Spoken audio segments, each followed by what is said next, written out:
This is a tale of a Zerg overlord shamelessly intertwined with a Marvel universe. A series of fortuitous coincidences has rendered the serious Marvel realm peculiar. Introducing new Zerg units, Blood Control Bug, merciless towards foes and even more ruthless towards its own kind. Olive Bug, immortal and indestructible. Mike Death heralds a new beginning. Ice Skull Bug, a glimmer of frost arrives first, followed by the emergence of a vast army. King of Death Bug, my life is fleeting, but your nightmares are about to commence. Chapter 1. The tall, short, fat, slim, 3 blacks and 1 white. 2009, a certain month. Afghanistan, Khyber province, amidst a desolate mountain range. Ha! Wu Yang stood, with his hands on his hips, laughing uproariously towards the heavens. Ha! Cough! He spit. Perhaps his exuberance was too much for the heavens to bear, as a gust of sand and dust fortuitously struck Wu Yang's face. He immediately felt something foreign in his mouth, turning to spit, and compared to his previous spirited demeanor, he now appeared rather disheveled. Beside him stood a statuesque woman, whose physique could be succinctly described as curvaceous, with long legs and an exquisitely beautiful face. She gazed at Wu Yang's disheveled figure with an expression akin to that of a fool, remaining silent. After a moment, Wu Yang regained his composure, looked at the stunning beauty beside him, and said fiercely, "Kerrigan, what does that expression mean? Do you dare believe I could remold you?" I. Kerrigan raised her hand to her forehead, responding with resignation. "The will of the Overlord surpasses all, but it seems I have not erred, have I? Did the Overlord not proclaim that rewards and punishments are distinct? Of course, the will of the Overlord is paramount." She then wore a fearful expression. Seeing this, Wu Yang felt equally helpless. As the Overlord, he was often left speechless by the illustrious Queen of Blades standing before him. Who would have imagined that the formidable Zerg Queen would reveal such a side? Wu Yang fell into reminiscence. He was a time traveler, and his special ability was none other than the illustrious Zerg. Months prior, as a promising young man, he had opened his computer to play StarCraft 2, choosing to play as the Zerg, when he inexplicably found himself transported through time. He had appeared in a chaotic street, still bewildered, when a melodious voice resonated in his mind, alerting him to the approach of several ill-intentioned individuals behind him. Having never encountered such a situation, Wu Yang instinctively thought to make his escape, yet the 4 individuals had already surrounded him. 4 people tall, short, fat, and slim. 3 were black, and 1 was white-armed with knives, speaking a language Wu Yang could not comprehend. English. Gesturing animatedly. Realizing the gravity of the situation, Wu Yang understood that he had indeed crossed over, finding himself in a foreign land, and had encountered bandits. As night fell and the area grew deserted, Wu Yang recognized that there was no escape. Although he could not understand their language, he was aware of the international standard for surrender. He immediately crouched down, covering his head and pleading for mercy. Yama, that, not. Wu Yang attempted to plead for mercy, recalling the old adage about the inadequacy of language in times of need. Indeed, one must learn more, as he now found himself at a loss for words to beg for clemency. Do you understand? Chai, nah. Wu Yang expressed with hopeful anticipation, pointing to his mouth and gesturing fervently. The 4 individuals, varying in height and build, exchanged knowing smirks as they regarded the Asian man before them. That it was common knowledge in New York that Asians were often affluent, and they wasted no time in searching him thoroughly. Wu Yang closed his eyes, overwhelmed by a sense of indignation. Here he was, a dignified time traveler, reduced to the humiliating plight of being accosted by petty thugs. Yet what could he do? As a reclusive individual, he was utterly defenseless. In that moment, he recalled the voice that had echoed in his mind. Could this be the fabled golden finger he had heard about? "Hey, your host is being bullied. Aren't you going to intervene? My embarrassment is inconsequential, but the disgrace of the golden finger is a matter of great significance. You would be the laughingstock across all realms." The 4 men, having scoured Wu Yang's entire being and finding nothing of value, grew increasingly agitated, feeling they had been duped. They began to quarrel, brandishing their knives threateningly. Wu Yang felt a surge of panic. When he had traversed dimensions, he had been at home playing video games who would carry money while gaming. Seeing a knife thrust toward him, he instinctively closed his eyes, bracing himself for the worst. However, he was bewildered when he felt a tickling sensation on his stomach. Was this some form of intimidation? As Wu Yang stood there, bewildered, a voice resonated in his mind. "Master, your body has undergone special enhancement. Ordinary blades can no longer inflict any harm upon you. Your physical prowess now utterly surpasses theirs. Why didn't you mention this earlier?" Wu Yang rolled his eyes, utterly humiliated, before adopting a mocking expression. Forgive me. Your emperor has returned. The four, perplexed, glanced at the knife in one man's hand, beginning to question whether their blades were dull or if their stance was incorrect. Just then, they heard his infuriating words, which, although unintelligible, clearly conveyed disdain. Before they could respond, one of them was sent flying several meters by a single punch. Wu Yang adjusted his attire, muttering cryptically to himself, "You've forced my hand." He swiftly approached the quartet, his expression dripping with contempt. Aware of their linguistic barriers, he opted for no further words, instead employing an international sign, rubbing his fingers together. Fork it over at that moment. The bravado of the four dissipated, and they fell to their knees, pleading for mercy, raising the scant money they had left above their heads in a pitiful display. Wu Yang, with a smirk that hinted at mischief, mercilessly collected their money, feeling vindicated after the earlier embarrassment. He unleashed a flurry of punches and kicks upon them, and after a prolonged bout of catharsis, he finally departed with a beaming face. Later on, Wu Yang discovered that he had inadvertently entered the Marvel Universe. This revelation dawned upon him while shopping in a store, where he witnessed a news broadcast showcasing the latest exploits of the flamboyant Tony Stark, who had reportedly spent the week with yet another magazine cover model. Upon thorough confirmation, he realized he had indeed arrived in the Marvel world, and the very location he found himself in was none other than the infamous Hell's Kitchen. His golden finger, it turned out, was inspired by the Zerg from the game he had been playing, StarCraft. However, this golden finger bore a closer resemblance to reality. The Zerg's main base had transformed into a corpulent mother hive, that in his mind, there existed an expansive void. Perhaps a product of his merging with the Zerg during his traversal, compounded by the chaotic nature of this world. Upon learning of this, Wu Yang could not help but exclaim a few phrases steeped in his cultural heritage. What the hell? By the heavens! Consider, if you will, who could possibly fathom such a boundless space within their mind? However, after Isha's patient elucidation, he was informed that it was not merely a matter of an additional space in his brain, but rather an existence within it, akin to the distinction between three-dimensional and four-dimensional realms. Despite his lack of comprehension, and in an effort to maintain his dignity, he pretended to understand, letting the matter rest without further inquiry. From Isha's explanations, he gleaned that they too were unaware of the reasons behind their bond with him. They simply recognized Wu Yang as their supreme sovereign, possessing dominion over their very existence. Due to the traversal, the Zerg Queen's nest had suffered severe damage, leaving it with scant genetic resources. As a subordinate life form of the Zerg Queen's nest, Isha had narrowly escaped calamity. The nest was in dire need of resources for restoration and required abundant genetic samples to fortify the Zerg. Isha's enchanting voice was the source of comfort for Wu Yang. Upon learning her name, he understood her significance. In the backstory, Isha had originally been a nurse endowed with psychic abilities, subjected to the Queen of Blades experiments aimed at evolving the Zerg, much like how the Dominion had transformed her. The Queen's early experiments focused on creating new species reminiscent of Sarah Kerrigan's rebirth. Isha possessed considerable cunning, akin to a military aide-de-camp, assisting with navigation, logistical analysis, and information recording, meticulously analyzing the thousands of sensory data from the Zerg every moment. After Wu Yang merged with the Zerg, he developed unique Zerg traits, embodying the collective consciousness.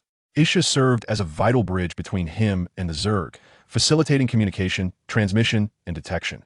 Despite the language barrier, Wu Yang found solace in the Dominion's thoughtful resolution of this predicament, biological wavelengths granting him the ability to communicate with all carbon-based life forms. Thus, matters became simplified. Armed with a counterfeit identification card acquired through minor misdeeds in a shadowy establishment, purportedly authentic and with a warranty, he maintained order in society. During his financially constrained days, later assisting a quartet of individuals of varying statures, well aware of his infamous reputation for retribution. Yet, the Zerg Queen's nest's need for resources left Wu Liang feeling helpless. The requirements were far beyond mere geometry. He had been impoverished prior to his traversal, and remained so. Thereafter, what was he to do? According to Isha's reports, the resources required by the nest were not akin to those found in games, such as gas mines or crystals, but rather items imbued with energy in varying degrees. One day, out of sheer boredom, he picked up a piece of gravel from the street and whimsically inquired of Isha whether it would suffice. In a stroke of serendipity, it turned out to be viable, although the stone contained minimal energy. Suddenly, an idea sparked in Wu Yang's mind, illuminating his thoughts with potential. The following day, Wu Yang busied himself with preparations, purchasing a ticket to Afghanistan with his last funds. The region was desolate and sparsely populated. Most importantly, it was abundant in mountains and rich in minerals. Furthermore, it had long been a war-torn area, making it ideally suited to his current predicament. Thus, after several months, Sarah Kerrigan, the Zerg hero awakened by Wu Liang, known as the Queen of Blades, was the former Zerg Overmind, renowned for her formidable combat prowess. Most crucially, the Overmind assured him that all the Zerg heroes he awakened would be unwaveringly loyal. Otherwise, he would have hesitated to awaken her, for it was not a trivial matter. This was complicated by the fact that the Overmind was damaged, leading to a scarcity of genetic species in the gene pool. Although Kerrigan's power was somewhat curtailed, she could easily handle Wu Liang with but a flick of her finger. Consequently, the resources trapped Wu Liang promptly resolved. A true man does not engage in conflict with women. Perhaps out of sheer boredom in this desolate land, Wu Liang felt a sense of longing despite having Isha available for conversation and answers at any moment. Yet, something was amiss after all. Isha could only exist within the confines of his mind, exuding a mechanical essence. Was this the side effect of having an intelligence akin to that of a Zerg cerebrate? Thus, when awakening Kerrigan, he opted to preserve her humanity, a decision Wu Liang would ultimately come to regret. Chapter 2. Blood for Blood. At present, Wu Liang surveyed the vast expanse behind him, teeming with the basic insectoid soldiers, the jumping bugs, and felt a profound sense of satisfaction. He addressed Ija, requesting a report on resource and troop numbers, as well as the demands for mutations. Ija complied, stating, "Master, we possess 500,000 resource points, and we can extract 10,000 resource points daily from the rocks. Currently, the insectoid army consists of 3,000 larvae, 500 worker bees, and 300 jumping bugs. Each worker bee requires 100 resource points, while each jumping bug necessitates 300 resource points." Upon hearing this, Wu Liang was filled with glee, relishing the prospect of prosperous times ahead. This was all a result of the diligent efforts of the worker bees. Wu Liang felt as though he were merely on a leisurely outing, devoid of any significant contribution. This stance, however, often drew disdain from Kerrigan, who asserted that the master should strive tirelessly for the ascendancy of the insectoid race, citing her own illustrious achievements during her reign as examples. In his heart, Wu Liang mused that he too deserved credit for these efforts, as he was the one manipulating the battles, albeit in a game-like manner. He often reflected on the early days of Kerrigan's awakening, when, in an attempt to establish a profound persona, he adopted the role of a master, encouraging listening, learning, and refraining from rebuttal, all while espousing notions of clear rewards and punishments, and the principle of trusting those employed while remaining suspicious of others. It was, in truth, a rather clumsy fade. Unbeknownst to him, the collective consciousness of the master could transmit and share memories, a fact Kerrigan saw through with ease. Realizing this, Wu Liang hastily shut off his memory sharing, lest hundreds of his recollections be exposed. Consequently, he often found himself ensnared by his own words, leaving him to lament the absence of a remedy for regret. He found his self-image, irritatingly scrutinized, was a source of vexation, wishing to avoid any encounters that might lead to embarrassment. He summoned a jumping bug, nearly 3 meters in length, resembling a massive lizard, with a pair of sharp fangs protruding from its mouth and a stout, crouch form covered in a gray, scaly exoskeleton. Its shoulders bore 2 pairs of powerful claws, with sharp bone blades extending from its sides, glinting coldly, a crucial aspect of its offensive capabilities. Below, a pair of substantial fleshy wings awaited, yet it could not yet fly. Its long tail and anatomical structure were designed for slaughter, yet before Wu Liang, it behaved like a well-trained pet. From his experiments, Wu Liang discovered that the claws of the jumping bug could slice through iron with ease. The gray scales, reminiscent of those found on local lizards captured in Afghanistan, boasted excellent camouflage capabilities, which he deemed satisfactory. He decided to incorporate these traits into the genetic makeup of the jumping bugs, resulting in a product with formidable defensive and stealth capabilities. In the early days, emboldened by his own formidable physical prowess, Wu Liang sought to establish his authority by sparring with the jumping bugs. To his dismay, a single punch left him wincing in pain. This experience solidified his resolve to refrain from such foolishness in the future, adding yet another tale of embarrassment to Kerrigan's collection. Although Kerrigan said nothing at the time, her meaning was unmistakable. How could the great master be bested by a mere jumping bug? Wu Liang could only brood silently, resigned to the reality that he would have to find ways to undermine her in the future. The vexatious collective consciousness of the master, indeed, left no room for secrets. Wu Liang silently vowed that from now on, whenever there was a dispute, he would let his subordinates handle it, for a ruler must maintain his dignity. As the sovereign of the Zerg, Wu Liang possessed the highest authority. Any lower Zerg before him resembled a modest maiden devoid of garments, harboring no secrets. Haha. Watching the Zerg units, the jumpers, leap beside him, he felt invincible, as if everything were under his control, just as he was basking in this triumph. A voice echoed in his mind. Itzhak's voice warned, "Sovereign, a missile of danger level 2 stars is incoming. Damn it." He gazed at the multitude of small black dots rapidly approaching in the sky. Boom. Centered around Wu Liang. The area was engulfed in a violent explosion that stretched for several kilometers, flames illuminating the heavens, followed by a fierce shockwave that swept up clouds of dust. The surroundings were a scene of devastation, strewn with severed limbs and shattered bones, reminiscent of a hellish nightmare, wisps of smoke still rising, accompanied by the sounds of corrosion that sent shivers down one's spine. As Wu Liang's vision slowly began to clear, he instinctively checked his body for injuries, and, finding none, felt a sense of relief. However, before he could exhale in ease, he heard the chilling report. "Sovereign, all jumpers have perished. 300 jumpers are lost." Wu Liang could scarcely comprehend what had transpired. All he knew was that a missile had exploded. The jumpers instinctively turned their gaze toward Kerrigan, incredulously questioning. "How is it that I emerged unscathed while all the jumpers perished? Who dares to attack me? Do they wish for death?" Kerrigan waved her hand to dissipate the dust-laden air and replied languidly, "Sovereign, I activated the psionic shield just in time, which is why you are unharmed.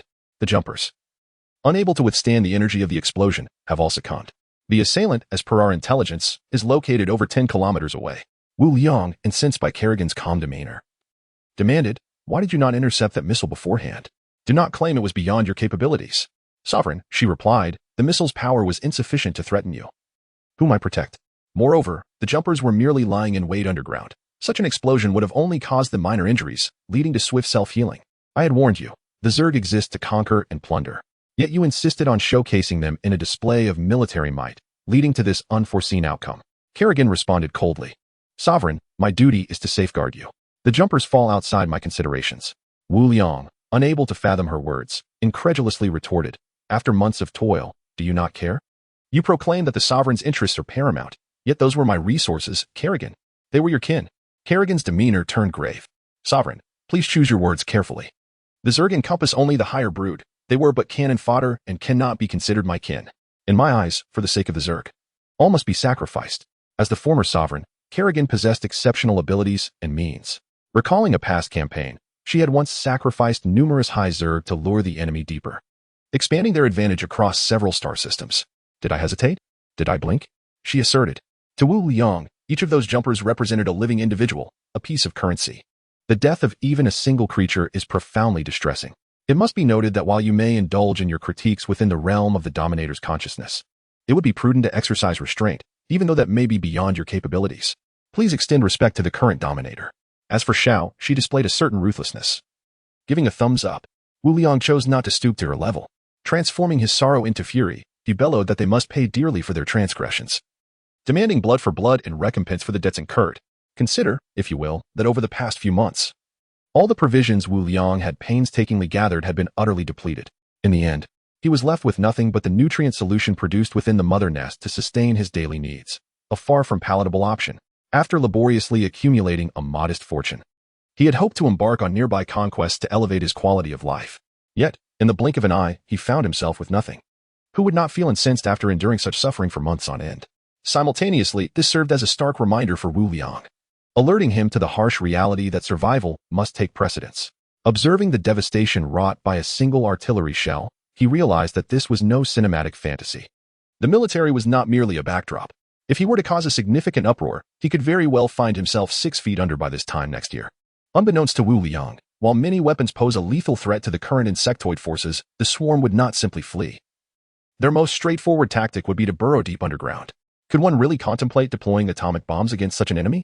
After all, Wu Liang was human, not of the insectoid lineage.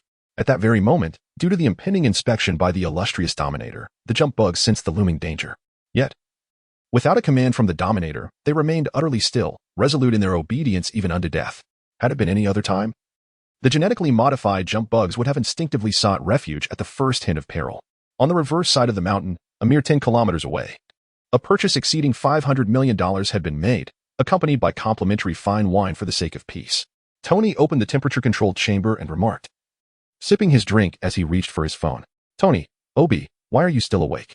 I can't sleep, not knowing the outcome. How are things?" "Everything is proceeding smoothly. It appears we are poised to make a substantial profit." "Great job, kid. See you tomorrow, all right? Why aren't you wearing the pajamas I bought you?" "Good night, Tony." After ending the call, Tony climbed into a military Humvee and shut the door. "Hey, Tony." A soldier in uniform called out.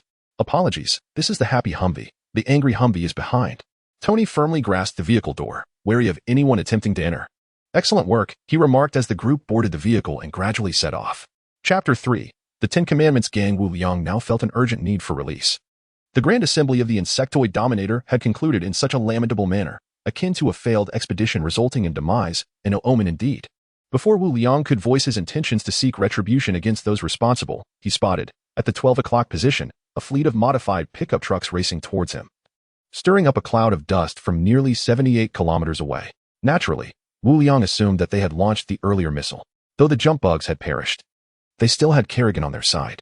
Instantly fortified with newfound confidence, he declared with imposing authority. "To launch a missile at me and then charge forth so brazenly, do they truly regard me with such disdain? Kerrigan, they underestimate you. Crush them for the sake of our resources. Yura, Isha, dispatch the worker bees to cleanse the site and recover the deceased jump worms. Immediately mutate another 500 jump worms to accompany me, providing close protection," Wu Liang declared with an air of righteousness. At this moment, Wu Liang was utterly unconcerned with the expenditure of resources. His mind was singularly focused on one thought: vengeance. He believed that the convoy before him was merely the advance guard of an organization wielding formidable weaponry, and they could not possibly comprise such a meager number. As the saying goes, a hero is only as strong as his allies. The insectoid race has historically employed a swarm strategy as the sovereign. This principle was Wu Liang's sole creed. Sovereign status consumed 150,000 resources, leaving him with 350,000. The mutation of the 500 jump worms was projected to complete in 2 minutes, with an arrival at the battlefield in 10. Upon his arrival in Afghanistan, Wu Liang discovered a hidden cave and established his base there. For a cautious individual with a sound mindset like Wu Liang, the primary tenet of developing the insect race was survival. Survival. Survival. Thus, he commanded the worker bees to delve deeper. Now, within a 100-mile radius, there existed a vast network of underground tunnels, facilitating both offensive maneuvers and strategic retreats with great ease, situated 10 kilometers from Wu Liang's location. Considering the speed of the jump worms, they could traverse the underground passage in just 8 minutes. Within the recesses of his mind lay the mother nest, which, after a period of recovery, had divided to form a secondary nest, essentially a clone of the mother nest, capable of producing eggs. This underground base housed one such secondary nest, which had produced 3,000 larvae, generating 50 new larvae daily, with production expected to increase in strength. The principal task of the mother nest in Wu Liang's mind was restoration, receiving the bulk of critical resources daily. Although Kerrigan and Isha were both aware that the assailants came from the rear of the mountain, the will of the sovereign superseded all else. They remained silent. In their eyes, everything outside the insect race would serve as nourishment for its evolution. Furthermore, who can say they were not of the same ilk? With a resounding boom, Kerrigan wasted no time, striking the earth with great force. Instantly, the ground fractured and surged skyward, akin to a green giant, harnessing the momentum of her descent. She landed before the convoy with an imposing presence. Wu Liang, observing the cracked earth and swirling dust, covered his mouth and nose, silently lamenting the display of brute force that cast him in a poor light. Yet, he did not forget to voice within the sovereign consciousness, urging Kerrigan to leave at least one survivor, before shamefully hastening to follow her. As Wu Liang ran, his teeth clenched in frustration, his cheeks puffed with indignation. Previously, he had been able to ride a jump worm for mobility. Now, as the sovereign, he felt the weight of expectation. Upon landing, Kerrigan disdainfully regarded the convoy before her. Raising her slender left hand, a dark red beam of energy surged towards them with alarming speed. In the pickup truck, seated in the passenger seat, was a local Afghan man. Before he could react to the descending figure, he saw the dark red beam hurtling towards him. And then there was nothing more. Whoosh, boom, bang.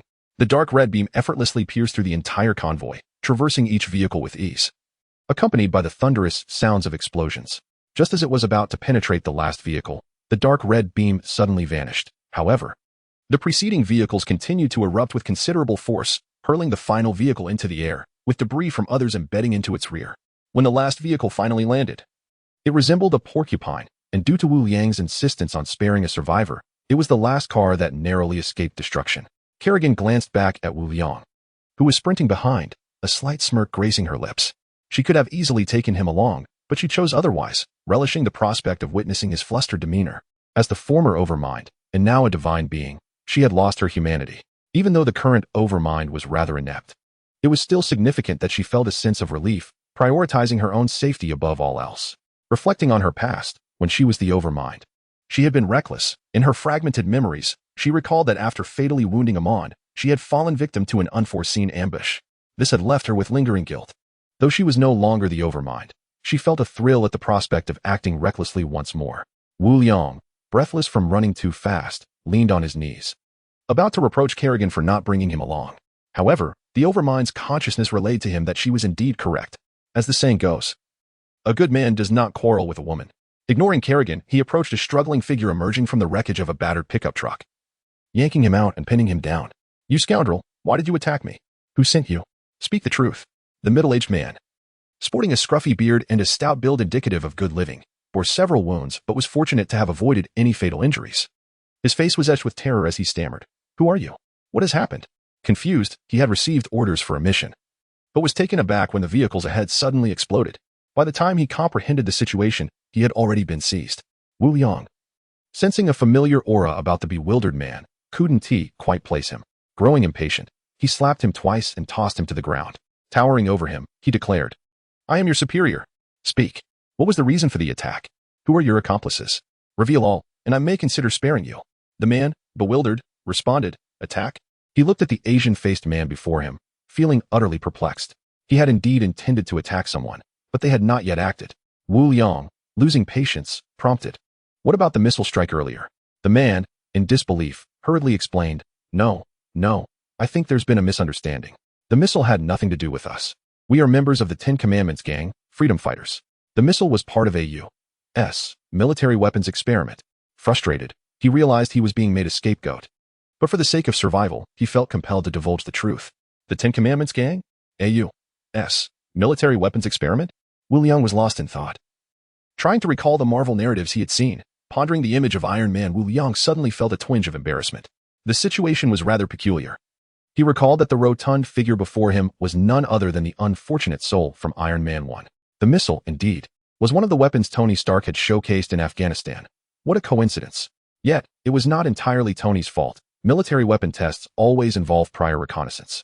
However, by sheer happenstance, Wu Liang had arrived with a time discrepancy, compounded by the fact that the little canines had donned lizard camouflage and fortuitously ended up at the experimental hill for a rally.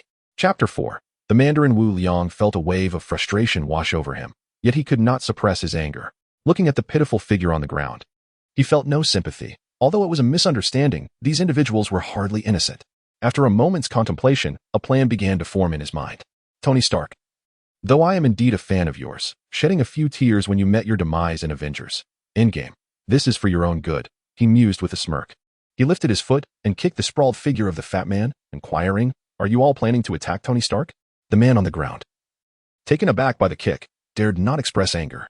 As the saying goes, a bad life is better than a good death, he quickly replied, No. We were merely passing through. Still trying to deceive me? I am well aware of your intentions, Wu Liang retorted, lightly stamping his foot upon him to impart a lesson, though he refrained from exerting too much force, as that would lead to complications. He turned and rummaged through the back of the vehicle, soon discovering several small missiles emblazoned with the Stark Industries logo. At that moment, the ground trembled slightly, and Wu Liang smiled knowingly, aware that his swarm was approaching, ready to erupt from the earth below and crush all adversaries in their path. Instantly, he felt a sense of security. Approaching Kerrigan, he handed her the missiles, offering a few instructions. Kerrigan nodded in understanding, sprouting bone wings from her back and soaring into the distance. When it came to matters of importance, Kerrigan was quite respectful, feeling somewhat bored. Wu Liang found a rock to sit upon and casually asked the fat man, The Mandarin is in Afghanistan, isn't he? The rotund man, still shaken from the earlier encounter, was now quite compliant, answering truthfully. Wu Liang nodded, lost in thought. Before his arrival in the Marvel Universe, the film Shang-Chi had premiered. He had heard of allegations of offense, leading to a boycott of the film, yet the various trailers had been heavily promoted, allowing him to glean some information. The Ten Rings organization in Shang-Chi was inspired by the Ten Rings gang. However, to cater to the market, they had altered the name. He wondered if there were any real-life connections. Regardless, Wu Liang decided that if there was any link, he would confront Shang-Chi, as the character irked him greatly. Moreover, it was rumored that the attack on Tony had the shadow of the Mandarin lurking behind it, a notion alluded to in the Marvel movies, leading to speculation that the Mandarin might be somewhere in Afghanistan. Before long, Kerrigan returned, one hand gripping a small, mustachioed Tony, whose clothing was tattered and chest stained with blood. He had succumbed to unconsciousness. Indeed, Although by a twist of fate Wu Liang had intercepted this group of Ten Rings members preparing to assault Tony.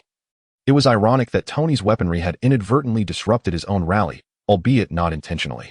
For Wu Liang, whose perception is as sharp as a needle, could he truly offer you any respite? This is evidently nothing but a delusion. While it may not lead to Tony's demise, the penalty of death may be evaded. Yet the burden of living sins cannot be escaped. Accordingly, he instructed Kerrigan to assault the convoy escorting Tony, essentially replicating the opening scene of Iron Man, thus providing Tony with a missile welcome ceremony, reminiscent of the original narrative. With a subtle gesture, Wu Liang signaled, and Kerrigan raised her hand, launching an attack that transformed the pickup truck into a porcupine, quivering as it was stripped of the debris from other vehicles, which subsequently fell aside. Wu Liang addressed the portly man, stating, "I have captured Tony for you, alive. In return, prepare $5 million for me, to be delivered at the same time and place tomorrow. Do not make me seek you out. This vehicle is still operational, is it not? After all, it only sustains superficial injuries. Hurry, do not let him perish." Without waiting for the portly man's reaction, he turned and departed. Kerrigan, perplexed, inquired, "Master, why not eliminate Tony? Why go through such trouble?" Wu Liang feigned profundity as he replied, "Kerrigan, we dwell in the Marvel universe. To me, without Iron Man, is it still Marvel?" In truth, once Wu Liang became aware of Tony, he had devised a plan. Afghanistan is no place for humans to linger. He intended to wait until Tony transformed into the true Iron Man within the cave, after which he would rescue him and accompany him back to New York. Relishing in the indulgences of life. "Kerrigan, did he not see you?" Wu Liang inquired. "Rest assured, Master, I shall handle it," Kerrigan confidently assured him.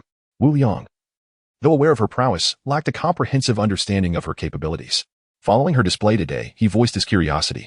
"Master, the Zerg are extraordinary. Each Zerg enhances us. And the greater their numbers, the stronger we become. Conversely, a decrease in numbers diminishes our strength. Currently, I am still significantly weaker than I once was," Kerrigan stated earnestly. Wu Liang pondered this, contemplating the notion of cautious development, wary of overextending. Unbeknownst to him, Kerrigan's reference to weakness was in comparison to her former godly self. Meanwhile, the portly man, driving the battered pickup, had returned to the Ten Rings gang's base, urgently summoning a doctor to tend to the barely conscious Tony. A bald man approached, his expression fierce, demanding, "What the hell happened? The fourth team departed and returned with you?" "Boss, the situation is quite complicated," the portly man replied, not daring to delay. He proceeded to relay everything he knew to the bald leader, who, upon hearing the sequence of events, furiously kicked a nearby fence, exclaiming, "Useless. A bunch of worthless fools. How dare you provoke someone from the Ten Rings gang and attempt to extort us? Boss, calm down. They are formidable, possessing extraordinary abilities," the portly man informed the bald leader. The leader composed himself, recognizing that this world was inherently extraordinary. He was aware of the significance of their own leader, the Mandarin. Were it not for his presence, the Ten Rings gang would have long since vanished. Did they truly believe the military was ineffectual?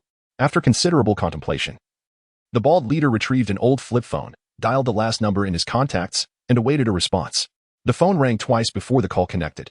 "Boss, I've encountered a problem," reported the bald leader, recounting the events to the other party. "Understood. I shall personally visit tomorrow. I am keen to discover who possesses such audacity. It appears that my absence has led many to forget my presence. As for Tony Stark, keep a close watch on him. I find his Jericho missile particularly intriguing." A robust male voice resonated through the receiver. Though calm, it sent chills down one's spine. "Understood, boss," the bald leader replied respectfully, only daring to breathe a sigh of relief once the call concluded. At that moment, beads of cold sweat trickled down his back. The man remained as fearsome as ever. He dreaded the thought of incurring the man's wrath, for that man was none other than Mandarin, the leader of the Ten Rings gang. Known for his capricious temperament and ruthless bloodlust, he recalled the years when he was merely a subordinate, accompanying Mandarin to a small town, where he witnessed Mandarin's mere gesture reduce the entire settlement, homes and townsfolk alike, into mere dust. Such brutality was beyond his comprehension. The bald leader felt no loyalty to the Ten Rings gang, only an abiding terror.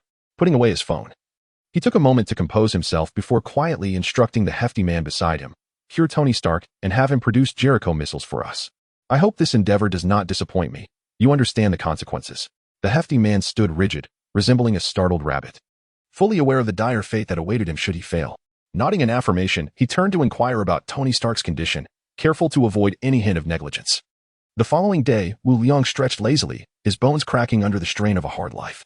Within the cave, a scant layer of hay provided minimal comfort, and each awakening was met with the creaks of protesting joints. Through a concealed passage, he descended several hundred meters underground, where he beheld a thriving scene. a subterranean expanse approximately 100 meters high and equivalent to 500 basketball courts in size. This space was adorned with moss-like plants that emitted a twinkling luminescence. The fungal mats thrived on energy supplied by the mother nest, while the swarm depended on consuming the fungal mats for sustenance. The unique structure allowed the dark underground realm to be illuminated with remarkable clarity, and Wu Liang felt an inexplicable warmth emanating from the fungal mats, as if they possessed life themselves. At the heart of this space lay a colossal mass. Standing about 60 meters tall and covered in countless sharp spikes, it was the secondary mother nest. Surrounding it were larvae, pale and plump, each as thick as a thigh. Guarding the area were 500 small dogs, alongside industrious worker bees, each uniquely formed, standing 5 meters tall, equipped with 6 pairs of limbs. Their broad forebodies comprised 7 segments, while their slender abdomens bore pincers and pairs of fleshy wings. Their formidable mandibles clutched rocks mined from the surroundings or creatures captured for feeding the secondary mother nest, varying in size, some larger than the bees themselves. Yet they moved with remarkable swiftness. As he approached the mother nest, passing through the swarm, the diligent worker bees, the resting jump bugs, and the wriggling larvae all lowered their heads in submission, acknowledging his presence. Chapter 5. Wu Liang's integrity. Wu Liang felt an overwhelming sense of joy each time he descended. He was greeted with fervent enthusiasm. Instantly, he straightened his posture, his spirits soaring as he muttered to himself, "How splendid!" The swarm instinctively responded to their sovereign's praise, letting out a resounding roar that echoed throughout the expansive underground base. Although the cacophony was somewhat deafening to Wu Liang, he could not suppress his giddy laughter.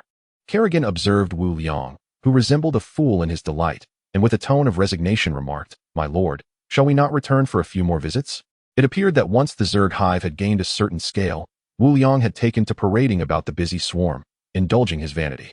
Now, however, Kerrigan's patience had finally worn thin, prompting her gentle suggestion. Who was Wu Liang, the sovereign? Would he heed her counsel? He decisively dismissed the notion. At least not while Kerrigan was present. Ignoring her comment, he cleared his throat and said seriously, "Kerrigan, prepare yourself. Soon, we shall go to collect our dues. The 10 Commandments gang will undoubtedly resist. Today may witness a fierce battle. Leave behind 100 jumpers. The remainder shall stand by and be ready for an attack." Subsequently, Wu Liang relayed all the intelligence he possessed to Kerrigan, advising her to prepare adequately, particularly regarding the various capabilities of the Mandarin's 10 rings. In truth, Wu Liang was being somewhat mischievous. As a faction reminiscent of terrorists, would the 10 Commandments gang truly relent? The agreement to meet for the payment was merely to afford them time to prepare, allowing for a more comprehensive capture.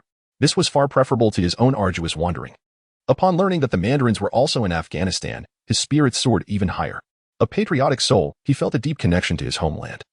Reminiscent of his past life in Huaxia, regardless of circumstances, he would always identify as a citizen of Huaxia. Now, as he found himself within the Marvel Universe, he noted that Huaxia still existed, while the United States boasted SHIELD. Huaxia had the Divine Spear Bureau. This knowledge stemmed from his exposure to comics, though he remained uncertain of the ties between this world and the stories he had read. Wu Liang had long harbored murderous intent towards the greatest villain wreaking havoc in Asia, and he was particularly covetous of the 10 rings, each possessing unique powers. On another front, a massive convoy sped forward with great urgency, stirring up dust and debris akin to a sandstorm. At the forefront was an armored vehicle, followed by a dozen tanks and hundreds of pickup trucks, each filled to capacity with armed individuals. Their attire varied. Some wore long cloth wraps while others donned short shirts, all exuding high morale, with shouts of enthusiasm ringing out. Inside the armored vehicle, a man of Eastern descent turned to address the solitary figure seated in the rear. "Boss," he said, "is it truly necessary to mobilize so many for just one man and one woman? We have dispatched over a dozen tanks, and with the modified pickups, we number more than 200. Each pickup is equipped with heavy machine guns, and every individual carries advanced firearms produced by Stark Industries. With 7 personnel per vehicle. We are over 700 strong, comprised of the elite following the Mandarins. This force could easily topple the regime of a small nation." Seated in the back seat, Mandarin spoke slowly. Dealing with those 2 individuals certainly does not require such a large contingent. In the parlance of Huaxia, this is referred to as shaking the mountain to startle the tiger. It has been a long time since I made an appearance, and many have already forgotten me. Moreover, the American military has recently exhibited some activity. This presents an excellent opportunity. He was of mixed Mongolian and English descent, and in his early years, he had acquired 10 rings from a crashed spacecraft, each endowing him with a distinct ability, along with a measure of alien technology. Following that, he established the 10 Rings Gang, which has been active in the Asian region. Recently, he had arrived in Afghanistan due to Tony's influence. But after receiving a phone call yesterday from the leader of the Ten Rings gang in Afghanistan, he sensed the gravity of the situation. Upon hearing that a woman possessed bone wings and formidable powers, he was intrigued. Mandarin understood that such a phenomenon could not possibly arise from current Earth technology. It must be connected to alien technology, of which he was a beneficiary, coupled with the recent stirrings of the American military. He resolved to flex his muscles and apprehend those two individuals. Wu Liang and Kerrigan arrived at the designated location as promised, sensing the swarm of insects beneath the ground. Everything was prepared, save for the arrival of the enemy. "Is there a sandstorm today?"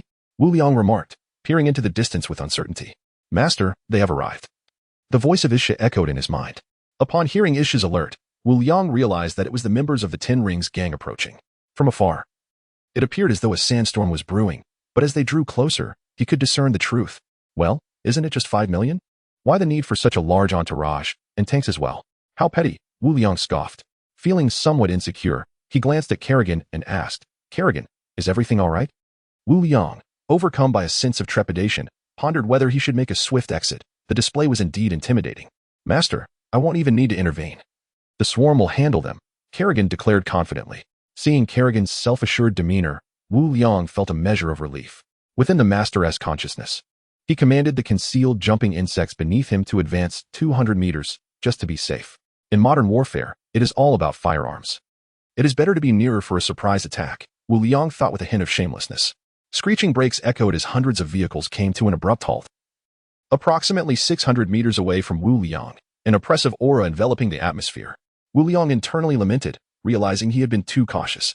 Had he known, he would have commanded them to advance an additional 600 meters. Now, as they approached, exposure was imminent. Observing that the opposing side did not rush to open fire, he decided to watch their maneuvers. A man of East Asian descent emerged from the passenger seat of an armored vehicle and walked to the rear door to respectfully greet another individual. This person was clad in a black robe, with dark brown hair tied back, his face showing signs of age, adorned with a long beard that appeared somewhat unkempt. He was of modest height, but his hands were laden with rings, resembling a nouveau riche while exuding an air of authority. Mandarin approached the vehicle, scrutinizing a man and woman in the distance without hastily issuing orders to subdue them. Instead, he probed, "I truly admire the youth of today. They are indeed fearless. Unafraid of the tiger, and willing to follow in the footsteps of others, are they not?" Wu Liang, taken aback by the old man's pretentious rhetoric, found himself bewildered. He comprehended the first part, yet was utterly lost on the latter. The voice of Ija echoed in his mind, explaining that the so-called overlord referred to him, denoting his ignorance and audacious arrogance. Wu Liang's face turned a shade of green. Was this an affront to his lack of diligent study? Such ostentation? "What did you say?" "I cannot hear you," he retorted, his expression one of defiance. The man of Eastern descent, upon hearing Wu Liang's words, seethed with rage and bellowed, "You're courting death." He advanced, intent on dealing with this insolent individual. His name was Wang Xiu, a trusted confidant of Mandolin, and he would not tolerate any insult directed at his master. However, Mandolin raised a hand to halt him, commanding, "Stand down." Wang Xiu cast a resentful glance at Wu Liang before silently retreating, his posture rigid and ready for action at any moment. Mandolin turned his cold gaze upon Wu Liang, inquiring, "Has no one taught you the value of civility?" "Others refer to me as teacher because I impart lessons on hierarchy. What audacity grants you the right to provoke me? Some individuals are beyond your reach, and this may cost you your life. Remember my name, Mandolin. It shall become your nightmare." Wu Liang's ire flared instantly. "How dare you act so pretentiously before me? Is living a simple life not enough?" He laughed mockingly. "Ha! A teacher, you say? What nonsense! Hear me well. I am Wu Liang, and when you descend to hell, remember to speak my name. Observe closely. This is my confidence." Furious, Wu Liang decided there was no need for further pretense. With the main players present, why waste words? Most importantly, he was a master of spectacle. He bellowed, "Come forth, my swarm." A cacophony erupted, the earth trembled, and monstrous beasts erupted from the ground, responding to the fury of their master with piercing roars that echoed their wrath. The spectacle astonished the members of the Ten Commandments gang. None had ever witnessed such creatures. While they were somewhat reassured by their weapons, they remained steadfast, for they were the elite of the Ten Commandments, not faltering in fear. Even Mandolin, who had previously held the upper hand, was taken aback by the terrifying sight before him. The multitude of fearsome creatures sent cold sweat trickling down his forehead, shaking his earlier confidence. Contemplating the 10 rings adorning his fingers, he found a semblance of calm, yet the earlier bravado had dissipated. Mandolin pondered the situation. These fearsome beasts were daunting, but he was flanked by thousands of men and equipped with tanks and heavy artillery. Could they subdue this formidable foe? The only variable was the woman accompanying him.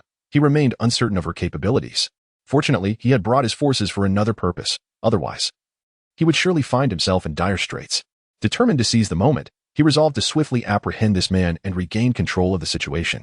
Mandolin held confidence in the 10 Commandments, planning to feign submission, maintain composure, and await the opportune moment to strike decisively, seeking to uncover the secrets of his adversary. The prospect of obtaining such knowledge thrilled him. It could exponentially amplify his influence. While Mandolin weighed the pros and cons, he heard Wu Liang's arrogant challenge. "What's the matter? Are you afraid? Just a moment ago, there was such bravado, wasn't he there? That individual who spoke of seeking death. Why the sudden silence now?" Chapter 6. Skills. Touch of corruption. At this moment, Wang Xiu was utterly frustrated. Hearing the derisive remarks, he chose to ignore them.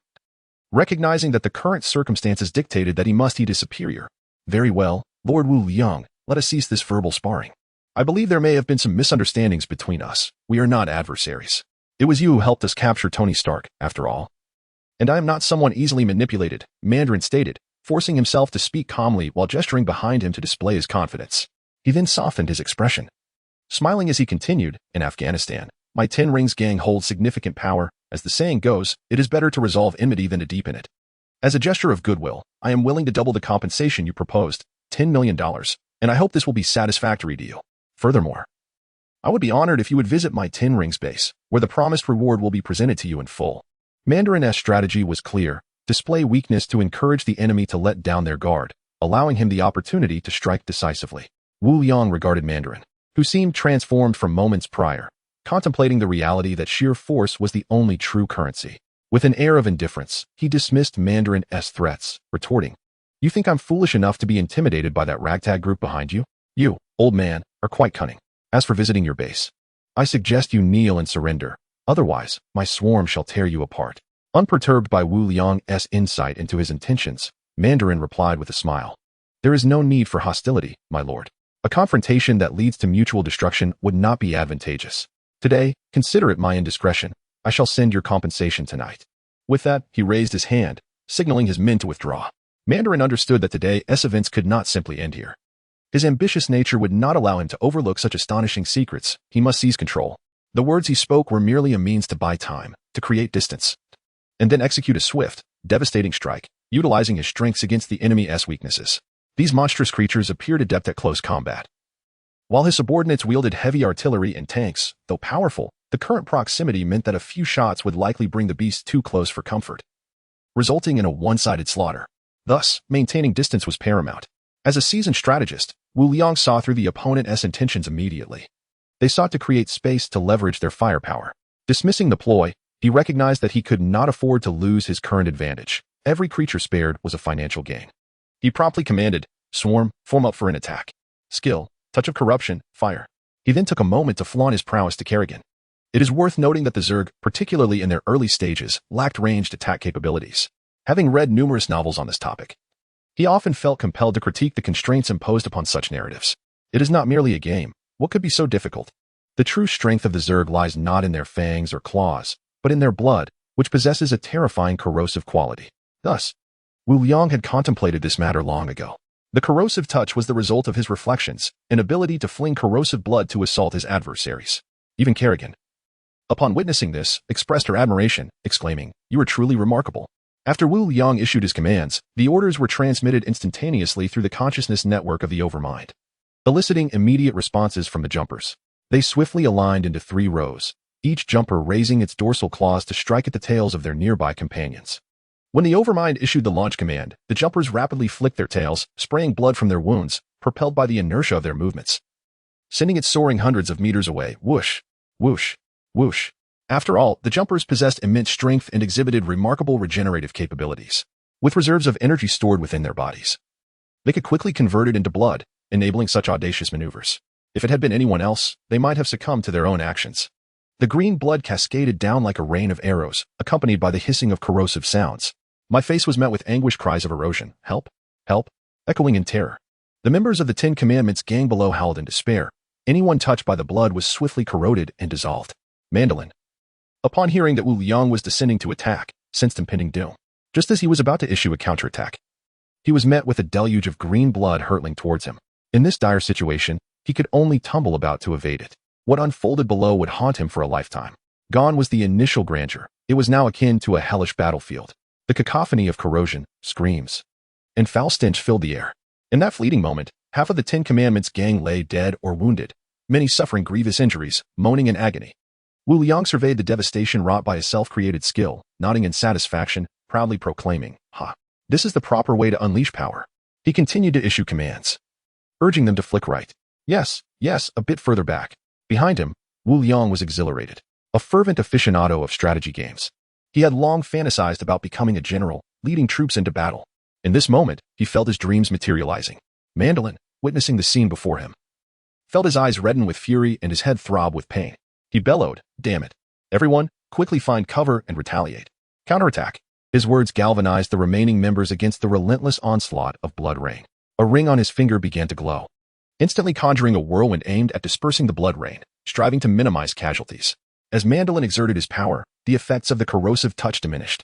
The surviving members of the Ten Commandments gang reacted. Some seized their firearms while others scrambled onto less damaged pickup trucks, brandishing heavy machine guns to counterattack.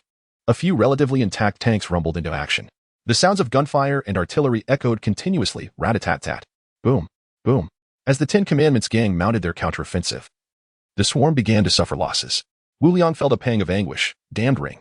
If not for this whirlwind, 0 casualties could have been achieved. What a heartache. Observing the waning effects of the corrosive touch, Wu Liang decisively commanded, "Go forth, Pikachu." Hiss. The swarm responded to the Overmind's command, surging towards the position of the Ten Commandments gang like a tide, their speed, an innate strength of the jumpers, intensified by the flapping of their fleshy wings. The earth trembles, and the cacophony of rushing footsteps seems to drown out all else, heralding the onset of a terrifying massacre. The swarms of insects are devoid of fear. Their singular focus is on the interests of their kind, willing to sacrifice everything. When confronted with firearms and similar weapons, an instinct etched into their very bones dictates their actions. The foremost ranks of the swarm are designated to attract fire, using their bodies to absorb as much damage as possible, thereby minimizing the overall losses of their brethren, and they charge forth unflinchingly. The Ten Commandments gang unleashes a ferocious barrage, their shells and bullets cascading down like rain, heedless of expense. The first wave of jumpers soon falters, collapsing onto the ground, their bodies riddled with gunfire, emitting cries of defiance, with the second and third waves succumbing after the heavy toll of fallen jumpers. They finally reach the forefront of the Ten Commandments gang. At this point, the jumpers are battered. Some have been half torn apart by machine gun fire. Others bear gaping wounds from stray bullets, and some are missing limbs, yet they press on, attacking with a ferocity that renders them almost demonic. The massive form of the dogs proves insufficient to shield the vehicles and tanks in front, as the lead jumpers effortlessly overturn the obstructing machines, creating clouds of dust. Some unfortunate souls are caught by several jumpers, who mockingly tear at them before advancing to their next target, their enormous claws cleaving through flesh and metal alike. Blood splattering everywhere. The members of the Ten Commandments gang, having never witnessed such a scene, are stricken with terror, fleeing in disarray, abandoning all semblance of battlefield discipline, wishing only for a few more legs to escape. The entire battlefield is ablaze, the sounds of slaughter ringing incessantly. The Ten Commandments gang has crumbled, unable to mount any effective counterattack, and at close range, firearms become mere sticks for kindling. They are not afraid of death. However, who can withstand such a one-sided slaughter? Gruesome and brutal? They are up against demons, and any will to resist has been extinguished. The insect horde wreaks havoc, and the members of the Ten Commandments gang fall like straw, their annihilation merely a matter of time. Only in one place do the insects encircle Mandolin, appearing from a distance as a mass of flesh. The jumpers desperately attempt to close in for an attack, but Mandolin's 10-ring abilities are exceedingly formidable, preventing them from breaching her defenses.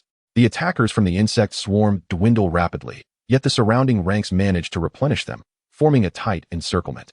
Mandolin has never witnessed such frenzied scenes. Are they truly reckless enough to sacrifice themselves? With the 10 rings in her possession shimmering, she conjures a swirling vortex to deflect the corrosive blood splattering towards her. Above, a tempest of lightning gathers, striking down upon the surrounding jumpers, though with minimal effect. The jumpers possess remarkable resilience, and the lightning merely stuns the dogs. A few are struck by frozen energy, becoming rigid and collapsing. A manifestation of one of the ring's powers akin to absolute zero. Most devastating is a dark red beam that instantaneously dispatches numerous jumpers, though it seems to carry a limitation, usable only once. The frequently employed method of attack is infrared radiation, which leads to violent explosions at all impacted locations. Even the resilience of the little dog cannot withstand several blasts. Chapter 7. The will of the Overlord prevails above all. Mandarian's wounds are progressively increasing. And in the face of such indiscriminate assaults, he finds himself utterly powerless, his stamina wanes, and he struggles to adeptly manage the transitions between the abilities of the 10 rings. Particularly with such frequent alterations. The blood of the jumping insect splatters, many of them are beyond the capabilities of the whirlwind to contain. Once it drips onto him, it swiftly begins to corrode his body. True to his nature, Miao Xiong decisively controls the whirlwind to slice away the flesh, preventing lethal corrosion. He also drags several jumping insects underground to serve as barriers. He has succumbed to despair. This is simply beyond human endurance. He possesses a ring capable of creating illusions and mind control, which often yields remarkable results, yet it proves ineffective against these monsters. It must be understood that the insect race communicates through a network of consciousness. Their minds are unified, and the possibility of being influenced is negligible. As the casualties among the swarm rise, a mountain of corpses forms around them, and rivers of blood flow, emanating a foul stench. Wu Liang observes the significant losses among the swarm and compassionately urges Kerrigan, "You should take down Mandarian. The casualties are too great. It's a heavy loss." Kerrigan silently watches, showing no intent to intervene, explaining to the Overlord, the swarm will not engage unless faced with an insurmountable enemy. The insect race has its own method of warfare. Wu Liang cannot comprehend this. If Kerrigan were to intervene, the losses would not be so severe. However, it is understandable. Wu Liang, as a human now exalted as the overlord of the insect race, remains unaware that, like Kerrigan, such advanced insects are rare within the entirety of their species. The vastness of the stars and the countless battlefields are perilous. Should that advanced insect be slain, it could determine the fate of a star system's conflict. They often serve as a deterrent, akin to an atomic bomb, only engaging when faced with life-threatening crises. It is a harsh reality. This is the law of the insect race. Should she intervene, it would bring nothing but harm to the swarm. While the jumping insects may be expendable, they still possess their own dignity. As time passes, the battlefield gradually quiets, and the little dogs surrounding Mandarian cease their assault. At this moment, Mandarian is on the brink of death, unconscious and bearing wounds across his entire body, a truly pitiful sight. Wu Liang, recognizing the inevitability of the situation, commands the jumping insects to spare his life. He surveys the surroundings, feeling a pang of compassion. With the members of the 10 rings gradually falling, his earlier anger dissipates. Thousands of lives hang in the balance at his command. Could you not be a bit gentler? This all represents wealth, you spendthrifts. Watching the overturned and damaged tanks, Wu Liang feels a deep ache. This is all treasure. If sold, it could pave the way for a better life. Taking a deep breath to calm his emotions, he slowly approaches Mandarian, and along the way, he notices Wang Xiao, the eastern face, who lies in a pitiful state, with only his upper body remaining, tragically having perished beneath the first wave of blood rain. Wu Liang, harboring a grudge, still remembered him, contemplating how to orchestrate his demise to alleviate his own bitterness. But alas, he had inadvertently granted him a reprieve. The battlefield was suffused with an unbearable stench, yet Wu Liang appeared unaffected, traversing the chaos with an air of composure. After navigating a treacherous path, he finally arrived at Mandalin's position, surrounded by the lifeless bodies of hundreds of deceased jumpers, a grim testament to the ferocity of the conflict. Recalling what Isha had suggested about dispatching worker bees to cleanse the battlefield, reclaim the fallen jumpers, and repurpose their resources, Wu Liang commanded, "Yes, my liege." Pointing at the prostrate Mandalin, he instructed Kerrigan, "Wake him up, but be cautious," and shared a knowing glance with her. Kerrigan nodded in understanding, condensing a fist-sized orb of dark red energy in her hand before striking Mandalin's leg with a swift motion. The impact was brutal, flesh tearing apart. And the previously unconscious Mandalin was suddenly roused, clutching his wounded thigh and crying out in agony. Wu Liang, taken aback, felt a surge of anxiety. He had intended for Kerrigan to be gentle with Mandalin, but her direct energy assault was unexpected. He suspected that Mandalin might have been feigning unconsciousness, for he was a notorious figure in Asia, and Wu Liang had learned from films that villains often pretended to be incapacitated, perhaps plotting a dramatic counterattack. However, the violence was excessive. He was still present and did not wish to regurgitate the nutrient liquid he had consumed that morning. The splatter of blood and flesh nearly coated him, but thankfully, Kerrigan's shield provided some protection. Nevertheless, the sight was enough to make him grimace. With a resentful glance at Kerrigan, he shamelessly hid behind her, peering out and grinning as he taunted, "Mandalin, do you have anything to say?" Mandalin, racked with pain, had lost the commanding presence he once held, now appearing disheveled and pitiful, his gaze fixed on Wu Liang with a derisive laugh. "Ah, Wu Liang. Is hiding behind a woman all you can do? How pathetic. Today, I find myself in the clutches of a despicable wretch like you. Too cowardly to face a half-dead man like myself. Indeed, I am hiding behind a woman. What of it? Do you dare to bite me, fool? I'll come out and then retreat again. Wu Liang retorted shamelessly, bobbing his head in and out. Kerrigan, visibly vexed, watched her masteress' antics. Feeling a sense of despair for the insectoid life, she covered her face with one hand, unable to face the world. Mandolin, incensed, struggled to find words and turned to Kerrigan. Madam, are you truly content to submit to such a buffoon? Wu Liang, reveling in Mandolin's frustration, seized the moment to provoke further. Kerrigan, break his other leg. He clearly does not understand the meaning of mortality, still daring to incite discord. Kerrigan, in agreement, replied. Mandolin is a perceptive individual, yet I am left with no choice but to impose upon you, as she gathered another surge of energy to unleash. The impact resounded. And while Mandolin stifled a cry, he responded with a sardonic grin. No matter how powerful a force may be, it will inevitably begin to unravel from within. How can a weak master command loyal subjects? Wu Liang, I await you in hell.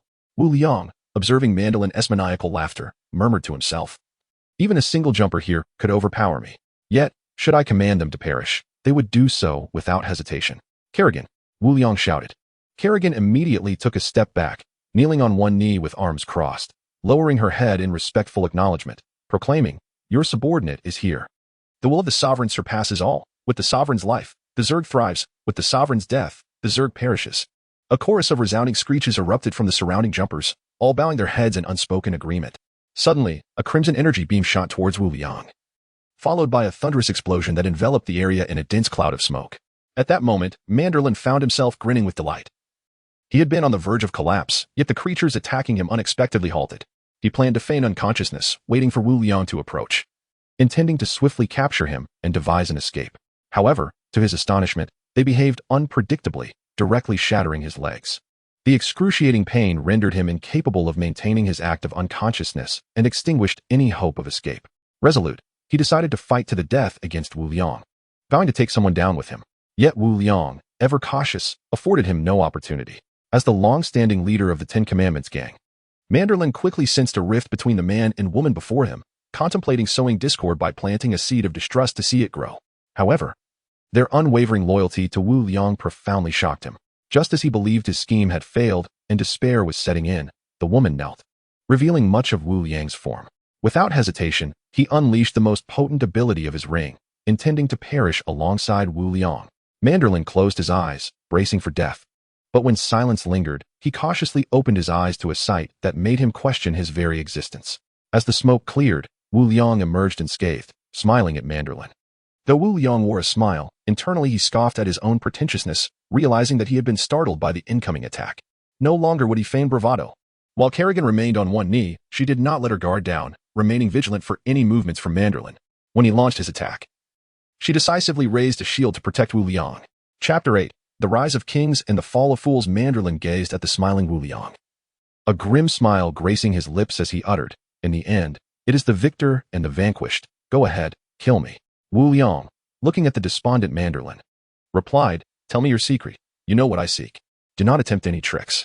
In your dreams, Mandolin retorted, I intend for this secret to accompany me to hell. You shall not acquire it. Mandolin, why must it come to this? Speak, or you will experience a fate worse than death. Come now. I, Mandolin, have never feared anything in my life. Wu Liang sighed and fixed his gaze on Mandolin, studying his reaction. Mandolin's eyes narrowed in disbelief as he stammered. How do you know? Witnessing Mandolin's reaction, Wu Liang felt assured. Indeed, there was a connection. He threatened, speak, or I shall capture your son, and then he will understand your current plight. Mandolin, filled with rage, exclaimed, how despicable. He is my son, a closely guarded secret, but our relationship is strained, nonetheless. He is still my son. Wu Liang nonchalantly replied, I believe you. In this respect, I still fall short compared to you. Do I not? Mandolin attempted to resist, laughing. Since you have investigated me, you know our relationship is fraught with tension. Your threats are futile. Wu Liang addressed Kerrigan, instructing him to go to New York and bring him back. After uttering these words, he turned to leave. Very well, I replied. But you must promise not to harm him. Mandolin conceded, looking utterly despondent. Wu Liang observed Mandolin, who appeared to have aged a decade in an instant, contemplating the heartache of a parent. It was astonishing that Shang-Chi could commit such an act of righteousness against his own kin, shattering one's worldview. All right. I cannot make any guarantees. If he does not provoke me, I will not act against him, Wu Liang stated. Mandolin gazed intently at Wu Liang, as if trying to see through his very soul, then slowly shook his head, sighing, in the past, I wandered aimlessly, living from hand to mouth, vulnerable to the disdain of others. It was in my most desperate hour that I stumbled upon a cave known as the Valley of Souls, where I discovered an otherworldly dragon-like alien from the fourth planet, a compatriot of the extraordinary dragon. This alien was once an explorer, seeking knowledge of other intelligent life in the universe, but due to its fearsome appearance, it was attacked and gravely injured. In its spaceship, I found 10 rings imbued with unique powers, and I realized this was my singular chance to alter my fate. Hence, I ended the alien's life and claimed its possessions as my own. Wu Liang nodded, acknowledging, I am aware of all this. What happened next? Where is the spaceship now? That is my sole concern. Mandoline continued, this matter, I assure you, is known only to me. How did you come to learn of it? Wu Liang, gazing at Mandoline with a hint of disdain, retorted, I know far more than you think. Spare me the trivialities. Where is the spaceship? Mandoline offered a bitter smile, in the Golden Triangle, within an abandoned military base in the north. That is where I subsequently relocated it. The exact location? Wu Liang pressed. You will have to take me there. I will not disclose its precise whereabouts. Threats are futile, Mandoline replied, now at ease, recognizing that he possessed the only leverage in this situation. Ha ha ha. Wu Liang laughed heartily. Do you still wish to play tricks? You see, this holds little allure for me. I merely find the spaceship fascinating. What a splendid mode of transport it would be. Just imagine how envious Tony would be. Wu Liang turned and beckoned, causing a jumping insect to leap forth and land respectfully at his feet. He mounted the creature with ease, finding it surprisingly comfortable, and commanded Kerrigan, eliminate him and transfer the rings along with his mind to Isha. Moments earlier, Isha had informed him that she detected rare resources nearby, which could restore the mother nest by 3%. The aberrant swarm, among other units, required only one brain that had not completely perished for the swarm to fully extract all desired knowledge. Wu Liang could only marvel at the prowess of the Zerg. Since they could obtain the information directly, what was the point in further conversing with Mandoline? Did he truly believe this was a mere exercise in verbosity? Upon hearing that he would be killed, Mandoline could no longer contain himself, urgently exclaiming, You cannot do this. My lord Wu Liang, I will tell you everything. Without looking back, Wu Liang rode the jumping insect further away, a voice echoing behind him. Mr. Mandoline, it is unnecessary. I possess a means to uncover what I seek. You squandered your opportunity, and due to my nature, I will keep a watchful eye on your son. The essence of dominion is interconnected, as Kerrigan is well aware. Thus there is no need for superfluous dialogue. With a sudden emergence of bony wings from her shoulders, blood splattered within the cave. After a brief period of haste, Wu Liang returned to the cave, settled into a comfortable position, and languidly inquired of Isha for a report. At your command, my lord. The current recovery status of the mother nest stands at a mere 3%. Due to this ongoing recuperation, production is halted. The secondary mother nest is capable of producing 100 larvae each day, while resources can be harvested at a rate of 10,000 resource points daily.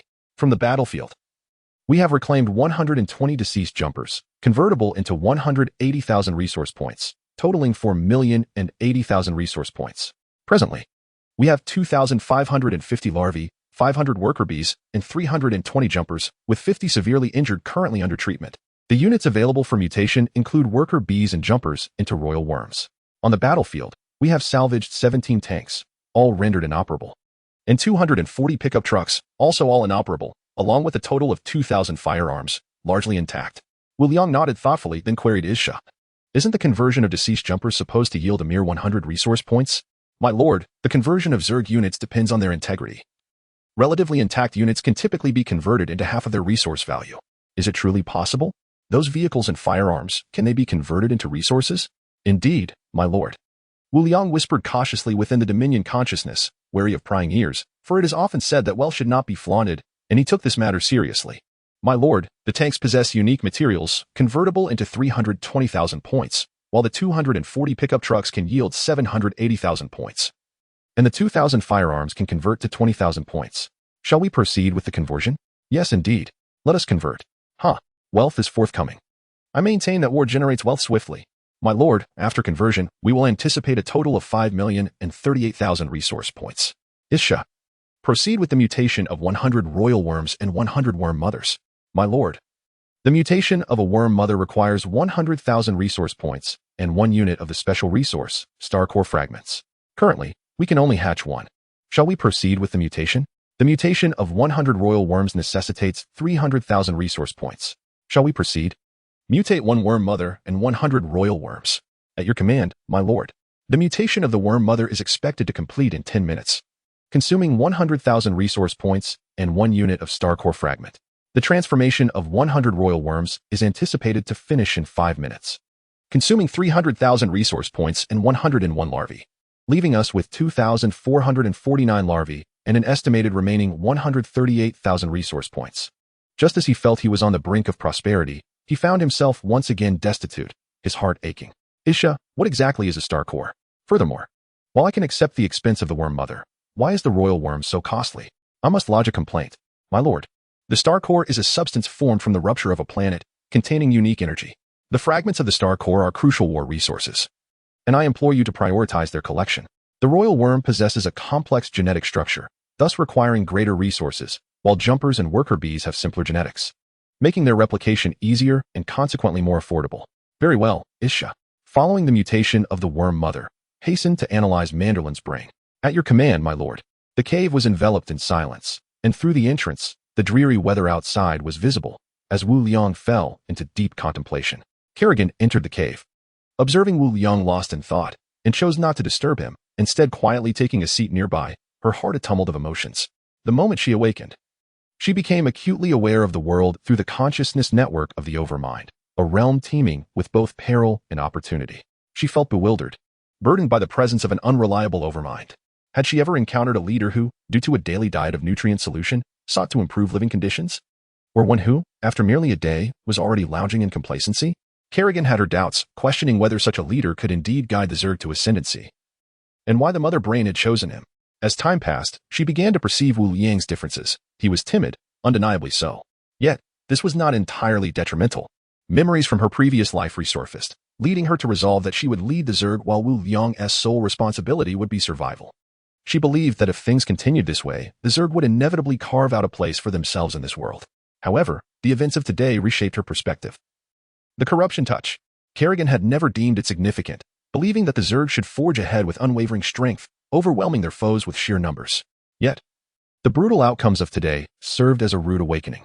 Had she been in command of the battle, she was confident she could have annihilated the enemy without engaging directly, albeit at the cost of a three-quarters loss on her side. Yet, the one she had previously underestimated merely incurred a little over a quarter of the losses and emerged victorious, with the majority of casualties inflicted by a human named Mandolin. Perhaps this was a commendable choice after all. Ha ha ha, Kerrigan, what do you think? Isn't my prowess as the Overmind truly remarkable? Do not idolize me, for I am but a legend. Wu Liang laughed heartily, his face brimming with pride, dispelling the earlier weight of the moment. He descended to inspect the new Zerg units. Kerrigan, witnessing Wu Liang's exuberance, rose and declared, "As you command, Overmind." The two proceeded toward a hidden passage. Within the passage, Kerrigan remarked, "You need not call me Overmind. You may simply address me by my name. As you command, Overmind." Chapter 9. The Zerg Queen. Upon returning to the underground base, everything remained meticulously organized, akin to an emperor surveying his subjects. In the central area, 100 royal Zerg accompanied by a solitary queen awaited in orderly fashion. The royal Zerg resembled colossal jellyfish, their large heads adorned with countless tentacles, floating in midair, emitting a low, resonant hum. Isha, what abilities do the royal Zerg possess? My Overmind. The royal Zerg are derived from a species known as the Borky behemoth, a cosmic entity with a modicum of intelligence. Initially absorbed into the Zerg to harness their acute senses for enhancing combat prowess, the royal Zerg rapidly evolved to serve as communicators of commands, ensuring coordination within the swarm during battles. They frequently act as elite scouts, endowed with capabilities such as reconnaissance, invisibility, and cloaking. In combat, they can expel a fungal carpet from their bodies to facilitate the advance of other Zerg forces, and they can evolve to utilize hollow exoskeletons to transport Zerg warriors. In the game, it is merely an auxiliary unit. However, in reality, gazing upon the colossal creature measuring 18 meters in length, Wu Liang found it difficult to believe it possessed no combat prowess whatsoever. Driven by curiosity, he summoned a jumping insect and commanded them to engage in combat. The jumping insect let out a piercing cry, propelling itself towards the airborne overlord insect with the ferocity of a famished wolf. Yet, the overlord insect exhibited no extraneous movements. It extended dozens of tentacles, ensnaring the jumping insect midair. With a fluid motion, the tentacles retracted, effortlessly tearing the struggling insect apart, causing blood to splatter in all directions. Wu Liang drew a cross over his chest and silently prayed for divine mercy, exclaiming, "Oh dear. Overlord insect, do you harbor grievances against me? Must you resort to lethal force?" With that, Wu Liang rolled up his sleeves, preparing to confront this extravagant overlord insect. Kerrigan, maintaining her distance, seemed to convey, "I am not acquainted with him." Yet, she could not ignore the situation. After all, If the Overlord were to be harmed, she would bear the responsibility. My lord. In the realm of the swarm, there exists no concept of restraint. Once engaged, life and death are at stake. This is the law of the swarm. Furthermore, my lord, your erratic movements tarnish the image of the Overlord. Suspended more than 20 meters above the ground, Wu Liang realized that to reprimand this Overlord insect, he could only leap and deliver a punch or a kick. Overwhelmed with frustration, he glared fiercely at the Overlord insect and remarked to Kerrigan, I am doing this for your sake. Isha, puzzled, questioned, isn't the Overlord insect classified as an auxiliary unit? How can it be so formidable? It effortlessly dismantled the jumping insect. The armor of the jumping insect is capable of withstanding gunfire without faltering. My lord, I am unsure of your sources, but this bears no resemblance to the swarm. To put it in earthly terms, while the Overlord insect may serve as a communicator on the battlefield, who has decreed that a communicator cannot possess combat capabilities? In the swarm, one's combat ability determines their status. Worker bees rank lowest, engaged in menial tasks such as resource collection. Following them are the jumping insects, abundant in number, yet fated to be cannon fodder, meant to draw fire and absorb the enemy's living forces. As for the Overlord insect, it functions akin to a military unit that requires a liaison. Its combat prowess far surpasses that of the jumping insect, all of which reside under the authority of the Overlord's consciousness. The queen insect is classified as a special unit, belonging to the intermediate tier of the swarm, possessing level 5 authority and exceptional intelligence, fulfilling the role of a battlefield commander. The secondary hive, holding level 4 authority, serves as the primary production unit for the swarm's ferocious troops, unique in its origin from the queen. Beyond production, it possesses the ability to cloak an area for self-protection and can link with the Overlord's consciousness network, akin to a contemporary signal tower.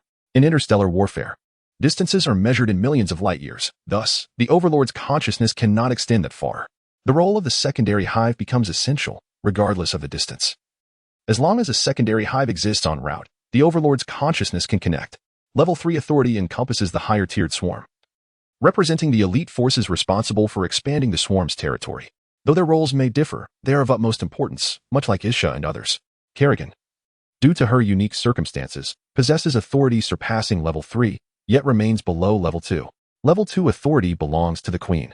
The existence of the Zerg Overmind is paramount. It not only possesses the capability to split secondary hives, but also serves as the genetic repository of the Zerg, the very foundation of their evolution. It acts as the central hub for the Overmind consciousness network, where all secondary hives are interconnected and converge into the primary hive. It wields level 1 authority, the Overmind itself, the lifeblood of the Zerg. The Overmind gives life to the Zerg, commands their existence, and can extinguish them, leading to their annihilation. Thus, it is a hierarchical system where those with higher authority govern those beneath them, possessing dominion over their very existence. Wu Liang pondered deeply, realizing that the Zerg could not be perceived through the lens of his previous gaming experiences. Their true strength lies not in their endless numbers, but in their mutations. The history of the Zerg is a narrative of gradual transformation, subduing all in their path to become a preeminent race. Suddenly enlightened, Wu Liang's spirits lifted as he gazed passionately at the solitary Zerg queen before him. Standing nearly 4 meters tall, her form resembled that of a scorpion, with spider-like limbs on her lower half and an upper body akin to a fearsome warrior. She possessed 3 pairs of appendages connected by a purple mucous membrane, and a pair of bony wings adorned her back, creating an exceptionally terrifying visage. Astounded by her appearance, which surpassed even that of the game, Wu Liang inquired of Isha about the abilities of the Zerg queen. Just then, the previously unresponsive queen stirred, taking 2 steps forward, crossing her arms in a gesture of respect, bowing her head as she addressed him. Great Overmind, I possess the abilities of rapid regeneration, healing of Zerg units, and the capacity to produce parasitic organisms that can alter environmental conditions. You can speak? Wu Liang was taken aback, having never heard another Zerg articulate words beyond Isha or Kerrigan, though her voice was somewhat subdued. The queen replied respectfully, Great Overmind, among the Zerg, only those of intermediate to high intelligence possess independent thought. However, the will of the Overmind supersedes all. Should the Overmind wish for us to lack such thought, we could be purged. Wu Liang chuckled, I am merely surprised. By the way, what shall I call you? Reporting to the Overmind, I possess no name, she replied. After a moment of contemplation, Wu Liang suggested, let us call Yuho for convenience. Please do not take offense. The will of the Overmind is paramount, Huiho said, crossing her arms and bowing deeply in respect. Let us refrain from adding great. It sounds rather trivial. You are the first Zerg queen to emerge, henceforth. You shall lead all Zerg queens. Your name will continue in this order, Huiho, Ho-san, and so forth. In the future, many more Zerg queens will arise. While they may possess thought, Naming each one individually would be laborious, so I am merely taking a shortcut. Hui Hou responded with even greater respect, as you command, Overmind. Satisfied. Wu Liang nodded and inquired, what is your combat strength? Moreover, did Isha not mention that you could analyze the memories of Mandolin? Overmind. I am not a frontline combat unit. To illustrate, if given certain conditions, I could effortlessly eliminate the 10 Commandments gang. From the moment each new Zerg unit is born. The Overmind consciousness network instills within them the knowledge they require, including combat instincts and accumulated battle experience. Units such as Kerrigan's Zerg Queen, endowed with superior intelligence, will be informed of all that transpires in this world. Wu Liang, astonished, asked, Hui Hou, are you not deceiving me? The sovereign, with a sense of authority, declared that his subordinates dared not engage in direct combat. However, they could employ strategies to undermine the enemy. His subordinates possessed the ability to produce various parasites capable of infesting structures, biological entities, and mechanical constructs, generating suicidal legions under control. What? Is that truly the case? Why was I unaware of this? Ah, yes, this is reality. Wu Liang exclaimed, his voice filled with astonishment. He felt a surge of excitement as if he had discovered a new world, promptly calling out to Isha, inquiring if there were any spoils remaining. My lord. 3 tanks and 50 pickup trucks remain, and the firearms have been successfully converted. Such efficiency. Excellent. Please reserve 1 tank and transport it to me, he commanded. As you wish, my lord. Before long, 4 worker bees approached, bearing a relatively intact tank, which they gently placed at Wu Liang's side before resuming their industrious tasks. Wu Liang regarded the diminutive creatures with newfound admiration. They were truly impressive. Can we infuse it with a parasite? He asked, filled with anticipation. Indeed, my lord. The worker bee replied respectfully. It then began to convulse, and a dark brown egg, resembling a dragon fruit, rolled onto the ground. Wu Liang felt an uneasy sensation as he witnessed the egg-laying process up close. Typically, he would avoid such sights, as he was, after all, a genuine human. And some things were better left unseen. The parasite's egg cracked open, releasing a transparent, viscous substance from which emerged a creature resembling a snake. With a large head and an elongated body measuring approximately 30 centimeters, a grayish-white parasitic larva. With remarkable agility, it darted towards the tank, circling beneath it as if seeking a target, before swiftly ascending to the engine compartment located at the rear left side. A wondrous spectacle unfolded as the parasite's head split open into 8 segments, biting into the engine area. Its body undulated slowly, seemingly transferring something to the engine.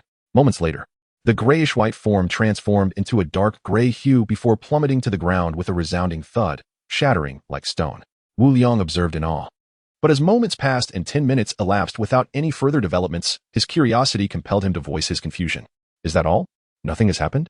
Suddenly, a powerful heartbeat resonated from the direction of the tank, interrupting Wu Liang's inquiry. The tank began to tremble as if imbued with life, and dark red flesh surged forth from within, intertwining and penetrating every joint. Chapter 10. The host tank. The tank's exterior began to tear apart, its form expanding dramatically until it reached double its original size before halting. Gradually, its limbs, torso, and head became increasingly defined, and the metallic armor of the tank grew alongside the fleshy mass, enveloping vital areas. Countless elongated metal spikes protruded from the flesh, and 6 tentacles sprouted from its back, waving menacingly, resembling metallic projectiles. With formidable fangs and massive claws, exposed metallic gears were visible on its chest, rendering it a grotesque amalgamation of metal and flesh, embodying a striking aesthetic of violence. In an instant, Wu Liang felt an overwhelming sense of affection. As a man, he was profoundly captivated and inquired, what is the principle behind this? It's simply astonishing. The response from the entity known as Hou was met with great satisfaction. With pride, it explained. The Zerg are a brutal and violent race, yet they possess advanced biological genetic technology. As the race evolves, they encounter various challenges and opportunities.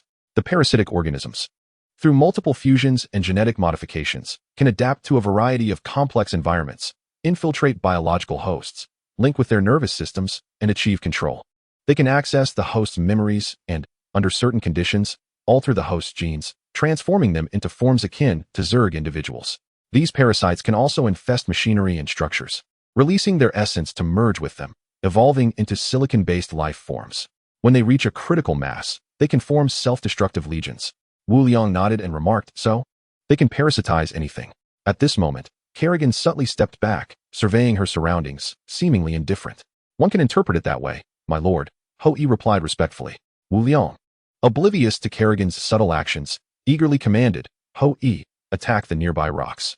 As you wish, my lord, came the prompt response. He scanned the vicinity and selected the nearest rock, raising a hand to point. The metallic beast, a fusion of flesh and machine, adjusted its position, extending a tentacle from its back, which unfurled like a blooming petal, emitting a radiant beam. With a thunderous roar, the underground base trembled, debris flying. Fortunately, there were no other Zerg in the vicinity, or it could have resulted in collateral damage. Astonished, Wu Liang clapped his thighs, exclaiming, "Is it possible that it can launch projectiles?" "Indeed, my lord," Hui affirmed. "Due to the fusion and mutation, it retains some functions of its former host." This particular parasite's host was a tank, which carried 10 shells. Once expended, it will lose the ability to generate more projectiles, leaving it with only robust armor and formidable melee capabilities. Understanding dawned upon Wu Liang, and he nodded thoughtfully. It was no wonder the Zerg had many names. He had once found it perplexing, with terms like Zerg, aberrant creatures, and xenomorphs. Now he recognized that calling the Zerg xenomorph queens was not inaccurate, and they were indeed far stronger than the ones portrayed in films. The ability to parasitize non-living entities made the Zerg truly formidable. With satisfaction, Wu Liang declared, "I tend to be lazy, so for convenience, let's name whatever it parasitizes after its host. We shall call this one tank host. The will of the master surpasses all." Hui responded with a respectful bow. "Isha," he continued, "do you think in the future, all Zerg will be named after their hosts, like Host 1 or Host 2? Thankfully, our advanced Zerg come with their own names. Otherwise, I might end up being called Knife 1 or King 1. A certain queen quietly lamented within the master's consciousness network. "Your Majesty, there is an 88.88% probability of that occurring," came the reply. The limitation of the master's consciousness network was that those with lower authority held no secrets before those with higher ranks. Flushed with embarrassment, Wu Liang found himself at a loss for words, unsure of how to respond, and silently noted that the pages in his notebook were running out. It must be said. Initially there was an intention to refer to Kerrigan as Little Blade, but alas, a mere glance deterred that notion, and she was henceforth addressed as Kerrigan. Maintaining a distinct sense of distance, clearing his throat, Wu Liang solemnly inquired, "By the way, have you dealt with Mandarin's mind?" "The Overmind had been thoroughly analyzed from the moment of my birth. It can autonomously access the memories of its subordinates. It is known that the Queen of Blades possesses parasitic genetic fragments within her, which is essential for her to spawn these parasites. Thus, she can extend delicate tendrils from her mouth to extract the memories of her foes, albeit the imagery is rather gruesome." Wu Liang immersed himself in the Overmind's consciousness network. Perusing the memories of the Queen of Blades, there were numerous recollections, most of which were trivial, until he finally reached the moment of Mandarin's demise. "Ah, how disheartening," Wu Liang lamented, unwilling to accept the reality. Within these memories, he uncovered the location of a clandestine underground base in the Golden Triangle, as well as the main base of the Ten Rings organization, which boasted tens of thousands of members. While these details were significant, acquiring them would prove challenging. In Afghanistan, dealing with the Ten Rings was relatively manageable due to the overwhelming Zerg army in the magnetic field generated by a nearby secondary hive, which obscured external surveillance. Therefore, Wu Liang boldly led the swarm without fear, but beyond this area, he could not command them so freely, until the primary hive could split into a second secondary hive. And until he possessed the means to confront this world, caution was paramount. The Golden Triangle was out of reach. Fortunately, there was a consolation prize. Mandarin had deposited a substantial sum in a Swiss bank, accessible with a mere string of passwords. Days later, in a remote mountainous region of Afghanistan, a bald man gazed into the distance, sensing an ominous event unfolding, his heart racing uncontrollably. Again, he took out his phone to dial a number, only to be met with the familiar busy tone, unable to connect. Beside him, a slightly portly man offered reassurance. "Leader, perhaps our superior is delayed. Such an exceptional individual as he cannot be easily thwarted." The bald man nodded slightly and inquired, "Is everything settled on that end?" "Leader, it is taken care of. He has promised to manufacture Jericho missiles for us." As time passed, on a small hillside, Wu Liang lay unceremoniously, peering through binoculars while occasionally tugging at his pants, which felt somewhat snug. Had he perhaps grown? Over 2 months had elapsed since the Great Battle, and Wu Liang deemed it time to ambush the Ten Rings base in hopes of rescuing Iron Man, Tony Stark, and thereby returning to New York for a life of indulgence. Of course, he could not disclose this to Kerrigan, according to her own words. Lingering here was detrimental to the Zerg's development, and as the Overmind, he bore the responsibility. He then articulated the carefully crafted rationale he had long prepared. Saving Tony would facilitate his return to New York. And all of this was for the benefit of the Zerg, devoid of any selfish intent. This sentiment would surely touch Kerrigan, who would perceive the Overmind's growth and its newfound commitment to the great revival of the Zerg. Most importantly, the transformation of Tony into Iron Man signified the advent of perilous times in this world, such as the looming threat of Thanos. However, That was a full-scale artillery attack, and Wu Yang dared not gamble on it. Thus, he returned not merely to indulge in pleasure, but to contemplate a few immature ideas that required practical application. Chapter 11. The rescue of Tony. During these past 2 months, the underground base had not been idle. The existing units had developed to include 1 queen, 100 zerglings, 2,000 drones, 1,000 puppies, 6,319 larvae, and a resource pool of 9 million points. Resource limitations constrained the Zerg's development. In this perilous world, one must proceed with caution. Kerrigan, standing at the lower position, reminded the Overmind that real-time visual transmissions were coming from the Zerglings, indicating that the target was engaged in testing something with another human. Wu Yang nodded, clearly observing through the transmission, recalling the plot of Iron Man 1. He murmured to himself that it seemed nearly ready. He then instructed the hidden units below, please commence your performance. Since they were far from the secondary hive, they could not act as recklessly as before. Although the Zerglings could temporarily obscure external vision, there was no need for excessive measures. Deploying 1 unit would suffice. As you command, Overmind, the Zergling replied respectfully. The earth heaved, and several small mounds emerged as numerous parasitic larvae burrowed out. 2 swam toward tanks on either side of the valley, while the rest crawled slowly towards the vigilant personnel. They seemed oblivious, allowing the larvae to creep up their legs. Only when the larvae neared their necks did they react, but it was too late. Some took the opportunity to enter their mouths, while others bit into their necks, causing them to scream in terror, yet no sound escaped their lips. Everything unfolded naturally, unnoticed by anyone. Truly silent, Wu Yang could not help but sigh. Hey, Yale? Why are you turning your back? Ha ha ha. He exhausted himself yesterday and is now lost in thought. Who could argue with that? Just a few days ago, I nearly couldn't get out of bed. Shishin, do you have a light? The man who had just been mocked approached the nearest person for a flame. Yale, don't you smoke? Shishin asked, somewhat surprised, as he produced a lighter. He typically abstained from tobacco and alcohol, but today he seemed transformed. Yale casually perched on an ammunition box at the sentry point, igniting the lighter. Yale, are you insane? Stop that. Boom. A thunderous explosion echoed, and a similar chaos unfolded around the surrounding outposts. FK, what happened? A burly, bald man burst from the cave, surveying the devastation outside, and seized a dazed subordinate who had been momentarily stunned by the aftershock. Chief, I don't know. Thump, thump. The frantic beating of hearts resonated through the ruins. Roar. Dozens of grotesque figures emerged from the debris, their elongated limbs adorned with ghastly spines, emitting piercing howls as if announcing their own birth to the world. They swiftly charged forth, like specters, harvesting the lives around them. Vibrant sprays of blood blooming as if they were painting a gruesome masterpiece. Tap, tap, tap. The bald leader, watching these monstrous killers, turned pale. Seizing a weapon from a nearby subordinate, he fired at the nearest creature in a desperate attempt to unleash his terror. Enemy attack. Enemy attack. Take cover and retaliate. Quickly. Shoot without hesitation if you wish to survive. The bald leader shouted. The members of the 10 Commandments gang regained their composure, each joining the fray. Some propped up machine guns to retaliate with a cacophony of gunfire, while others hoisted rocket launchers, unleashing thunderous blasts. Numerous individuals surged forth from the cave, seeking refuge to mount their counterattacks. In that moment, it seemed that even the human hosts could do little against their adversaries. A torrential downpour of bullets rained down. Though the damage was minimal, the pain was palpable. The human hosts, evading the incoming projectiles with agile rolls, found themselves ensnared in a veritable web of gunfire that they could not breach.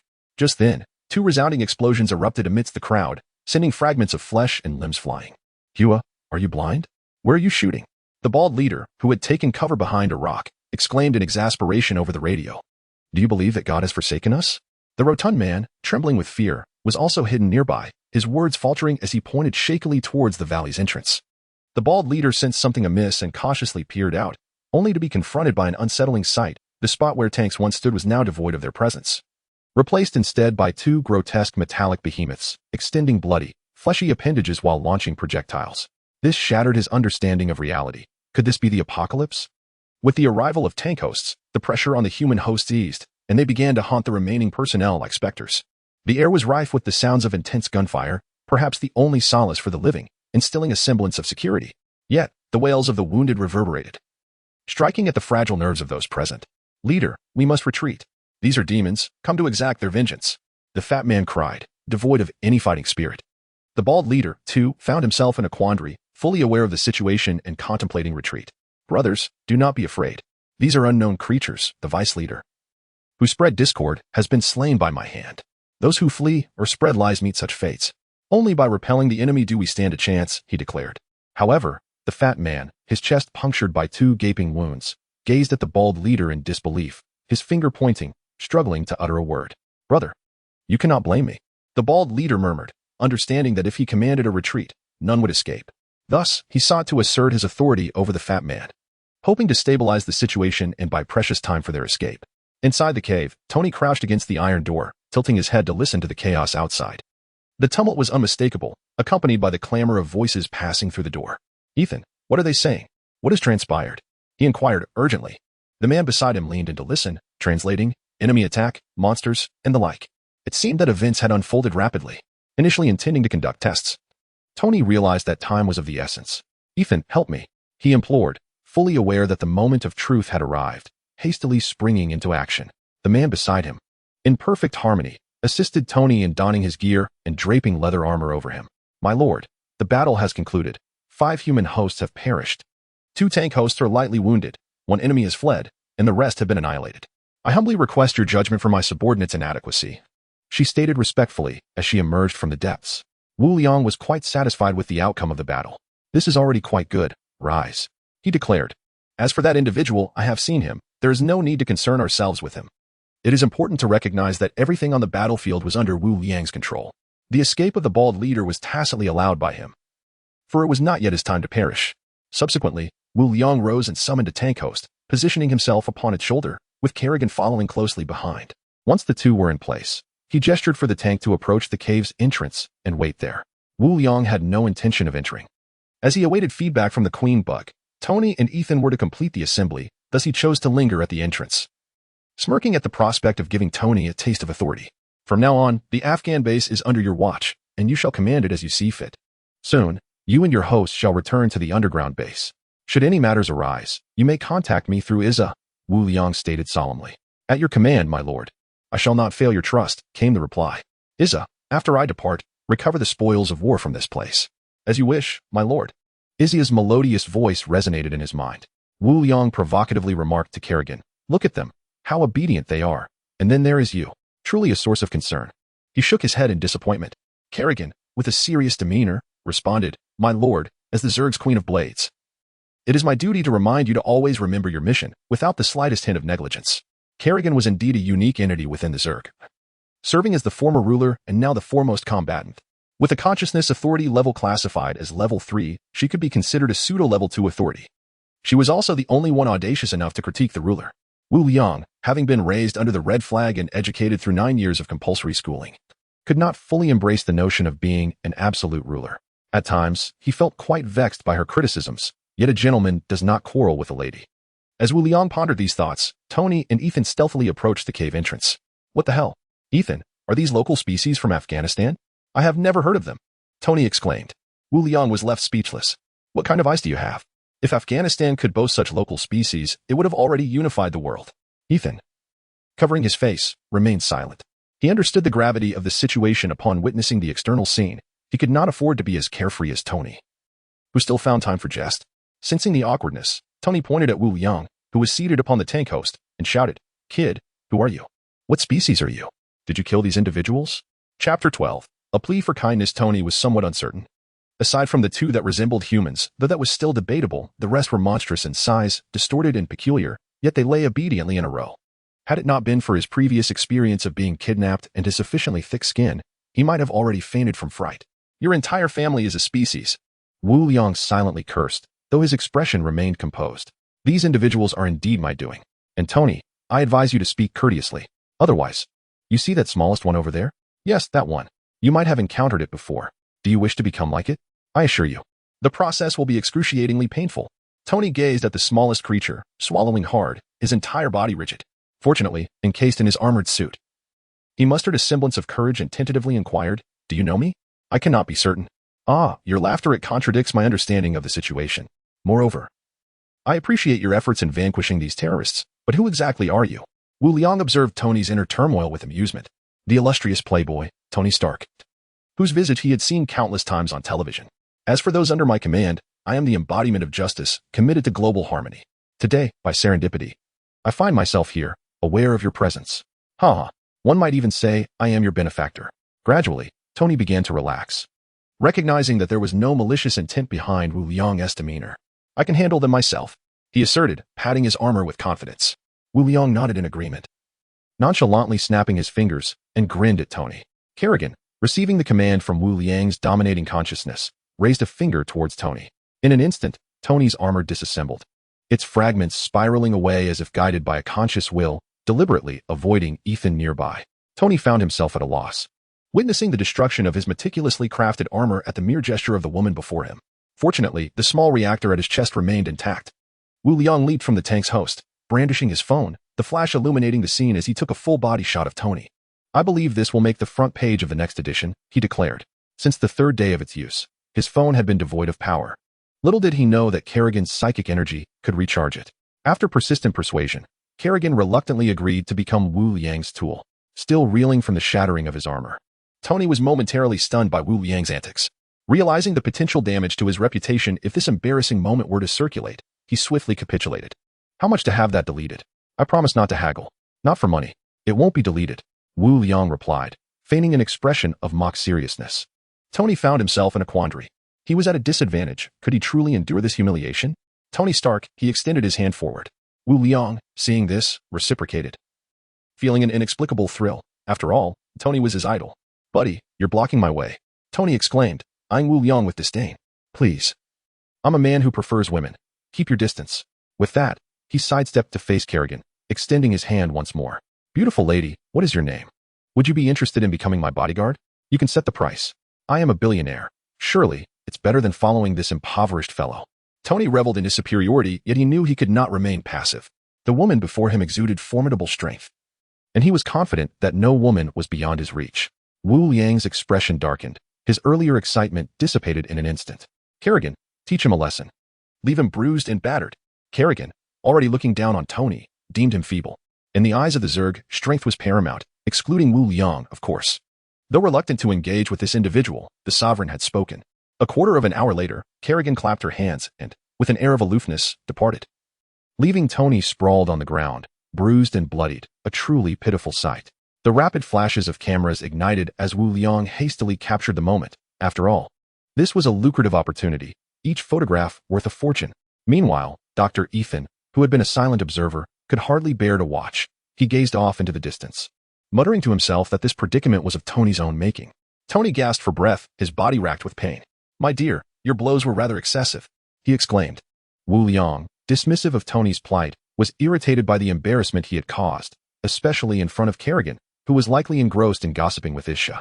Wu Liang turned to Ethan and solemnly extended his hand, saying, "Dr. Ethan, it is a pleasure to see you again." "Just call me Ethan," he replied politely, though he sensed something amiss yet could not articulate it. After catching his breath, Tony stood up, relieved that his injuries were merely superficial.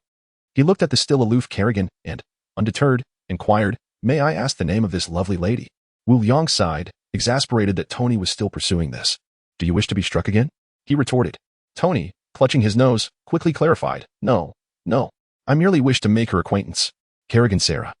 But you may call her Kerrigan. This lady is not to be trifled with, so I would advise against provoking her," Wu Liang introduced. "Kerrigan, it is an honor. I hope you will go easy on me next time," Tony said, extending his hand in a friendly gesture. Kerrigan remained somewhat distant, prompting Wu Liang to silently implore her to show some grace, as she was, after all, their future benefactor.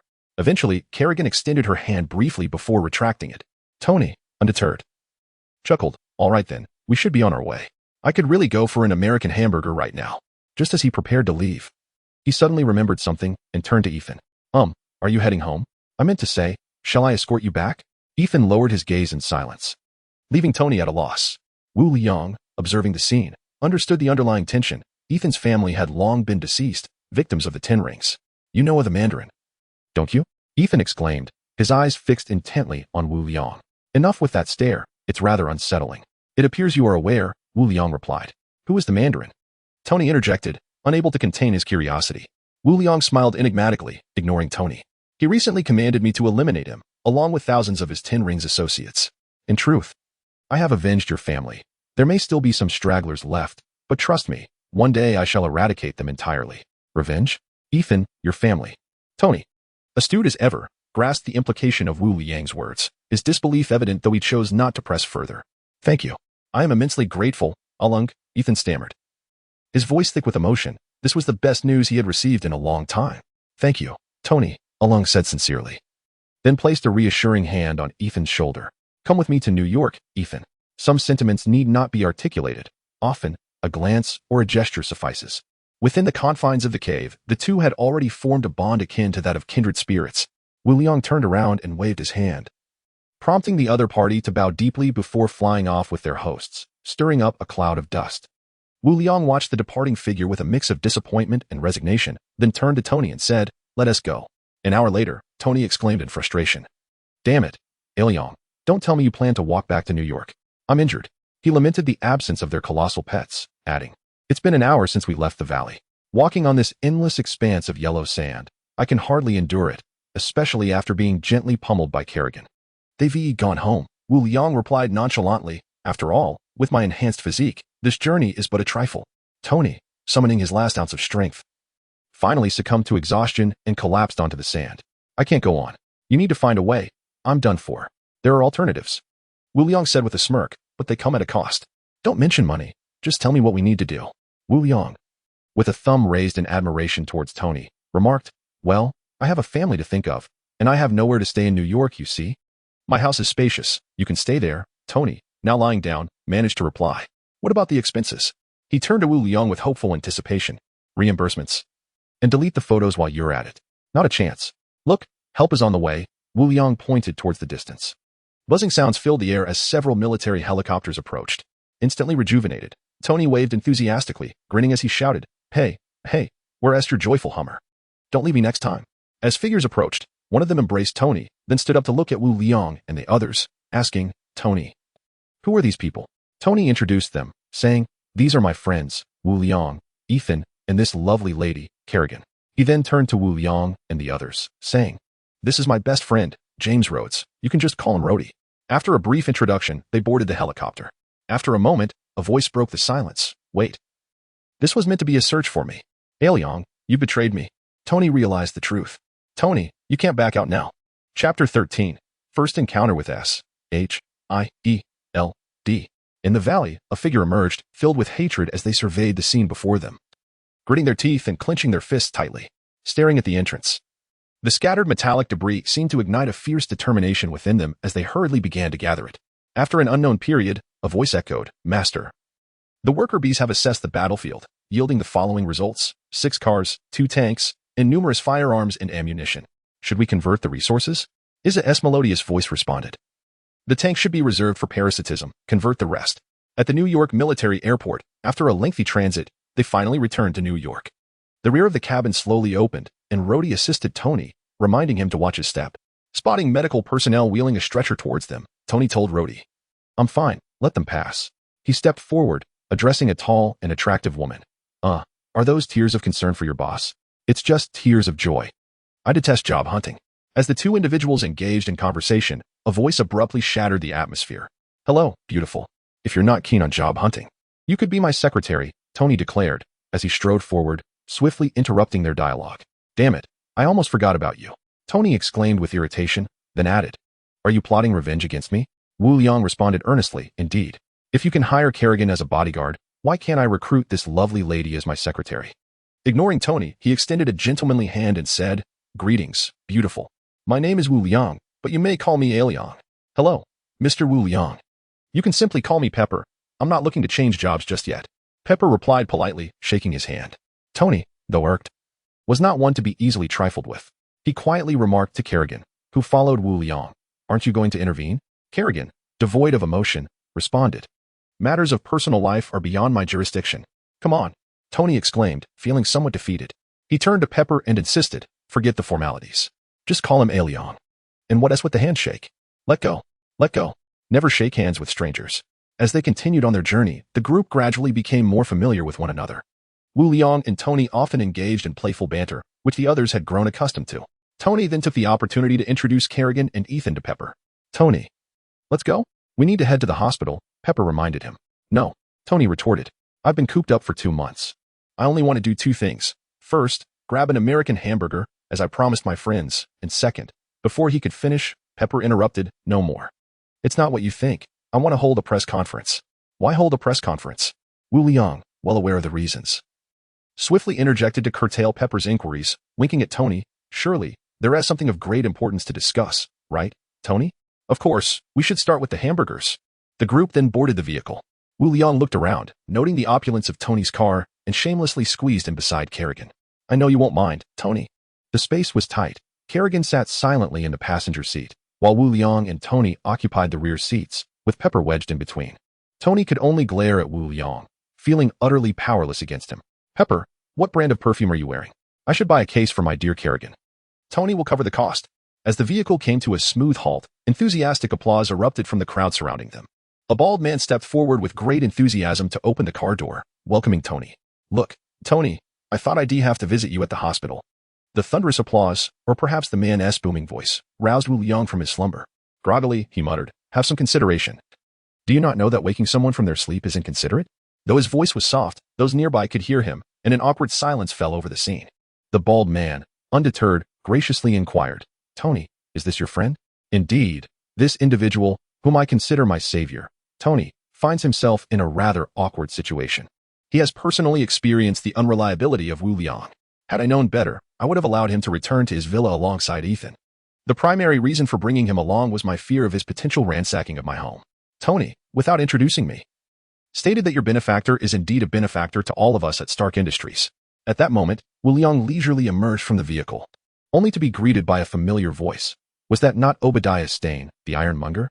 Tony hastily introduced, this is Obadiah Stane, my relative, and this is Wu Liang. Just call me Obi, he said eagerly, grasping Wu Liang's hands with palpable excitement. Wu Liang, taken aback by this sudden enthusiasm, thought to himself, although others may be unaware, I certainly know who this fellow is. However, it was not the time to confront him. That task would fall to Tony.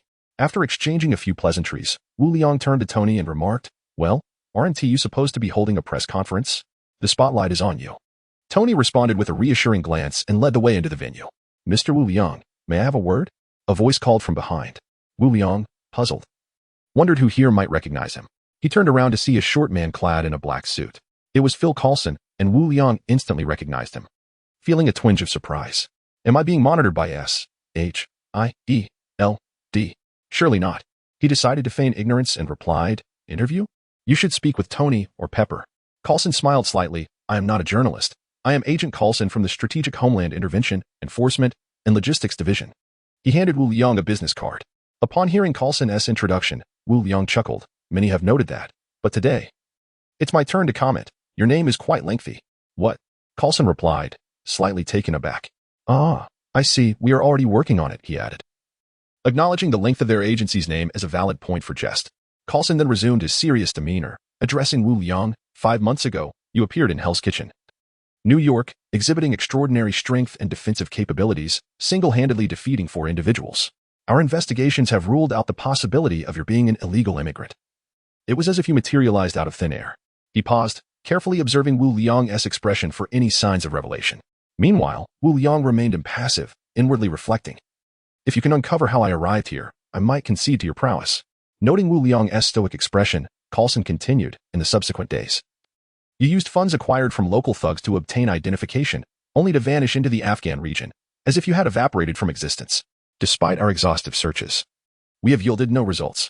Mr. Wu Liang, can you provide a reasonable explanation? Wu Liang was taken aback that S-H-I-E-L-D had taken an interest in him immediately upon his arrival in this world. Truly, the rumors held merit. 1 in every 10 individuals is indeed an eye of S-H-I-E-L-D. Agent Coulson, he replied, I believe my origins are not within your jurisdiction. That responsibility should lie with immigration authorities. Mr. Wu, please allow me to finish my statement. A few months after your departure to Afghanistan, certain circumstances have arisen that pertain to you. In the region where you mysteriously vanished, we inexplicably lost our observation capabilities, leaving it shrouded in a blind spot. Furthermore, approximately 2 months ago, a group of international terrorists, along with their leaders and several core members, vanished from this very blind spot, accompanied by thousands of heavily armed individuals. Upon investigation, we discerned clear signs of a fierce exchange of fire. 2 months later, you reappeared alongside Tony, who had been kidnapped, and notably, you were accompanied by this exquisite lady. After concluding his remarks, Coulson politely smiled at Kerrigan, who had been closely following Mr. Wu. Wu, non-committal, nodded in appreciation. acknowledging that you have meticulously gathered all traces of my whereabouts. However, I find your sudden appearance before me rather unwise." He then cast a mischievous smile at Coulson. "Mr. Wu, may I interpret your words as a threat towards my agent?" A voice echoed from afar. Following the sound, a figure with a bald head came into view. Exuding an imposing presence, clad in a black trench coat, with an eye patch adorning his fierce visage, Wu felt a twinge of curiosity. There were few people in the venue, and he wondered why such a conspicuous individual had gone unnoticed until now. Dismissing the thought, he gazed at the newcomer, contemplating. "Isn't that Nick Fury, the Black Egg?" Though internally critical, Wu maintained a semblance of respect, responding, "What of it?" "Mr. Wu, I am Nick Fury, the current director of the Department of Homeland Strategic Defense, Attack, and Logistics. You may call me Fury," he introduced himself. He continued, "However, I must advise you that this is New York, not the desolate expanse of Afghanistan," his words laced with a distinct threat. Upon learning that Wu had come to New York alongside Tony, he deemed it necessary to confront him personally, given the unknown dangers posed by his target. Several undercover agents had been discreetly deployed within a 5-kilometer radius, ready to respond to any potential incidents. "Master, the King Bugs report that we are surrounded by hundreds of armed personnel." Ish's voice resonated. When we departed Afghanistan, he had stored 319 larvae and 10 King Bugs within his mental space. After arriving in New York, he had stealthily released the King Bugs to survey the surroundings, prioritizing his safety with utmost dedication. Upon hearing Ish's words, Wu scrutinized Fury with renewed seriousness, realizing the extent of the welcome prepared for him. Through his dominion, he commanded Isha, "Hasten, mutate 1,000 jump bugs, and additionally mutate 100 worker bees. Master, resource expenditure stands at 310,000, leaving 690,000. Larvae consumption amounts to 200, with 219 larvae remaining. The jump bugs are expected to complete their mutation in 2 minutes, while the worker bees will follow suit in 1 minute. Safety is paramount." After all, only Kerrigan was by his side. With preparations in place, Wu felt a sense of reassurance. In a few minutes, he would command a formidable swarm of insects, ensuring his security in due course. Summoning swarms from the depths of his mind requires a considerable expenditure of Wu Liang's mental energy. Thus, he refrains from doing so lightly. As the number of insects increases, each one provides feedback to him, subtly enhancing his strength and expanding his mental capacity. Through his tests, he is determined that he can instantaneously summon up to 1,000 insects. Exceeding this number causes him temporary dizziness. With newfound confidence, Wu Liang addressed Nick Fury, who nearly let slip a secret but cleared his throat and continued, "Since you have returned to New York, you must not fear the various threats. Knowing about the Ten Rings gang, you should understand that your arrangements pose no threat to me. Moreover, your personal presence here to intimidate me. Are you not afraid?" Upon hearing Wu Liang's admission, Fury's heart sank. What had previously been mere speculation was now confirmed. To his astonishment, the other party had openly acknowledged the truth. Although he had acquired the information he sought, it also raised concerns. The youth's recklessness and fearlessness made him wary. The threats Wu Liang articulated only solidified Fury's belief in the latter. Fury was not concerned with Wu Liang's elimination of the Ten Rings gang. Rather, his focus lay on the latent threat Wu Liang posed, one that was beyond his control. As Fury pondered his next move, the air suddenly felt as though it had solidified, pressing heavily upon him and his companions, making it difficult to breathe. At that moment, Kerrigan took action, unleashing her own aura to oppress her adversaries. For one who dared to repeatedly provoke the sovereign, there was only a path leading to demise. Just as Fury felt himself bending under the pressure, his face flushed crimson. On the verge of unconsciousness, he heard Wu Liang interject, "Cease this, Kerrigan." At the command of the sovereign, Kerrigan withdrew her oppressive force, allowing Fury and Coulson to experience a sudden release from their suffocating burden, collapsing to the ground, drenched in sweat. Fury cast a frantic glance at Kerrigan, his heart racing, beginning to doubt his earlier arrangements. Moments ago, he had been unable to call for help. Yet, amidst the chaos, the audience at the press conference remained utterly oblivious, as if cloaked in invisibility. This was due to Wu Liang's prior arrangement of a king insect to obscure this small area, rendering everyone, including the surrounding vigilant agents, completely unaware. The reason Wu Liang intervened and stopped Kerrigan was not out of compassion but rather alarm when he noticed Fury reaching into his pocket. Although he was close to Fury, it was already too late to intervene. Wu Liang's decision to halt Kerrigan stemmed from a deep-seated fear. After all, Fury was the man capable of summoning Captain Marvel, the formidable woman who had confronted Thanos. Furthermore, the summoning device had been significantly modified to transcend countless star systems. There was no need to question how Wu Liang was aware of this. It was common knowledge among Earthlings. Hence, he dared not take the risk, emulating a benevolent demeanor. Wu Liang stood still, addressing Fury with a placating tone. "Director Fury, I ask for your understanding. My subordinates are rather temperamental and cannot bear to see me at a disadvantage. Please, have some understanding. Fearful of his own actions, Fury impulsively pressed the button. And truth be told, even without such apprehensions, he could not bear to witness Fury and Coulson perish here. Marvel, after all, had accompanied Wu Liang through many mundane moments in his life. He had once ventured alone to the cinema to pursue Marvel films, often enduring the pangs of unrequited love. His greatest desire was simply to find a girlfriend with whom he could enjoy Marvel movies. As Fury was assisted to his feet by Coulson, one eye fixated intently on Wu Liang, while his hand remained stubbornly tucked in his pocket, his expression darkened with a sardonic smile. Wu Liang, observing the scene, found himself at a loss. Currently, the Zerg remained relatively weak and had yet to truly rise. Discretion was the better part of valor. Thus, he spoke softly, Director Fury. It was all merely a jest. With my influence, had I truly wished to act against you, I would not have stopped Kerrigan just now, would I? Fury scrutinized Wu Liang's eyes, seeking some clue, but ultimately, with only one eye, he conceded defeat. Mr. Wu Liang, my interest does not lie in your dealings with the Ten Rings, but rather in your presence in New York and your association with Tony. Pray, elucidate your intentions. Fury's sincerity was palpable in his words. Wu Liang, rolling his eyes internally, thought to himself that if it weren't for the information relayed by the Overmind indicating that hundreds of armed personnel surrounded the area, he might have fallen for Fury's ruse. That cunning old man was indeed the most scheming character in Marvel. Nevertheless, he maintained a facade of compliance and replied, Isn't it merely a coincidence that I happened upon Tony while dismantling a Ten-Ring stronghold? Surely you've seen the news about this dashing playboy Tony in New York. I simply took the opportunity to approach him. Fury found the explanation somewhat far-fetched. It was hard to believe that someone capable of easily dismantling the Ten Rings would journey to New York merely for the sake of confronting a wealthy individual. However, this was not the time to burn bridges, especially since he was still in the midst of this situation.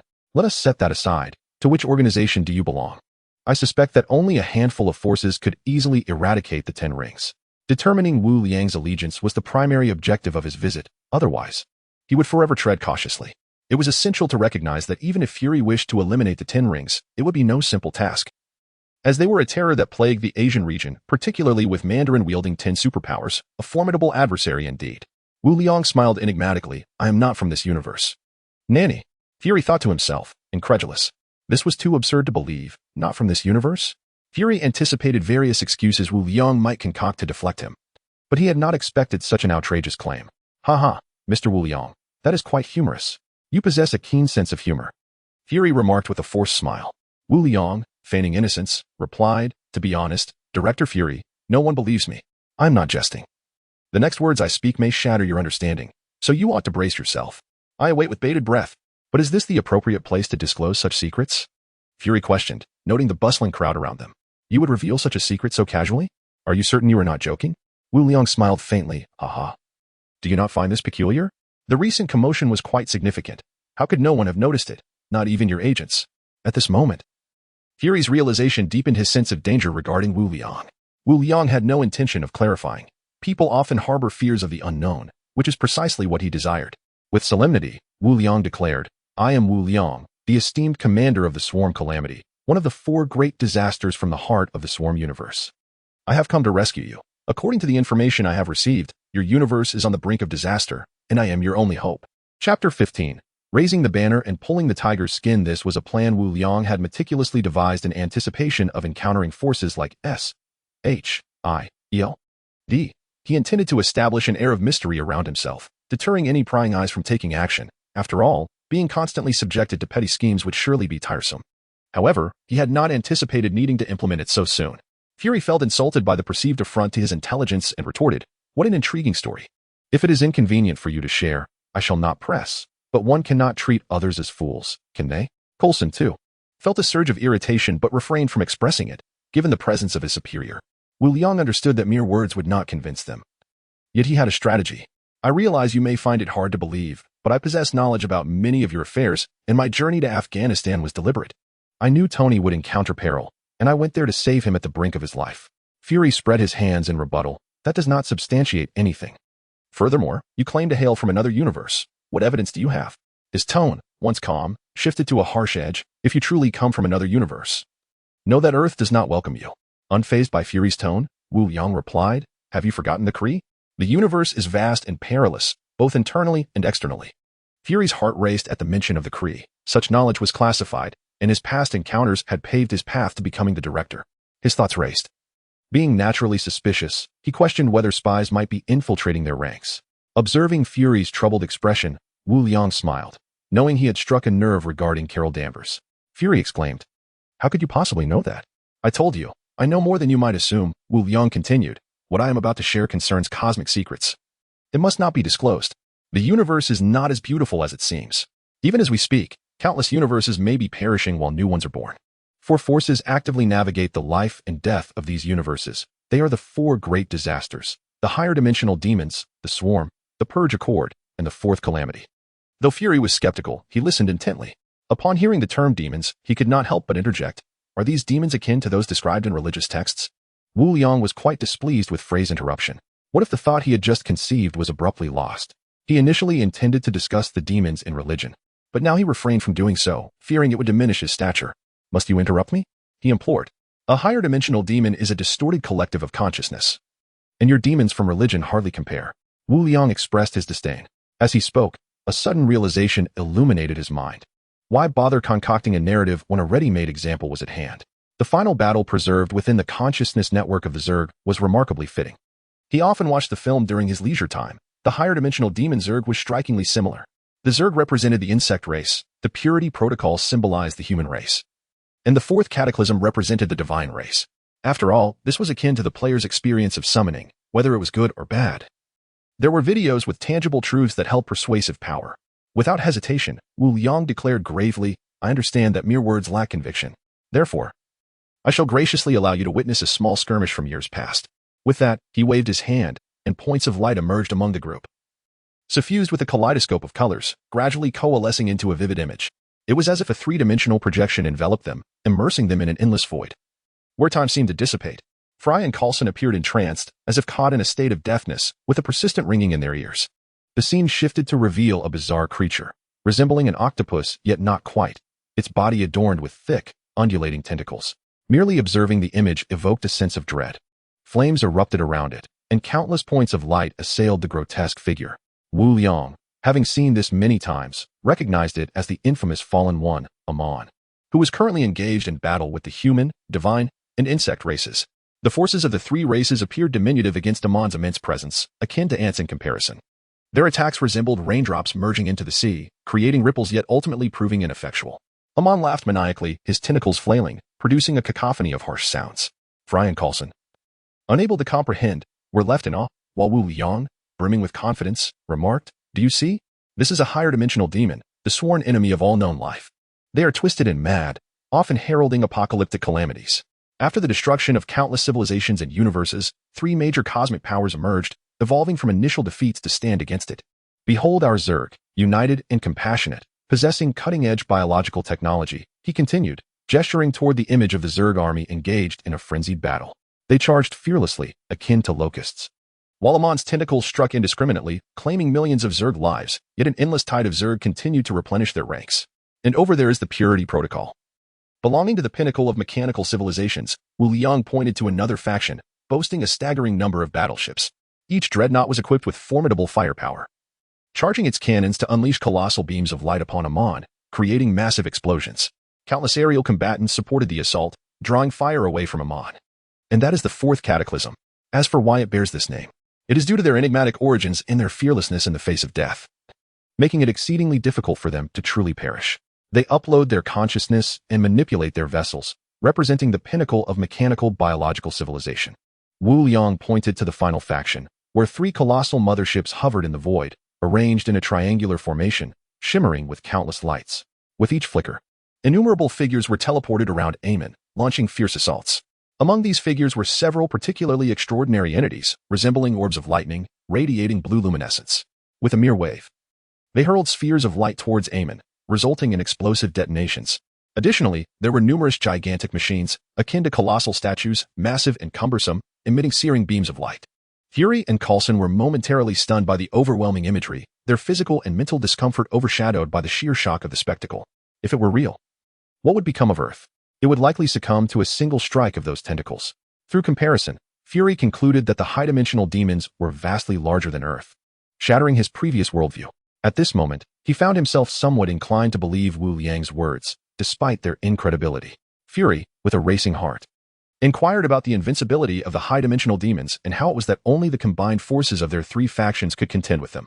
Questioning why they were collectively dubbed the Four Great Disasters, Wu Liang feigned a look of grievance, explaining that during the prolonged confrontation, their three factions had endured immense depletion and had to acquire resources to advance themselves. Otherwise, how could they possibly stand against the high-dimensional demons and ultimately achieve parity? In the process of acquisition, countless civilizations inevitably expressed their dissatisfaction, leading to their collective nomenclature as the Four Great Disasters. This was quite vexing. Had it not been for their role as the main force in restraining the high-dimensional demons, their plight would not merely be one of plunder, but rather annihilation and consumption. Fury, can you comprehend this? Chuckling awkwardly, Fury replied, understand? What nonsense, Mr. Wu Liang. I have no idea why you have come to our Earth, nor what the calamities you speak of entail. Wu Liang sighed. I was once a resident of Earth. What? Fury exclaimed, incredulous. This implies your knowledge is still quite limited. Civilizations that have yet to traverse the cosmos often believe they have grasped the truth. The universe is infinite, with many realms bearing striking similarities to one another. For instance, in my universe, there exists a planet akin to Earth, Wu Liang remarked with a hint of self-deprecation. Isn't that right, Master Gui? During the unfolding battle, Isha alerted him that someone was observing him, merely a few meters away yet not within this space. Upon receiving the alert, Wu Liang immediately thought of one person, Gui. In present-day Earth, only she could approach him so silently. He had previously harbored some wariness regarding her potential arrival, especially during his time in Afghanistan. As the guardian of Earth, Gui would undoubtedly have sensed his presence. He had merely not anticipated her seeking him out now. Chapter 16. The arrival of Gui. A circle of sparks ignited, and a figure clad in a yellow robe with a hood emerged, halting before the group. Removing the hood revealed a strikingly gaunt visage. It was none other than the illustrious Gui. She regarded Wu Liang with a gaze imbued with mystery, casting a sidelong glance at Kerrigan that instilled a sense of impending peril within her. I apologize, Mr. Wu Liang. I did not intend to pry into your affairs, however. As I observed the future today, everything transformed, coinciding with your arrival in New York, rendering it unclear and elusive. Wu Liang was not surprised. According to the conventional timeline, Thanos would snap his fingers, and Tony would save the world. Yet, this was not the outcome he desired. He acknowledged his own cowardice, but it was contingent upon whom he faced. Kerrigan was an exception, as she was one of his own, but to others, anyone who could not contend with my Zerg army would not even warrant a glance from me. Such is my worldly nature. Yet, the presence of the Zerg imbued him with confidence. He aspired to alter the world. However, he approached Master Gui with caution, for she was the one whom Odin dared not leave Asgard to confront. What an honor it is to welcome you, he proclaimed. Gui smiled, but remained silent. Meanwhile, Fury and Coulson bowed respectfully before Gui, uttering, Master Gui. Wu Liang observed Fury and Coulson's reactions, discerning that they were acquainted with Gui. Since they recognized the esteemed Master Gui, he seized the opportunity to inquire, Have I deceived you? Fury turned his gaze towards Gui, but before he could speak, Gui interjected, I have traversed countless multiverses. However, what you mentioned, a high-dimensional demon, is unfamiliar to me. Fortunately, having read extensively, he was prepared to engage with a professional. The multiverse is merely a facet, and it cannot be encapsulated in broad strokes. When this universe was birthed, 6 singularities existed, approximately 14 billion years ago, and it was the explosive convergence of these singularities that formed this universe. 4 cosmic deities reforged the fragments of these singularities into 6 infinity stones. This is the universe in which you reside. Each possibility gives rise to new multiverses, thus forming the multiverse. The universe I inhabit is referred to as the primordial universe, comprising 3,000 law singularities. Upon the condensation of these singularities, the residual fragments separated, and after losing the constraints of the 3,000 law singularities, the remaining fragments began to proliferate and generate diverse universes, akin to a tree, the trunk representing the primordial universe, the branches symbolizing cosmic branches, and the leaves signifying universes, which eternally cycle through spring and autumn, emblematic of life and death. Upon hearing such an intriguing explanation, Gui found it difficult to accept. After all, who could withstand the revelation that they were not the protagonist, but merely a supporting character? She was already aware of the formation of this universe, which rendered her unable to refute Wu Liang, for the more one knows, the more insignificant one feels.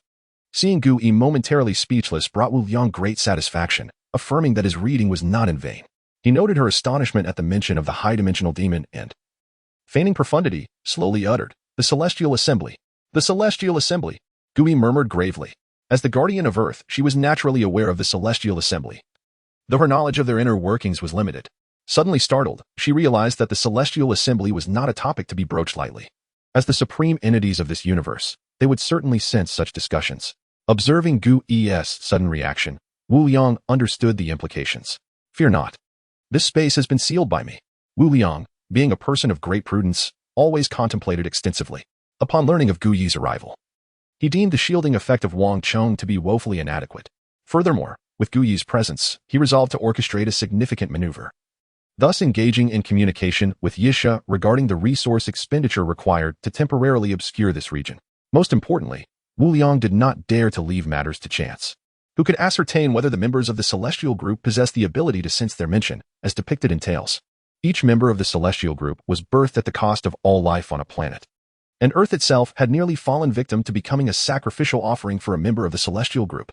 Such revelations are not typically shared with the common populace. It was only due to the arrival of Master Gu Yi that I felt compelled to disclose this to you, Fury.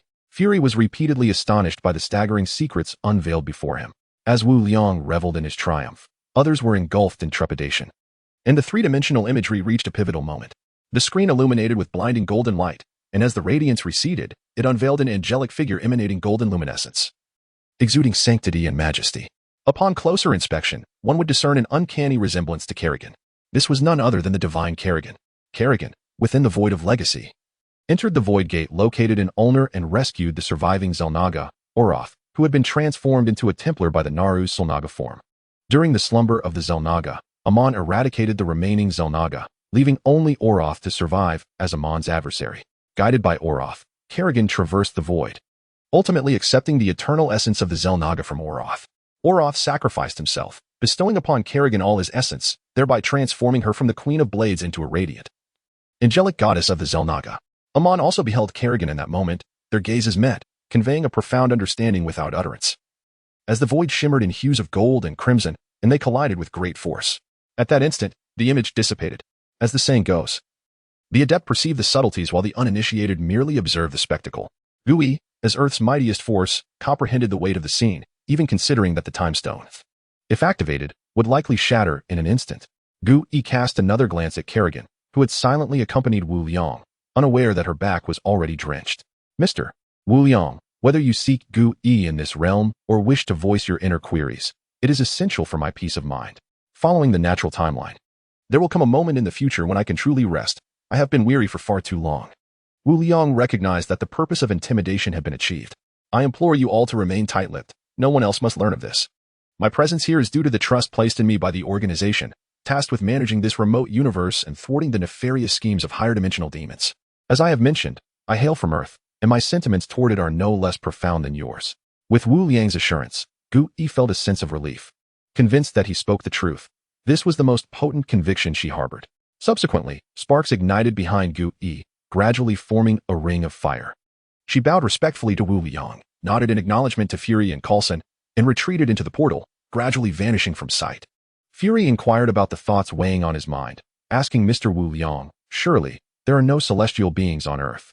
Why, then, do they appear here? I have expressed my deep nostalgia for Earth. Furthermore, it is not as ordinary as it seems. It harbors the essentials I require to thwart the sinister machinations of higher-dimensional demons. Fury, since we are delving into this matter, should you not contribute in some way? To which aspect do you refer, Mr. Wu Liang? 2 aspects. Firstly, I possess an account number and password, and I hope you can assist me in extracting the funds contained therein. Wu Liang produced a slip of paper from his pocket, inscribed with a multitude of numbers and letters. This was indeed the fortune held by Mandarin in a Swiss bank. Wu Liang had initially intended to enlist Tony's help for the withdrawal, but now a more advantageous option had presented itself, given the official backing involved. Fury glanced at the paper and exclaimed, "The 10 rings." Wu Liang understood immediately, reflecting that indeed, there is no truly secure bank in this world. It appears that everything remains within the watchful eyes of S.H.I.E.L.D. This is my spoils. You cannot covet it, lest I show you no mercy. By the way, do you have any rewards for eliminating the 10 rings, or is that not within your purview? Wu Liang inquired, half threatening, half questioning. Fury's heart sank. He had long coveted this sum and had prepared to claim it for himself. Yet, he could only resign himself to the fact, assuring Wu Liang, rest assured. I will expedite this matter. I will petition the higher-ups to grant Mr. Wu Liang a reward of $10 million. He needed to accelerate his plans. The safety of Earth could not rest in the hands of others. Chapter 17. Extortion. Wu Liang voiced his dissatisfaction. Is that all? You must be jesting. $50 million. Not a penny less. Otherwise, I shall resurrect Mandarin. Do not doubt it. I possess such means. In truth, Wu Liang lacked the capability to execute such a feat. But who could be penalized for bravado? Fury, recognizing the potential repercussions of disputing Wu Liang's formidable backing, chose not to quibble over such matters. After all, it was not his own money at stake. He could return to the Security Council and request more. Such directness? I expected to negotiate more fiercely. Yet it seems my poverty has constrained my imagination. However, having spoken my demands, I cannot retract. That would be too embarrassing. Wu Liang continued. Secondly, I require a scroll. That is out of the question. Fury resolutely rejected the request. In his view, the scrolls currently present on Earth were potential allies for the future. And Wu Liang's backing was far too powerful. The two parties were as mismatched as a shoe and an ant. Would a shoe concern itself with the feelings of an ant? Thus, it was best to avoid conflict, nothing more. Do not be so adamant. Just a single scroll corpse will suffice. This is a direct request from my organization. And we are quite curious about the genetic makeup of the scrolls. If you cannot accommodate this, I will have no choice but to report back to my organization. Facing repercussions for failing in my duties, which could lead to my removal, Wu Liang fabricated his reasoning. Fury considered this not entirely unfavorable, responding, I can only express my apologies, Mr. Wu Liang. Haha. Fury, do not rejoice too soon. I may be departing, but who will come in my stead is uncertain. Wu Liang retorted nonchalantly. What do you mean by that? Fury pressed urgently. The literal meaning is that I have mentioned before that I serve as a squad leader within the swarm. You wouldn't think I represent the entire hive, would you? Once I depart, others will inevitably come in my stead. As for who that may be, that is a matter you ought to pray about. I harbor affections for Earth. Hence I pursue caution. Rescuing Tony was a preparatory measure for future confrontations. Should someone else arrive, they might directly seek out the higher dimensional demons, wreaking havoc indiscriminately. Let us hope Earth can escape such calamity. Wu Liang sincerely prays, swiftly forming a cross with his hand. Haha. It seems I truly lack a sense of humor. Fury, with an exaggeratedly dark expression, bursts into laughter, saying, the corpse can be delivered immediately. Ha ha ha, quite amusing. Wu Liang chuckles coldly, choosing to see through yet remains silent. After all, we are still good friends. I hope that upon awakening tomorrow, I will find it delivered directly to Tony's seaside villa, as you should know. Fury, with a stern demeanor, responds, rest assured, Mr. Wu Liang. Upon hearing this precise answer, Wu Liang feels as though he is basking in a gentle spring breeze. His spirits lifted. Stop calling me Mr. Sir. Just call me Wu Liang or All Yang. Though Fury is quite displeased with Wu Liang's veiled threat. Fostering camaraderie is essential at the moment. All right. Fury wishes to further solidify their mutual understanding when he hears the hall buzzing with commotion. He sees the flamboyant Tony striding toward them and decides to stifle his thoughts. As the press conference concludes, Wu Liang hastily informs Isha to lift the blockade. Hey All Yang, I didn't see you earlier. Tony boisterously calls out, having emerged from the tense atmosphere. Spotting Fury, he derisively remarks, oh, who is this bald fellow? Ha ha ha. Wu Liang can barely contain himself. Tony has always been the comedic relief. A friend, let us go. The group then boards the vehicle, leaving behind a disgruntled Fury and his companions. Coulson, observing Fury's grim demeanor, tentatively inquires, Sir? Fury raises a hand, interrupting Coulson. Relay the orders. Initiate the emergency protocol. Recall all agents on leave. We are to maintain a 24-hour combat readiness. Furthermore, today's conversation will be classified as Level 11 confidential. Only you, and I shall be privy to this. Coulson presses his earpiece, fall back. He subsequently removes the earpiece and stows it away. Coulson, we need our own Avengers. This notion had emerged in Fury's mind following the Kree incident. He realized how diminutive Earth is within the vast cosmos. A revelation that cast Captain Marvel as the beacon of hope in his thoughts. In the vehicle, Wu Liang sits beside Tony, with Kerrigan in the passenger seat and Pepper reluctantly seated in the back. Wu Liang speaks first. Tony, where are we headed now? Tony boasts, home. Let me show you. You cave-dwelling primitive, what a proper residence looks like. It's rather embarrassing. During his time with Tony, Wu Liang had innocently revealed many details, including having lived in a cave for several months, thus becoming the subject of mockery. Is that what you call a man? Wu Liang retorts. A man should have ambition. Take me to see your prototype on your chest. From the very first meeting with Tony, Isha had hinted that the arc reactor nestled within Tony's chest possessed immense energy. However, the timing had not been right then, so the matter was set aside. Now, circumstances had shifted, as a well-conceived plan brewed within her mind, and it seemed that future concerns regarding resources would soon be alleviated. Tony, however, remained dismissive, instructing Hogan, who was driving, to open his eyes to the company. Kerrigan exhibited a cold demeanor towards everyone except Wu Liang and never initiated conversation. likely due to her disdain for what she deemed inferior beings. Before long, the vehicle came to a halt, and Tony led Wu Liang into the company, where greetings were exchanged with those around him. Upon arriving before a colossal reactor, Isha's voice chimed in, alerting them to the detection of significant energy fluctuations and urging the master to collect. Wu Liang, unconsciously licking his lips in anticipation, inquired of Tony, "How about selling me this reactor?" Tony, as if he had heard an absurd proposition, retorted incredulously, "Have you lost your mind? It's not that I look down on you, but you simply cannot afford it. However, if you could lend me your subordinates for some research, we might reach an agreement." Since witnessing Wu Liang's subordinates, Tony had been captivated, marveling at the perfect fusion of metal and flesh. A form of parasitic technology that was unprecedented, holding a fatal allure for the technological genius. "Am I foolish enough to let you conduct research? Are you not concerned about creating some form of insectoid armor?" Wu Liang mused inwardly, yet with a mysterious smile replied, "Heh, I believe you won't be saying that in a few days." This piqued Tony's curiosity, prompting him to ask, "Why not? Don't keep me in suspense, Liang." Wu Liang, however, paid him no mind, as his fascination with the reactor surpassed even Tony's, akin to a country bumpkin engrossed in the marvel before him. Gasping in awe intermittently.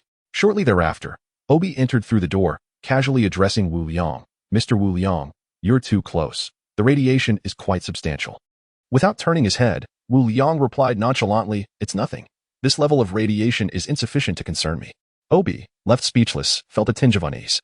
Had it not been for his intelligence reports detailing the formidable power of this country bumpkin, he would not have dared to provoke him and would have instead sought to ingratiate himself. However, it was evident that such tactics were ineffective with Wu Liang, leaving Obi to contemplate a more strategic approach. Ignoring Wu Liang, who was still engrossed in observing the reactor, he turned to Tony, remarking, "This is quite a masterpiece. Should I draw a target on my head?" Tony, aware of his precarious position, countered, "Your head? More like mine. Just wait until tomorrow." "The stock market's decline will be considerable," Wu Liang replied, unconcerned, as he knew the drop would exceed 40%, a fortuitous turn of events. While Tony and Obi exchanged words, Wu Liang discreetly summoned a worker bee from his mental space to the center of the reactor. Suddenly, a piercing alarm reverberated through the hall, abruptly interrupting their conversation, and a flurry of staff members clad in lab coats rushed in. The alarm sounded abruptly and was quickly silenced, leaving a group of people in a state of bewilderment. Wu Liang broke the silence, addressing Tony. "Your company's equipment is quite outdated. Isn't there an issue with the alarm's contact?" In response to Wu Liang's remark, Tony chose to ignore him, proceeding to operate at the workbench, ultimately finding nothing amiss, which left the matter unresolved. Was there truly a problem with the alarm's contact? Tony found himself somewhat swayed by the situation. Observing Tony's skepticism, Wu Liang hurriedly pulled him aside, insisting, "Come on, I want to stay in a seaside villa." With his small stature, Tony was easily dragged along, resembling a marionette being towed away, leaving Obi in a state of confusion, as he had yet to finish his sentence. Chapter 18. The painful slaughter of the wealthy master. The worker bees have infiltrated and are continuously gathering resources, 10 points every minute, reported the system. Wu Liang, cautious of drawing attention due to excessive collection, knew this was merely the tip of the iceberg. 10 points per minute amounted to a staggering 400 points in a day, a delightful prospect. As Wu Liang gazed upon the mansion at 10880 Malibu Street, he was profoundly astonished. The cinematic portrayal paled in comparison to witnessing it firsthand. Its elegant and aesthetically pleasing layers unfolded before him, and upon their arrival at the entrance, the grand doors automatically swung open. "Welcome back, sir. Welcome, esteemed guests." "Hello, Jarvis." "No need for such formality," Tony casually replied, though he made a simple introduction. This was Tony, sharp-tongued yet secretly pleased. Wu Liang, however, felt a twinge of envy. He had long admired Jarvis, the artificial intelligence, and thought to himself that having one of his own would be no less impressive than Tony's. Yet, the only companion he had was Isha. "Indeed, master," came the reply, though others could not hear it, leaving Wu Liang slightly disgruntled. "What a wealthy household, Tony." "Liang, what does wealthy household mean?" Tony, unfamiliar with the peculiarities of Chinese slang, inquired. "Sir, wealthy household refers to a nouveau riche," Jarvis elucidated. "I believe you harbor a bias against me. I am not nouveau riche. I have always been affluent." Tony felt misunderstood. Vexed by the implication, Wu Liang disregarded Tony's evident boasting and asserted, "As your savior, you should gift me this villa. You dream too much. This is my favorite villa." Tony retorted with an expression that clearly said it was out of the question. Seeing Tony's refusal, Wu Liang refrained from pressing the issue, recognizing their friendship and deciding to take a more gradual approach. "Will you take me to experience it later tonight?" I think this topic is rather inappropriate to discuss now." Tony's eyes darted between Pepper and Kerrigan. Wu Liang understood. nodding quietly to indicate his comprehension and wandered off to explore. Mr. Wu Liang, this is the sofa. Feeling the weight of two unfriendly gazes, Tony found himself in an awkward predicament. Kerrigan unexpectedly interjected, "Do not take the master to places he shouldn't go, or you know the consequences." With that, she turned her back on Tony and walked directly towards Wu Liang. Internally, Tony lamented, "That wasn't even my remark." Yet he dared not voice his thoughts. Rest assured, Pepper was deeply concerned about Tony's well-being, yet she felt a flicker of annoyance at his words. However, she deemed it inappropriate to interfere in her boss's personal affairs. Tony, sensing the discomfort in the air, swiftly shifted the conversation, inquiring about Jarvis and Ethan. "Sir, Mr. Ethan is currently in the laboratory," Jarvis responded, feeling a bit embarrassed. Tony turned to Pepper and said, "I have matters to attend to," before making a hasty exit. Though Jarvis's voice was soft, Wu Liang, with his keen hearing, caught the exchange and promptly followed Tony to the underground lab. There, Ethan was engrossed in examining some equipment at his workbench. "Ethan, isn't this place remarkable?" Tony approached him, inquiring.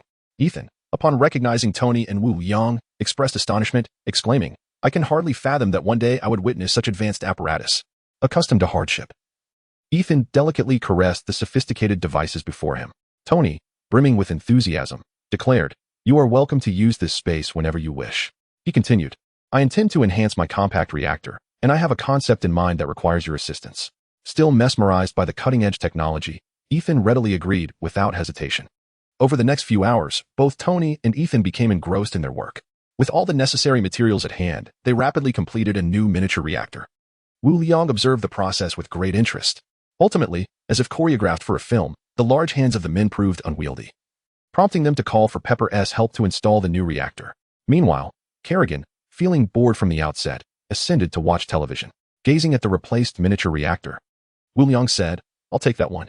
Tony, ever the enthusiast for novelty, tossed it to Wu Liang without a second thought. Wu Liang summoned a worker bee with a flick of his hand, tossed the reactor to it, and then recalled it into his mental space. Tony and Ethan were quite accustomed to this spectacle, but Pepper recoiled in fear, visibly startled. "Fear not," Tony reassured her. "It's merely Wu Liang's pet." Wu Liang, slightly embarrassed, realized he had forgotten the presence of a lady and could only smile in acknowledgement. A notification from Isha chimed in. "Master, the miniature reactor has decomposed into 10,000 resource points." Wu Liang considered this meager amount, but after a moment of reflection, he understood.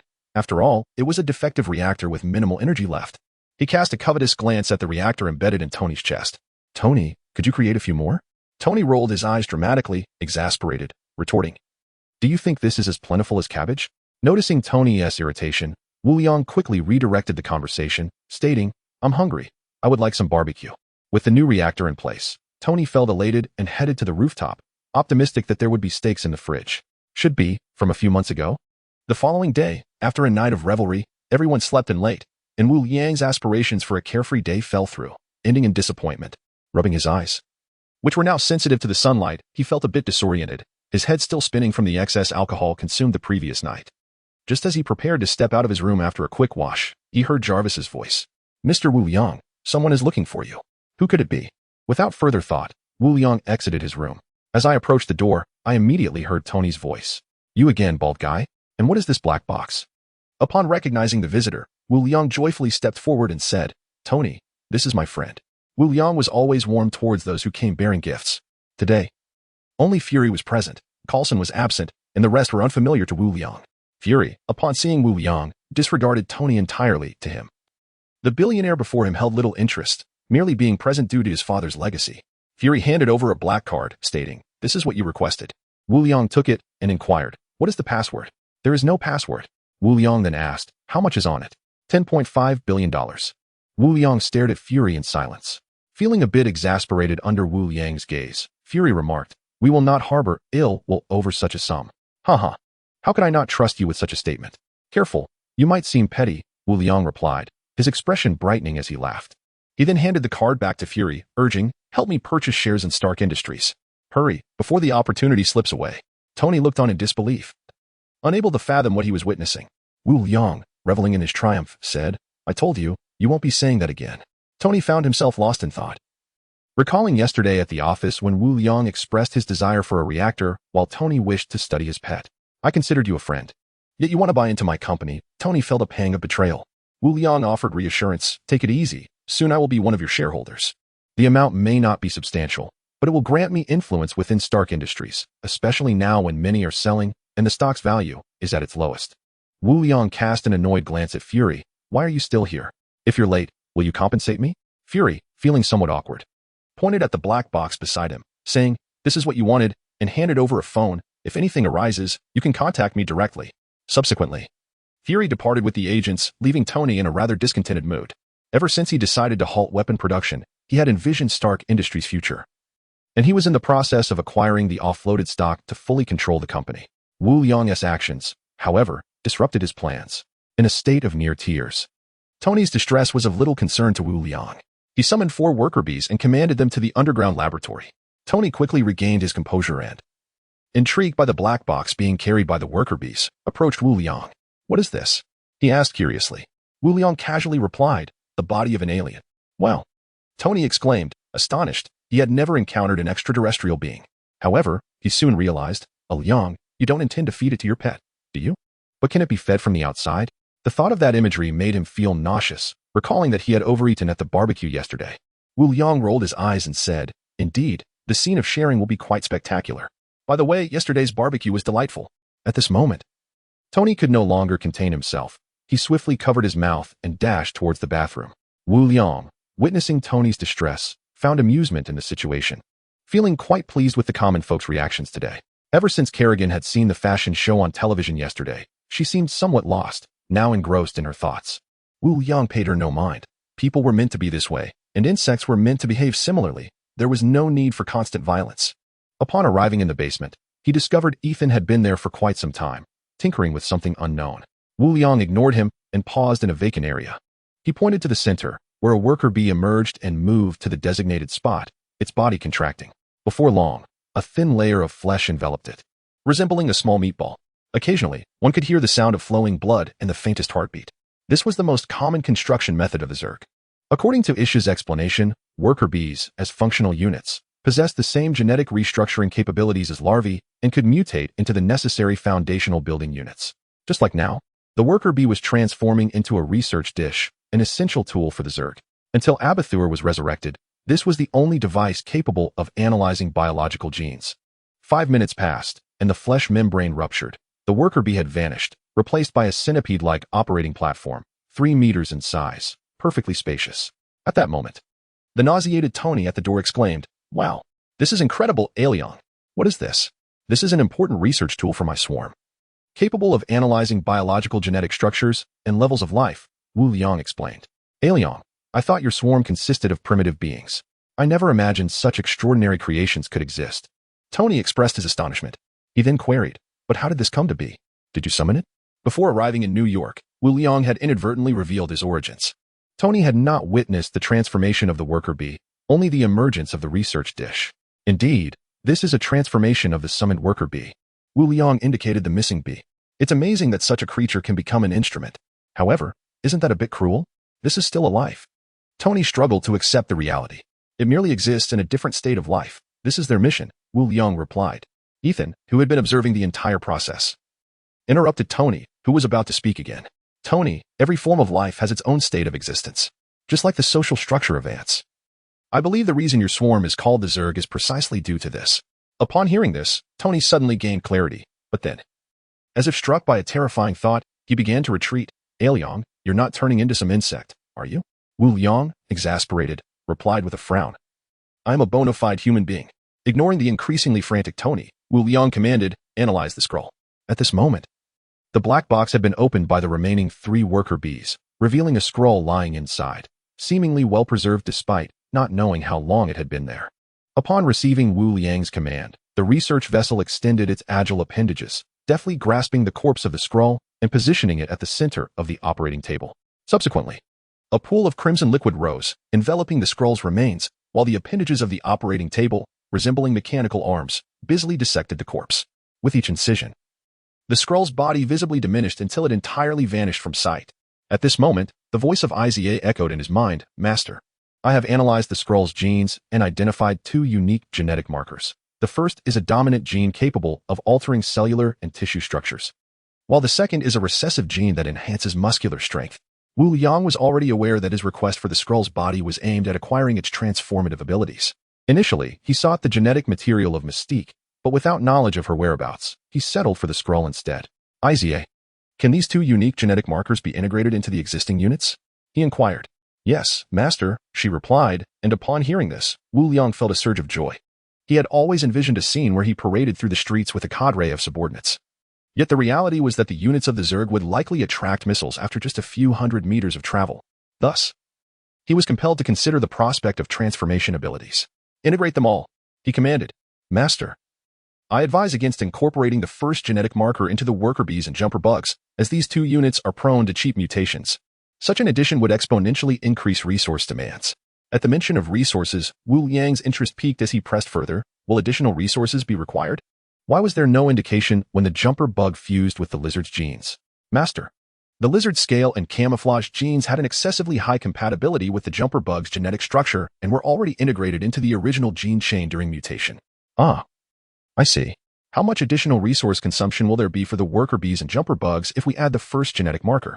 Master, the jumper bug is expected to require an additional 1,000 points of resources per unit, while the worker bee will require an additional 800 points. And what about the queen and the king bugs? Wu Liang inquired. Master, the queen bug is estimated to require an additional 100 points, whereas the king bug will need an extra 500 points. Confused by the disparity, Wu Liang asked Iza, why such a significant difference? Master, the genetic chains of the worker bees and jumper bugs have a clear directional affinity. Integrating the first genetic marker necessitates substantial resources to expand their genetic fusion capacity. Conversely, the queen bug's genetic chain is exceedingly robust, thus it can accommodate the first genetic marker. While the king bug's genetic chain is not as powerful as that of the queen, hence the requirement of 500 points. Upon hearing Iz's explanation, Wu Liang had no choice but to accept it. And what of the second genetic marker? Master, the second genetic marker aligns with the genetic structures of the majority of Zerg units, and we anticipate that the mutation cost for all units will increase by 100 points. Well, that is the only good news I have heard, Wu Liang acknowledged. Initially, he had presumed that the integration would require no resources. Hence his bold decision to add both genetic markers to all units. However, the reality of resource requirements necessitated careful consideration. The worker bees, being solely responsible for resource collection, would not be a concern. As the foundational combat unit, the jump bug's combat prowess can be significantly enhanced by the addition of a second gene. With careful consideration of the royal bugs and the queen bug, there was no hesitation. Isha was instructed to integrate the first gene into the 10 royal bugs and the queen bug at my side, while the second gene was to be directly infused into the jump bugs, royal bugs, and the original gene pool of the queen bug. As for Kerrigan, consult her on her needs. The decision rests with her. Understood, my sovereign, Isha replied. Commencing the modification of all jump bugs, royal bugs, and the queen bug. At your command, my sovereign. In the realm of my consciousness, all jump bugs and royal bugs were enveloped in a fleshy membrane.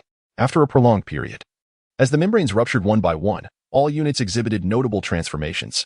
The jump bugs, built upon their existing foundation, showcased more refined muscle contours, while the royal bugs increased in size by an additional meter. Subsequently, the 10 royal bugs descended gracefully, their tentacles intertwining, gradually morphing into 10 remarkably robust Asian men. Meanwhile, deep within the underground base in Afghanistan, the worker bees remained diligently occupied, and both the jump bugs and royal bugs underwent their own transformations. In the central area, a colossal fleshy mass quivered. As it split open, an Asian woman emerged slowly, gazing intently in a specific direction before kneeling on one knee, whispering inaudibly. All units in the vicinity knelt in unison, though these actions remained unseen by Wu Liang. Chapter 20. The distinctive mark battlesuit My Sovereign. All units have been successfully modified, consuming 200 resource points. Observing the resource expenditure, Wu Liang felt a pang of regret. Resources seemed perpetually scarce. Isha, inform the queen bug that all larvae produced daily should be transformed into worker bees for maximum resource collection. Understood, my sovereign. In truth, as the supreme consciousness of the sovereign, Wu Liang possessed the capability to directly communicate with the queen bug, albeit at the cost of a small portion of mental energy. Given his desire to conserve every resource point, he opted to utilize Isha for this communication, as she was not burdened by such concerns. Ah, I truly excel at managing my life, Wu Liang mused, lost in self-admiration. Tony and Ethan observed Wu Liang, who stood there grinning foolishly, utterly perplexed, unable to contain himself. Tony inquired, Hey, you haven't lost your mind, have you? Jarvis, call the nearest psychiatric hospital. At that moment, Wu Liang felt an overwhelming urge to strike Tony. Days later, Wu Liang experienced what it truly meant to live as a wealthy individual. Every meal necessitated the inclusion of Alba white truffles, Caspian cod caviar, and French foie gras. Not to mention the essential Brittany blue lobster, Spanish saffron, Parm ham, and Beaufort cheese, alongside French oysters. As for beverages, it was a casual affair, simply the ubiquitous 1982 Lafite. Chosen solely for its exorbitant price. This extravagance left Tony seething, his eyelids twitching in frustration. "I've never indulged in such luxury," he exclaimed. The following day, Fury dispatched an individual bearing a shareholding contract, 10 of Stark Industries, requiring only Wu Liang's signature to become one of the major shareholders. Naturally, Wu Liang accepted without reservation. Fury subtly indicated that the Security Council hoped to establish comprehensive cooperation with Wu Liang, and the shares in Stark Industries were a gesture of goodwill. Despite Stark's significant stock price decline, the mere sum of $1 billion pales in comparison to the trillion-dollar valuation of Stark Industries. The Security Council held Mr. Wu Liang's opinions in high regard, garnering consensus among the hierarchy, leading to the comprehensive renaming of the National Strategic Defense Attack and Logistics Support Bureau to SHIELD. Upon learning of this development, Tony was taken aback. He was well aware of Stark Industries' stock value and understood the significance of a 10% stake. From that moment on, Tony dared not refer to Fury as the bald man again. The most notable transformation was observed in Kerrigan, who, as if she had discovered a new world, insisted on taking Pepper out shopping every day. Wu Liang found himself questioning the whereabouts of the once-aloof queen. Feeling bored, he suggested hosting a few parties, only to be met with merciless refusals from both women, leaving him rather disheartened. "Am I not to enjoy myself?" he lamented. Meanwhile, Tony had undergone a remarkable metamorphosis. Since his return, he was no longer the debonair playboy but had immersed himself wholeheartedly in his grand ambitions. 2 days later, as Wu Liang reclined comfortably while watching television, laughter erupted from the basement. "Ha ha ha. Liang, face your fears," Tony exclaimed jubilantly, finally feeling triumphant. In a flash, Tony emerged from the basement, donned in a strikingly designed suit of armor, hovering nearby Wu Liang. With a provocative demeanor, he lifted his visor and regarded Wu Liang intently. At that moment, Wu Liang was somewhat bewildered, for the marked suit Tony wore bore little resemblance to his previous encounters. Could this be attributed to the fabled butterfly effect? If the marked suit from Iron Man resembled an exoskeleton, the one Tony now donned appeared more akin to a mech. The suit was adorned with menacing spikes, and its once ordinary hands had transformed. The palms retained their repulsor technology, yet the fingertips boasted 5 razor-sharp claws. The suit's form resembled that of a colossal ape. Unbeknownst to Wu Liang, the very reason for the marked suit's drastic evolution lay with him. Tony had taken inspiration from the host he encountered in Afghanistan, crafting this formidable suit, for who could resist the allure of claws and spikes? Faced with such a radically altered suit, Wu Liang found himself at a loss. Its destructive potential was evidently immense, and to complicate matters, Kerrigan was absent. Wu Liang harbored a strong disdain for fashion shows, blaming them for leading his dear Kerrigan astray. "One day, I shall compel Fury to ban these fashion programs," he vowed silently, though he kept his thoughts concealed. As the group stepped outside, Ethan emerged to witness the spectacle. Once in an open space, Wu Liang and Tony exchanged glances, the atmosphere tinged with an unspoken tension. "Liang, you consume my resources daily. Today, I shall unleash my frustrations upon you," Tony declared assertively. Wu Liang, picking his nose, retorted, "There's still snowflake beef simmering in the pot. It will soon be overcooked." Tony, unaccustomed to such affronts, snapped back, "Prepare to meet your end." With that, he assumed a fighting stance, ready to engage. Observing this, Wu Liang hastily shouted, "Stop! Stop!" Tony's momentum faltered, and he swayed momentarily, questioning, "Are you afraid?" Wu Liangza, feeling a touch of embarrassment, scratched the back of his head. "I am a person who cherishes peace and abhors violence, yet out of respect for you, I shall casually send a subordinate into battle."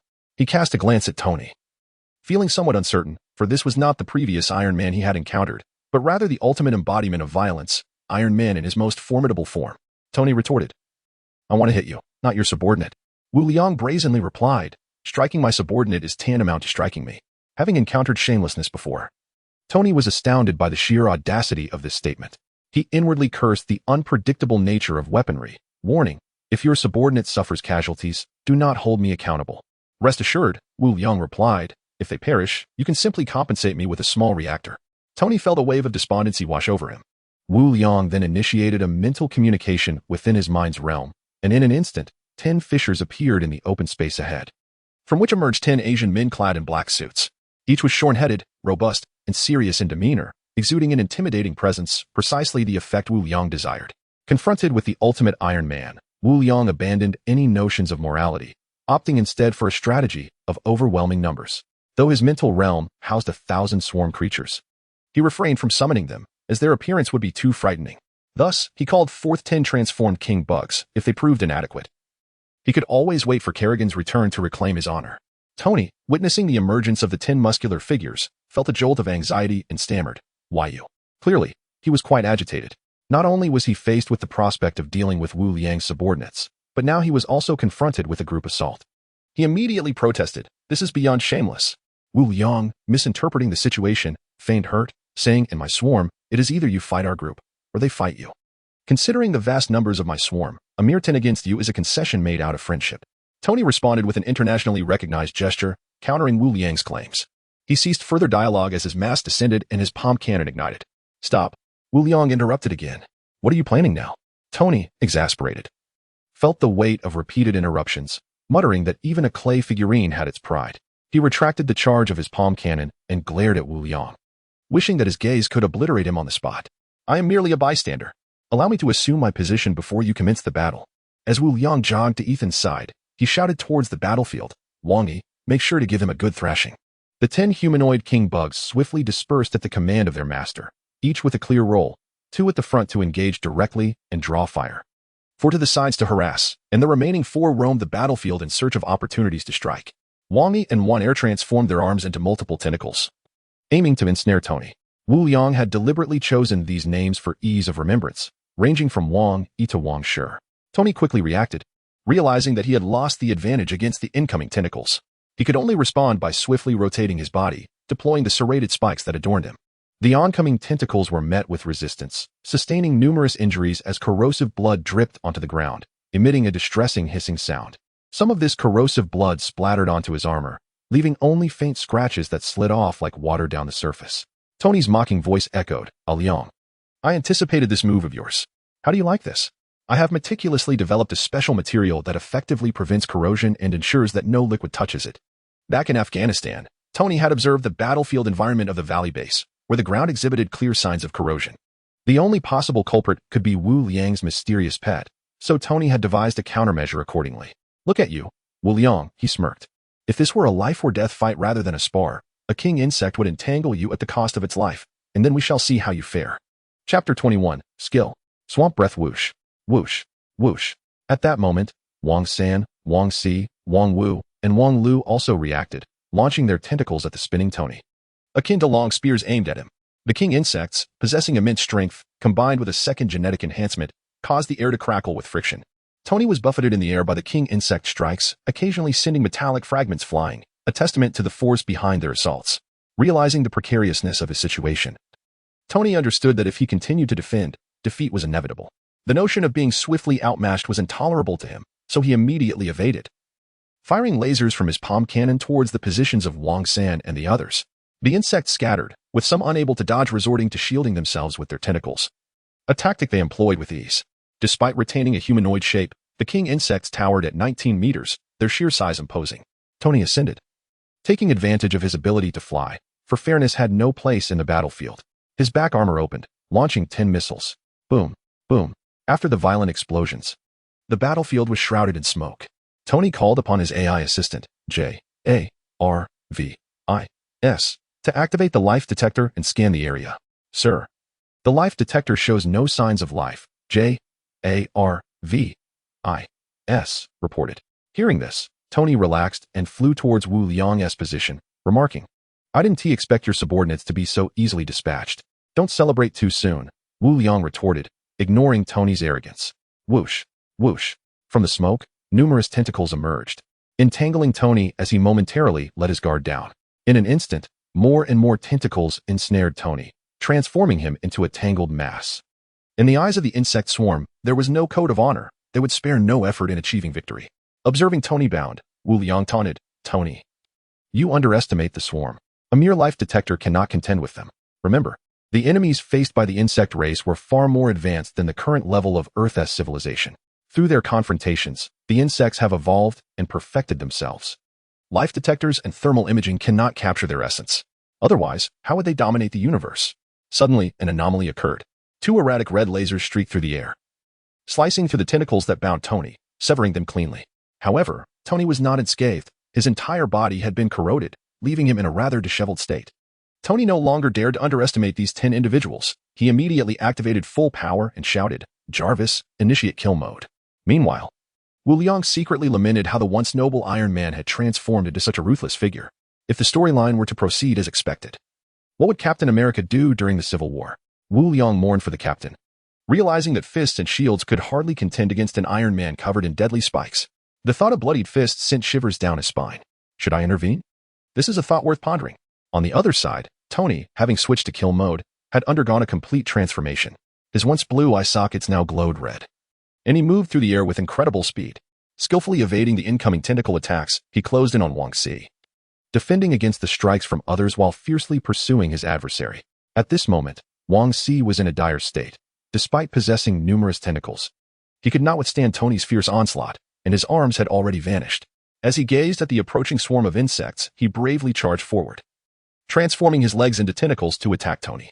The other insects showed no hesitation, some swinging their tentacles while others threw powerful punches. Their diverse tactics formidable as they enveloped Tony and Wang Xi.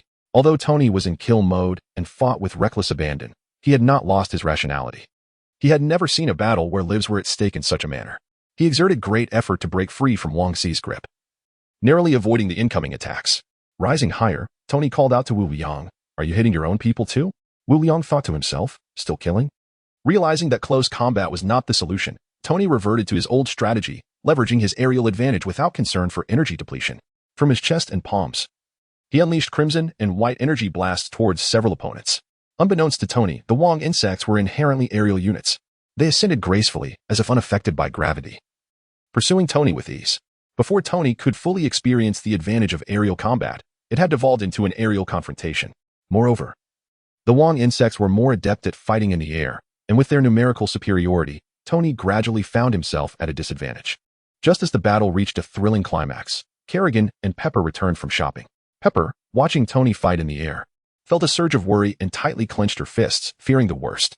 Kerrigan, intrigued by the aerial conflict, followed closely behind a worker bee laden with goods. Kerrigan possessed a similar ability to manipulate a mental space, though hers could not compare to Wu Liang's. It was unclear what power she wielded to summon Zerg units. This particular worker bee was conjured by her, distinctly larger and different from the typical aberrations. According to Kerrigan's explanation, she had the ability to summon all types of Zerg units, albeit requiring an equivalent exchange. After all, they could not simply materialize out of thin air. The distinction was that the units she summoned were always stronger than the normal aberrations, but lacked the capacity for evolution. They could only grow stronger by the energy Kerrigan fed to them. With a wave of her hand, she signaled for the worker bee to ascend towards the house, laden with its bounty. Kerrigan surveyed the battlefield with a serious demeanor and remarked, "How intriguing. I never anticipated that mere mortals could devise such clever contraptions, albeit somewhat rudimentary." The Queen of Blades acknowledged the necessity of sacrificing a few units to secure victory, displaying no remorse for the impending losses. She added, "I suspect my master will grieve over these losses for quite some time." This statement was clearly directed at Wu Liang.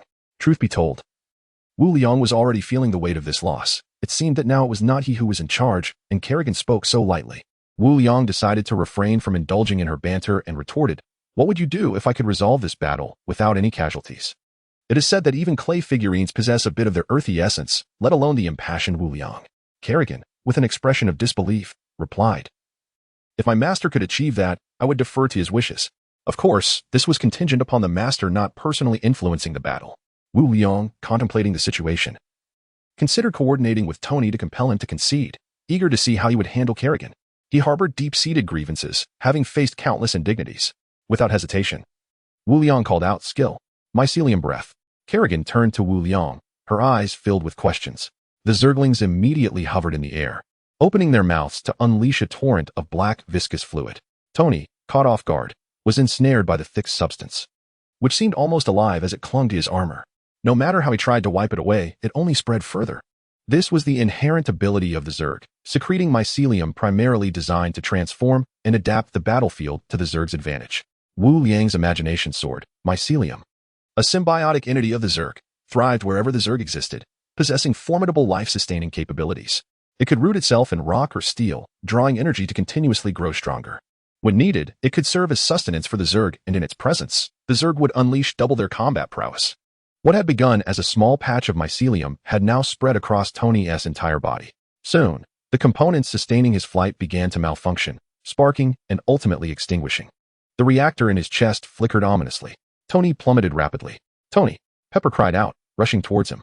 In that critical moment, as Wu Yang prepared to command Kerrigan to catch Tony, a radiant light burst forth from Tony's palms and soles, causing him to tumble unceremoniously to the ground, albeit without any force.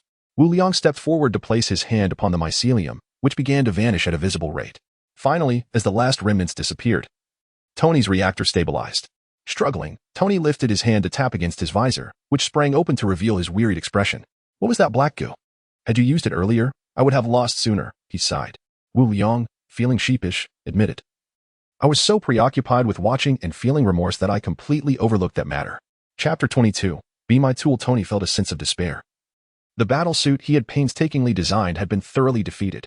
Ethan felt a sense of relief upon seeing Tony in good spirits. Observing Tony's despondent expression, he sought to offer words of comfort. However, Tony raised his hand to interrupt Ethan, insisting, "I am fine."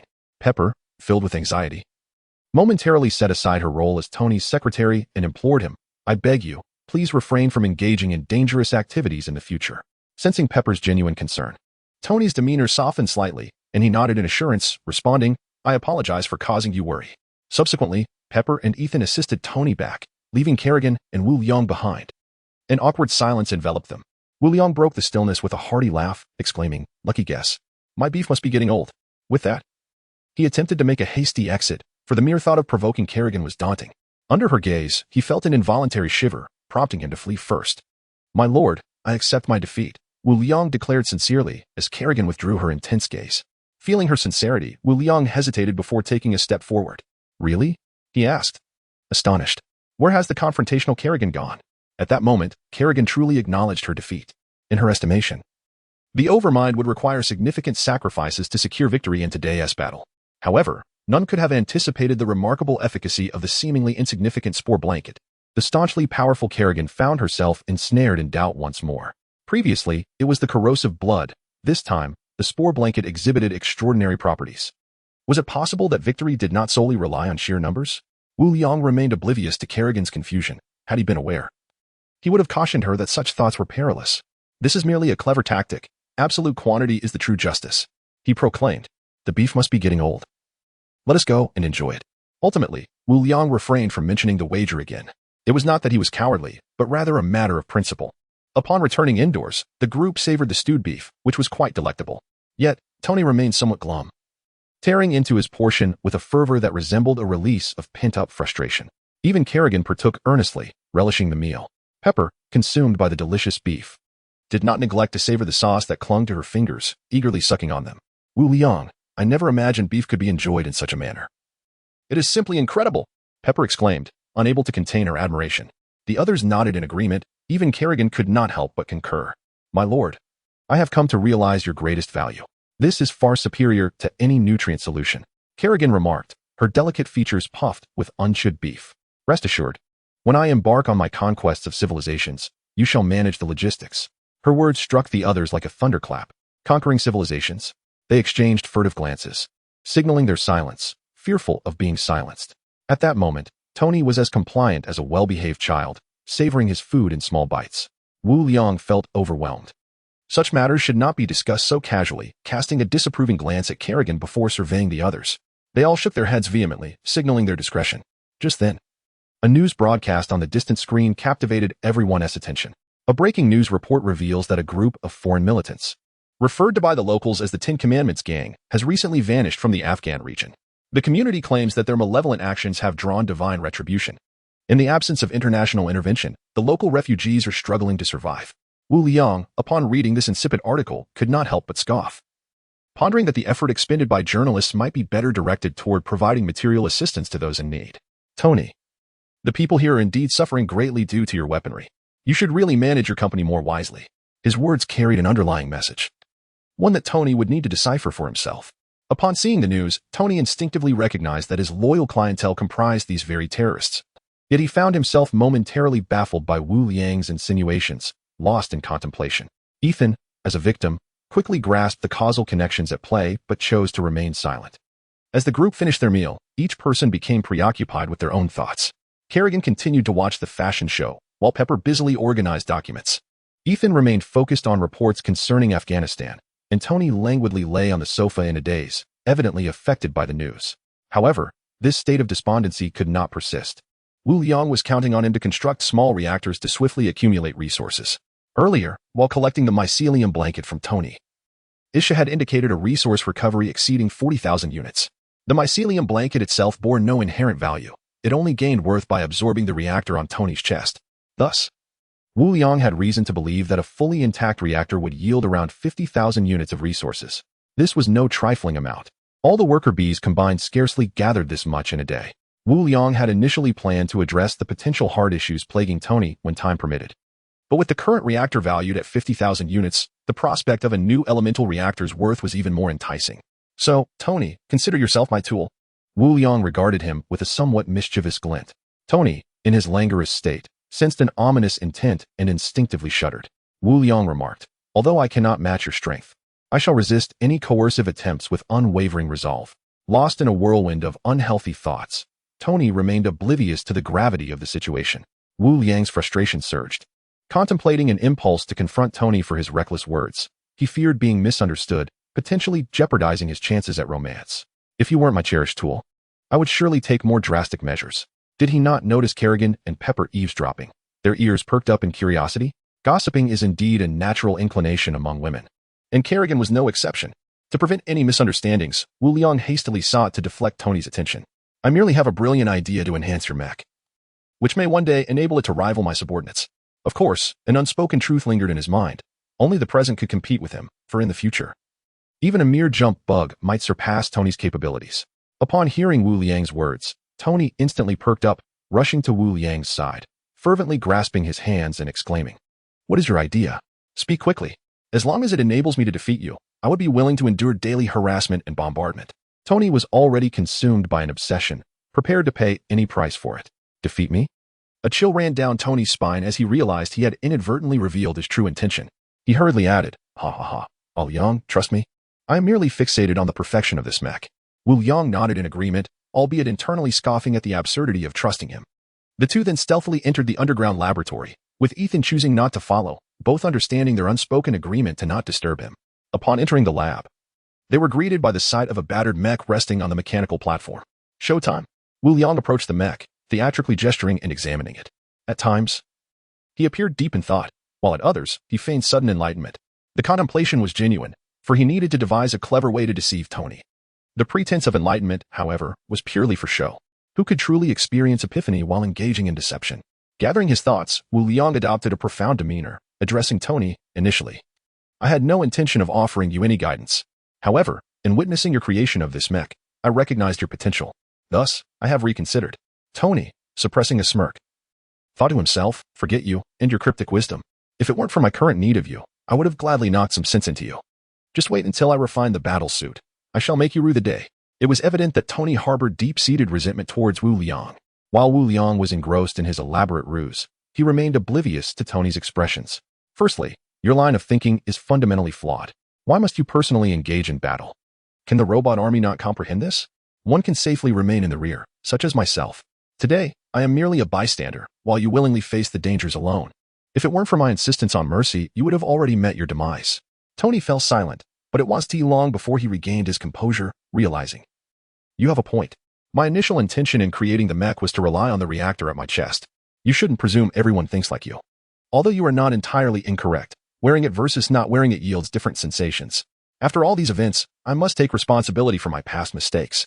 This was Tony's greatest yearning, ignited by the sight of displaced refugees in the news. Although the 10 rings had been dismantled by Wu Liang, the arrogant Tony found it unacceptable, vowing that such occurrences must never happen again. He needed the strength to safeguard the world. This was the essence behind his weapon-making. I shall heed your advice, but it must not enable me to contend with your subordinates, Tony asserted, well aware that Wu Liang commanded an entire tribe.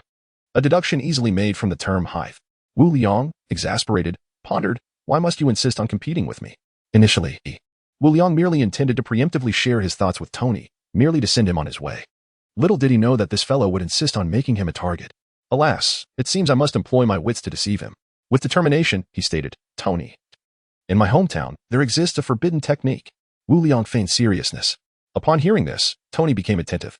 Do elaborate, he urged. Wu Liang rolled his eyes, thinking. Given that it's a forbidden technique, how could I divulge it so easily? Once Tony discerned Wu Liang's intentions, he declared, eat to your heart's content. I shan't utter a word. Wu Liang begrudged inwardly. Do you take me for a glutton? He then cheerfully proclaimed, I call it the sword mastery. A single sword can strike a target 1,000 miles away. Bullets and missiles can achieve that too, right? Tony questioned, somewhat disillusioned. Wu Liang wore a knowing expression. As if to say, I anticipated your skepticism. Bullets and missiles cannot be compared. They are mere consumables. Furthermore, the mastery allows for precision and control at great distances. However, one could fire multiple rounds or launch several missiles. Are you challenging me? Wu Liang retorted angrily. Do not blame me if I thoroughly deceive you today. Nay, nay. How many missiles can you carry? How many bullets? He continued, as for the sword mastery, it requires but a single sword to launch forth, striking with the precision of an extension of one's own arm, capable of slaying millions. But what does this have to do with my armor? Tony inquired, puzzled. Wu Liang smiled mysteriously, pointing at the sharp edges on the armor. Why not design it to shoot out and then retract, ideally with controllable precision? Tony suddenly grasped the concept. I see your point. Firing is feasible, and retrieval is possible, but controlling it over several kilometers seems fanciful. However, this sparked an idea within him. I could create an arsenal to replenish my supplies at will. Ah, Liang, you are not entirely useless. Tony's tone grew more assertive. Wu Liang scoffed. Only you could conceive of such a notion. If I were to destroy your arsenal first, would you not be left staring blankly? Tony, feeling defiant, attempted to argue but was unceremoniously interrupted by Wu Liang. Electromagnetic fields. Ha ha ha, Liang, are you jesting? Electromagnetic fields are a global conundrum. My company has a dedicated team working on it, but to no avail. Wu Liang, of course, was speaking without basis. If it could indeed be realized, I would be a veritable sensation. To further his argument, Wu Liang pointed sharply at Tony's chest reactor. Did this not exist before? In a rudimentary cave?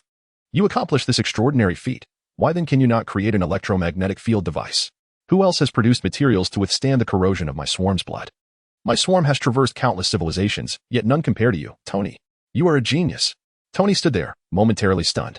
As the saying goes, it is not the abundance of thought that frightens, but the absence of it. Smirking, Wu Liang felt satisfied watching Tony's dazed expression. Let you challenge me. Let you contemplate a strike against me. This is the consequence of offending me. However, Wu Liang felt it was not enough. Since the technological tree of the iron armor was already misaligned, he decided to completely relent. Wu Liang continued, look at this. He gestured towards the suit as he spoke. If I hadn't restrained my subordinates, you would have been dismembered long ago.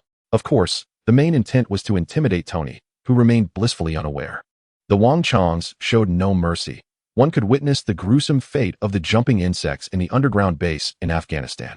Tony nodded discreetly, acknowledging the truth. Even if they had shown restraint, the armor had sustained considerable damage. Yet, the current technological reserves were already at their limit. Tony, too, felt helpless. This was the most advanced alloy available, a product of his own enhancements, and there was no immediate way to improve it. Wasn't it rather narrow-minded? One should not be confined to the material itself. Why not alter the shape of the material to influence its quality? Shape? Confused, Tony found himself in a fog. Scales. It is well known in the biological realm that creatures with scaled armor possess the highest defensive capabilities. Many of my swarm retain scaled genetic traits. Each scale acts as an individual entity, capable of bearing immense force collectively. If one breaks, the others remain unaffected. This is the qualitative change brought about by quantity. Tony, being exceptionally intelligent, was awakened by this insight, and suddenly his thoughts became vibrant. Yes, why didn't I think of that? Wu Liang, growing more enthusiastic, continued. And what about laser weapons? I noticed the immense power of that laser in your previous battle. It severed my subordinates' tentacles in an instant. Had it been perfectly timed, it could have annihilated them outright. That can only be used once. It would be rendered useless. Tony expressed his frustration.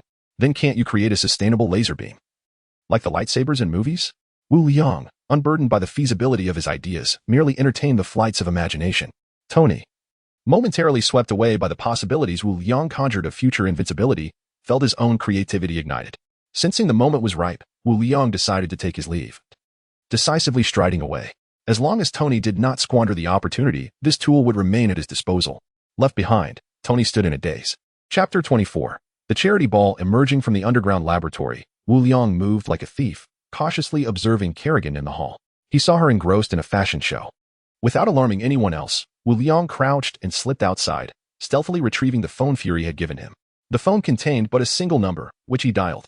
It rang once before connecting, and Fury's voice resonated on the line. What is it, Wu Liang? Fury, there's something crucial. Are you aware of the fashion show? Fury was taken aback, unsure of what scheme Wu Liang was concocting. I am aware. As the director of S.H.I.E.L.D., Fury was perpetually busy, working year-round without respite, dealing with a multitude of matters, one of which involved monitoring Tony. This was also under his direct supervision since he became the director, encompassing all of Tony's experiences from childhood to adulthood. Naturally, through his observations of Tony's lifestyle, he became acquainted with various fashion models and celebrities. Thus, Fury found himself perplexed, uncertain of the reason behind Wu Liang's phone call. Did he want me to procure a few cover models for him? Just as Fury's imagination spiraled downward, Wu Liang's voice echoed once more, softly instructing, shut down everything related to the fashion program. Fury never anticipated this turn of events. He had prepared to explain to Wu Liang that sometimes money is more useful than he might think. Was someone at fault? No. It was merely that Kerrigan enjoyed watching it. Fury was at a loss for words. Was this the way of the swarm? Although S.H.I.E.L.D. had no department responsible for such matters, with his influence, it was merely a matter of conversation. Wu Liang, growing impatient, declared, if you won't handle it, I will take matters into my own hands. I'll blow up the television station first. Was it possible to have a normal conversation at this point? All right. I will ban the fashion program. Satisfied with the response, Wu Liang's spirits lifted. This is the consequence of offending me.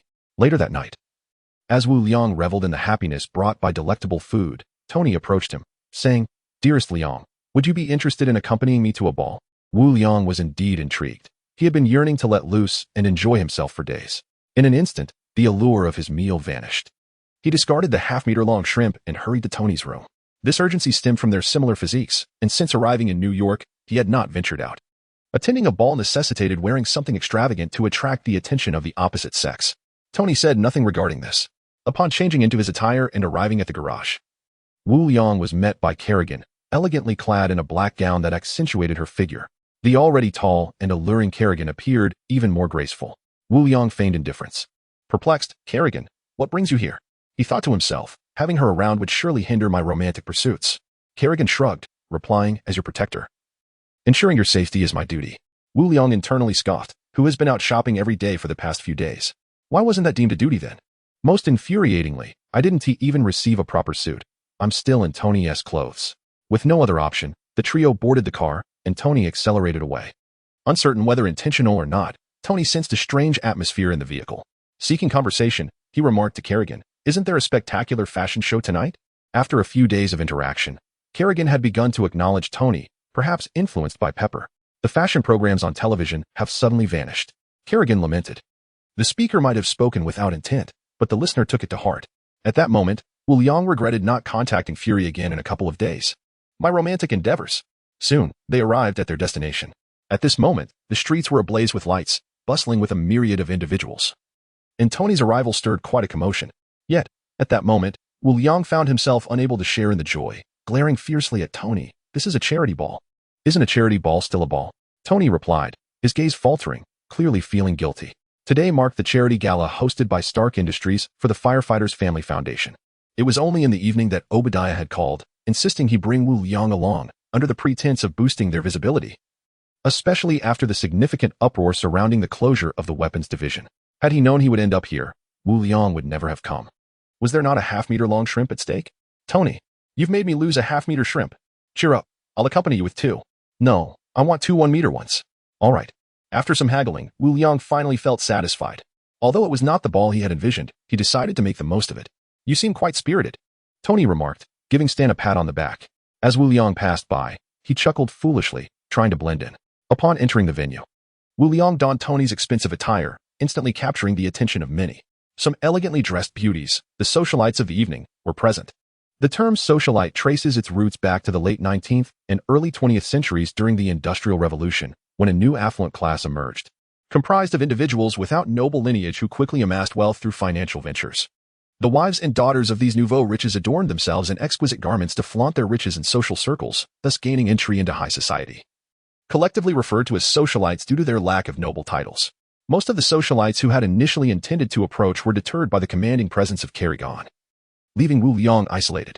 Sensing the unusual atmosphere, Wu Liang felt a twinge of helplessness, resigned to the notion that it would be yet another sleepless night. However, an incongruous voice shattered his reverie. "Excuse me, miss, may I have this dance?" Wu Liang disdainfully turned toward the source of the voice, spotting a man with a mustache who fancied himself quite the gentleman. What a vixen! His gaze completely ignored Wu Liang, which incensed him. If he wished to dance with Kerrigan, that was one thing, but to disregard his presence entirely? Did he think Wu Liang was invisible? No more silence. "Do you realize your breath is foul?" The self-proclaimed gentleman instantly became irate. "Who do you think you are? Do you belong here? I suspect you must have stolen that outfit." His voice boomed, attracting many curious gazes. The man leaned in closer, whispering, "Kid, if you know what's good for you, keep your distance. Some people are not to be trifled with." He displayed no concern for offending the wrong individuals. Among New York's elite, he had never feared anyone, especially not a boy with an Asian visage. Chapter 25, Klitsch Plot. Haha. I truly wish to see what I cannot provoke. Wu Liang retorted, incensed yet amused. He then shouted, "Kerrigan, teach him a lesson." At this exclamation, the crowd momentarily fell into a stunned silence. Amidst the gathering, eyes turned with curiosity as Stark Industries hosted a charity gala, where audacity surfaced in the form of a disturbance. Witnessing the altercation between two individuals, a sense of schadenfreude rippled through the crowd. They were well aware of the infamous figure, Marcus, who commanded a notorious reputation in New York, not merely due to his prominence, but because those who dared to cross him seemed to vanish without a trace, leaving even the police powerless. He frequented various social events, brazenly pursuing the women he desired, thus inciting the ire of many, particularly the controversial politician embroiled in the presidential election. Unexpectedly, in the span of a single night, that politician's entire family met with a tragic fate, forever altering the perception of Marcus. From then on, he became increasingly audacious. As the saying goes, if one cannot defeat their adversary, they must join forces with them. Naturally, the elite sought to curry favor with someone of Marcus's stature. Upon recognizing him, the attendees exchanged gleeful glances towards Wu Liang, joining in the mockery. "Who does this fool think he is?" they exclaimed, relishing in his impending misfortune. After a brief moment of confusion, Marcus erupted into laughter, incredulously questioning Wu Liang's sanity. It had been ages since anyone dared to speak to him in such a manner, leaving him momentarily speechless. Suddenly, with a resounding crash, Marcus was sent sprawling several meters away, colliding with the bar, which also bore the brunt of the impact, splintering under the force. At that moment, he was gasping for breath, a stark contrast to his earlier bravado. This was the work of Kerrigan, who viewed any insult to the Dominion and the Zerg race as intolerable. Panic ensued as chaos erupted in the venue. Elegantly dressed men and women recoiled in disbelief, retreating to a safe distance, fearful of being ensnared in the turmoil. Wu Liang glanced at those who had instigated the ruckus, signaling to Kerrigan. With another series of explosive impacts, several more individuals were hurled away, their fates equally grim. How disappointing. I never anticipated encountering such a Klitsch D scenario, Wu Liang mused, bemused by the absurdity of a narrative resembling that of a novel. Yet, he could not remain indifferent to the provocations, especially given the ostentatious demeanor of those present, reminiscent of individuals expecting a debt repayment. This phenomenon was quite common. Each person belonged to their own social circle, and naturally, those outside of it were met with disdain. Although the socialites were not part of Marcus's circle, their presence added a layer of amusement, prompting the elite to turn a blind eye to their antics. Wu Liang's arrival captured their attention. Naturally, they sought to ingratiate themselves with someone of significance, akin to Tony Stark. However, those who perceived Wu Liang as inconsequential offered little more than disdainful glances. At that moment, the commotion attracted the attention of security personnel, who, clad in black uniforms and wielding sophisticated firearms, entered the venue, encircling Wu Liang and Kerrigan. The movements were fluid and coordinated. Leading the way was a bald man, tall and imposing, with a fierce countenance. After surveying his surroundings, he addressed the gentleman, urging him to cooperate and refrain from any drastic actions. As the head of security for the event, his ability to read the room was as sharp as a razor's edge. Those who entered the venue were not individuals he could afford to offend. The wisest course of action was to first placate the person before him, knowing that once the authority figure arrived, matters would be resolved with ease. The situation was becoming increasingly intriguing. Are we just going to stand by? One contemplated, initially intending to probe this young man's background, only to discover he was merely a Na'vi youth. How fortuitous, as it spared him the need to intervene physically. The speaker was none other than Obi, who had plotted months prior to eliminate Tony and seize control of Stark Industries. However, no one anticipated Tony's triumphant return. Accompanying him were Wu Liang and Kerrigan, yet there was still no word from the Ten Rings. Intelligence from military operatives indicated that the situation was more complex than it appeared. Thus, he treated Wu Liang with an unusual courtesy, hoping to draw him into his sphere. Yet his overtures had been repeatedly disregarded. Consequently, he seized the opportunity presented by tonight's charity gala to gauge Wu Liang's true mettle. Originally, Obi had no intention of inviting Tony, but found himself personally calling him to emphasize the significance of the evening, also persuading him to extend an invitation to Wu Liang. Thus, everything unfolded seamlessly. Obi also approached Marcus, subtly mentioning Kerrigan's presence, which led to the earlier spectacle. The simplest and most effective tactic for dealing with a lecherous individual was precisely this. Once he laid eyes on Kerrigan, there was no need for further intervention, he could simply enjoy the show. However, the unfolding events took an unexpected turn, yet it was a pleasant surprise. As Obi was somewhat aware of Marcus's background. On another note, Tony rushed in, eager for a drink, only to witness the scene before him. Shouting for the gun to be lowered. He was well aware of Wu Liang's temperament, one that could easily escalate to violence over trivial matters, and the individuals present were hardly a match for Kerrigan. Unbeknownst to Tony, the dynamics were different. Those stronger than Wu Liang were often more amenable to negotiation. After reaching Wu Liang's side as the host, Tony knew the security personnel had to heed his command.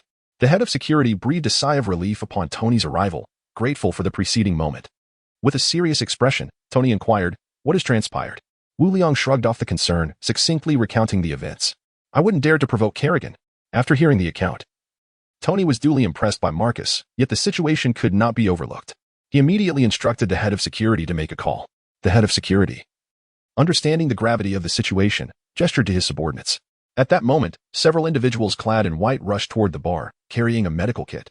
Such events warranted the presence of a medical team on standby, prepared to address any emergencies that may arise. Wu Liang observed someone attempting to rescue the little bearded man and naturally felt reluctant to let Tony intervene, insisting they cease their actions. For those who dare provoke him must inevitably face consequences.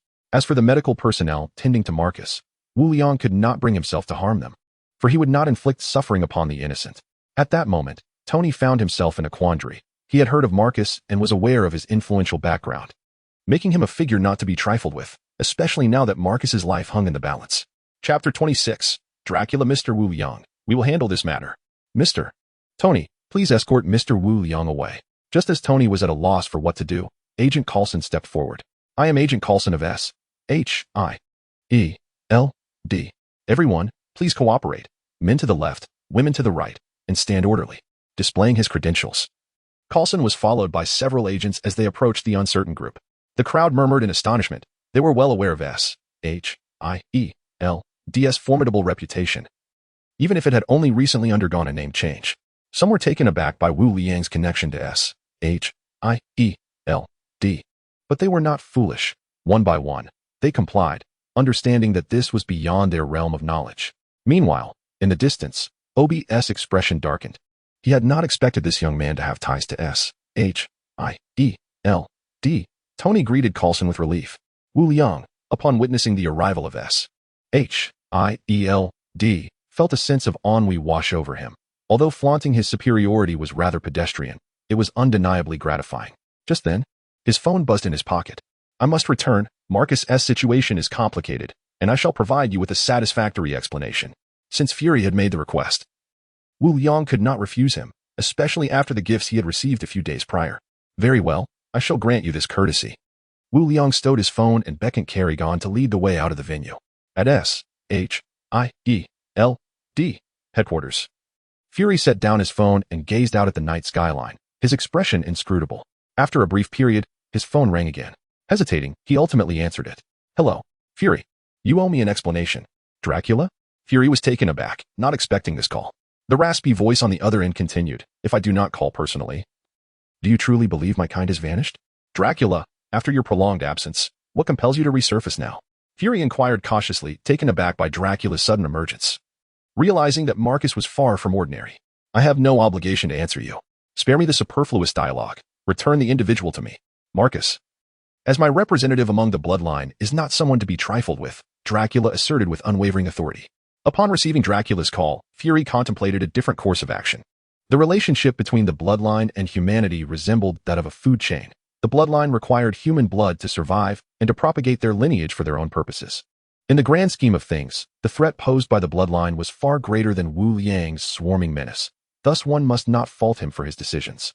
Dracula, I regret to inform you that I cannot comply, Fury replied. Are you intent on breaching our agreement? Then do not blame me for the consequences. You have misunderstood. That individual is not one I am authorized to surrender. Moreover, I personally advise you not to offend him. Ha ha ha, even Dracula, who belongs to my bloodline, scoffed at the notion that there exists anyone who could be deemed more noble than them. Indeed, upon hearing this, Dracula was immediately incensed, proud as he is. He cannot tolerate the idea of anyone being superior to his kind. Fury surged through him as he declared, "Fury, your unilateral interference in my clan's affairs is tantamount to a breach of contract, and thus my bloodline must respond accordingly." With that, Dracula abruptly terminated the call. Previously, due to the matters concerning Eric, the bloodline had suffered severe losses, leading them to reluctantly forge a pact with S.H.I.E.L.D., resulting in their retreat to Europe where they could no longer indiscriminately harm humanity. As time passed, although they had regained a modicum of strength, the overall trajectory suggested a decline. For the sake of his entire clan, Dracula was compelled to devise a solution to the contract issue, and now seemed the opportune moment. Marcus wreaked havoc in New York, unrestrained, and even S.H.I.E.L.D. found themselves powerless against him. This was the bloodline strategy to annoy S.H.I.E.L.D., deliberately provoking conflict to ultimately dissolve the contract. The Earth is shrouded in mystery. When the bloodline signed the pact with S.H.I.E.L.D., there were enigmatic forces at play, rendering them hesitant to unilaterally violate the agreement. Yet now, the pieces they had laid down were beginning to function. Awakening the long-dormant Dracula, Fury gazed at the phone that had been hung up, making no further movements as he looked out the window. Given the current developments, much of this was still within his expectations. However, this was precisely the outcome he most dreaded. The swarm hails from another universe, and whether they are friend or foe cannot be discerned from mere words. His suspicious nature has elevated Fury to the pinnacle of espionage and secured his position as director. Yet, it has also rendered him incapable of fully trusting others. Although the bloodline poses a significant threat, they ultimately belong to this earth, and he finds himself compelled to play a dangerous game of deception. The bloodline's subtle machinations could hardly escape the scrutiny of S.H.I.E.L.D.'s watchful eye. Fury, now devoid of patience to deal with the bloodline, had more pressing matters at hand. Thus, he considered utilizing the bloodline as a litmus test, a means to probe into Wu Liang's true nature. Furthermore, should both parties engage in mutual destruction, it would be favorable news for Fury. S.H.I.E.L.D. possesses the capability to eliminate the bloodline, but such a decision is beyond Fury's purview, as it would disrupt the interests of many. After all, the allure of immortality is profoundly enticing, even if it entails becoming a monstrous vampire. For many, what does that truly matter? After all, this is the realm of capital. Fury dismissed further thoughts. This matter required reporting to higher authorities, while naturally concealing his own role in the unfolding events. 10880, Malibu Street. Wu Liang and his companions returned to Tony's villa. Wu Liang lounged carelessly on the sofa, still somewhat agitated. After all, he had finally encountered the legendary opportunity to confront someone arrogant, only for it to end so abruptly. What a disappointment. Tony and Pepper followed closely behind, as this situation had far exceeded his expectations. Tony had made numerous phone calls in an attempt to resolve the matter, but with each call that was dialed and then abruptly disconnected, his expression grew increasingly grim. Liang, this matter is somewhat troublesome. Behind Marcus lies a formidable force that even I cannot contend with. Wu Liang, observing the anxious Tony, reassured him, "You need not concern yourself with this. I can handle it. Were it not for your reputation, it would not be so easily resolved." Though he spoke confidently, a flicker of apprehension stirred within Wu Liang's heart. A powerful force? Could it possibly be the military? While he could not claim to be afraid, it was disheartening to think that after finally returning to New York, he might have to resort to a tactical retreat. After all, the specter of nuclear annihilation loomed ominously over his fragile heart during the New York conflict. The military had deployed nuclear weapons as casually as one might sip water, treating lives with utter disregard. Such are the true titans. Chapter 27, The Bloodline. Vampires. Perhaps it is best to remain discreet. Why must I be so impulsive? It appears I was overly persuasive with Gui, and Fury became too engrossed in the narrative, unable to shift gears.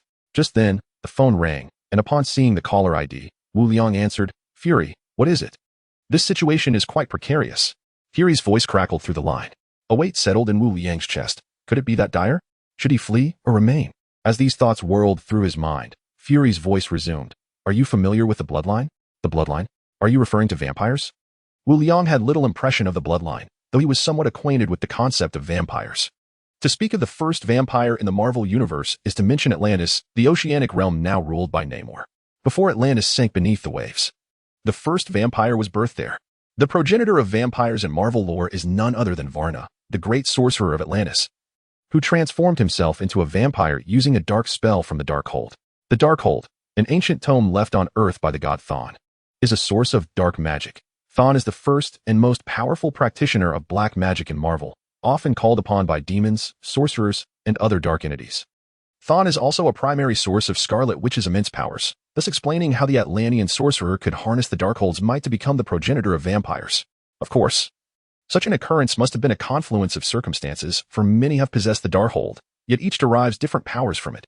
The Atlantean sorcerer, having lived for eons and witnessed the fall of Atlantis, ultimately chose to end his own life under the sun, bequeathing all his powers to Dracula before his demise. This encapsulates Wu Liang's entire understanding of vampires in the Marvel Universe. Naturally, he was also aware of characters such as Blade and others, daywalkers, half-vampires, and blood gods, but was uncertain of their current status. However, this knowledge brought a sense of relief, dispelling any thoughts of tactical retreat. As long as the threat was not something insurmountable like nuclear weapons, everything else seemed manageable. Vampires? When the time comes, I shall be the bane of your existence. I will gladly be known as the corrosive blood, the nemesis of vampires. How dare you provoke me? Do you truly believe Kerrigan cannot wield her blade? But I digress.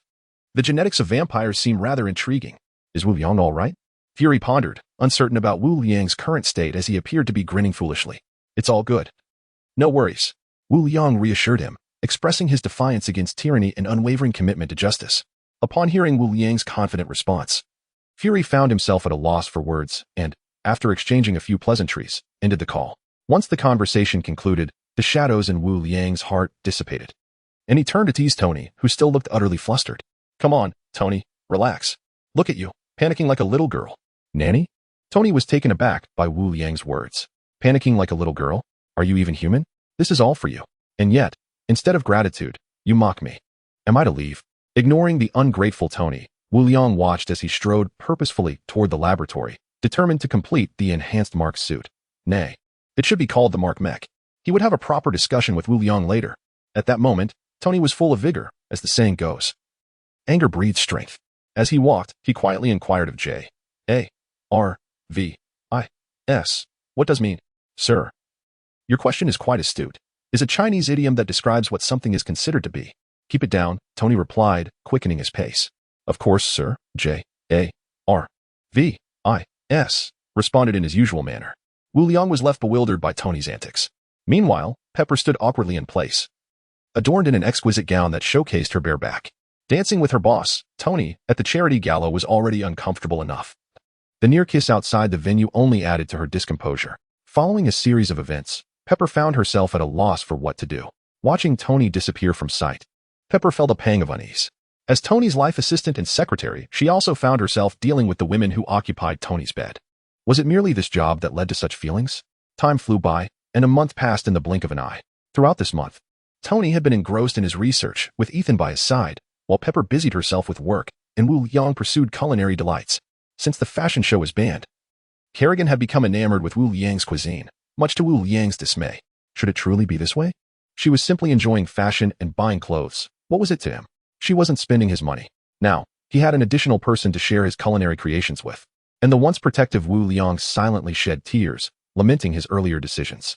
This past month had been remarkably calm, with no signs of the vampire clan, which left Wu Liang quite displeased. After making bold declarations, he found himself without any follow-up. He had repeatedly called Fury, inquiring about the whereabouts of the vampire's retaliation, waiting so long that even the flowers had withered. Fury, feeling increasingly helpless, wished that the two would just fight it out, yet here he was, being hounded for updates. Did Wu Liang truly believe him omnipotent? To avoid further harassment, he reluctantly contacted Dracula, asking if he was around, feeling as though he were a millstone around his neck. Ultimately, Fury found himself blocked by Dracula. Dracula, in a fit of rage, deemed the situation intolerable and promptly issued a decree to summon all vampires, urging them to bolster their bloodline in preparation for a confrontation with S.H.I.E.L.D. The situation in Europe was increasingly dire, with news reports frequently detailing the mysterious disappearances of individuals in various locations. Consequently, S.H.I.E.L.D. found itself inundated with activity. Fury, whose already dark complexion seemed to deepen, tirelessly reviewed documents while agents were urgently dispatched to the routes leading to Europe. Meanwhile, the architect of this turmoil, Wu Liang, continued to indulge in a life of ease and leisure. Each day, Apart from savoring exquisite delicacies, his greatest delight lay in listening to Ish's reports on resource accumulation. As the rising figures resonated like the most enchanting melody, Isha reported that conditions in Afghanistan were also deteriorating, with numerous foreign militants congregating in search of something elusive. Subsequent investigations revealed these individuals to be members of the Ten Rings, who had gathered in Afghanistan following Mandarin's disappearance. The already chaotic landscape of Afghanistan had become even more tumultuous, prompting a strong condemnation from the United States, which decried such inhumane actions. Chapter 28, 100. 000 Bloodsuckers at S.H.I.E.L.D. Headquarters. Fury stood before a floor-to-ceiling window, absorbing the updates from his subordinate. Director. Reports from Europe indicate that tens of thousands of vampires are converging, actively expanding their bloodline, with a total of 100,000 bloodsuckers amassed, the agent relayed. Concern flooded Fury's mind. Alert all personnel to prepare for the worst. While I wish for both Wu Liang and the bloodsuckers to suffer mutual destruction, we must ensure his safety. After all, the enigmatic swarm looms ominously over him. Understood, the agent nodded, though hesitantly added, Director. We have already lost hundreds of operatives in Europe. Fury felt a heavy sorrow in his heart. I am aware, but their sacrifices bear significance. Please arrange compensation for their families. Yes, sir, the agent replied, departing with a sense of urgency. The situation had evolved beyond his expectations. With 100,000 bloodsuckers mobilizing, they could potentially engulf the entire Western world.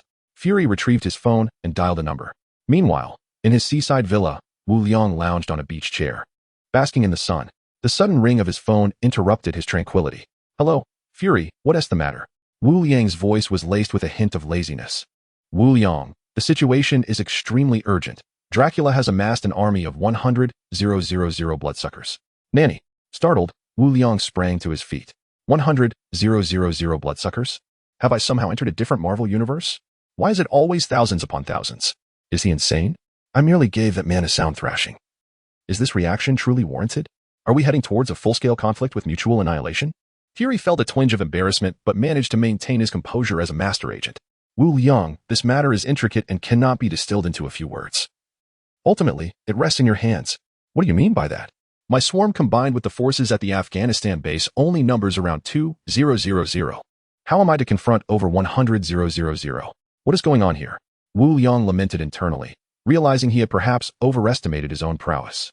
As the saying goes, one may freeze while standing against the wind or starve while holding one's belly. However, as a sovereign of the new era, there are moments when one must exhibit a degree of humility. I cannot continue, Fury. I am preparing to flee. Do not contact me for any matters.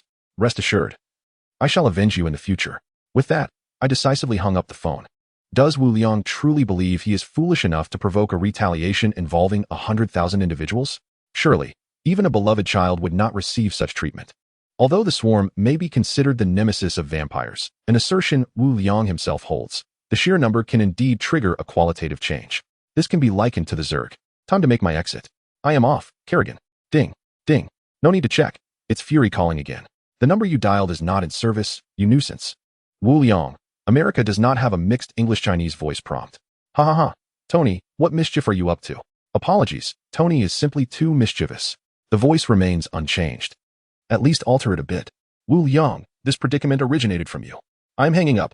Fine, fine. What will it take for you to act? That's more like it, Fury. If you want my help, you must demonstrate some sincerity. State your conditions. 2 conditions. First, give me the cosmic cube. Second, do not treat me as a fool. What is really going on?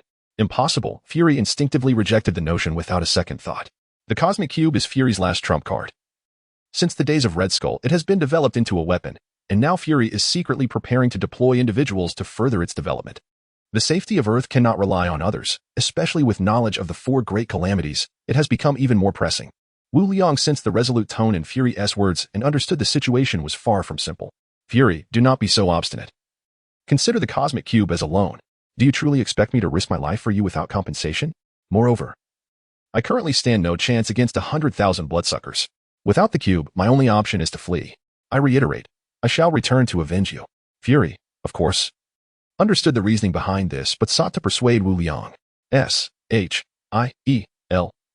had signed a non-aggression pact with the vampires. Now, as the vampires dwindle, the only solution to the current predicament is to tear up the pact and cultivate the bloodline.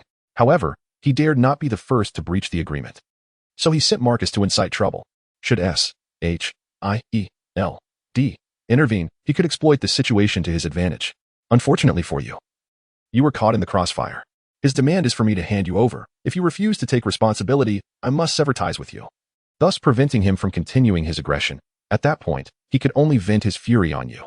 Wu Liang fell into silence, and fury since the moment was right. Wu Liang, you should. Wu Liang hastily interrupted. Wait a moment, Fury, may I ask you something? What is it? Can the vampires escape Earth? Fury was somewhat taken aback by the question. They likely cannot. Upon hearing this, Wu Liang, attempting to soothe his fragile spirit, sighed in relief. Then I have nothing to fear. I shall simply leave Earth. Come find me. That is a ridiculous notion. Wu Liang, Earth is your second home, as you once stated. Fury endeavored to keep his tone gentle. No more discussion. I am preparing to flee. Goodbye. Despite the dialogue, Wu Liang would not hang up the phone, eagerly awaiting Fury's response. I can lend you 10 days. Fury conceded, recognizing that this was merely a pretext.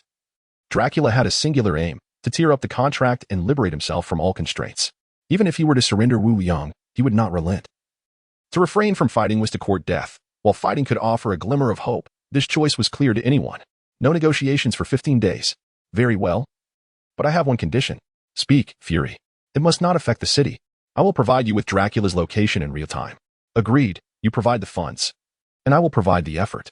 Upon hanging up, Wu Liang was instantly elated. Am I afraid of 100,000 vampires? To be honest, I am.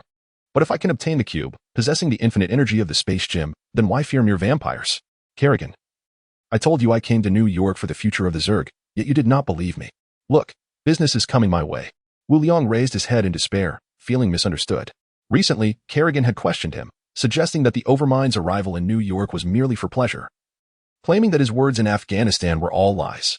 She even suggested he was being blatantly honest, unaware of the subtleties of discretion, just as Wu Liang's reputation was plummeting. Fury's call came through. What a good man. Little did Fury, far away at SHIELD headquarters, know that he would be labeled a good Samaritan by Wu Liang. Chapter 29. The space gem. Kerrigan silently picked up a half-meter-long shrimp, ignoring the troubled Overmind. This creature had spent the past month merely eating and sleeping, claiming it was for the future of the Zerg. Nonsense. The following morning, Wu Liang was roused by Kerrigan, who informed him that Fury had arrived. Already prone to morning irritability, Wu Liang suddenly became alert, neglecting his morning routine as he hurried to the door. Fury, clad in his ever-present black trench coat, was accompanied by several teams of agents. One could not help but wonder if the esteemed director of SHIELD owned any other garments, as he seemed to wear the same outfit consistently. What kind of aesthetic was this? Black on black, preparing to frighten at night. With a splash of white? Though he mentally criticized Fury's fashion choices, Wu Liang knew he had to maintain appearances. He greeted him with a radiant smile. Honored guest. Director Fury's presence truly brings glory to my humble abode. As he spoke, Wu Liang's hand instinctively reached for the black leather suitcase Fury was holding. In a friendly tussle, leveraging his robust physique, Wu Liang ultimately seized the item.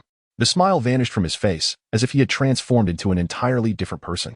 Fury, my humble dwelling is quite simple, so I cannot see you off. His change in demeanor was as swift as turning a page in a book. Perhaps anticipating that Wu Liang would treat people differently based on their utility, Fury maintained his composure. Wu Liang, the item is merely on loan. I hope you can fulfill your promise. All right, let's hurry along. Tony will soon complain about someone mooching off his meals. Little did he know who was truly the one incessantly mooching. Such a lack of self-awareness. Fury paid no heed and departed after leaving one final remark. Wu Liang, my sources have discovered that Dracula will arrive in New York via the Atlantic in 10 days. I hope you can deal with him at St. Pierre. No problem. Wu Liang suddenly called out, stopping Fury as he prepared to leave. Yesterday, I had the pleasure of engaging with the Rubik's Cube. And you informed me that this incident was instigated by the vampire clan's desire to annul the covenant, correct? Fury turned around and confirmed, indeed. However, if the vampire clan has achieved its objective and torn the covenant asunder, why then do they gather 100,000 of their kind in New York? This defies logic. Does it not? Are they not wary of America, a nation of considerable might? Surely, a mere 100,000 vampires cannot suffice. With the acquisition of their goal, Wu Liang's intellect was once again on display. Perhaps this is what is often said. The measure of one's wealth reflects the measure of one's intellect. Fury's expression grew grave as he pondered for a moment before stating, although the covenant has been dismantled, the vampire clan's aspirations for true expansion face a significant impediment, namely, myself, or more precisely, SHIELD. The vampires possess immortality, yet the creation of progeny proves exceedingly arduous. The bloodline is their sole avenue for growth. The original covenant explicitly prohibited the development of bloodlines, thereby limiting their numbers. Moreover, I have stationed vampire hunters to systematically diminish their ranks, akin to a frog being boiled slowly, ultimately leading to their extinction. Is this why they have amassed 100,000 vampires to pursue you? Certainly. It is not so simple. The allure of immortality is a fatal temptation for many, and those individuals are not naive. Only by restricting the vampire population can they be made to obey like hounds. This is why they tacitly allow me to take action against the vampires while forbidding my complete eradication of them. Dracula is well aware of this. Thus, the gathering of the entire vampire clan serves to coerce those individuals to choose sides, either permit the vampires to thrive or face mutual destruction.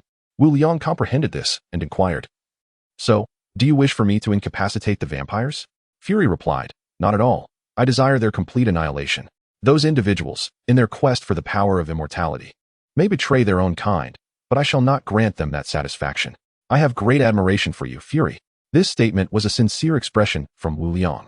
Today, those who would restrict the vampires for the sake of immortality may find themselves constrained by the vampires once they become one of them. Fury is not a benevolent figure, yet he genuinely acts in the interest of humanity. Wu Liang, however, was indifferent to such considerations and hastened to the room on the second floor. Kerrigan followed closely behind. She had sensed a colossal source of energy approaching as Fury arrived. Upon closing the door, Wu Liang leaped onto the bed, filled with excitement. The Infinity Stones, which he had previously only encountered on a screen, were now before him in the flesh. With an exhilarated heart, he opened the suitcase to reveal a cube emanating a cerulean glow, instantly saturating the room with immense energy. Just as he reached out to examine it closely, his hand halted a mere 2 centimeters away, for he suddenly recalled that ordinary individuals cannot grasp the Infinity Stones, even when encased within protective layers. While he hesitated, contemplating whether he could indeed take hold of it, a pair of large eyes suddenly appeared before him. Wu Liang instinctively recoiled in surprise. Who would not be startled by such an unexpected sight at that crucial moment? "Kerrigan, what are you doing? Don't you know that frightening someone can truly be deadly?" "Master, I thought you had suddenly been immobilized, and I feared you had fallen under a spell." "Humph, what nonsense about being under a spell?" Wu Liang shot a sharp glance at Kerrigan. "Kerrigan, you truly lack discernment. Must the master personally retrieve this object?" Wu Liang's meaning could not have been clearer. TCH. Kerrigan smirked and picked up the cube. "It's truly exquisite," Wu Liang remarked, unable to suppress his admiration for the cube. "Such a pity that Thanos will never have the chance to snap his fingers again," Wu Liang declared with pride. "Borrow? As if. I'm a good citizen. Once something is in my possession, do you truly think it can be taken back? Does Kerrigan seem like someone to be trifled with?" At that moment, Wu Liang's suggestion to borrow was merely a stalling tactic. As a paragon of virtue in this new era, how could he possibly be expected to uphold his word? "I might be willing to do it, but Kerrigan certainly wouldn't." In his heart, Wu Liang silently placed the blame on Kerrigan, thinking that as a general beside the master, it was only right to shoulder some of the blame. When the time comes, he would simply say that Kerrigan had consumed the cube. And what could Fury possibly say to him then? From that point forward, the Zerg would never lack resources again. Ha ha ha. Little knife. Go and feed it to the mother nest. With that, a rift appeared before Kerrigan. Upon grasping the cube, she was immediately struck by its energy, forgetting about being called Little Knife, and stepped directly into the rift. Just as Kerrigan entered, the voice of Isha echoed, "Master, a massive energy source has been detected. Should we absorb it?" "Hurry up and absorb it," Wu Liang replied with dissatisfaction. "I said to feed it to the mother nest. Why are you still asking me?" Complaints aside, Wu Liang's gaze remained fixed on the resource frame materializing in front of him, presented by Isha. 10,000, 10,000, 10,000. Why is it increasing by 10,000? Shouldn't it directly reach an infinite maximum? Wu Liang pondered. Previously, no matter what the object was, the mother nest could devour it directly. "Master, the energy within the energy source is far too immense. The mother nest is currently in a severely injured state and cannot consume it directly," Isha explained. Wu Liang felt disappointed, having hoped for an immediate rise, but accumulating 10,000 every minute was still acceptable. After all, it's better to have small gains than none at all. "Master, the surface of the energy source consists of rare cosmic crystals. Should we consume them?" "Cosmic crystals?" Wu Liang fell into contemplation. Each Infinity Stone has its own vessel, serving as a means of protection. In the Marvel timeline, the cube was once shattered by Thanos, revealing the Space Stone within. Ultimately, it is a valuable asset. "Devour it. As you command, Master." In the recesses of his mind, the cube, floating beside the mother nest, silently shattered. It was as if some force had crushed it. The scattered fragments seemed to possess a magnetic pull, all flying into the mouth of the mother nest, leaving only a solitary space stone, no larger than a thumb, floating forlornly. After consuming the cosmic crystal, the entire body of the mother nest trembled, its towering form, hundreds of meters high, suddenly contracted, while countless bloodlines surged from below, enveloping the mother nest, and gradually forming a tumor-like structure, rhythmically expanding and contracting, reminiscent of a heartbeat. Meanwhile, far away in an underground base in Afghanistan, the secondary mother nest also took on a tumor-like shape. The entire swarm of Zerg units emitted a thunderous roar, as if celebrating the revival of their hive. After a while, tranquility returned. How magnificent! Wu Liang felt a sense of pride within. This was truly my Zerg. He could sense the restlessness within the consciousness of the overseer, delving deep to perceive the state of all Zerg units. 10 days passed quietly. Ding! Ding! The crisp sound of an alarm clock pierced through the dreams of Wu Liang, rousing him from slumber. With bleary eyes, he sat up quickly. Today was a momentous occasion. The day of his battle against Dracula. As for why he had not rushed to St. Pierre, it was because on the second day after the hive absorbed the cosmic crystal, it emerged from its chrysalis, recovering 6% of its injuries. Furthermore, due to the absorption of the spatial gem carrier, a new unit was added to the list of mutations, the Burrower. The Burrower was only the size of a fist in its unactivated form, but upon activation, it would transform into a vortex-shaped head of considerable size. Thanks to the spatial gem, the Burrowers of today were utterly different from those of the past. According to Isha, the Burrowers had evolved from the worm tunnels, which were the underground structures covered by the fungal carpet. The Burrowers resided within a nest-like structure called the worm tunnel network. Before emerging from the ground, they could freely move within the worm tunnel network to any location covered by the fungal carpet, digging a passage along the battlefield underground. This colossal organism could stretch to an astonishing length, using its own flesh to create a tunnel. Zerg units could enter the tunnel through the head of the Burrower or the worm tunnel network, swiftly traversing within by means of the tunnel's undulations and chemical stimuli. However, now the Burrowers functioned like portals, able to activate solely on the fungal carpet, appearing only within a certain distance of such locations.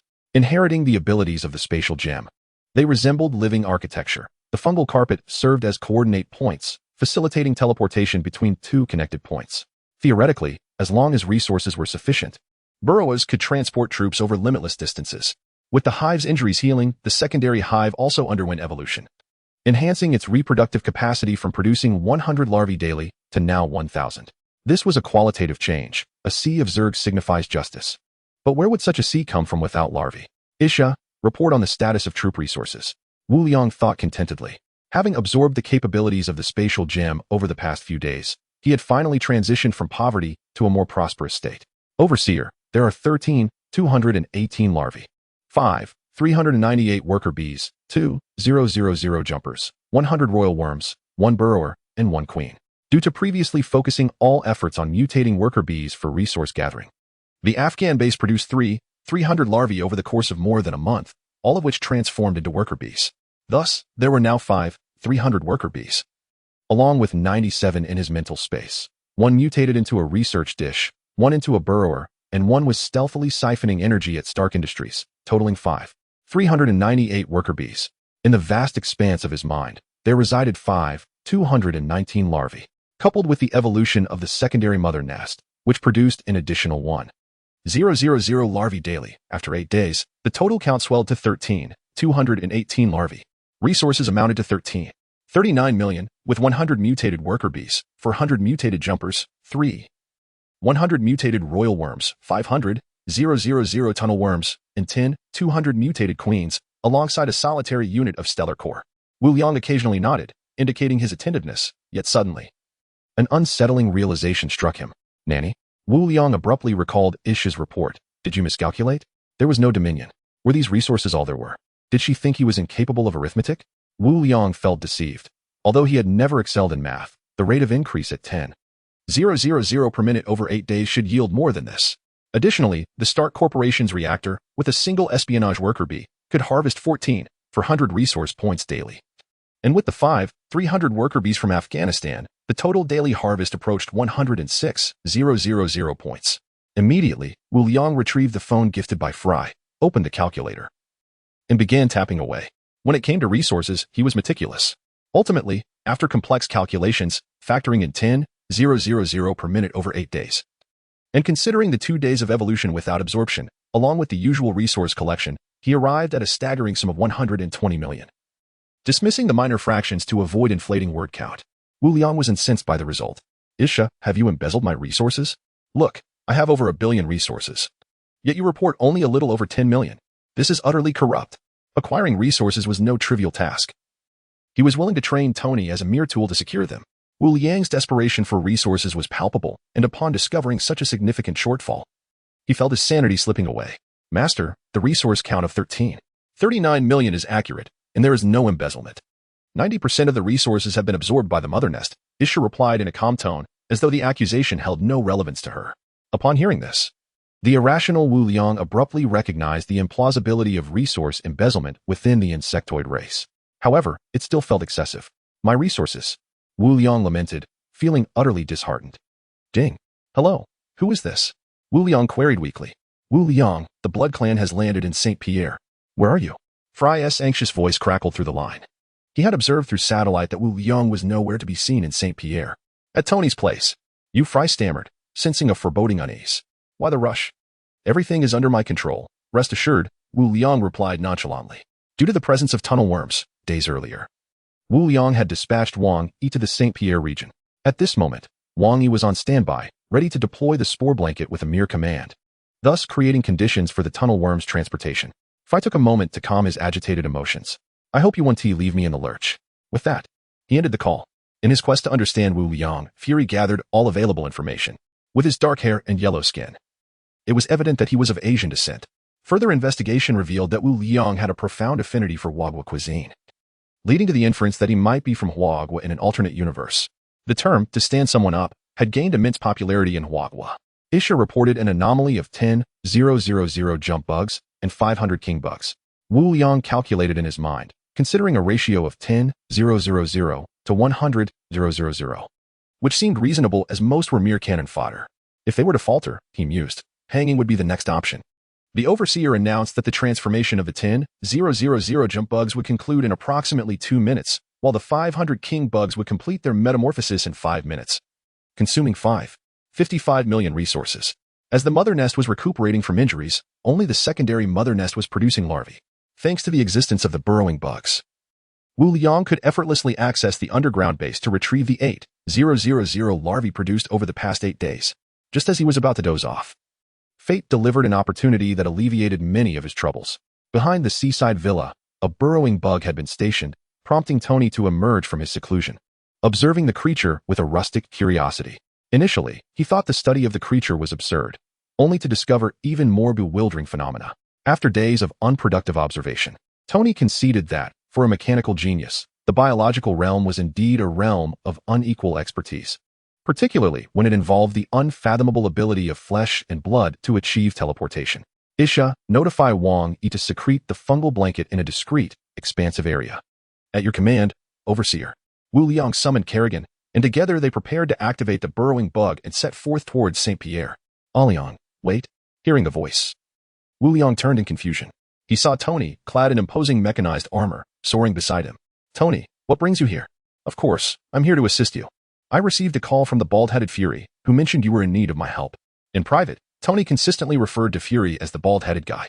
However, he refrained from disclosing that Fury had briefed him on the situation, compelling Tony to pilot a half-finished suit of armor.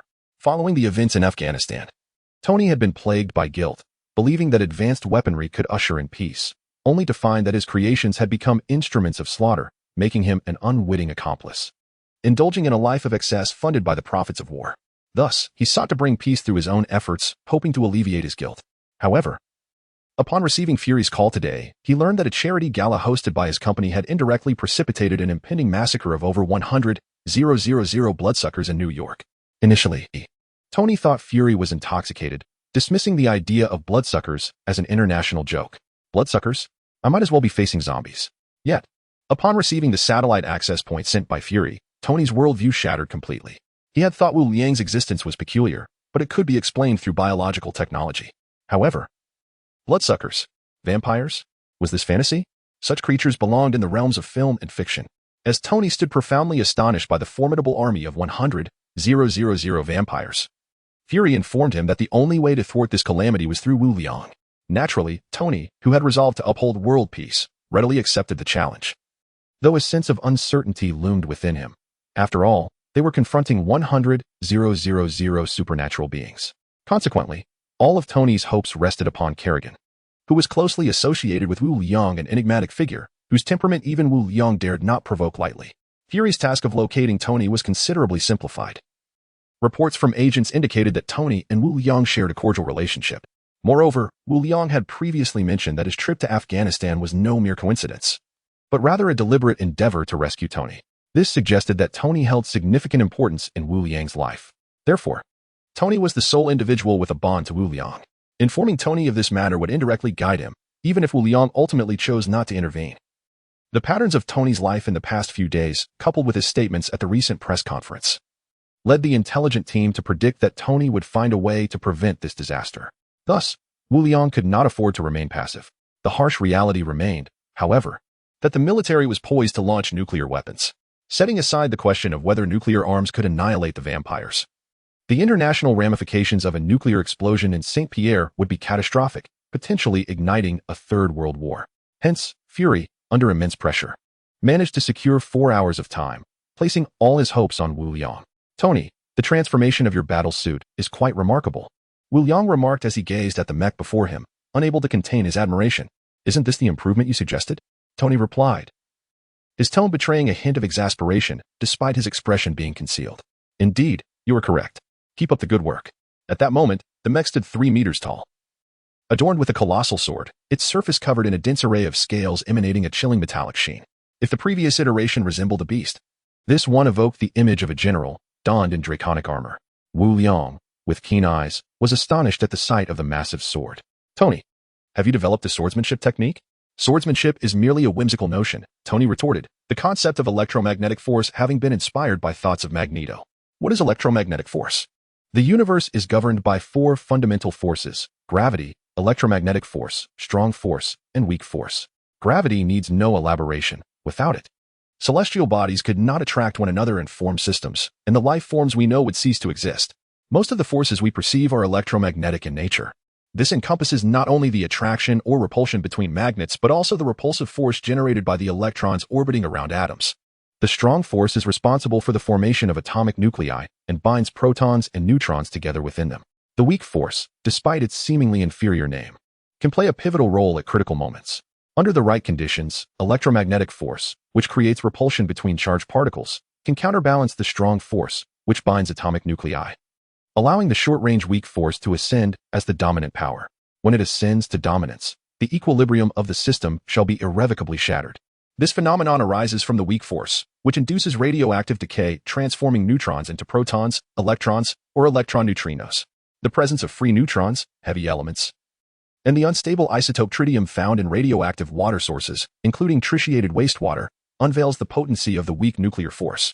Meanwhile, electromagnetic force ranks as the second most formidable force in the cosmos, being merely 100 times weaker than the strong force, yet a staggering 10 billion times stronger than the weak force.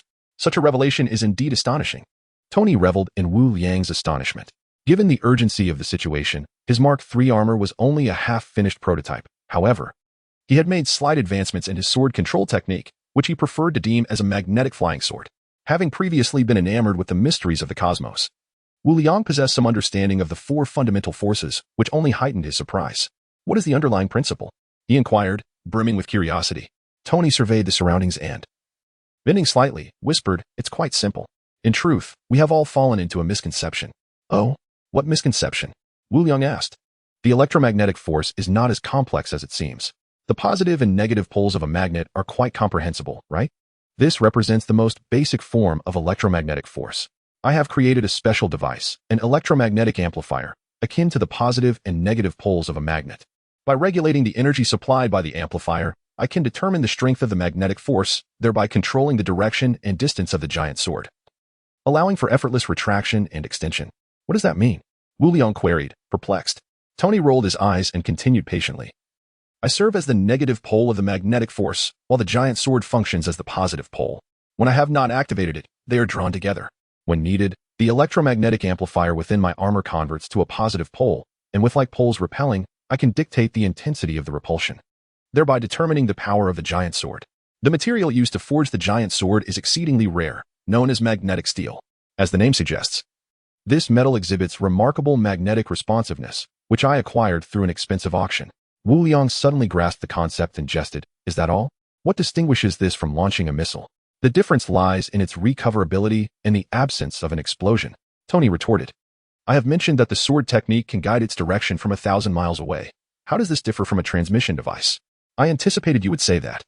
I have devised a solution. I have created 5 electromagnetic amplifiers, 1 small and 4 large. The small amplifier is affixed to my armor, while the 4 large amplifiers are installed on 4 satellites, which maintain a consistent position relative to my armor." In Wu Liang's mind, a vivid image formed, for satellites in space, separated by vast distances, continuously in alignment with Tony's position. On the battlefield, Tony bellowed, and the giant sword soared forth with a whoosh. From a kilometer away, it pierced an adversary. In the expanse of space, one of the satellites charged its electromagnetic amplifier, and the giant sword, as if drawn by an unseen force, shot down to strike another enemy. Thus, it continued to rain death from all directions. Wu Liang shook his head vigorously, attempting to dispel the entrancing image from his mind. It was simply too captivating. What would happen if the colossal sword were to plummet? Would you swoop down to catch it? Ah, Liang, your lack of knowledge is truly alarming. And do you underestimate me so greatly? This planet, Earth, is inherently a vast magnetic field. Tony then spoke with great pride, declaring, "Once I activate the electromagnetic amplifiers in conjunction with the 4 satellites, the magnetic field on Earth will momentarily align with the amplifiers, creating a transient electromagnetic force field, which I shall refer to as the pseudo-electromagnetic force field. At that time, the colossal sword will serve as the epicenter of this force field. Have you not noticed that I am floating in midair rather than flying?" At that moment, Tony hovered about 10 centimeters above the ground, his presence as subtle as the air itself, completely unnoticeable. "You intend to construct an electromagnetic force field? Are you not concerned that all surrounding metal will be drawn towards you during the battle?" Wu Liang contemplated the vivid imagery of all metals within the electromagnetic force field being sent soaring into the sky. "Ha ha ha, do you think I hadn't considered that? The material I have utilized for the colossal sword is magnetic steel, a rare metal from beyond this world. The last remnants on Earth are already incorporated into this blade. My electromagnetic amplifier is specifically designed to target this sword. Of course, if I choose, I can also manipulate other metals. Since I delved into the study of electromagnetic forces, it has truly opened a grand door for me, an expansive gateway. You take one of the 4 fundamental forces of the universe, electromagnetism, and you have managed to transform it into a grand magnetic spectacle. I believe we could even call it satellite swordsmanship," Wu Liang candidly remarked. Though many might conceive such an idea, few possess the capability to bring it to fruition. Merely deploying satellites would confound 99 of individuals, let alone orchestrating such a complex setup within just a few short weeks. Truly, the affluent thrive on technology. Suddenly, a thought struck Wu Liang, prompting him to inquire, "What do you mean by considering this a work in progress?" Tony, slightly embarrassed, admitted, "These devices consume far too much energy. The reactor on my armor can sustain itself for approximately 6 hours, but if I push it to maximum capacity, it will deplete its energy in no more than an hour." Seizing the opportunity, Wu Liang feigned mystery and said, "Trust me, you will find a solution." For in the future, Tony would undoubtedly discover a new element, and energy would pose no challenge for him. Knowing this, Wu Liang playfully tapped his finger, exclaiming, "I've fallen into my old habits again. Come on, let us go and engage in battle." Wu Liang had no desire to continue conversing with Tony. The revelations were too shocking. He had not anticipated that Tony would actually succeed, albeit through somewhat unorthodox means. Nevertheless, it was undeniably formidable. If this trajectory of development were to continue, he genuinely worried for Tony's adversaries. They had agreed to share the spoils evenly, yet Tony had suddenly unleashed a devastating blow, disregarding all codes of combat ethics. Though Tony's lifelong nemesis, the Mandarin, had already fallen at his hands, who could foresee what other challenges lay ahead? Wu Liang silently mourned, filled with concern for Tony's enemies. The tunnel worm's spiraled head, situated in the vacant land, suddenly ruptured, revealing a gaping maw reminiscent of a monstrous beast awaiting its prey. Its head, colossal in size, instilled a profound sense of dread. The interior of its mouth was engulfed in darkness, with a viscous, translucent slime oozing around, inducing a sense of nausea. Tony had witnessed Wu Liang wielding the tunnel worm before, yet experiencing it firsthand elicited a spontaneous exclamation of disbelief from him. As several individuals ventured into the cavernous mouth, it gradually closed, extinguishing the last vestiges of light, plunging the world into an abyss of darkness. A faint humming resonated in their ears, and had there been anyone of fragile constitution among them, they might have succumbed to tears of fright. When light finally returned, the maw slowly opened, revealing a transformed landscape outside. Emerging from the cavern, Tony could no longer contain his disgust, exclaiming to Wu Liang, "What in the world is this? It's utterly revolting." At that moment, Tony was entirely coated in slime, a fate shared by the others as well.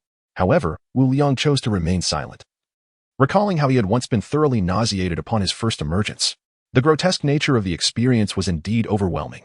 In contrast, Kerrigan seemed unfazed, even finding a peculiar comfort in the situation. "Tony," she remarked, "this slime is merely a protective substance aiding your remote transmission." Despite her words, Wu Liang endured the sensation, aware that the slime possessed an odd odor.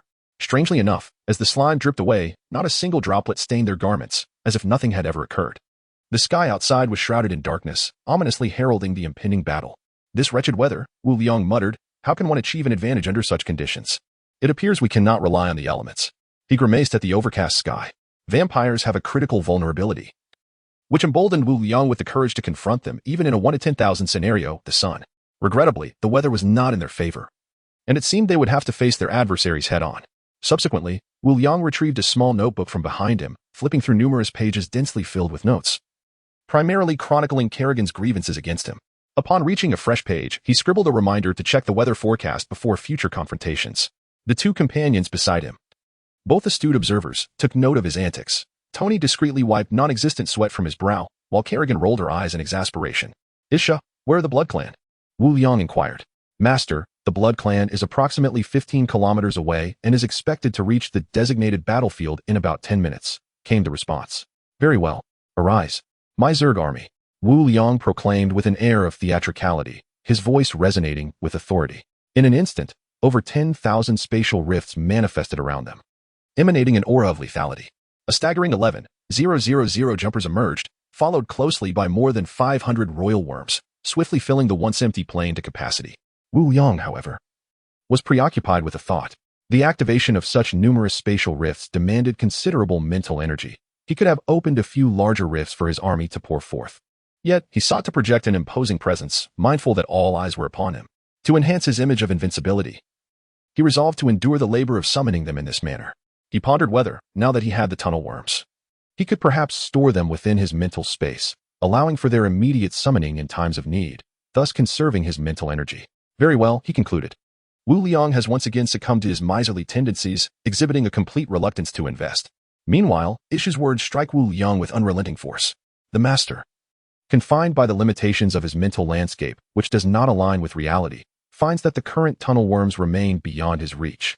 However, Wu Liang seizes upon the pivotal term currently, pondering whether the future might hold different possibilities. Tony, suspended in midair, is utterly astonished by the spectacle before him.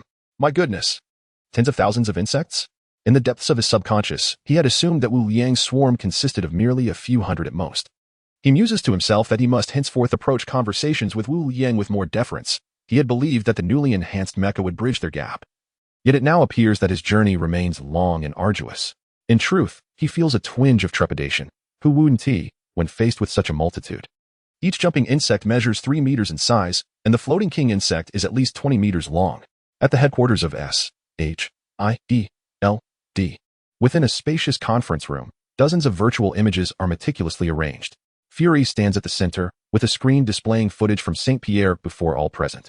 Half of the attendees are high-ranking military officials, while the remainder comprises representatives from the Department of Defense and the Security Council. Just moments ago, a heated debate raged over the matter of the 100,000 bloodsuckers. Some advocated for the deployment of troops to suppress them, while others clamored for the launch of millions of missiles, and yet others suggested a nuclear strike to obliterate the threat in one fell swoop. In short, opinions varied widely. Yet no one proposed anything of substance. After Fury had fought for 4 hours to present his case, anticipation mounted regarding the trump card he would reveal. Surprisingly, he dismissed the notion of a nuclear solution, which stirred a sense of intrigue among the attendees. Chapter 33, The Shocked High Command, however. When a colossal beast erupted from the ground, Jaws Agape, the assembly was left utterly speechless. "Is this truly a monster?" exclaimed a middle-aged man, astonished beyond measure. The sudden appearance of the gigantic creature left everyone in the room awestruck, and as someone ventured a possible explanation for its origin, all eyes turned toward the speaker. Realizing he had momentarily lost his composure, the middle-aged man erupted into laughter to dispel the awkwardness. "Ha ha ha. I have a penchant for delving into the mysterious literature of the East, and encountering such a sight evokes memories of the peculiar texts I have perused." I was simply taken aback. Many in attendance, perhaps familiar with enigmatic Eastern literature, nodded in agreement, acknowledging the profound impact it has had on their understanding. A few attendees, aware of the truth, included only the 5 representatives of the Security Council and Fury himself.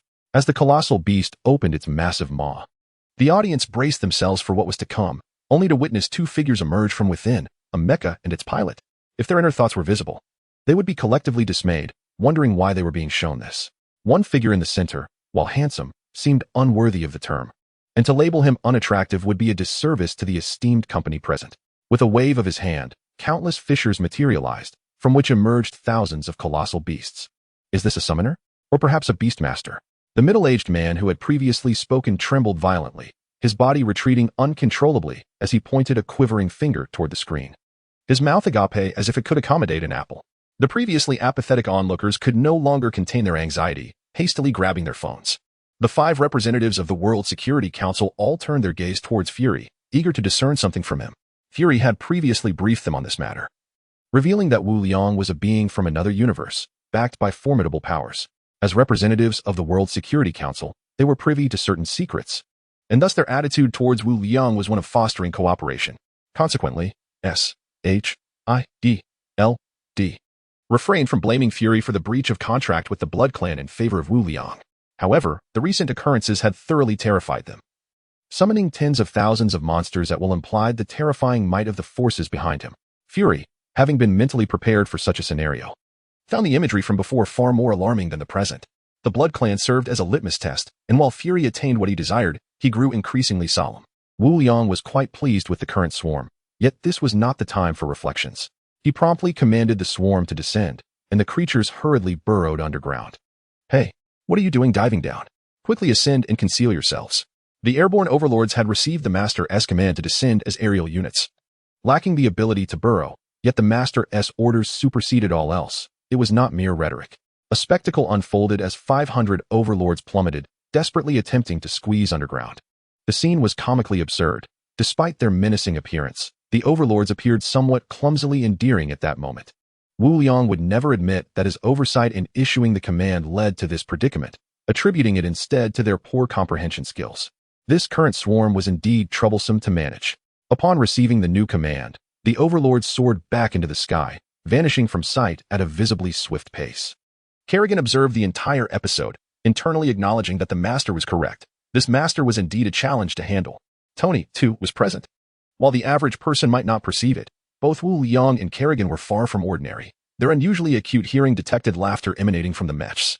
The ground trembled beneath their feet. Boom, boom, boom. The sound gradually approached, and following its source, they could see a black line racing toward them on the eastern skyline. Truly, the overwhelming force of over 100,000 Blood Clan soldiers was impressive. Wu Liang silently resolved that once the swarm surpassed 10,000, he would also take them for a spin. Now that would be remarkable. A man must charge into the fray like this. All units advanced eastward, poised to await commands before the enemy. Wu Liang instructed the swarm, having learned from previous lessons. This time, with ample preparation, the swarm descended deep underground. Moving stealthily without detection, Wu Liang had a notable trait. He never allowed himself to be twice bitten by the same snake, a trait ingrained in his character. He wished to stretch his resources thin, and it was evident how deeply the previous missteps in Afghanistan and with Mandarin had wounded his psyche. Consequently, he had endured several sleepless nights, plagued by restlessness. All of this represented significant investment. Wu Liang, Kerrigan, and Tony walked forward with calm resolve. For a considerable time, the two parties gradually approached each other, allowing them to discern one another. A formidable army of 100,000 vampires, diverse in appearance, was on the move. Some soared through the skies, while others utilized rudimentary means of transportation. However, the majority were struggling to run, resembling the zombies depicted in films. Observing their tattered garments, one might mistakenly assume they had been robbed along the way. In stark contrast to the rest, one individual stood out at the forefront. Clad in a black tailcoat and a cape lined in red, exuding an air of nobility with meticulously styled hair and gloved hands, he bore no trace of the weariness that often accompanies a long journey. Dracula led the charge, with the vast vampire host trailing closely behind. The hardships of their trek were palpable. Having resolved to engage in a desperate battle, their grand spectacle had already led to the cancellation of all flights in Europe. While Dracula and the second, third, and fourth generations of vampires could easily fly to New York, the majority of the army consisted of newly transformed vampires, who, despite possessing physical attributes that surpassed human limits, were unable to fly. These fledglings were essential to their strength, thus they traversed the arduous path from Europe to this destination. Their clothing was naturally tattered, with some even losing their shoes in the process. Dracula's resolve hardened. Once they reached New York, he would unleash chaos for several days to avenge the humiliation of this journey. Freya, I shall make you the lowest of blood slaves. The distinction between fledglings and blood slaves was significant. Fledglings were those transformed by true vampires, while blood slaves were those turned by fledglings. The hierarchy of the vampire clan was stringent, with Dracula, the most powerful and revered ancestor, at the top, followed by the second, third, and fourth generations. Only fledglings who achieved a certain level of power could become true vampires, while blood slaves occupied the lowest echelon, akin to mere slaves. Chapter 34, Relax. The misunderstanding is resolved. The adage one person's achievement elevates all aptly describes the vampire community, for their reproduction was exceedingly arduous, primarily relying on biting. Thus, this cycle continued, with each being transformed biting others, resulting in the formation of a vast clan, all tracing back to the first vampire who initiated the cycle. If that original vampire enhanced their power, the entire clan would grow stronger. Take, for instance, the first vampire sorcerer, Varna. At that time, Dracula was merely a second-generation vampire.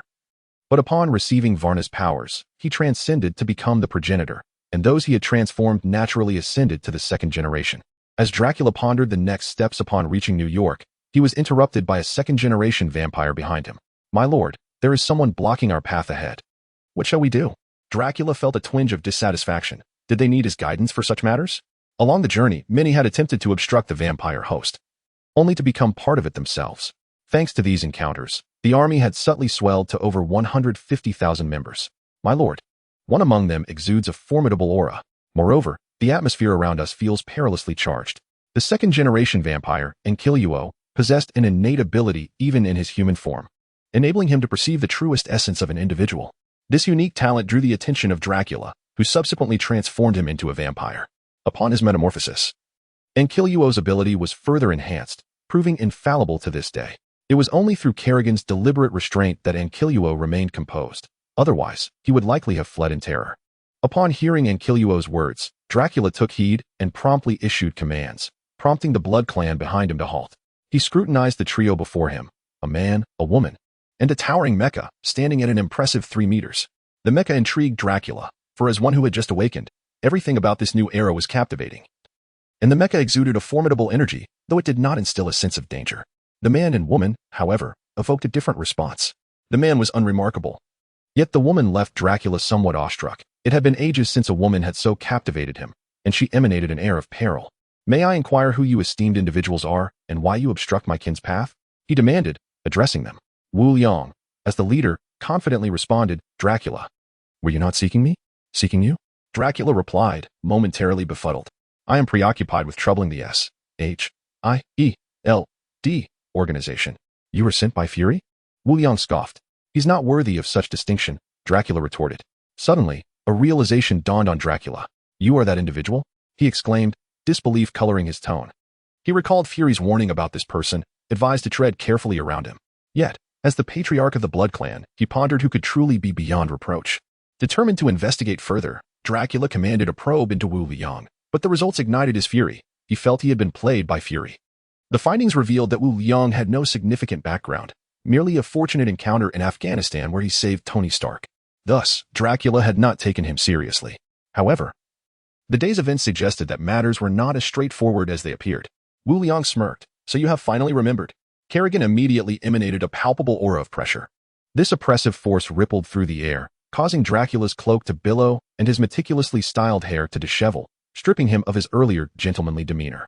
Feeling the weight of Kerrigan's presence, Dracula cursed under his breath, Damn you, Marcus, you've brought me trouble.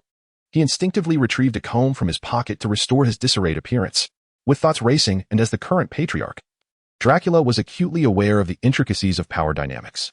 He bowed in a gentlemanly manner, addressing Wu Liang. My dear sir, it seems there has been a misunderstanding. My intentions were solely directed at S.H.I.E.L.D. I shall personally address the blunder caused by that fool Marcus. And I sincerely request that you do not impede the path of my blood clan. Dracula's words exhibit remarkable depth, first indicating a misunderstanding, then clarifying whom he refers to, subsequently casting Marcus as a scapegoat, and finally alluding to the formidable army of vampires behind him.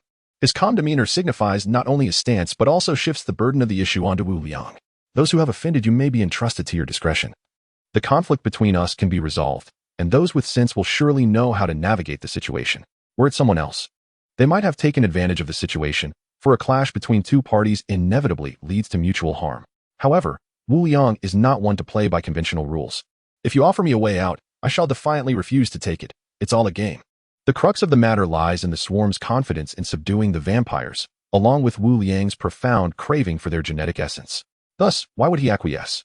Wu Liang erupted into laughter, exclaiming, "Ah, so that's it. A misunderstanding. If only you had said so earlier." He then gestured for Kerrigan and Tony to turn and leave. Dracula, caught off guard by Wu Liang's sudden willingness to depart, instinctively replied, "Take care." Tony, bewildered, thought, "Is that it? But they still need to go to New York.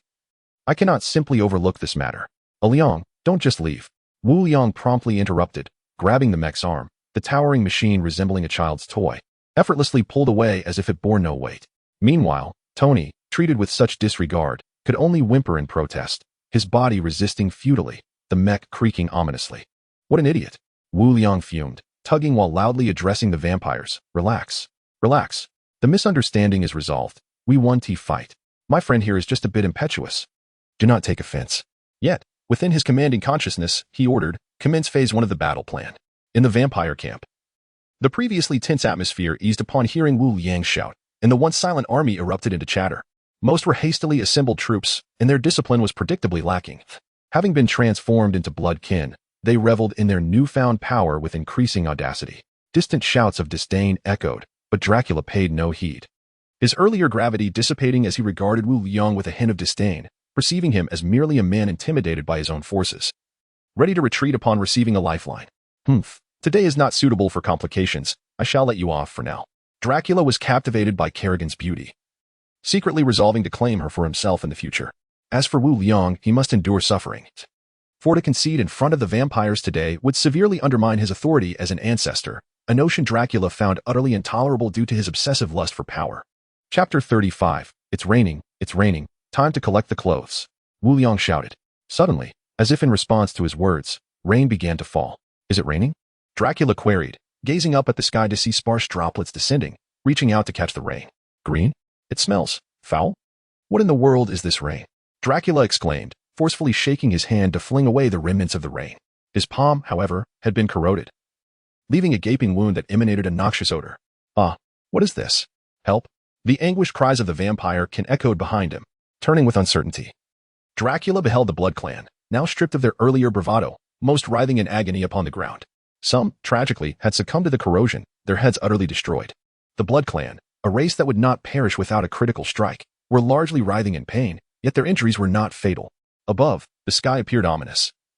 This corrosive rain fell solely upon the vampire kin. Realizing the absence of sunlight rendered them powerless, Wu Liang, ever cunning, devised a plan, lacking the advantage of nature. We shall create our own, he declared, orchestrating the operation with finesse. Hidden within the dense clouds, the king worms awaited their cue. Upon reaching the vampire kin's position, the king worms severed several of their own tentacles, initiating an artificial downpour. With over 500 king worms attempting to blanket the battlefield, the rain diluted. For it could not be blood. This exemplified the significance of leveraging one's strengths. As the second phase commenced, Wu Liang smirked, uttering, "Let it begin." Suddenly, the earth erupted. As if a colossal hand had upheaved it, the already beleaguered vampire army found themselves at the mercy of the chaos. 11,000 vicious jumping worms burst forth, attacking indiscriminately, causing the once formidable blood kin to falter. In an instant, the Blood Clan suffered devastating losses. The monstrous creatures emerging from the ground were terrifying, adding to the woes of the blood kin already tormented by the peculiar corrosive rain. Those newly transformed into blood descendants retained remnants of their human thoughts. Witnessing the horrific scene, their earlier arrogance dissipated, replaced by sheer terror as they fled in panic. Among the Blood Clan's resilient forces, the 4th and 5th generations, numbering merely in the tens of thousands, swiftly adapted, evading the bizarre rain while confronting the jumping worms.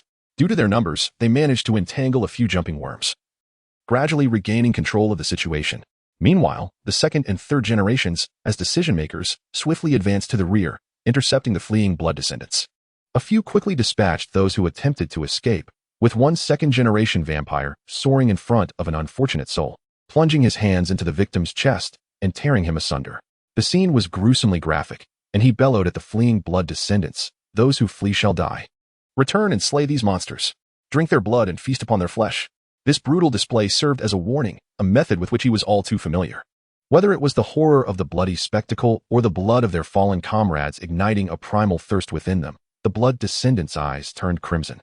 Resembling zombies as they charged towards the battlefield, some sank their fangs into the corpses of the deceased, while others, finding their positions overcrowded, turned their wrath upon the jumping worms.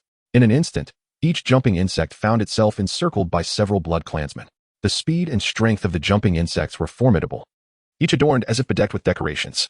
The sharp claws of the blood clansmen clawed at the insects, sparking flashes of fire, revealing the toughness of their skin. Only those of the 6th generation or higher could inflict harm on the jumping insects, yet even they could merely leave a few superficial wounds, failing to deliver any fatal injury. The only means by which the bloodline and blood slaves could harm the jumping insects was through their sharp fangs. A cacophony of wails echoed through the air. These unfortunate beings, with lofty aspirations of siphoning the blood of the jumping insects to restore their strength or even transform them into bloodline slaves, encountered their nemesis today. The blood they sought to consume for rejuvenation had barely reached their gullets before their throats were corroded by the very essence they pursued. While this was not a mortal wound, it rendered them incapacitated, collapsing to the ground in a feeble state. Those wishing to cultivate bloodline slaves found their efforts thwarted, as the virus failed to penetrate the insects' bodies and was instead obliterated by the corrosive nature of the insects' own blood, leaving their fangs shattered and their combat capabilities severely diminished. Above, the king insects ceased their artificial reign and descended upon the battlefield, engaging the 2nd and 3rd generations in fierce combat. Their massive forms clashed with the others, resulting in a chaotic melee, with shadows occasionally plummeting from the sky. Outside the battlefield, Wu Liang, with a resigned grimace, reflected on the situation. It had always been the insect race that thrived in their domain, yet today, they found themselves ensnared in a sea of blood. How I have failed to honor the wisdom of my ancestors. Ankaral, the vampire, was taken aback as he dispatched a jumping insect that had blocked his path. Without a moment's hesitation, he rushed to the side of Ankaral, who was besieged by several jumping insects and on the brink of being torn apart. With a fierce blow, he pierced the head of the nearest insect. A chilling scream erupted from Ankaral below, his hands frantically clawing at the ground where blood had dripped. Within mere moments, silence fell, his body lay ravaged and beyond recognition. The hope of saving Ankaral had only led to a more agonizing demise. Dracula's eyes blazed crimson as he fixed his gaze on Wu Liang, a fierce determination burning within him. I shall see you dead. As if devoid of pain, his arm, now reduced to mere bone from corrosion, emitted wisps of white smoke. He flicked his wrist, casting off the remnants of insect blood, and his arm began to regenerate at an astonishing rate. Nerves, blood vessels, muscles, skin, all restored to their former state. What extraordinary regeneration! Wu Liang marveled at the spectacle, realizing that should the insect race acquire such genetic traits, their combat prowess would multiply exponentially. However, Wu Liang soon regained his senses as a palpable aura of malice locked onto him. Understanding the gravity of the situation, he recognized that he was being mistaken for the murderer. It was not I who killed him. Why target me? Though inwardly he scoffed. Now was not the time for further discourse. You two, do not hold me back. Let me join the fray. I could take on 100,000. Wu Liang urged Kerrigan and Tony, bouncing on his feet, appearing fierce and menacing, yet remaining firmly in place. Tony, caught in the whirlwind of his companions, was utterly bewildered by the unexpected turn of events, questioning why they were not retreating and instead engaging in such treacherous tactics. What are you trying to do with me now? Are you going to strike? Chapter 36. Go, Pikachu. Upon witnessing the scene, Dracula paused, hesitantly glancing at Wu Liang, unable to discern the depth of the situation. All right. I won't make a move. Is that sufficient? It's not like I'm going to obliterate the earth. I promised I would be careful. Wu Liang shouted loudly. Sensing it was time, Wu Liang put away his act and effortlessly hurled Tony towards Dracula. Go, Pikachu. Damn it. As Tony was thrown, his delighted voice echoed, which Wu Liang's ears automatically translated to Pikachu. Thud. Dracula turned to face the incoming mech and swiftly kicked it away. Poor Tony was thus used as a projectile and received a kick. Flipping through the air, Tony spun several times, the mech illuminating with a blue glow, stabilizing midair like a weeble wobble. This showcased the application of electromagnetic force akin to a metal rod being drawn in. Old man, dare to kick me? Look. A shooting star. Initially fierce, Tony's voice suddenly filled with astonishment as he pointed behind Dracula. Unaware of what was happening, Dracula turned around. Whoosh. A massive sword shot forth with incredible speed. Boom. The sword pierced through Dracula's chest effortlessly, as if it were mere paper. The speed of the blade showing no signs of diminishing, pinning Dracula firmly to the ground. In that instant, Dracula resembled a mere puppet, offering no resistance. Only the hilt remained on the ground alongside Dracula, the blade having sunk deep into the earth, a testament to its power. Spending time with Wu Liang had naturally imparted much knowledge, and the old man was indeed as Wu Liang described, with the profoundness of Chinese culture resonating with Tony. The phrase shooting star had also been deeply influenced by Wu Liang's words and actions. As the saying goes, good deeds are as daunting as climbing a mountain, while evil deeds are as catastrophic as a collapse. Observing the result, a seed of stealthy ambition quietly sprouted in Tony's heart, the seed of ambush. Turning to Wu Liang, Tony, feeling quite pleased, remarked, "What do you think? My satellite sword technique is quite impressive, isn't it?" This old man didn't stand a chance. Wu Liang face-bombed, bemused by Tony's inability to learn from past experiences. "I told you to check if the situation was resolved first, yet here you were seeking attention." Reminded by Wu Liang, Tony snapped back to reality, only to witness a horrifying scene. Dracula attempted to rise, but his chest was firmly pressed against the ground, rendering even his immense strength futile. True to his title as the strongest of the Blood Clan, Dracula clawed at his wound with both hands. "Ah!" He groaned in agony, violently tearing open his chest, spilling intestines and blood. Tony stood frozen, captivated by the sight. Like a marionette, Dracula's feet propped him up. His body seemingly lifted as he slowly freed himself from the colossal sword. The once silver sword became grotesquely stained with blood. In stark contrast, once freed from the sword, Dracula's spilled blood and innards appeared to come alive, flowing like water, his insides seemingly sprouting wings, and in the blink of an eye, Dracula was restored to his former self. Everything felt like a dream, with only the tattered garments serving as evidence of the recent events. Wu Liang gazed upon the scene with increasing satisfaction towards Dracula. Kerrigan, however, displayed indifference, scoffing at the feeble sword's power, asserting that it couldn't even scratch her skin. Dracula, observing his worn attire, twisted his face in fury and screamed, "This is my favorite outfit. I shall flay you alive." The nobility of his lineage as the foremost ancestor of the Blood Clan instilled a profound regard for his appearance. Clothing was akin to his second visage. Thus, the destruction of his garments provoked an unimaginable wrath. In an instant, Dracula transformed into a streak of crimson light, hurtling towards Tony, delivering a devastating punch aimed directly at the face of Tony's mech. With a resounding crash, Tony was sent flying 100 meters before finally halting. Before he could even react, Dracula descended upon him, delivering a crushing blow. Dust billowed as Tony collided with the ground, creating a jarring friction with the air. Dracula's hands elongated into razor-sharp claws, akin to a werewolf's, as he relentlessly pinned down Tony's arms, leaving deep gashes on the mech surface. In that moment, Tony could only shield his chest with his hands to protect the most vital components. Consumed by rage, Dracula had forgotten the true instigator, Wu Liang. Whether it was the destruction of his clothing that drove him to madness, or the deception by Wu Liang that led him to target the easier prey, remained unclear. Tony would never forget this day, being overpowered by a man while Wu Liang conversed as if he were a mere bystander. Fortunately, Tony had heeded my advice.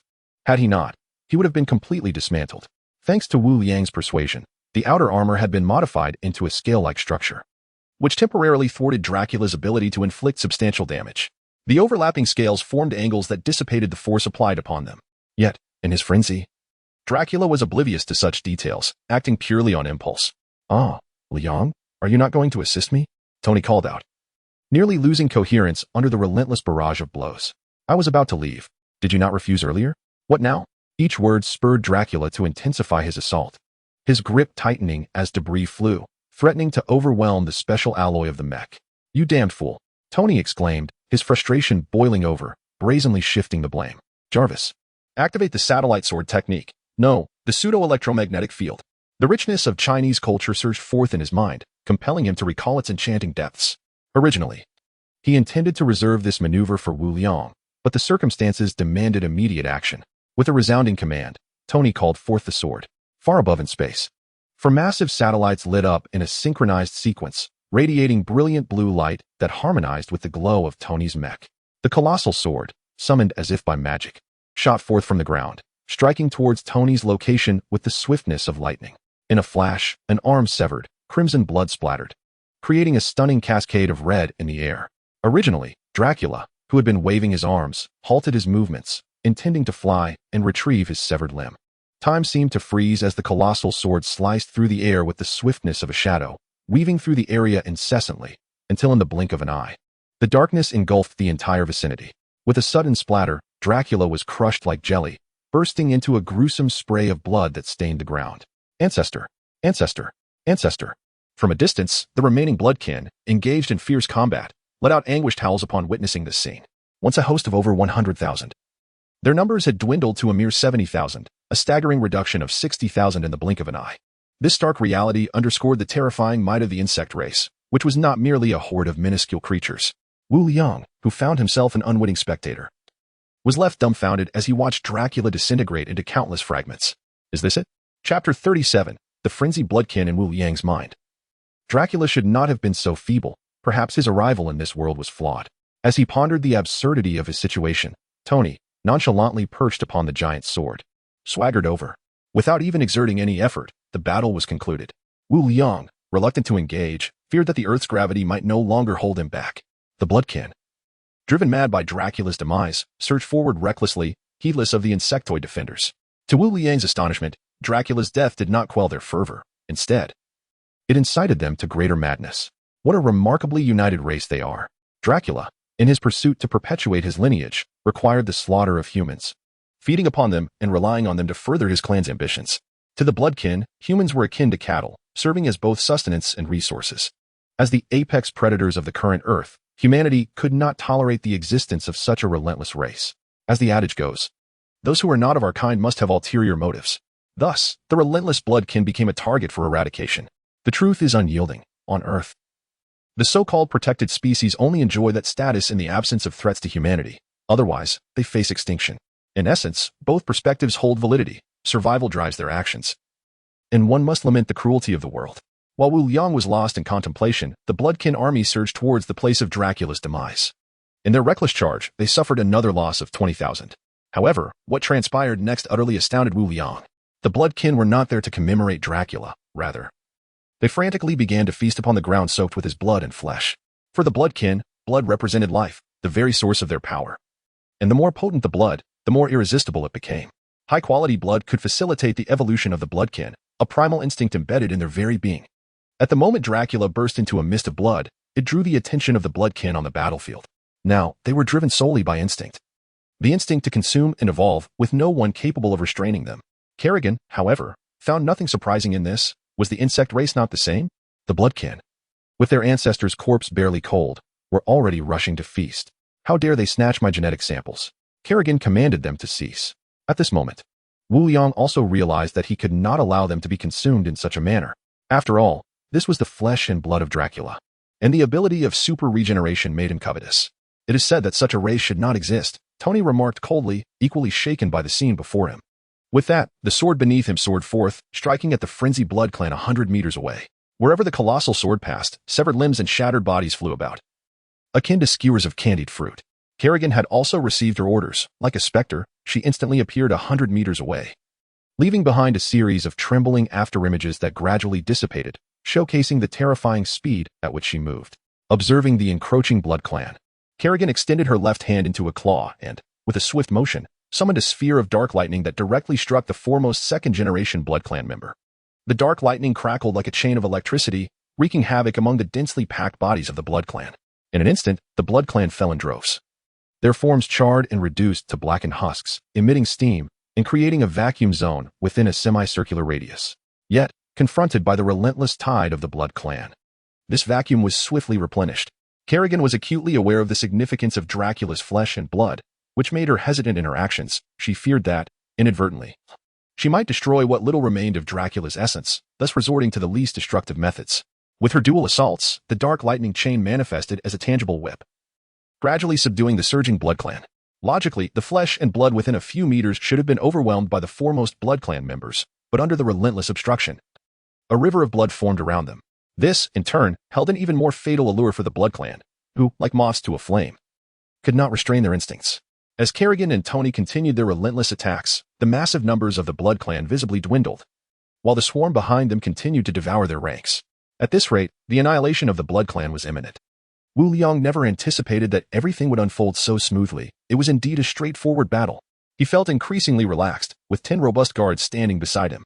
In truth, after Kerrigan entered the fray, Wu Liang, sensing a loss of security, summoned the Chongren Wang insect from his mental space to safeguard himself. At the headquarters of S.H.I.E.L.D., the high-ranking officials observed the screen before them with rapt attention, the atmosphere eerily silent. As the sole real person present, Fury felt a tumult of emotions within. This entire scenario exceeded his expectations. He believed that even if Wu Liang could win this war, it would come at a great cost. Yet, as he watched the battle unfold, it became evident that the losses for the insect swarm were minimal. Fury's fear of Wu Yang's swarm intensified. This was an overwhelmingly one-sided battle. He recalled the images of an even larger swarm, which, like the current Blood Clan, had been crushed by higher-dimensional demons. For the first time, Fury found himself questioning the convictions he had long held. However, when Tony called out for a sword, the ensuing events filled Fury with hope. We are not weaker than others. Fury, order him to cease. He must not kill any further. A white-haired elder in military attire shouted sternly. The remaining individuals were startled awake, turning their gazes towards the source of the sound, and then to Fury. Though no words were spoken, their attitudes were unmistakably clear. Even the 5 members of the Security Council remained silent. Fury, seemingly unfazed, leisurely remarked, I apologize, everyone. I have no authority to command him. What do you mean by that, Fury? Inquired the elderly man in military attire once more. Literally, the vampire clan has provoked him, and thus he has taken action against them. My S.H.I.E.L.D. is merely a bystander. I trust you have already investigated the cause, Fury replied.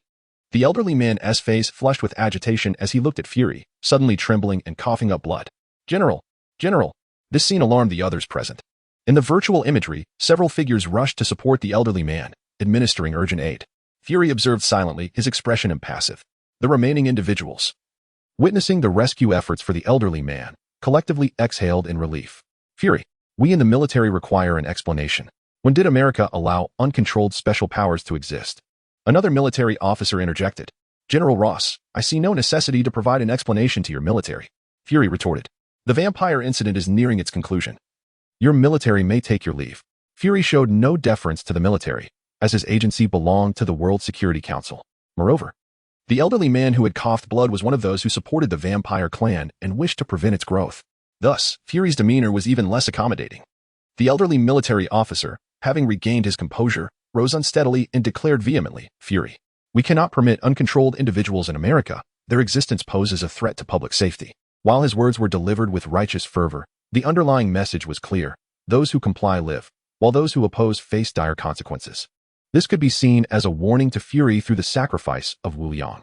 Fury, what are you planning to do? Have you lost your mind? Fury exclaimed, unable to maintain his calm any longer, directly calling out the name of the elderly military officer. The elderly officer exchanged glances with his military companions, their expressions mirroring each other's. They had remained silent for too long and sought an opportunity to assert their authority. Regrettably, Wu Yang was the chosen target, lacking connections. Linked to S.H.I.E.L.D., and though he could summon these colossal beasts, he was but a minor threat compared to the military's million-strong force. Chapter 38. Hurry. No, you cannot do this. Fury admonished, attempting to clarify Wu Yang's background. He is not someone we can afford to provoke. But the elderly officer, Rudolph, interrupted Fury, asserting, do you think we have not investigated his background? As soon as we laid eyes on Wu Yang, the military dispatched personnel to delve into his past. The findings were quite clear. He grew up in Hell's Kitchen, with no remarkable experiences, and several months ago, he traveled to Afghanistan. Until a month ago, he was in New York with Tony. The records indicate that he fortuitously saved Tony in Afghanistan, and by virtue of being the savior, he acquired a 10% stake in Stark Industries. At present, this is the information they possess. According to their intelligent group's analysis, Wu Yang's abilities were acquired during his time in Afghanistan, compounded by the recent situation in the region. Consequently, they have dispatched personnel to investigate the circumstances in Afghanistan. No. All of this ultimately falls on him. Fury has never fully trusted anyone. For reasons of confidentiality, all information regarding Wu Yang has been concealed by him, leaving even the Security Council with scant knowledge, and the military naturally cannot uncover much. However, today's outcome has led him to taste the bitter fruit of his decisions. Yet it is too late to lament. Fury cast a desperate glance towards the members of the Security Council nearby, hoping they would intervene to halt the unfolding events. Yet, the outcome was disappointing. The 5 representatives of the Security Council chose silence. Wu Yang was not yet deemed worthy of antagonizing the military. Although Fury had informed them that Wu Yang hailed from another universe and wielded considerable power, this was contingent upon its veracity. As the saying goes, seeing is believing. General Rudolph commanded several uniformed personnel behind him to deploy aircraft for comprehensive firepower strikes in the area. Suddenly, Fury seized upon a glimmer of hope, exclaiming, Saint Pierre is French territory. You are illegally entering. Fury turned his head, pressing his left hand against his earpiece, instructing, contact France for me. Fury, you needn't exert yourself. Such a significant event could not escape France's notice. Just moments ago, France has consented to our military's request for a comprehensive strike in the region. No. Fury lost his composure entirely. You will pay for your arrogance. Huh. Fury, you two are an American. I expect you to prioritize American interests. The elderly man in military attire, Rudolph, found great satisfaction in Fury's evident anxiety. His health was deteriorating, and the bloodline now represented his sole lifeline. When he learned that the bloodline intended to strike New York, he was, paradoxically, elated, for regardless of the outcome, it was good news for him. He had privately contacted Dracula, who had assured him that he would be transformed into a second-generation vampire, provided he aided the bloodline at a critical moment, thus securing the right to exist freely, which could also be seen as assisting them. Naturally, Rudolph and his superiors did not wish for Dracula to control their fates. So they initially sought to weaken him or even eliminate him, thereby retaining command over their destinies. However, subsequent events surpassed their expectations. Wu Liang emerged unexpectedly. Initially, they were astonished by his capabilities. Their investigation of Wu Liang was intended to win him over. But upon witnessing Dracula explode into a mist of blood while his kin were being slaughtered and facing annihilation, they could no longer remain passive. They sought to thwart Wu Liang, but it was too late, and Rudolph, feeling the pressure, spat blood in frustration. If you do not allow me to live, I shall ensure you do not fare well either. Being a military magnate, Rudolph made his stance clear, and the military naturally supported him, leading to the earlier scene. As for Fury, he would not let him off easily, but that was a matter for another time. Bang! A figure burst through the door, breathlessly exclaiming to the director, "The military has us surrounded." Fury gripped Fury, who realized that the only course of action was to contact Wu Liang, just as he dialed Wu Liang's number. The sound of the door crashing open startled him. Before he could express his anger, a frantic agent rushed in, followed closely by several armed soldiers. "Rudolph, what is the meaning of this?" Fury demanded, his face dark and his gaze fixed intensely on the elderly man in military attire. "Ah, Fury. I am merely taking precautions for your safety," Rudolph replied, seemingly oblivious to Fury's expression. It became evident that the military had mobilized to protect the S.H.I.E.L.D. headquarters in response to the impending arrival of the Blood Clan. However, events had escalated too quickly, and the soldiers were now essential. "Hello, what is going on?" "Fury?" Wu Liang's voice crackled through the phone. "Run." A gunshot rang out, and Fury's phone was knocked from his hand. Blood trickled from his ear, a shard of debris having grazed him when the phone was struck. The 5 representatives of the council were rendered speechless by the chaos. "General Rudolph, you must provide the council with an explanation." "An explanation? Is it not obvious?" "It is merely to protect Fury," Rudolph retorted, showing no regard for the council's authority. He quickly dismissed them, commanding the soldiers who had entered the conference room, "Be more careful. Tend to Director Fury's wounds immediately. From now on, you are to protect him closely. Any lapse will not be tolerated." He then turned to Fury and added, "Take a good look at this person." Chapter 39. All rivers flow into the sea quickly. Wu Liang gazed incredulously at his phone. Fury had just called, and without hesitation, he had answered, only to hear "quick" before the line went dead. "Quick? What does that mean? Is this pace too slow for you? If you're so capable, why don't you come and help?" Wu Liang's frustration was palpable. How could Fury criticize the speed of his insect army? It was simply intolerable. In a moment of exasperation, Wu Liang spat at his phone, immediately regretting it as he realized it was his own device. Despite his irritation, he remained quick-witted, retracting his hand just in time to avoid a mishap. He glanced around, relieved to see that no one had noticed, for that would have been utterly humiliating. With the phone stowed away, he surveyed the battlefield. The conflict was nearing its conclusion, with only a few Blood Clan members remaining. Yet, Wu Liang began to feel a headache creeping in, as the area where Dracula had perished had transformed into a river of blood. Is there any chance you can find Dracula's genetic samples in this river?" Lacking options, he decided to offload his concerns onto Izza. "My lord, currently, only a relatively intact body can yield genetic information." Wu Liang thought to himself, was all of this for naught? "Tony, just you wait. My super regeneration." As tears of frustration welled in his eyes, the battle finally reached its end. Tony returned, his feet planted firmly on a colossal sword. The glow from the reactor in his chest significantly dimmed, flickering as if it might extinguish at any moment. "Don't worry, with my brother on the scene, everything will be resolved." One cannot help but wonder where such audacity stems from, as one boldly claims to be an elder brother. Is it truly the case that gravity has ceased to exist on Earth? Tony, lacking in perceptiveness, fails to notice Wu Liang's discontent and continues to flaunt before him. Wu Liang, already vexed by his confinement, finds Tony's obliviousness infuriating. Suddenly, 10 king worms emerge from behind Wu Liang, their myriad tentacles ensnaring Tony with unyielding strength. "Ouch. My apologies. Alung, you're the elder brother, all right. Let me go? I've run out of energy." It is only then that Tony realizes who truly holds the power. But at this juncture, his energy reserves are depleted, leaving him incapable of freeing himself from the King Worm's grasp. Thus, he can only plead for mercy. Remain in place. You shall be released upon our return. My lord, we have detected a massive energy surge ahead, with a danger level rated at 3 stars, and it continues to escalate. Isha's voice resonated within his mind. Upon hearing Isha's warning, Wu Liang becomes vigilant, but the surroundings appear unchanged, save for the Blood River region, where Kerrigan stands. Poised in the void, surveying the bloodstained waters.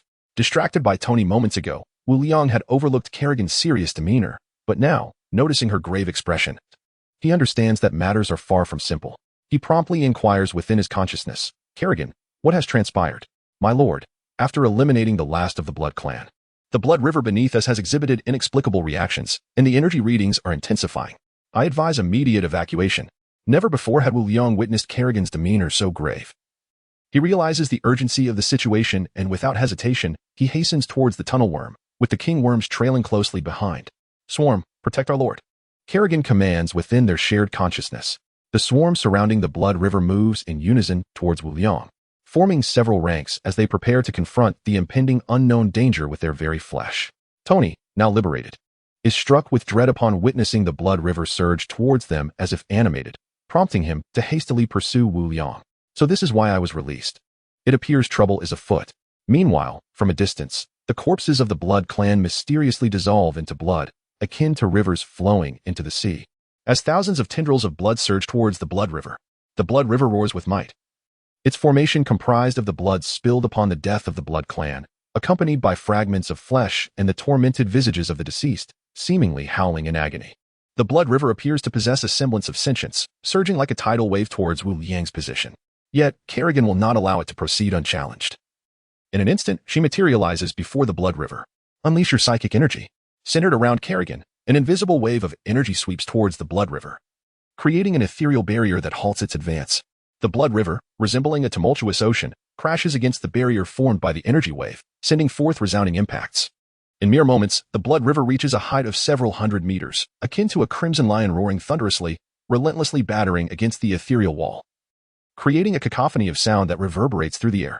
As Kerrigan maintained her composure, her psychic energy surged forth, continually reinforcing the protective barrier. Just as neither side could gain the upper hand, 5 fighter jets swiftly approached from the distance, flying beneath the dense, dark clouds that hung low in the sky. Witnessing this scene, Wu Liang's heart raced with alarm as he recalled Fury's earlier warning. Trouble. Kerrigan, we have an airstrike. Evade, he commanded. The King Worms ascended to destroy the aircraft. As Wu Liang pulled Tony down to the ground, he swiftly ordered within his dominating consciousness. The King Worms, from 1 to 10, rapidly restored their forms, stacking upon Wu Liang and Tony, their movements fluid as they amassed into a colossal, fortress-like structure of flesh. Kerrigan sensed the impending danger. Beads of sweat trickled down her beautiful forehead as white energy surged around her, enveloping Wu Liang and the swarm. Even someone as formidable as Kerrigan had to exert every ounce of her power in this critical moment. The explosive sounds reverberated violently, engulfing a radius of dozens of kilometers. A massive mushroom cloud formed, followed by a fierce shockwave radiating outward from its center. At the S.H.I.E.L.D. headquarters, numerous military personnel observed the unfolding scene, each displaying knowing smiles. Fury, too, witnessed the events, stumbling and falling but being caught by a soldier behind him. He appeared as though he had lost his very soul, mumbling, "It's over, it's over." The elderly soldier, Rudolph, appeared quite pleased, his spirits lifted as he remarked, "What a splendid display." However, before he could finish his sentence, he fell into stunned silence, his eyes wide and mouth agape as he exclaimed, "Impossible." Fury, hearing Rudolph's exclamation of disbelief, felt a flicker of hope rise within him as he quickly glanced at the satellite feed. In Chapter 40, The New Era of Dominations, the aftermath of the explosion revealed a colossal, colorless energy dome, marred by countless white cracks, threatening to collapse at any moment. The 5 fighter jets, having completed their mission, were returning home, but the skies were now filled with the formidable King Worms. Previously numbering in the thousands, only a few hundred remained, many having failed to ascend to a sufficient altitude in time to escape the blast's aftermath, resulting in heavy casualties. The jets, traveling at high speeds, could not alter their course and were forced to maneuver frantically. One by one, the aircraft were struck down by the King Worms, and in the blink of an eye, all 5 jets were brought down. A deafening ringing filled Wu Liang's ears as he lay buried beneath the massive King Worms. Although the explosion's force had been entirely mitigated by Kerrigan, the immense sound reverberated through the ground. Wu Liang, pressed against the earth, suffered the consequences. Ah, he groaned. With the danger averted, the king worms ascended, transforming back into human forms, silently standing guard beside Wu Liang. The Zerg can serve their master with unwavering devotion. Yet they are not without their flaws. Observing the tormented Wu Liang, these beings make no effort to offer support or express concern. At that moment, Tony managed to rise, his mechanical suit mitigating the impact on him. He hurried to assist Wu Liang, inquiring with genuine concern, "Are you all right?" The recent events lingered vividly in his mind. In the direst moment, Wu Liang had instinctively pulled him down to safety. Although Tony often appeared carefree and lacked decorum, to claim he was unmoved would be a falsehood. His gaze, filled with affection, lingered on Wu Liang, particularly upon witnessing his distress, which stirred a deeper discomfort within him. "I forgive you for the daily half-meter-long lobsters." If Wu Liang were privy to Tony's thoughts, he would likely deliver a few sharp slaps. "What of eating a few of your shrimp? It's a sign of respect." Fortunately, Wu Liang's body had been enhanced, and with the increased numbers of Zerg, he received a substantial boost from them. The agony that had previously marred his expression gradually began to fade. Though a faint ringing persisted in his ears, it no longer impeded his ability to converse. "I'm fine," he replied, momentarily dismissing his own condition, as his primary concern lay with the casualties among the swarm. This was a matter of resources. "Isha, report on the swarm's losses." "My master, the damage from the explosion was mitigated by the queen. Only those royal insects outside her protective range perished. Among them, 500 engaged in battle with the Blood Tribe, resulting in 116 deaths. The explosion claimed 193 royal insects, leaving 80 severely injured and 111 lightly wounded. In the skirmish, 11,000 jump insects faced off against the Blood Tribe, with 1,460 fatalities, 168 severely injured, and 372 lightly wounded. One burrowing insect was lost to the explosion. Most jump insects survived unscathed, sheltered beneath Kerrigan's protection." Upon hearing the report, Wu Liang's eyes turned crimson. The losses among the royal insects were catastrophic, as each represented the resource value of 9 jump insects. "Damn it. This is the second time I've been bombed. Unforgivable. No one escapes the consequences of attacking me." His heart burned with fury, and he vowed that whoever was responsible would pay dearly. "What do you mean, the second time you've been bombed?" Tony interjected, seizing upon the key point, unable to restrain his curiosity. It's nothing. Just a slip of the tongue." Wu Liang inadvertently revealed a personal secret. His first encounter with Tony had involved an explosion, but he had retaliated in kind. Now, he was left to navigate the consequences of their shared history. If Tony were to discover that his trials in Afghanistan were due to Wu Liang, it would surely complicate matters. Swiftly, he redirected the conversation. "What else with that look? Just to clarify, I prefer women. There is no possibility for us. I advise you to give up. Otherwise, don't blame my swarm for their lack of recognition." "Hey," Tony retorted, unable to contain himself. "If it weren't for you saving me just now, I wouldn't even bother with you." With that, he loosened his grip on Wu Liang. Wu Liang stumbled slightly, but his quick reflexes prevented him from falling. The previously tense atmosphere began to ease considerably. Yet, Tony's heart was far from the ease he portrayed, for he had clearly discerned that the approaching aircraft were military jets, caught between a dwindling circle of friends and his own nation. Tony found himself in a most precarious position. In the distance, Kerrigan's wings unfurled majestically behind her, now in her complete form. She exhibited no sign of complacency after retracting her shield, remaining vigilant as she surveyed the blood river that had been obliterated by the explosion. "Kerrigan?" Wu Liang called out in the Dominator's consciousness upon witnessing her state. 5 fighter jets had already been downed, and at that moment, only the blood river was under Kerrigan's watchful eye. "Dominator, the presence of the blood river has not dissipated. I advise immediate withdrawal." "Very well, I shall depart." Wu Liang, adhering to the principle of self-preservation, intended to hastily retreat with Tony. However, upon glancing back at the position of the tunnel worm, he was taken aback. The tunnel worm lay toppled to one side, emanating heat, clearly in a state of medium rare. "What the hell?" Wu Liang could not help but exclaim.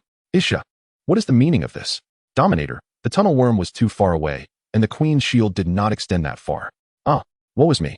My 100,000 resources." Wu Liang already found himself on the verge of tears. Truly, a new era's dominator, one who could weep for the casualties of his subordinate swarm, would be a rarity indeed. Upon hearing of the significant losses, his consciousness had transformed into shades of black and white, devoid of sound. Little did he anticipate the subsequent, more agonizing news. "Isha, hurry. Quickly, mutate another tunnel worm. Time is of the essence." "At your command, Dominator." The mutation of one tunnel worm is expected to complete in 30 minutes, consuming 100,000 resources. Wu Liang fell silent. 30 minutes would leave him with no time at all. Scanning his surroundings, He found no means of transportation. What was he to do? Suddenly, inspiration struck. Wu Liang turned to Tony, a benevolent smile adorning his face. Tony, this place is no longer safe. Let us hastily retreat upon your back. Without waiting for agreement, he began to clamber onto Tony's mech. Tony was left speechless. I wish to escape as well. Yet, the energy within the reactor is only sufficient to sustain my heart for an hour. Wu Liang, exasperated, retorted, Tony, you fool. Indulging in extravagance and now running out of power. Why did you not act sooner?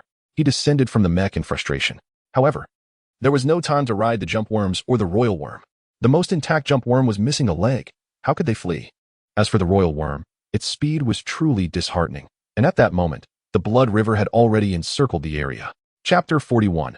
A critical moment at S.H.I.E.L.D. headquarters. Fury laughed heartily, for the outcome was the most favorable result imaginable. Rudolph, though your arrogance has led to your downfall, the Earth will not face unforeseen dangers. And you shall be forever marked on humanity's pillar of shame. The virtual image of Rudolph now bore none of his earlier bravado. His expression dark and uncertain as he gazed silently at the screen. The 5 fighter jets carried the most powerful missiles, capable of obliterating a small island.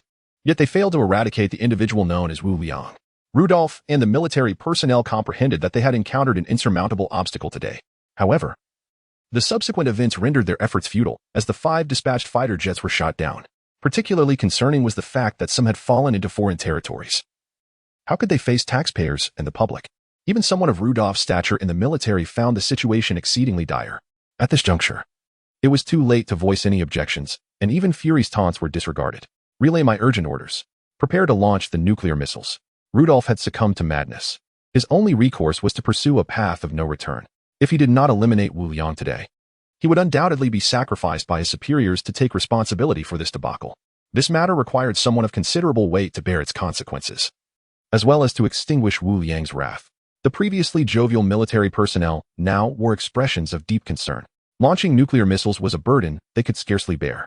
Rudolph, as a military leader, had some leeway, but for them, the consequence would be a label of war criminals. The 5 representatives of the World Security Council could no longer remain detached. This pertained to a grave incident involving the potential launch of nuclear weapons against other nations. They immediately confronted Rudolph, declaring him insane. One asserted, you have no authority to launch nuclear missiles at neighboring countries. The World Security Council will impose sanctions against you. At that moment, the thoughts of those present diverged.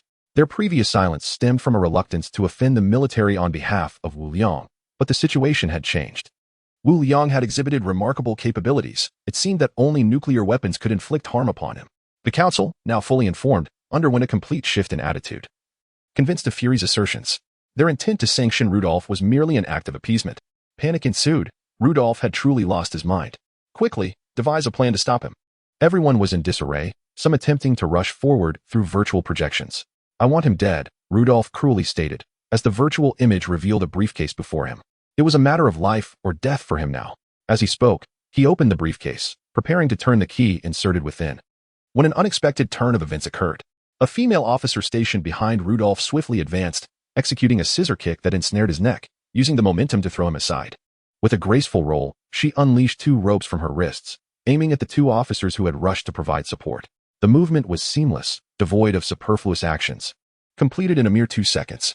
The soldiers previously controlling Fury in the conference room now lay incapacitated. Bang, bang. Director, the situation outside has been resolved, announced Coulson. Still clad in his black suit, he entered without unnecessary words, assisting the agent who had rushed in to report by dragging the unconscious soldiers out. Fury adjusted his attire. Addressing Natasha, take good care of General Rudolph. Let him gaze upon his office a few more times, for he may soon be facing iron bars. Understood, replied the female officer who had made the earlier move, nodding at Fury as she removed her military cap, revealing her fiery red curls, her alluring figure shrouded in mystery. The virtual image then faded to black. The remaining members of the military collectively exhaled in relief, only to swiftly turn their attention defensively towards their subordinates. Fury, you have actually embedded a spy within our ranks. This was merely a consideration for global peace. In light of the Blood Clan incident, Rudolph's actions naturally drew Fury's scrutiny, prompting him to dispatch the Black Widow, Natasha, to his side. This was a decision made from multiple perspectives, ultimately enabling her to thwart the launch of a nuclear missile at a critical moment. Indeed, it was a situation fraught with peril. A crisis loomed, akin to a swarm of locusts. The mere thought of this made Fury feel as though he were perched upon a bed of nails.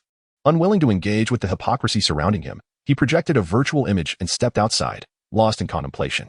Outside, hundreds of uniformed personnel brandished weapons, controlling thousands of soldiers, all of whom were lined up to enter the detention area. Aliang, what should we do now? Tony inquired anxiously. The situation was dire. Whether they were to be engulfed by a sea of blood or wait until the reactor's energy was completely depleted, he would meet his end here. Damn it. Wu Liang expressed his uncertainty, as they could only take things one step at a time. The tunnel worms would not undergo mutation for at least another 28 minutes. Suddenly, an untimely, maniacal laughter erupted. The world shall tremble before me. The voice was piercing, as if thousands were speaking in unison. Above the blood river, a figure emerged. Unmistakably that of Dracula, transformed into a mist of blood. He stood atop a towering wave of crimson, exuding an overwhelming presence. Wu Liang increasingly doubted that he had entered a true Marvel universe. Had he ever seen a vampire manifested from a river of blood? Surely, this must be a realm of immortals. Hey, is that the ancestor of the River of the Dead? Come and expose this fraud. A small impostor claimed to be him. What about a reward for reporting? Wu Liang thought to himself, questioning whether this being had indeed become immortal. How did he know? The novels always depicted it this way. What temper does Kerrigan possess? With a swift motion, Dracula was obliterated. Ha! I am immortal. I shall slay you all, especially you. At the mention of you. His voice resonated like a chorus of 1,000 enraged souls. In the blink of an eye, Dracula reappeared, his expression frenzied, pointing a finger towards Wu Liang. What are you pointing at me for? Wu Liang felt no sense of guilt, perceiving himself as innocent. He had merely been a spectator all along. As the saying goes, a debt has its owner. Are you bullying the honest man? Tony, why don't you just go and commit suicide as an apology? You were the one who struck him the hardest, and look, he's still pointing at you. This was not the time for brotherly loyalty. It was time to make a choice. Should they save it for the new year, hoping to inherit his fortune? Ah, something felt amiss. Are you even human? Tony exclaimed, his eyes wide with suspicion regarding Wu Liang's humanity. Clearly, he was pointing at you. Tony, he finally stated. Subsequently, Tony took a few steps back, and indeed, Dracula's finger did not shift in accordance with Tony's movement. This is too much. Kerrigan, take him down. Was he being offered face? Just moments ago, he had extended an olive branch. Let us each take a step back. You can kill Tony as a sacrifice, and we shall meet again in the future. But you remain obstinate. Today, I stand firm on Tony's behalf. The clay figure still bore a trace of earthy essence, mistaking me for a soft target? Such absurdity. Let your demise be swift. In an instant, Kerrigan erupted, transforming into countless afterimages that surged toward the towering Dracula. With a swift motion, she unleashed a punch from her waist, enveloping an area of 100 meters around Dracula. The ensuing explosion obliterated everything within its grasp, rendering both Dracula and the blood river into nothingness. This was the true extent of Kerrigan's power. When strength reaches a certain echelon, it undergoes a qualitative transformation. A seemingly ordinary punch shattered the air, instantly generating searing temperatures that vaporized everything within the vicinity. I had indeed underestimated you. The blood river, stretching for miles, seemed to solidify, quickly mending the areas that had vanished. Dracula was acutely aware of the disparity between himself and Kerrigan. He promptly summoned the entire blood river to bear down upon her. Chapter 42, The Leviathan Across Dimensions. The blood river, as if weighing billions, surged forth, distorting the very air around it like a deluge sweeping across a golden mountain. Faced with such a formidable torrent, Kerrigan did not foolishly engage head-on. Instead, she deftly evaded, positioning herself above the blood river, her fists poised for action. Each strike against the river left profound indentations, only to vanish in an instant. Realizing the futility of this approach, Dracula ceased his pursuit of Kerrigan, directing his focus toward Wu Liang. Wu Liang, feeling quite pleased, thought it absurd that the hulking figure believed it could catch up to Kerrigan. Yet, in the blink of an eye, that very figure charged toward him. Utterly disregarding the rules of combat. Flee. Wu Liang commanded within the dominion of his consciousness. The swarm of insects faced the blood river like a mere gift, and it was wiser to retreat swiftly. After all, they represented his loyal subjects. The swarm would spare no effort to protect their master, yet when faced with conflicting directives, they prioritized his commands. This meant, should he issue a command that led to his own demise, the swarm would carry it out without hesitation. Of course, I doubt any master would issue such a command, would they? The narrative hesitated to assert certainty. Boom, boom, boom. The insect army executed a strategic retreat, and the spectacle was indeed considerable. However, this was not a sustainable solution. The swarm's speed was far inferior to that of Dracula. Kerrigan remained indifferent to the fate of the swarm units, but the presence of their master required her attention. Her battle instincts urged her to avoid direct confrontation, to use her speed to outmaneuver him, yet she found herself compelled to face him head-on. With another swift movement, she positioned herself between the swarm and Dracula, emanating psychic energy to impede him. What use is speed when constrained by this man? You would be better off joining me. Together, we could conquer the world. Dracula reveled in his superiority. Kerrigan, however, wasted no words. Her hands transformed into claws, dark, electric shadows crashing into the blood river. A cacophony of anguished cries erupted. You have provoked my wrath, perish. Due to the moisture in the blood, it could conduct electricity, but it only served to inflict pain upon Dracula. A colossal column of blood erupted from the blood river, surging towards Wu Liang. In that moment, Kerrigan could only brace herself. With her left hand, she concentrated a beam of dark energy. A resounding explosion echoed as their attacks collided, neutralizing each other. Kerrigan persisted with her relentless assault, while Dracula, bolstered by the essence of the blood river, unleashed strikes akin to a tsunami. Any attack that managed to bypass the defenses turned the Zerg into desiccated husks. Their lifeblood siphoned back into the blood river. With the infusion of Zerg blood, the river's potency surged, leaving devastation in its wake. At present, Kerrigan found herself at a loss for a solution to the blood river, unless it could withstand her onslaught for over an hour, a highly unrealistic scenario. Dracula, unfazed by Kerrigan's barrage, summoned tens of thousands of blood arrows above the river, as if drawing a bow to shoot, and after a brief moment of accumulation, they darted towards the Zerg in a flash. Ha ha ha, let's see how you handle this. At that moment, the blood river seemed to possess the consciousness of countless blood creatures. No longer merely Dracula's voice, amplifying its fearsome presence. Now, the conflict lay with the beloved sovereign. All of Dracula's attacks were aimed at Wu Liang, while Kerrigan, of mere human stature, was unable to intercept fully against the vast expanse of the blood river. The already oppressive sky displayed a desolate hue. Dark clouds reflecting a blood-red shade. Thunderous roars and flashes of crimson lightning filled the air. The battlefield resembled a hell's cape, as crows flocked from the distance, scattering along the edges, ominously heralding the arrival of doom. Faced with the onslaught of thousands of blood arrows, Kerrigan could no longer ascertain whether her psionic shield would suffice. Reluctantly, she uttered, "Leviathan." It was the first time she had spoken so earnestly. A massive black hole materialized in the sky. Boom, boom, boom. Countless tentacles shot forth, intercepting the incoming blood arrows. Leviathan? Wu Liang, in a tactical retreat, slammed on the brakes, stirring up a cloud of dust as he turned to glance at Kerrigan's position. How was I not informed? Wasn't it said that those with lower authority have no secrets? Kerrigan, you've deceived me. Wu Liang was taken aback. What was Leviathan? It was a Zerg warship unit. Alion? Why aren't you fleeing? Tony, closely following, despite being nearly out of energy, managed to keep pace with Wu Liang thanks to the mech's support functions. Wu Liang rolled his eyes, exasperated. What are you talking about? Can't you see it magnified? Oh. Tony, confused yet impressed, instinctively nodded. The colossal tentacles in the sky, after intercepting the blood arrows, maintained their might and subsequently struck the blood river. Boom. The entire river appeared to split in half, sending jets of blood soaring to great heights. Although the tentacles exhibited extraordinary power, briefly causing a disruption in the flow of the blood river, it soon returned to its original state. As expected, Kerrigan murmured. What do you mean, as expected? Wu Liang couldn't help but inquire. Kerrigan, incredulous, turned to see the beloved sovereign seated upon the recovering form of the Overmind, just a few meters away, innocently asking, Sovereign, what are you doing? Shouldn't you be fleeing? Kerrigan rebuked him fiercely, showing no regard for Wu Liang, were it not for his presence. She could have exhausted him entirely. Yet now, she was laboring diligently to buy him time, only for him to return on his own. How could this not infuriate her? Why had he summoned Leviathan? Wu Liang felt utterly perplexed, having approached with the intention of experiencing Leviathan's might up close. Very well. Just a brief display. The Sovereign. Currently, he was forcibly summoning Leviathan to launch a cross-dimensional assault, yet its power amounted to scarcely 1% of its true potential. Moreover, Leviathan found itself somewhat powerless against an entity like Blood River. Had it been fully summoned, it might have crushed Blood River in an instant. Kerrigan fell into a prolonged silence, before explaining with a tone reminiscent of crunching bones. Farewell. Before she could finish her statement, Wu Liang was already 100 meters away, sprinting towards a distance of 1,000 meters. At that moment, he grasped the gravity of the situation, as blood accumulated into a river, for reasons unknown. It had given rise to the current Dracula, or rather, Blood River. Presently, Dracula embodied the entirety of the Blood Clan. As long as Blood River persisted, Dracula would not perish. And should he absorb more blood, he would only grow stronger. At this juncture, Dracula had already exhibited the potential for divinity. If he could consume the blood of every individual on Earth, he would become immensely powerful. In such a scenario, even Thanos might find himself overwhelmed, perhaps offering him a mate for the sake of cosmic balance.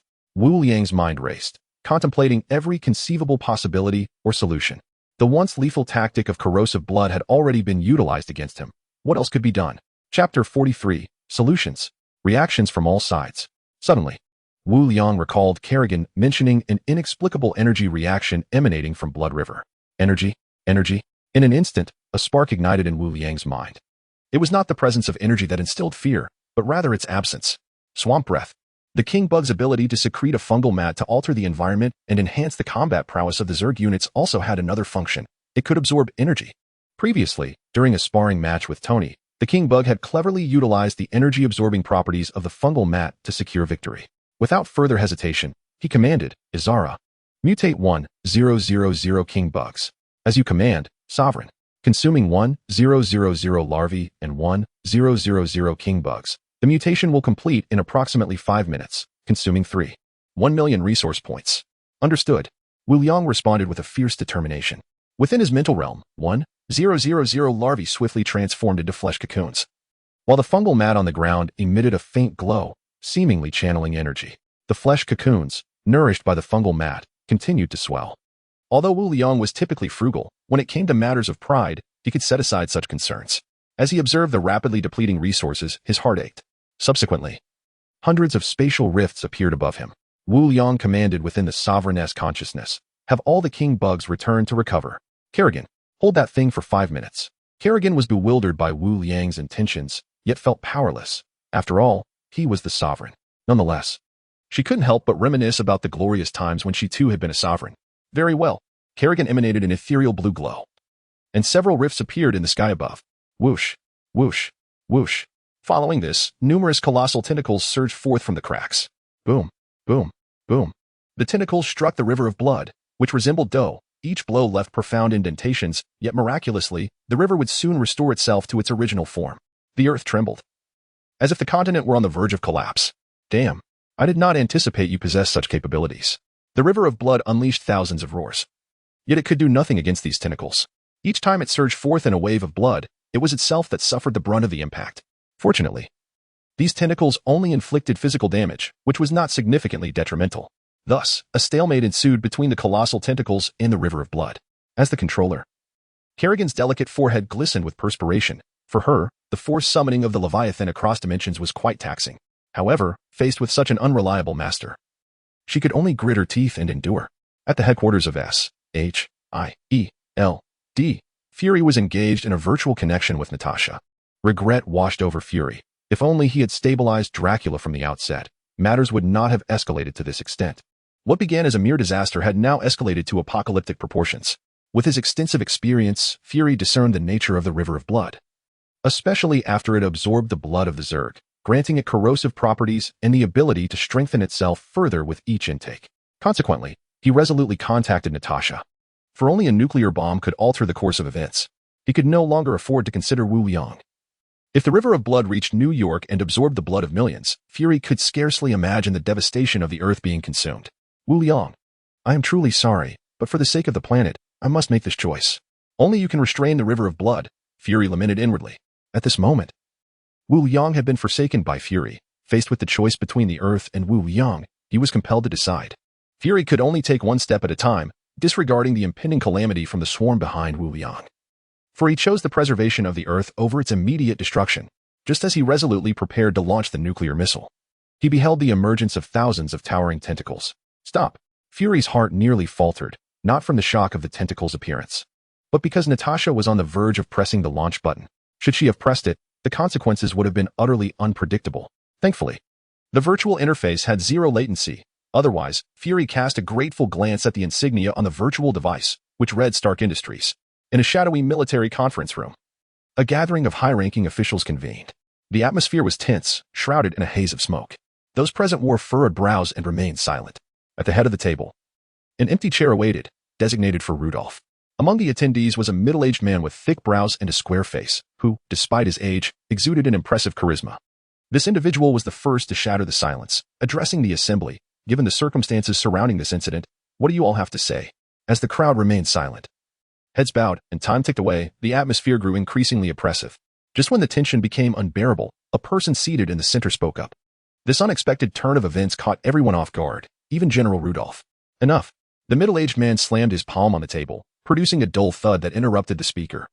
General Ross, I did not come here to hear you shirk responsibility. What I seek are solutions. The others were taken aback, yet their expressions suggested they were merely spectators. Only half of those present were involved in the matter at hand, while the rest were oblivious to the details. Sir, this matter is of little concern to us. The loss of 5 aircraft has already been accounted for by General Rudolph. This incident can be classified as collateral damage. You fool, Ross. Previously, due to your negligence, a military base was lost, and that situation remains unresolved. With this latest debacle, do you wish to face a military tribunal? The weight of these words left Ross speechless. His prior misjudgment and haughty handling had led to the destruction of a military base, although he was not the primary culprit this time. His involvement was significant enough that should the higher-ups pursue accountability, he might find himself facing dire consequences. Sit down. Ross exhaled, complying with the command. Too intimidated to speak further, the middle-aged man surveyed the room, noting the silence, and a peculiar sensation rose within him. Rudolph would bear the brunt of this incident. Stripped of all his positions, and the public would be informed that the loss occurred during a joint exercise with France due to aircraft malfunctions. As for Wu Liang, he hoped the man would recognize his limits. The middle-aged man suppressed his fury. The resolution of this matter was a concession to Wu Liang. Knock, knock. The conference room door was rapped upon. A blonde beauty in military attire rushed in, hurrying to the side of the middle-aged man and whispering in his ear. With another loud thud, the middle-aged man could no longer maintain his composure, his expression darkening. The report from the blonde beauty pertained to the incident at St. Pierre, where monstrous tentacles had engaged in combat, with a river of blood stretching for miles. Satellite monitoring indicated a misalignment in the St. Pierre area, potentially leading to unforeseen repercussions. Hand Rudolph over to the military tribunal. The crowd gasped, turning their astonished gazes toward the middle-aged man. This shocking development had already reached the ears of major nations. Chapter 44. You play me, I rely on you. Tony shouted, his demeanor frantic as he struggled to regain his balance.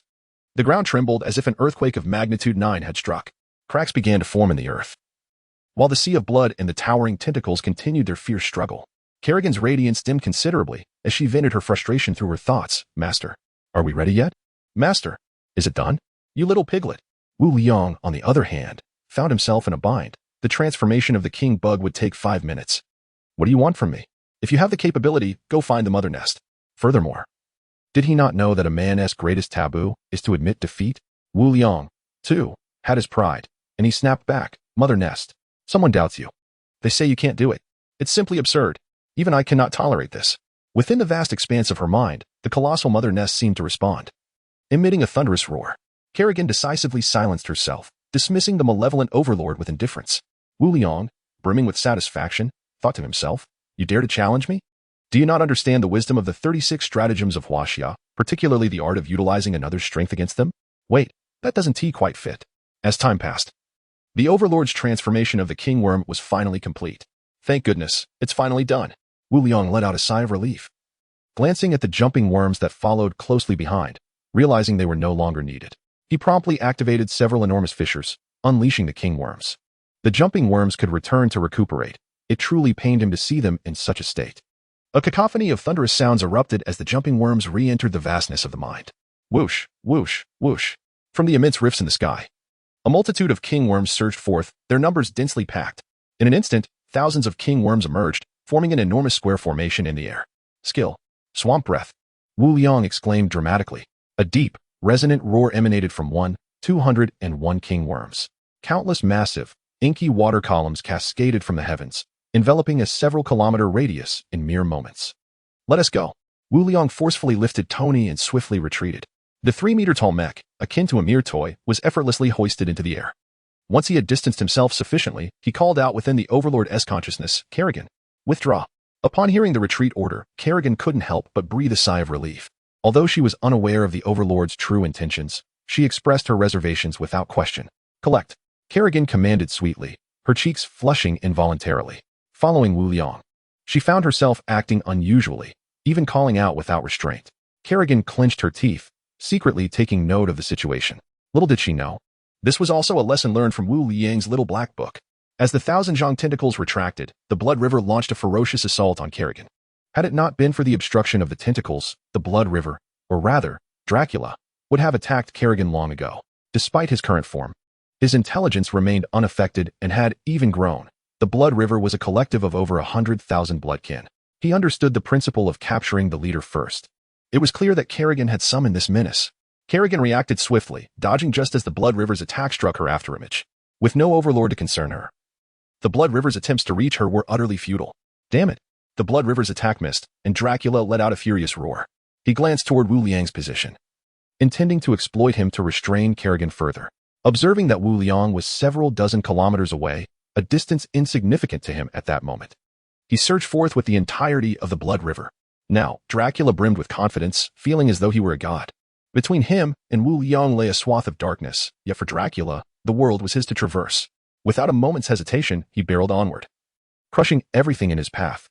Once Kerrigan retracted the Leviathan's tentacles, the king worms ceased secreting their fungal blanket, now floating quietly above Wu Liang. Zzz, zzz. A piercing sound echoed. Upon encountering the mycelial blanket, the Blood River emitted a heart-wrenching sound.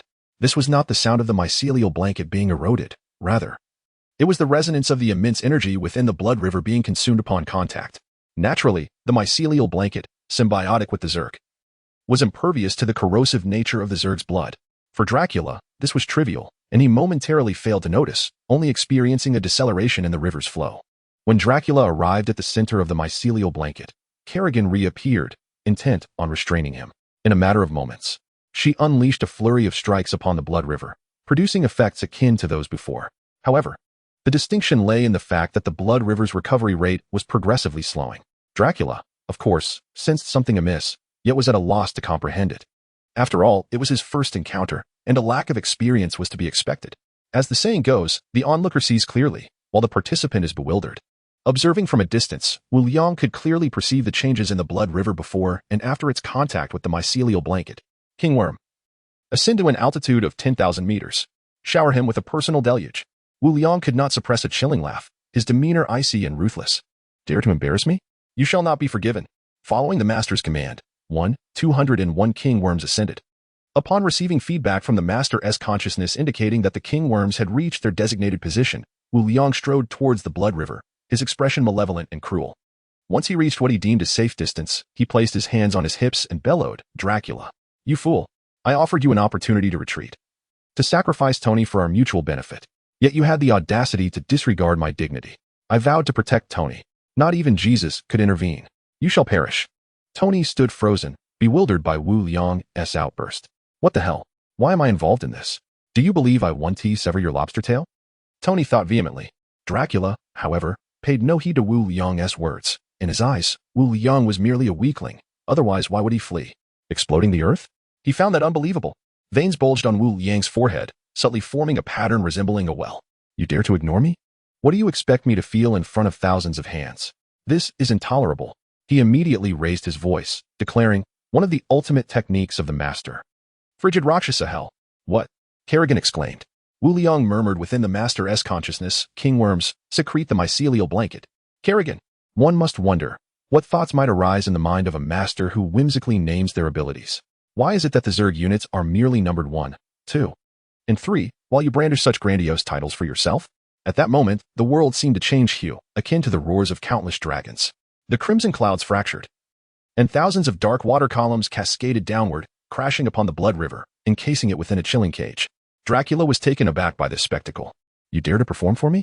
Chapter 45, the final straw that broke the camel's back. Fuming with rage, Dracula felt utterly helpless, suddenly struck by the thought of sacrificing Tony to appease the situation.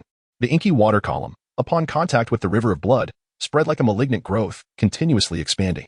Dracula sensed that the energy within the river of blood was vanishing at an astonishing rate.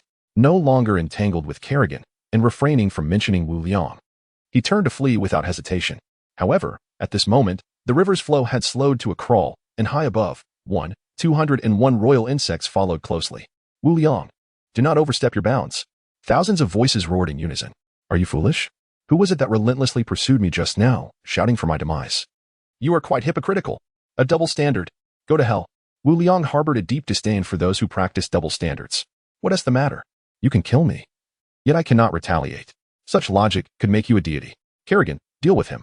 Today, I shall extract every last drop of his blood. Haha. After uttering these words, a series of images seemed to materialize behind Wu Liang. The initial images were warm and inviting, evoking a sense of closeness. But the subsequent ones turned horrifyingly sinister, inducing regret for past choices. The once vast river of blood visibly shrank before their eyes. Both Dracula and the river had lost their former grandeur, as if thousands were simultaneously cursing. Wu Liang possessed a unique ability to directly block out or modify the words he did not wish to hear into those he preferred. Indeed, well said. Yes, that's right. My friend. At this moment, Wu Liang reveled in the adulation of the masses, reflecting on how rare this was. The Zerg were commendable in many ways. Yet they lacked the ability to utter endearing words. What a pity. The inky fungal blanket seemed to engulf the earth, rising to a height of 100 meters and stretching for miles. The river of blood had vanished entirely, consumed by the fungal blanket.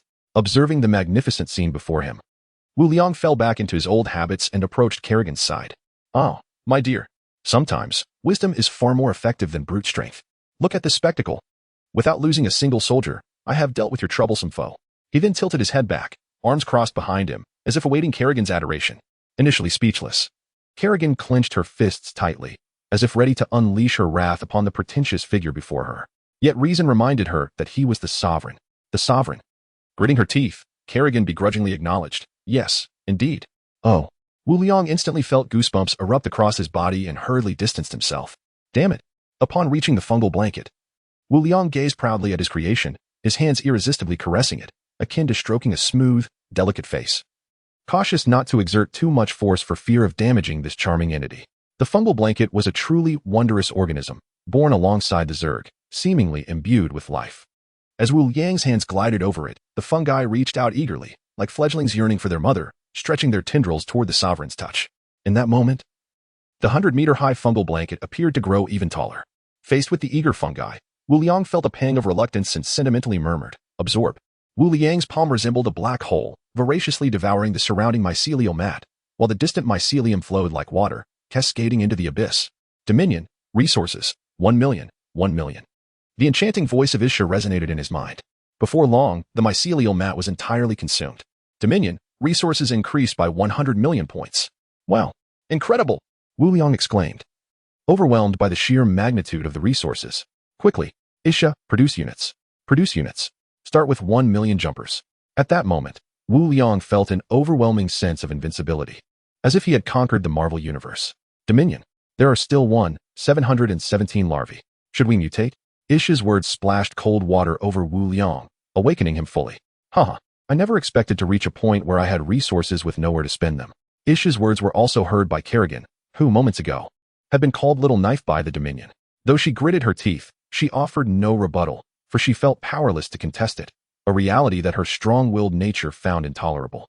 Thus, Kerrigan silently resolved, the Zerg shall be protected by me. Dominion, you may go wherever you please. Wisdom? I shall return and have Pepper procure a few hundred pig brains for me. You are what you eat, a saying she had heard from Wu Liang. Yet, this was unrelated to wisdom. As a high-ranking Zerg, her intellect was truly extraordinary. She could memorize an entire dictionary in 2 seconds and apply it with ease. However, she was incomparable to the merely enhanced Wu Liang, particularly in terms of cognitive pathways. Isha, report the current unit count. Dominion, there are 717 larvae, 398 worker bees, 340 jumpers, 201 royal worms, 1 tunnler, and 1 queen. Has the tunnler mutated? Report the resources. Dominion, resources, 140 million. Wu Liang felt as if he might faint from sheer happiness. Just then, Kerrigan's voice interrupted, Dominion, a faint reaction has been detected 1,000 meters ahead. Wu Liang was instantly jolted from his euphoria, and he spotted a small shallow pool 1,000 meters away, stained with faint blood. Without hesitation, he shouted, Dominion. Activate your miner skill.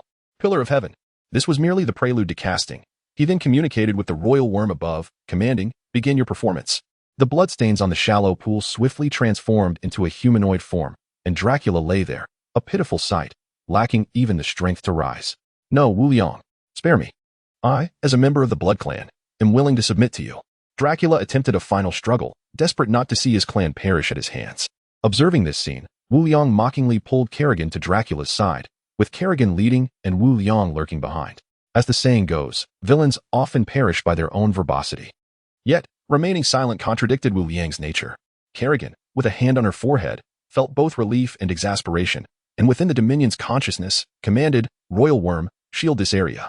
Wu Liang paid no heed to these matters, focusing instead on Dracula, inquiring, you find yourself in such a state. And yet you still call yourself a member of the Blood Clan. How confident are you? Had it not been for your summons, The Blood Clan would not have fallen to such depths. This statement seemed to be the final straw that broke the camel's back, sending Dracula into a fit of manic laughter. Ha! To think that I, a dignified member of the Blood Clan, have ended up in such a dire predicament. One misstep leads to another. O progenitor, how I lament my past choices.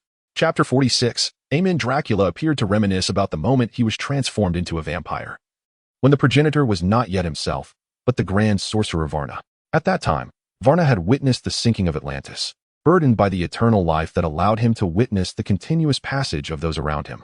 He ultimately succumbed to unbearable anguish and chose to end his life under the sun, bequeathing his power to Dracula. In those days, Dracula was ambitious and could not comprehend Varna's suicide. Given that fate had thrust him into the role of the new progenitor, why not amplify the Blood Clan? While he was grateful, he could not help but scoff. Henceforth, Dracula devoted his life to the expansion of the Blood Clan. However, such growth necessitated the slaughter of humanity, leading to escalating conflicts between the two factions. Decades later, in his quest to eradicate the Blood Clan's aversion to sunlight, Dracula conducted ruthless experiments, resulting in the creation of the Daywalker. Perhaps the creator was punishing him for wantonly trampling upon life, for the Blood Clan subsequently suffered a devastating blow, compelling them to sign a contract with the current S.H.I.E.L.D., a decision that would haunt Dracula for eternity. Thus began the decline of the Blood Clan, a reality that Dracula could not bear. In pursuit of restoring the clan's former glory, he began to strategize, unknowingly laying the groundwork for their eventual annihilation. As he reflected on past events, a tumult of emotion surged within Dracula. He closed his eyes, blood tears streaming from the corners, murmuring, "Progenitor, why did you choose me?" No one could answer his question. All that Dracula had done was deemed unforgivable by humanity. Yet for the Blood Clan, it was quite the opposite. The two merely stood on opposite sides of the same coin. Wu Liang, moved by this scene, lamented, "The world is inherently transient. Existence is reason enough. It's merely that you have chosen the most extreme path." Wu Liang's words resonated profoundly, striking a nerve within Dracula, whose voice trembled as he responded, "Thank you. You are the first to acknowledge that the existence of the Blood Clan is justified. No need for thanks. Your existence has inadvertently validated my own insectoid kin." Wu Liang regained his composure, a hint of drool at the corner of his mouth which he wiped away unconsciously. He also voiced a lingering question. Why did you or the Blood Clan transform into a blood river? Dracula, resigned to his fate, did not conceal the truth and replied candidly, "I cannot say for certain. After I was torn into a mist of blood, I should have perished, however. Every cell within me became inexplicably active under unknown influences, each cell yearning to consume all before it to enhance its own power. In such circumstances, as the Blood Clan was slaughtered, the blood spilled forth and accumulated, satisfying the needs of the cells, which then continuously divided to form new cells. Thus, through infinite division, the blood river was born." Wu Liang found this explanation somewhat esoteric, grasping only fragments of understanding. So, it was simply a mutation. Dracula, upon being summarized by Wu Liang, found the reasoning quite compelling, albeit altered. No, I believe it is due to the influence of electromagnetic forces that his cells have undergone such transformations. At some point, Tony, straining under the weight of his mech, approached Wu Liang and interjected, "What does this mean?" Wu Liang consistently maintained his commendable habit of asking questions when in doubt. Ahem. Tony cleared his throat and elucidated. "Electromagnetic force is a type of force field. It is possible that Dracula, through a fortuitous alignment, resonated with the electromagnetic field, thus resulting in an unknown alteration of his cells. Perhaps this is what you refer to as mutation." "Oh, I see." Wu Liang nodded, then smiled broadly at Tony. "What is that smile? What are you plotting?" Tony instinctively stepped back. "Plotting? To pummel you." Wu Liang fully exhibited his combat prowess, executing a 360-degree spin and delivering a powerful kick. Thud. Tony, encased in his mech, was sent flying several dozen meters. "Let us discuss this calmly." Tony's voice echoed. "Damn you. It's your fault for being so pretentious." Wu Liang still felt unsatisfied and swiftly positioned himself in Tony's trajectory. Like a baseball player, he landed a punch squarely on the abdomen of the mech. They exchanged blows for dozens of rounds, and astonishingly, Tony never touched the ground. Eventually, the mech shattered completely, and a terrified Tony emerged from the wreckage. Observing this, Wu Liang decided against pursuing the matter further. Another punch might have left Tony in dire straits. Witnessing Wu Liang cease his assault, Tony, with a look of trepidation, remarked, "Ah Liang, even if I must perish, you ought to let me understand the reason, right? Whose electromagnetic field is it? Mine. Who caused Dracula to transform into a river of blood?" This reminder struck Tony, and he instantly grasped the situation. He had been so focused on analysis that he failed to consider that he was the architect of this calamity. Unbeknownst to him, he had sought recognition. "You're a terrible teammate. What was initially a simple challenge, you've grotesquely escalated it to a nightmarish ordeal. Do you realize you nearly brought about the end of the world? If not you, then whom should I punish? Tony, aware of his culpability, could only respond with an awkward smile. It must be noted that Tony's remarkable attributes led to the creation of Ultron in Avengers, Age of Ultron, which almost resulted in Earth's obliteration. Wu Liang began to appreciate Tony's formidable nature and contemplated distancing himself, but the thought of a half-meter lobster made the decision difficult. The world of a foodie is truly perplexing. Kerrigan, observing the dilemma faced by the Overlord, kindly interjected, "Overlord, how shall we handle Dracula?" Upon hearing Dracula, Wu Liang snapped back to reality. Dracula was the priority. Iza, initiate the mutation research. At your command, Overlord. After delegating his orders, Wu Liang turned to Dracula and warmly addressed him. I say, little Law, matters have unfolded, and as adults, should we not bear the consequences of our actions? Dracula was taken aback by Wu Liang's sudden warmth and inquired, what do you intend to do? Nothing. It will be fine shortly, Wu Liang reassured him. He then signaled to Kerrigan, who understood immediately and moved behind Dracula. A fissure appeared behind Kerrigan, and Dracula closed his eyes, bracing himself for death. Suddenly, he was yanked into the air, entering the realm of the mind alongside Kerrigan. Moments later, a piercing scream erupted from the crack. Kill me. Wu Liang silently formed a cross in front of him, lamenting, do not blame me. It is not my intention to dissect you alive. You simply appear so fragile that I dare not slay you, for if you perish, all is lost. Who would I turn to then? Amen. Chapter 47. Undying struggle as consciousness traversed the mind's expanse. Wu Liang observed the slow pace of Dracula's dissection. Finding it uninteresting, he withdrew. Meanwhile, Kerrigan remained vigilant within the mental realm. The battlefield lay in ruins. What had once been a vast plain was now a pockmarked wasteland, with the ground cracked and charred. Everyone returned to their respective homes. Wu Liang declared, opening a fissure through which the king's insects surged. Before long, only Tony and Wu Liang remained. They exchanged glances, each wide-eyed in silent communication. Unable to contain himself, Tony spoke up, Liang, we must leave now. I can't hold on much longer. He gestured to the dimming reactor embedded in his chest. There's no rush. The scenery here is picturesque. Let us explore a bit longer. Wu Liang replied nonchalantly. Picturesque? More like an apocalyptic landscape. Tony mused inwardly, suppressing his thoughts, for his very life depended on Wu Liang at that moment. It is indeed lovely. However, I have 3 1-meter lobsters arriving soon, and I was hoping you would return in time to savor them. Oh, in that case, wandering is ill-advised. Fresh ingredients should be enjoyed promptly. Let us go. Wu Liang swiftly retrieved a tunneling worm and cast it onto a designated fungal mat. In an instant, a colossal beast materialized above the mat. Let us be off, Wu Liang urged, pulling Tony into the mouth of the gigantic creature. 10880 Malibu Street. Upon seeing the light, they arrived at the seaside villa. Unbeknownst to St. Pierre, who had not realized how swiftly time had passed, evening had already descended. Wu Liang dashed towards the kitchen, intent on indulging. Upon entering the living room, he spotted Pepper and Obi. A box of pizza lay before them, and they looked up at Wu Liang with cheerful expressions. Liang, just in time, they exclaimed. Wu Liang furrowed his brow, retorting, Liang is not a name you can call me. Obi stiffened, but Pepper quickly intervened. Liang, this pizza is quite good. Obi specifically brought it for you. Wu Liang smiled at Pepper, but offered no further comment as he hastened away. Pizza? Can it even be compared to my 1-meter lobster? Nonsense. You shall not convince me to relinquish my prize. Besides, this is surely a deception. Why have I never encountered such a colossal pizza before my journey? Before long, Tony entered the living room, looking disheveled and utterly exhausted, as though he had been drained of all energy. Pepper rushed to him, exclaiming, Tony, what happened to you? She helped him settle onto the sofa. At that moment, Obi approached from behind, feigning concern as he asked, Tony, are you all right? Tony felt the concern of the two individuals and smiled faintly. It's nothing. It's a long story. Pepper, noticing Tony's slightly swollen appearance, rushed to the kitchen in search of an ice pack. As she departed, Obadiah discreetly produced a small paralysis device from his pocket. The smile on Tony's face instantly vanished, replaced by a rigid stillness as a sharp sound pierced the air, causing the veins in his head to bulge and rendering him immobile. Relax your breathing, Obadiah said as he gently laid Tony on the couch. Do you remember this? It's a pity the government didn't T-approve. The applications for inducing temporary paralysis are remarkably vast. Tony, while I was contemplating having you eliminated, I was also concerned about the demise of the golden goose. What a twist of fate that you survived, only to be expected to lay one final golden egg. Did you truly believe that your idea was yours alone? Your father assisted in creating the atomic bomb. Had he been as selfish as you, what kind of world would we inhabit? The charity gala was a scheme I devised to ensnare Wu Liang, but little did I anticipate that S.H.I.E.L.D. would aid him. Consequently, I had to take risks, for this situation will inevitably come back to haunt me. And the golden egg you lay will be my only means of self-preservation.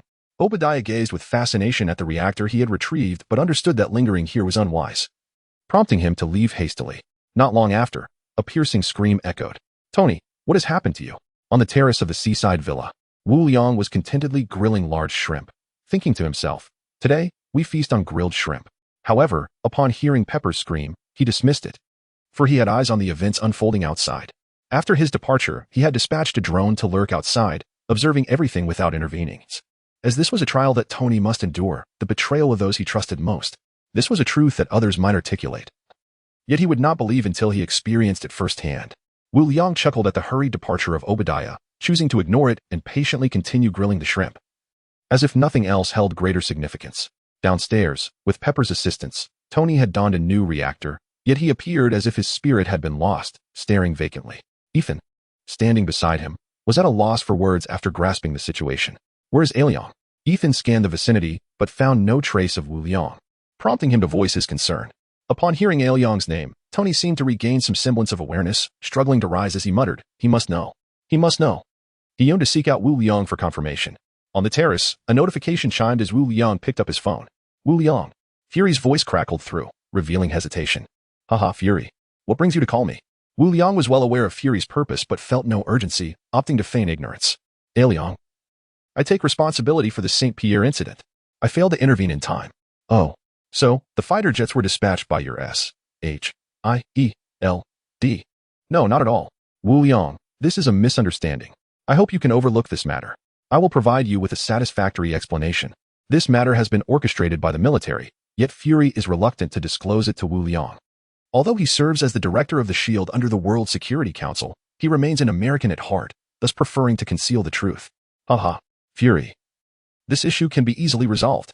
Just hand over all the participants to me. Out of courtesy, I shall refrain from pursuing this further. However, do not underestimate my intelligence. I am well aware of who is behind this. Upon hearing Wu Liang's words, Fury felt a weight settle in his heart. Recognizing that this situation was far from straightforward. Wu Liang, this matter involves many complexities. I assure you, they have already faced the repercussions they deserve. Wu Liang, sensing Fury's hesitation, coldly replied, hand them over to me. That is the line you must not cross. Otherwise, America will bear the brunt of my wrath. It will be a fight to the finish. With that, he abruptly terminated the call. Chapter 48. Abathur. Blood control insect at the SHIELD headquarters. Fury stared at his disconnected phone, knowing that the worst had transpired, yet he remained uncertain about how the arrogant military would approach the resolution. He then picked up his phone and dialed. On the terrace of a seaside villa, Tony stood before Wu Liang, wordlessly fixated on him. Are you attempting to defeat me through silence? Wu Liang remarked, his gaze fixed on the grilled shrimp before him. Tony, breaking his silence, asked, did you know all along? Wu Liang, not one to conceal the truth, candidly replied, yes. Tony pressed, then why didn't you tell me sooner? Wu Liang countered. Would you have believed me if I had? This question momentarily stumped Tony, who muttered to himself, indeed, would I have believed? Wu Liang, perhaps feeling the weight of his words, attempted to offer comfort, saying, come now. You must face these things eventually. Have a shrimp. Reluctantly, he relinquished a large shrimp to Tony. Tony instinctively caught it, bringing it to his lips for a taste. Damn, it's hot. Scalding. Wu Liang erupted into shameless laughter. Ha. The infectious laughter lifted Tony's spirits, transforming his previously gloomy demeanor. In the distance, Pepper observed the harmonious atmosphere between the two and smiled sweetly before turning to leave. Wu Liang reclined in his lounge chair, gazing at the vast, star-studded sky. Lost in thought, Tony mimicked Wu Liang's posture, also staring at the heavens. After an indeterminate amount of time, Master, the analysis of Dracula's genes, is complete. Wu Liang's consciousness sank into the depths of his mind. In the expansive central zone, a colossal mother nest was surrounded by swarms of various insects. At the very center, a research dish was positioned, with Kerrigan by its side. Wu Liang promptly inquired, Iza, report on the analysis. As you command, Master. The analysis of Dracula's genes has revealed 4 dominant gene traits and 1 recessive gene trait. The dominant traits are accelerated healing, bloodlust, infection assimilation, and blood control. The recessive trait is ultraviolet lethality. Wu Liang could only internally marvel at this discovery. Iza, what are the functions of these gene traits? Which units are they suitable for? Accelerated healing consumes one's own energy to hasten the healing process, suitable for all units. Bloodthirst, a lethal craving for blood, leading to loss of reason and pain perception. while increasing adrenaline secretion, ideal for melee units. Infectious assimilation sacrifices one's own life essence to transfer genetic material to the target, not advisable for adoption. Blood manipulation controls blood. Suitable for advanced and intermediate Zerg. Ultraviolet lethality, highly reactive to ultraviolet light, resulting in death, recommended for exclusion. Wu Liang listened intently. Previously, while analyzing the Skrull genes, he had been unaware and attempted to edit beneficial genes into Zerg units. However, the reality was that the genetic structure of Zerg units was extreme, allowing only the addition of compatible genetic information, lest it lead to genetic collapse or the need for vast resources to stabilize. Hence, Wu Liang had prudently sought clarification, lest he become the subject of Kerrigan's mockery once more. Yet the situation had now changed. Infectious assimilation was evidently a powerful gene. The Blood clan thrived due to this ability, so why did Isha advise against its adoption? Conversely, ultraviolet lethality was easily understood as a self-destructive gene. Thus, Wu Liang curiously inquired of Isha why infectious assimilation was not recommended. Moreover, the drawbacks of bloodthirst evidently outweighed its benefits. Why was it deemed suitable for melee units? Infectious assimilation was indeed remarkable, yet unsuitable for Zerg. The genetic sequences of Zerg units were extremely specialized, and this skill required a reduction in life essence to transfer one's genes to the target, which would lead to the collapse of Zerg genetics. Furthermore, the complex and intricate nature of advanced and intermediate Zerg genetics rendered the reduction of life essence unjustifiable. As for bloodthirst, the loss of reason due to bloodlust had no adverse effect on Zerg, as they operated under a collective consciousness devoid of individual rationality. The increase in adrenaline secretion, however, provided a collective enhancement for the Zerg. Ah, I see. Wu Liang nodded. Isha. Accelerated healing should be incorporated into the genetic sequences of all Zerg units except for the worker bees. Bloodthirst should be added to the jumping Zerg units along with their original genetic sequences. As for blood manipulation, consult Kerrigan regarding its inclusion. We have ample resources at our disposal. As you command, my sovereign. Accelerated healing mutation cost a total of 15 million resource points. Bloodthirst mutation cost a total of 103 million resource points. Blood manipulation cost a total of 200,000 resource points. All Zerg units receiving new genetic information transformed into chrysalises, their dark fungal blankets emitting a soft glow to replenish the resources consumed by the mutations. Meanwhile, Kerrigan's body emanated a red radiance before settling down. Notorious for his frugality, Wu Liang was reluctant to squander the wealth of genetic information he had acquired, even regarding genes that were purely suicidal. Yet in this moment of reluctance, a new idea sparked within him. Isha. Add infectious assimilation and ultraviolet lethality to the secondary gene repository. My sovereign.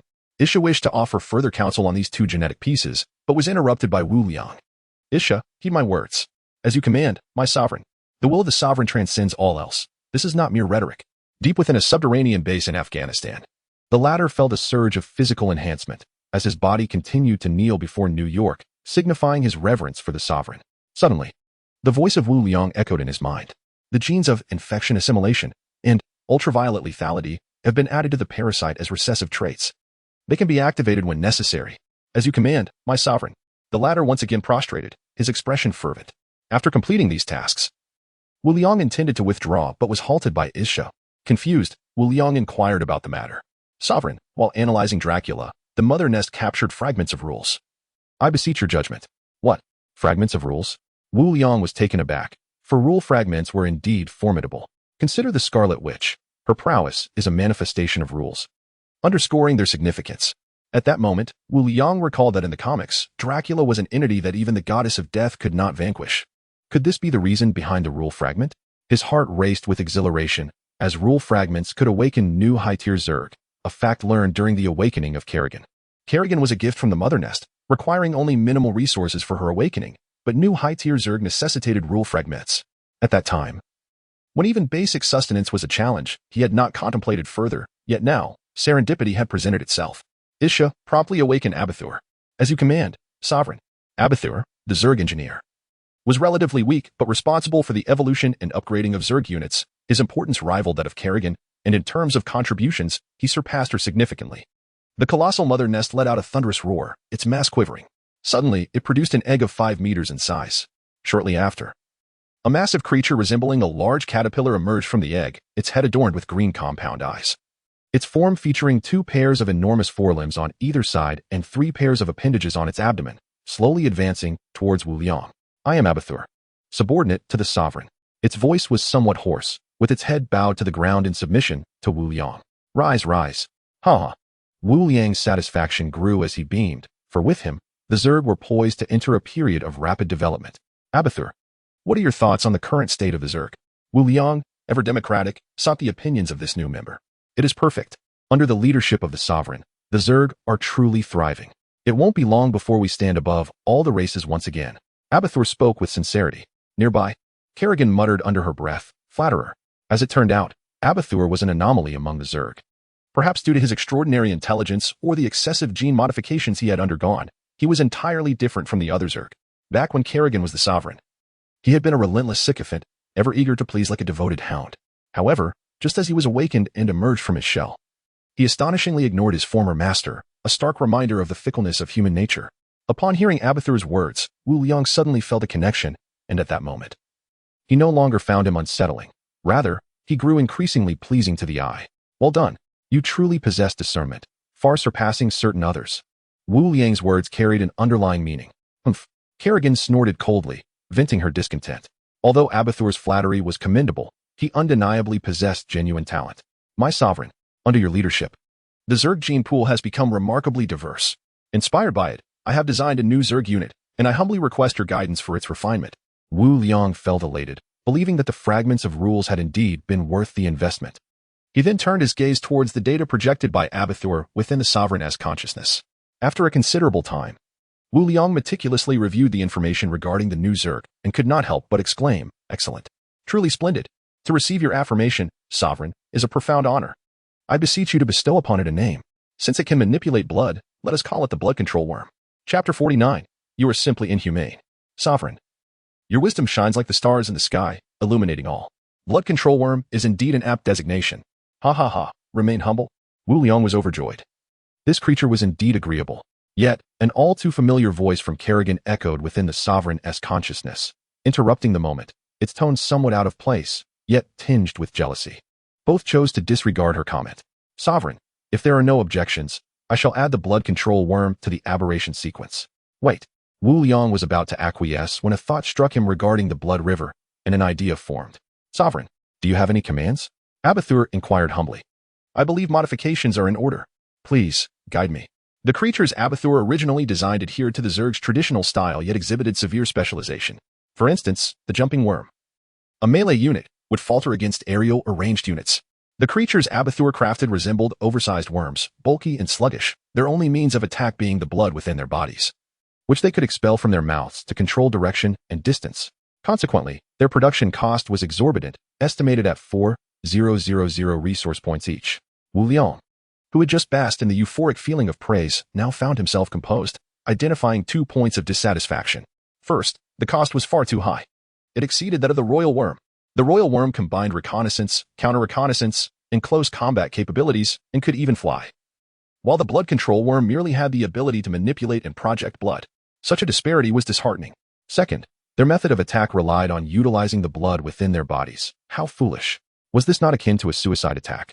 In the midst of a challenging battle, it was plausible that the enemy might not be vanquished before they themselves succumbed. Given these considerations, Wu Liang was compelled to engage his superior intellect.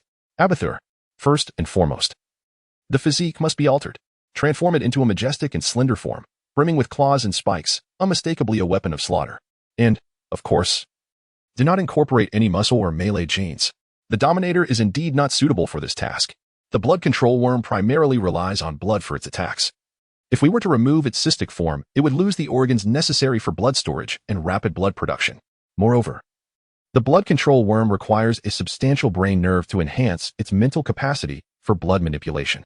Abathur is meticulous in the evolution of the insectoid species, showing no compromise even when it comes to the Dominator. Wu Liang remains unperturbed, discerning the priorities and urgencies of the situation. Abathur, you are too constrained. You need to think outside the box. Creating blood? Why exert yourself unnecessarily? Why not directly utilize the blood flowing from the insectoid bodies for attack? Consider this. The Jumping Worm is engaged in combat with the enemy, yet suddenly, the blood that was flowing downward transforms into blood swords shooting towards the adversary. Such an unexpected assault is far more potent than any long-range blood spray. Furthermore, during battles, numerous insectoid units suffer casualties. Why not repurpose that waste? Isn't that a significant efficiency gain? Firstly, for the blood control worm to spray. Wouldn't it require a muscular structure around its mouth to enhance the range of its spray? This would also eliminate the need for blood production and storage organs. Wu Liang's words seemed to awaken a baser. But where would the brain nerve be placed? It is the most crucial organ. The blood control worm relies on it to manipulate blood. This is quite simple. We could design it to resemble dreadlocks, directly situated on its head. The more perilous the location, the safer it becomes. Rest assured, no one would pay it any heed. This is psychological warfare. As Wu Liang spoke, his imagination flourished. Could we design the dreadlocks to be retractable and interconnected? If thousands of blood control worms link their organs together, wouldn't it create an attack akin to a river of blood? Master, with our current insectoid technology, it is indeed feasible. Receiving a positive affirmation, Wu Liang felt a profound sense of satisfaction, elated at the prospect of designing such a remarkable creature. A baser's voice resonated once more. Master, the concept you provided is splendid, yet I harbor a slight doubt. Speak. Master, why then must we design it to be majestic and slender, brimming with claws and spikes? Isn't that superfluous? Although a baser did not articulate the latter part of his thought, his meaning was clear. If the organs for enhancing range and blood storage have been removed, why add a formidable physique and sharp claws? Wu Liang was also exasperated by the insectoid's rigid thinking. Are you foolish? The blood control worm is a ranged unit. If it gets too close to the enemy, it's finished. If you do not design it to appear more imposing and fierce, how will the enemy perceive it as anything other than a soft target? This is psychological suggestion. It gives an impression of great power, yet who would suspect that it is merely a wax-headed spear? Of course. The most vital aspect is that this design is cost-effective. Through this design, a baser ultimately concluded that each blood control worm would require merely 1,000 resource points. The majority of resources would be allocated to the brain nerve, with a small portion dedicated to its formidable appearance. As the saying goes, one cannot have both fish and bear's paw. This is the most perfect design plan available.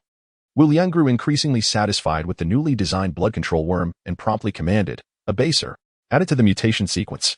At your command, Master. A baser humbly replied. Isha, a transformation of 1,000 blood control insects is underway. As commanded by the sovereign, the metamorphosis of these insects is anticipated to be completed in 5 minutes, consuming 1 million resource points. Consequently, the larvae surrounding the mother nest began to encase themselves in flesh cocoons, which gradually expanded over time. 5 minutes later, the first cocoon shattered, followed by the simultaneous rupture of all the cocoons, revealing 1,000 formidable and fierce blood control insects. Despite the term insect in their name, they bear no resemblance to mere bugs. Standing at 4 meters tall, with robust limbs and claws bristling with sharp spikes, they resemble majestic baboons, clearly not to be trifled with. Wu Liang was quite pleased with their appearance. It was exactly the impression he desired. Let the games commence. With the sovereign's command, the newly birthed insect swarm eagerly sought to showcase their prowess before their master. In an instant, thousands of jets of blood erupted from the jumping insects, transforming into blood swords, poised to strike back at their source. Stop! Wu Liang bellowed in protest. You are utterly reckless. If those blood swords strike, it would be a financial disaster. The blood control insects appeared quite aggrieved, emitting a series of buzzing sounds, as if to say, let me attack. I wish to strike, but I have no means to harness my own power, so I must use the most vulnerable target on the battlefield, the jumping insects, as my sacrificial material. Per jumping insects, they are the most useful yet always suffer the most harm. However, this also prompted Wu Liang to inquire whether the blood control insects could directly manipulate the blood within their enemies. Abathur gestured with his diminutive appendages and soon replied, Sovereign, that is not possible. Blood control insects can only manipulate blood that shares their origin or is infected. Very well. If they could indeed control the blood of their foes, that would be extraordinarily powerful. Chapter 50. The heart of ruthlessness withdrawing his consciousness, he returned to the rooftop of his seaside villa. At that moment, Tony had already succumbed to slumber. Wu Liang stretched languidly and approached the edge of the railing.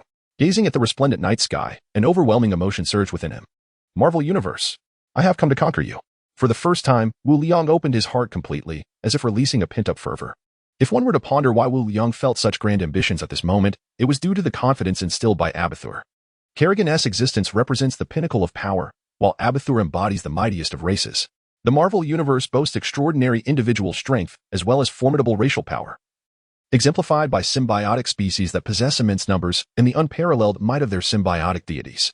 The blood control insects are merely the first of many, and one can only imagine the astonishing surprises Abathur will bring forth in the future. Sovereign, your thoughts bring me great joy. What on earth? Wu Liang gasped, turning to see Kerrigan standing behind him. He had not opened a spatial rift. How had she appeared? Kerrigan seemed to sense his thoughts and approached the railing. Gazing into the starry expanse as she remarked, I can enter your mental space whenever I wish. You simply remain unaware. What does that mean? Hey. Yet this is my mental space. You can enter at any time without consulting its guardian. Wu Liang silently resented this, feeling helpless. What could he do? Kerrigan, unfazed by Wu Liang's thoughts, spoke with conviction. This universe is splendid. The Zerg will undoubtedly find their place within it, whether it be destruction or prosperity. That is the fate of the Zerg. I was once engulfed in confusion, fearful of what lurked here, but now I am unafraid. Kerrigan ceased speaking and turned her gaze quietly towards Wu Liang's eyes. Because the Zerg have you. Me? Wu Liang echoed uncertainly. Indeed, Kerrigan affirmed with unwavering confidence. Please elaborate. Wu Liang earnestly urged, his eyes brimming with anticipation. My liege, since arriving in this universe, although you have often appeared indifferent, I have at times doubted why the swarm chose you. Kerrigan paused, then asserted with renewed determination.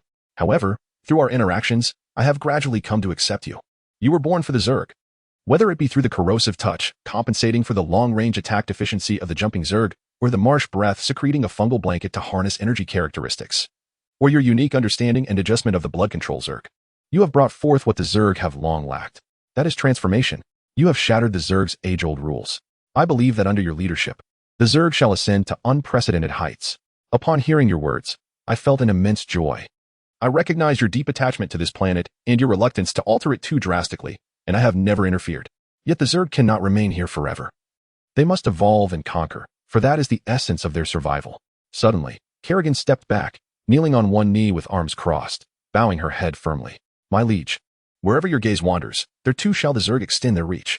Wu Liang fell silent. Is this what they call a coup? I merely sought to vent. And now it seems a confrontation is imminent? Kerrigan, do you know why I am so attached to this place? My subordinate does not know. Because my home resembles this place so closely. Wu Liang's eyes suddenly glistened with tears, his voice trembling. I do not know if I can ever return.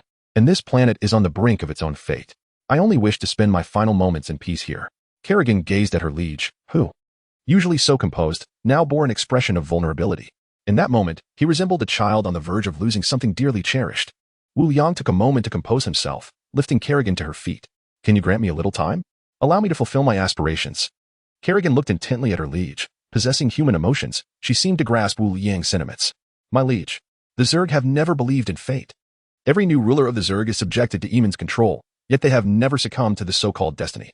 Ultimately, at the behest of the previous ruler, one sacrificed themselves to bequeath the throne to me, thus liberating the Zerg from Eamon's grasp. My liege, I cannot predict what fate awaits here, but I have faith. With my Zerg by my side, I shall ensure the protection of this place. I never anticipated that Kerrigan would also offer comfort at this moment. Wu Liang felt profoundly moved. Thank you, Kerrigan. However, I do not wish to be selfish. You are unaware of what we are about to face in the future. Countless Earths from diverse universes will descend upon us, and we can only save one while sacrificing the others. And this is merely a trivial skirmish. I merely wish to fulfill my obsession and distance myself from here. Wu Liang lamented, casting a glance at the slumbering Tony beside him. It is because of him, Tony, that I have come to understand this place. He chose to sacrifice himself for a 1 in a million chance. He could have soared into the sky. Yet he opted for the simplest and most direct solution. I cannot achieve such greatness. Thus, I yearn to befriend him, to share in those experiences. When he faces that 1 in a million choice, I wish to be there and tell him, fear not, ascend into the skies. I will handle what lies below.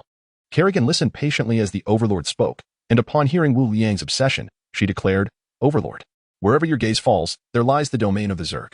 The Zerg are ruthless and selfish, never permitting the taint of others. This is not your concern. It is a matter of Zerg dignity. Though Kerrigan spoke with righteous indignation, Wu Liang discerned her desire to unburden herself. Unsure of how to articulate his gratitude, he turned his gaze towards the starry sky, where unspoken sentiments lingered. Yet, he silently resolved that the accusations against Kerrigan in his little black book would be erased from this day forth, though he would remember them later. Overlord, I have a question. Ask away. Do you fancy men? At this moment, Kerrigan, brimming with curiosity, leaned closer to Wu Liang and whispered. Chapter 51. The altered timeline. The following day, Wu Liang awoke at noon as usual, combining breakfast and lunch into one meal. After dressing, he made his way to the hall. The atmosphere was eerily quiet, and Wu Liang, feeling like a mere shell of himself, trudged to the kitchen for a bite before collapsing onto the sofa. Although he found it peculiar that no one was present in the house, he paid it little mind. Reflecting on the previous night, he was astonished that the typically scheming Kerrigan harbored such gossiping tendencies. Had she dared to question the great overlord's sexual orientation? Was she courting disaster? Without hesitation, Wu Liang noted it down in his little black book and retorted fiercely, "Women. Do they not realize how they can affect my sword-drawing speed? Indeed, my orientation is steadfastly straight." While contemplating retrieving his phone, which had been turned off due to poor sleep quality, he powered it back on to discover 99 missed calls and messages. Had Fury gone mad, calling so many times? All the calls were made after 5 a.m. Ding. Not long after, Fury's call came through again. "Thank heavens. You finally turned your phone on," he exclaimed, his voice filled with relief. "Fury, are you prepared to hand over the person to me?" Just moments ago ecstatic, Fury's expression suddenly darkened. "Wu Liang, it's about Tony. What has happened to Tony?" Wu Liang inquired urgently. "At 5 o'clock this morning, within the Stark Industrial Complex, a mech that once accompanied you in St. Pierre has reappeared. Tony has arrived at Stark Industries, indicating that the plot has commenced prematurely. What will the outcome be?" Wu Liang eagerly anticipates the result, believing that with his influence, defeating an Iron Titan would be a mere trifle. At the headquarters of S.H.I.E.L.D., Fury is on the phone, gazing at the screen before him with a sense of exasperation. "The mech that was with you effortlessly dispatched the one that emerged from Stark Industries. Quite impressive." Wu Liang genuinely feels that it was executed splendidly. "What?" Fury inquires, puzzled. "Haha, it's nothing, Fury. What exactly is the purpose of your call?" Wu Liang, having gleaned the information he sought, is not inclined to engage in further banter with Fury. Fury, resigned, asks, "Is this mech Tony's? What's wrong?" Indeed, this is what Fury had suspected from the outset. Upon receiving Wu Liang's confirmation, Fury's heart tightened with concern. "Wu Liang, hurry and assist Tony. If you delay any longer, it will be too late." Although Tony has dealt with the first mech, hundreds more have emerged. Fury's tone is urgent, regardless of personal motives. He feels compelled to help Tony. On a projection screen in the office, real-time satellite imagery reveals Tony being surrounded by hundreds of large mechs, enduring a fierce onslaught. It turns out that just last night, Obadiah, having acquired the reactor, sought out the military, bringing along hundreds of mechs dubbed Iron Overlord. Originally, S.H.I.E.L.D. planned to apprehend Obadiah tonight, but unexpectedly he has burned his bridges, seeking refuge with the military, rendering S.H.I.E.L.D. powerless against him. Military officials regard Obadiah's data with utmost seriousness, a matter greatly attributed to Wu Liang's ultimatum, which instilled a sense of urgency within the military. Little did they know that Obadiah would provide them with what they desperately desired, mechs. In the satellite images, the mechs within St. Pierre exhibit remarkable performance, capturing the military's undivided attention. Should they manage to equip a sufficient quantity, they would disregard Wu Liang's threats. This situation was largely orchestrated by Rudolph, who, facing potential disgrace due to the St. Pierre incident, fortuitously encountered Obadiah, allowing events to unfold naturally. At this moment, Rudolph, clad in an Iron Overlord mech, indiscriminately unleashes a barrage of bullets, participating as one of the hundreds besieging Tony. Given Obadiah's familiarity with Tony, he, in collusion with the military, devised a trap to capture this mech and study its extraordinary attributes, thus leading to the spectacle of hundreds of mechs attacking Tony. With Obadiah having secured the reactor, military scientists found it exceedingly simple to replicate it. Within a single night, they had outfitted hundreds of mechs. Wu Liang is left speechless. Hundreds of Iron Overlord mechs? What is going on here? He cannot help but question whether he has unwittingly entered a Marvel universe of insurmountable difficulty. In truth, one cannot place the blame on others. The reason why Obi has constructed hundreds of iron tortoises lies squarely with Wu Liang. When Obi journeyed to Afghanistan to retrieve the mechas, he encountered the bald leader, who revealed Wu Liang's formidable prowess. Wu Liang's consistent demeanor heightened Obi's sense of urgency, prompting him to return to New York without delay, rallying all research teams to replicate and enhance the mecha designed by Tony in the cave. Aware of the precarious situation, Wu Liang urgently called out to Kerrigan within the dominion of his consciousness, "Kerrigan, it's time to get to work." Suddenly, a gust of wind swept through the room, and Kerrigan materialized before Wu Liang, clutching a 3-meter lobster in each hand. Upon seeing Kerrigan, Wu Liang immediately posed the most pressing question, "3-meter lobster? Where on earth did you get that?" His mind was consumed by thoughts of the colossal crustacean. Enough about the lobster. Hurry and assist Tony. Fury's anxious voice crackled through the phone. Tony's predicament was becoming increasingly dire. "Kerrigan, save Tony. It's absurd that these hundreds of iron tortoises have instilled confidence in the military." If this had been any other time, Kerrigan would have undoubtedly refused. But after their heartfelt conversation the previous night, she understood that Tony was one of Wu Liang's deepest concerns, and she could not allow him to come to harm. With a swift motion, Kerrigan vanished without a trace, just as she had arrived. Reassured by Wu Liang's affirmation, Fury ended the call. At Stark Industries, Tony was struggling to navigate the shattered remnants of a colossal sword while enduring the relentless onslaught of hundreds of mechas. Fortunately, the pseudo-electromagnetic field formed an imperceptible barrier. Yet countless bullets filled the air around him. Inside the protective shield, Tony was barely holding on. Even the renowned magnetic steel was beginning to fail. One could only imagine the ferocity of the battle. The mechas wielded weapons akin to the god of war cannon, wreaking havoc while intermittently launching explosive projectiles. Tony felt an acute sense of urgency. The display within his mecha revealed a phone number he was reluctant to dial. Chapter 52. Really? This predicament was inherently his own. Though they were friends, the proud Tony did not wish to trouble Wu Liang. He believed in resolving his own issues. Moreover, this matter had escalated to military involvement. And in New York, only military scientists could replicate his technology in such a short time. Wu Liang had consistently shown a vengeful disposition, and Tony, for both Wu Liang's sake and that of America, did not want to complicate matters further. Thus, even in this critical moment, he refrained from contacting Wu Liang. As the barrier formed by the force field approached its breaking point, Tony commanded Jarvis to increase energy output, unleashing a tremendous repulsive force.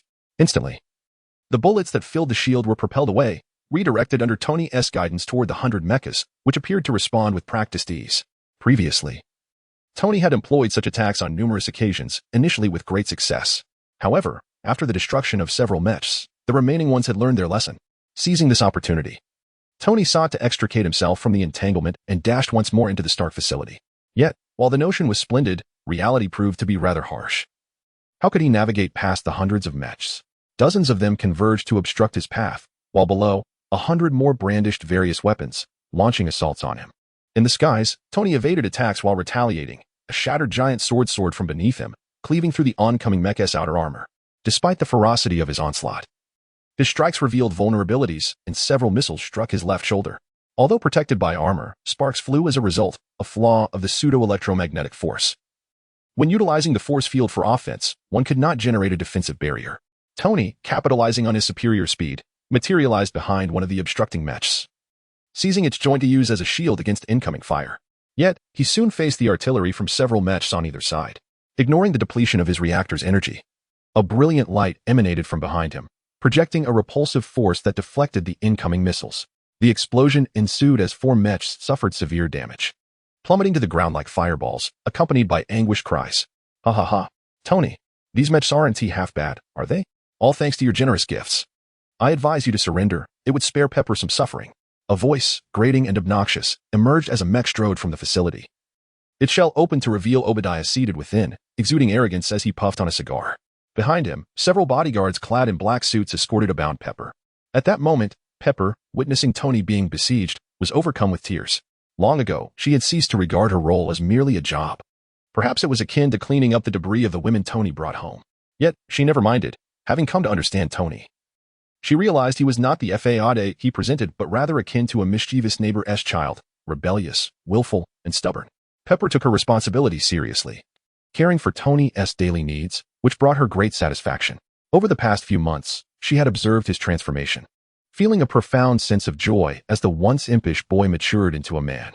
Watching Tony endure the beating for her sake, Pepper struggled against her restraints. But how could she possibly escape the grip of the bodyguards? Her mouth was taped shut, yet her gaze remained fixed on Tony, silently urging him to understand her plea. Don't worry about me. Just go. As the pseudo-electromagnetic force was employed, the glow of Tony's new reactor dimmed. He shook his head in disbelief at how a reactor that could last for centuries had nearly been depleted in just 2 days. Tony descended from the air, raising his hands in surrender. Obadiah, release Pepper. I capitulate. Jarvis, dial the number. Far away at the villa, Wu Liang heard the phone ring and answered it. Tony's voice resonated through the line. Alion, have you not been thinking about my villa all along? Take care of Pepper for me. The villa is yours. Wu Liang exclaimed in astonishment, his voice filled with excitement. Really? There was silence on the other end. Tony suddenly felt an overwhelming urge to return and give Wu Liang a good beating. What nonsense are you thinking? I have accepted the villa. After saying this, Wu Liang hung up the phone, excitedly rummaging through the villa, eager to handle the transfer of ownership as soon as Tony returned. Tony, feeling helpless yet relieved, called out, Obi, release Pepper. I am right here. Obi appeared quite satisfied with this, but he was not prepared to conclude matters so easily, teasingly remarking, I wonder how well your mech performs in close combat. He then signaled several mechs standing nearby to advance. Tony, defeat them, and I will release Pepper.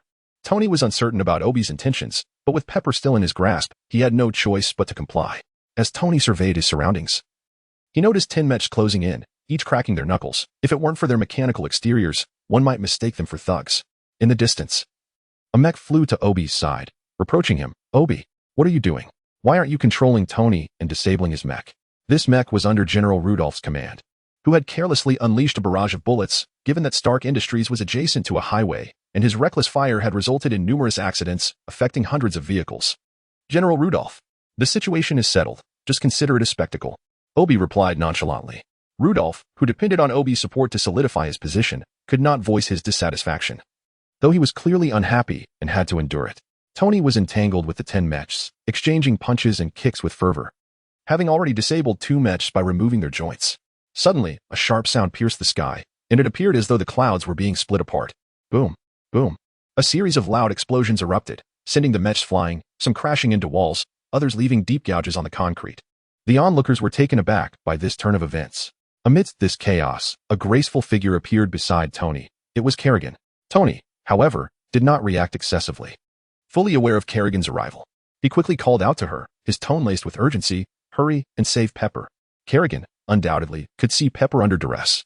Rudolph's expression turned to one of fear at Kerrigan's presence, as if he had encountered a ferocious beast. Obi remained composed, as if he had anticipated Kerrigan's arrival, taking a cigar from his mouth and saying, I've been waiting for you. Obi, you. Tony suddenly realized the reason behind Obi's reluctance to kill or control him. Instead, he preferred to let him perform like a jester. Chapter 53, Winter Soldier Bucky. Tony thought of Wu Liang back at the villa and called out, Kerrigan, quickly return. Wu Liang is in danger. If Obi's actions were not for himself, and if he was specifically waiting for Kerrigan, the sole purpose of it all must be Wu Liang. Obi's laughter became increasingly audacious. Does it not seem too late to realize this now? Rudolph could hardly believe his ears, staring at Obi in astonishment.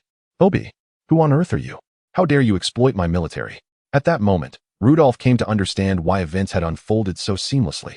Although he wished for the demise of that individual named Wu Liang, as a high-ranking military official, he certainly did not desire to be used as a pawn. Kerrigan, aware of the urgency of the situation, wasted no time and in an instant appeared before Obi, delivering a powerful kick. Bang! Just moments ago, Obi was full of pride. But now a deep imprint marred his chest, and both he and his mech were sent flying. Poor Obi, overly confident, had left his mech's exterior unsealed. In truth, the state of being sealed or unsealed made little difference. The obnoxious grin on Obi's face froze, blood gushing from the corners of his mouth, his lips moved, producing inaudible sounds. Hydra, perish. And then there was silence. Kerrigan, unfazed, swiftly materialized behind several bodyguards, and in an instant, splashes of blood erupted, leaving no trace of anyone. At that moment, Kerrigan reappeared beside Tony, now accompanied by the bound Pepper. Tony, upon seeing Pepper, was overwhelmed with emotion.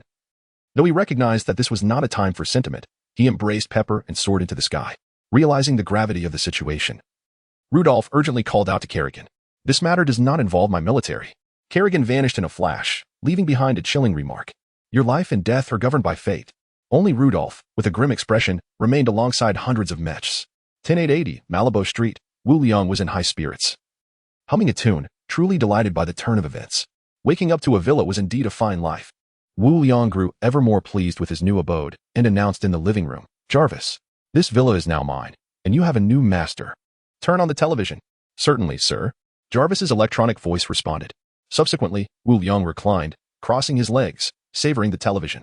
Outside the villa, a figure clad in combat gear, face concealed, moved stealthily closer. After deftly bypassing security measures, the figure quietly entered the living room.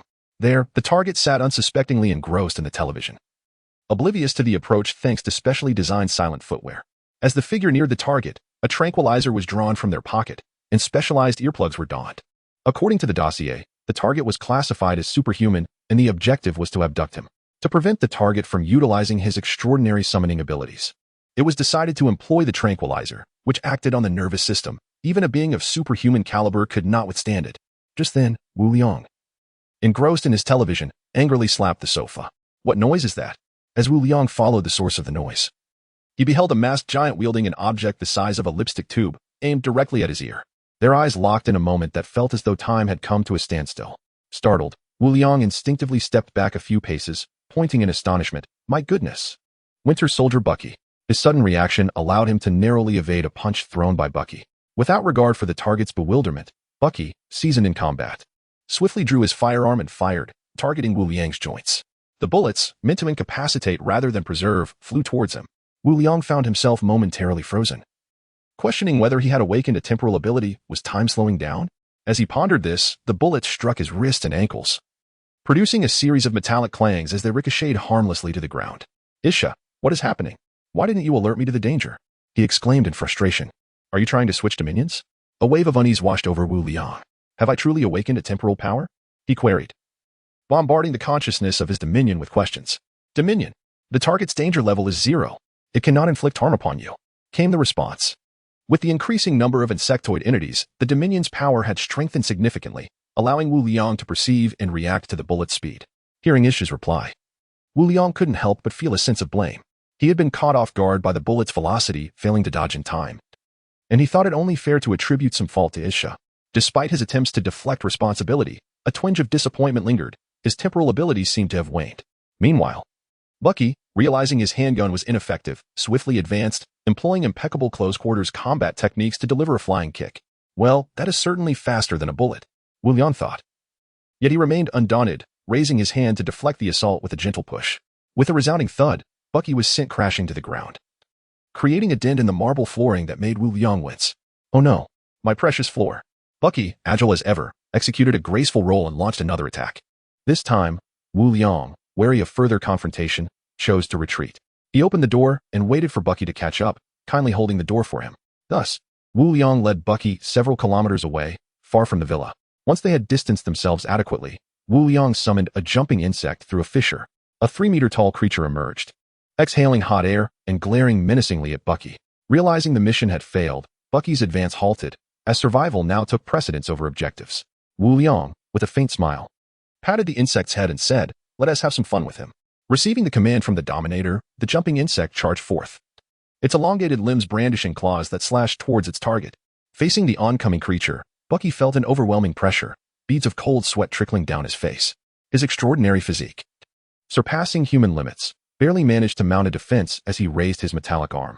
With a sharp sound, 2 deep gashes were carved into the metal, sparks flying as a faint current flickered briefly. In just a single strike, the outcome of the confrontation became evident. The jumping insect, however, remained indifferent to his reaction, launching a ferocious follow-up assault. With each swipe of its massive claws, Bucky realized he could not withstand the creature's onslaught and could only strive to evade. Yet, this effort proved futile. The insect horde was tireless, while Bucky's endurance was finite. At this moment, Wu Liang had the opportunity to reflect on the situation.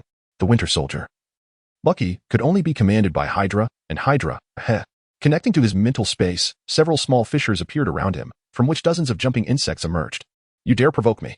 Hydra, you have miscalculated. Wu Liang surmised that it was undoubtedly Alexander Pierce, the former director of SHIELD, who was behind this, but he was uncertain how they dared to act against him. Did they not perceive the threat posed by his displayed abilities? What Wu Liang remained oblivious to was that Alexander Pierce had been watching him for some time. The old adage rings true, the insatiable heart of man can swallow an elephant. Though Wu Liang was a danger, he also represented a wealth of opportunity. Should they manage to control him, restoring Hydra's former glory would be within reach. Particularly after witnessing Wu Liang's performance in St. Pierre, Pierce's resolve only intensified.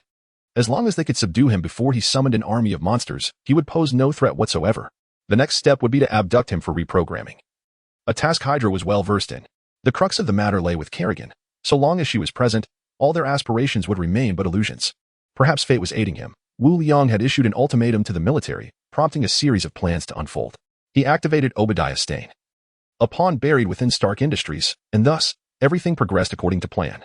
Tony found himself in peril, successfully diverting Kerrigan from Wu Liang's side. Subsequently, Hydra's strongest asset, the Winter Soldier, Bucky, infiltrated to neutralize the target. Even if he failed, the military would take the blame. Wu Liang summoned the jumping insects not to besiege Bucky, but rather for the eyes of those far away at SHIELD. Within the Dominator's consciousness, he directed the insects to assume their respective positions. At SHIELD headquarters, in an office on the top floor, a cacophony of crashing sounds echoed. Damn it! Damn it! Where did it all go wrong? The irate individual was none other than Alexander Pierce, who, in a fit of madness, raged at the screen displaying real-time satellite footage. The words Hydra, you are doomed, formed by the jumping insects flickered on the wall, while Hydra's ace, Bucky, was being toyed with by one of the creatures. This time, It was truly a case of losing the hen while trying to steal the eggs. Moreover, the existence of Hydra had been exposed, and he would bear the blame for it. In another office, Fury was also monitoring Wu Liang's situation. Upon witnessing Wu Liang being pursued, he sensed that peril was imminent. Just as he prepared to contact nearby agents for assistance, he noticed the ominous message, "Hydra, you are doomed." Wu Liang's existence was shrouded in secrecy, known only to major powers. In connecting today's events, Fury realized that a trap had been laid specifically for Wu Liang. The sight of the words displayed by the jumping insects left Fury utterly astonished. Had Hydra not been eradicated following the conclusion of World War II? Fury felt an overwhelming sense of a grand conspiracy slowly closing in on him. Meanwhile, Wu Liang joyfully directed the jumping insects to mock Hydra with various taunts. Although he was uncertain how the adversary would react, he was certain they would be infuriated. In a flash, Kerrigan appeared before Wu Liang, kneeling on one knee, expressing that his subordinate had been negligent, placing their master in danger. Wu Liang, looking at Kerrigan, quickly helped him to his feet, reassuring him that this was not his fault and encouraged him to watch the unfolding spectacle. Wu Liang gestured towards the battlefield where the jumping insects were engaged in fierce combat with Bucky. The scene was intense. Bucky was battered and bruised, but under Wu Liang's careful restraint, he had not sustained any fatal injuries. However, the blood he shed was irresistibly alluring to the jumping insects, inciting their frenzy and accelerating their assault, their breaths becoming more rapid and their growls deeper, their eyes gleaming with a feral intensity. Even the jumping insects, previously commanded by Wu Liang to display words, were affected by this bloodlust. Bloodlust is indeed a commendable gene, Wu Liang mused with satisfaction. At that moment, Tony and Pepper descended beside Wu Liang. Liang, it's such a relief to see you unharmed." Tony, burdened by guilt throughout the journey, would have been haunted for life had anything happened to Wu Liang because of him. Pepper, overwhelmed with emotion, expressed her gratitude. "Liang, thank you." Wu Liang, unable to tolerate excessive thanks, chuckled heartily. "No worries. You and Tony should tidy up today and remember to move out." Tony's previously touched expression froze instantaneously. Perhaps due to this incident, the dynamics between Pepper and Tony became even more intricate, with Pepper now feeling liberated. "Haha, Tony, it looks like you'll be sleeping on the streets." Wu Liang teased. "Liang, you're always fixated on my assets." "Humph. I'm staying right here and not moving. What are you going to do about it?" Tony began to act like a rogue. Feigning ignorance, Wu Liang shifted the topic. "Tony, do you know who he is?" He pointed to Bucky on the battlefield and quickly summoned the fighting jumping insects back. "If we don't call them back, Bucky will surely meet his demise." Although the jumping insects were in a state of bloodlust, they immediately returned to Wu Liang's side upon his call. Bowing their heads in submission, Bucky stumbled and fell to the ground, gasping for breath. The recent battle had been a one-sided massacre. The speed and strength of his opponent were in a different league, leaving him in despair. Tony was perplexed, asking why Wu Liang wanted to know if he recognized Bucky. "I don't know. Who is this guy? He seems quite formidable." Tony held great admiration for the ability to engage in combat with the minions of Wu Liang solely through physical prowess. He had witnessed the brutal carnage inflicted by the jumping worms. "You uncle," Tony exclaimed, his temper flaring. "You are insulting me." Yet, his bravado was limited to mere words. He would not dare confront Wu Liang directly. "I am not deceiving you. This is Bucky. He once fought alongside your father against Hydra, a brother of Captain America."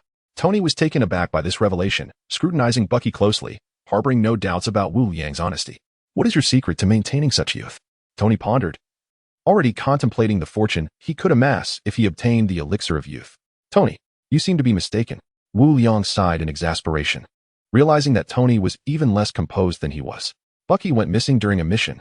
Ultimately, he was captured by Hydra and transformed into a killing machine, acting solely on orders. His purpose here is likely because Hydra seeks to capture and reprogram me. Tony found himself grappling with cognitive dissonance. "But Hydra has been eradicated, hasn't it?" "Not quite," Wu Liang replied. "For every head severed, 2 more shall rise in its place. Each time they are vanquished, it signifies a rebirth." This was clearly nonsense. If it were not for the remnants of Hydra being utilized by S.H.I.E.L.D., how could Hydra have resurfaced? One could say S.H.I.E.L.D. was complicit while attempting to maintain a facade of virtue. Tony was momentarily silenced by Wu Liang's words, reluctantly accepting the grim reality of Hydra's persistence. Wu Liang summoned Wang Yi, commanding him to restrain Bucky, and turned to Tony with a grave expression. "Tony, there is something I must divulge to you." Sensing Wu Liang's seriousness, Tony too adopted a solemn demeanor. "What could be so grave?" "It concerns your parents." Wu Liang approached the jumping worm, which crouched down, presenting its claws in servitude. After Wu Liang settled into the throne, he sighed inwardly.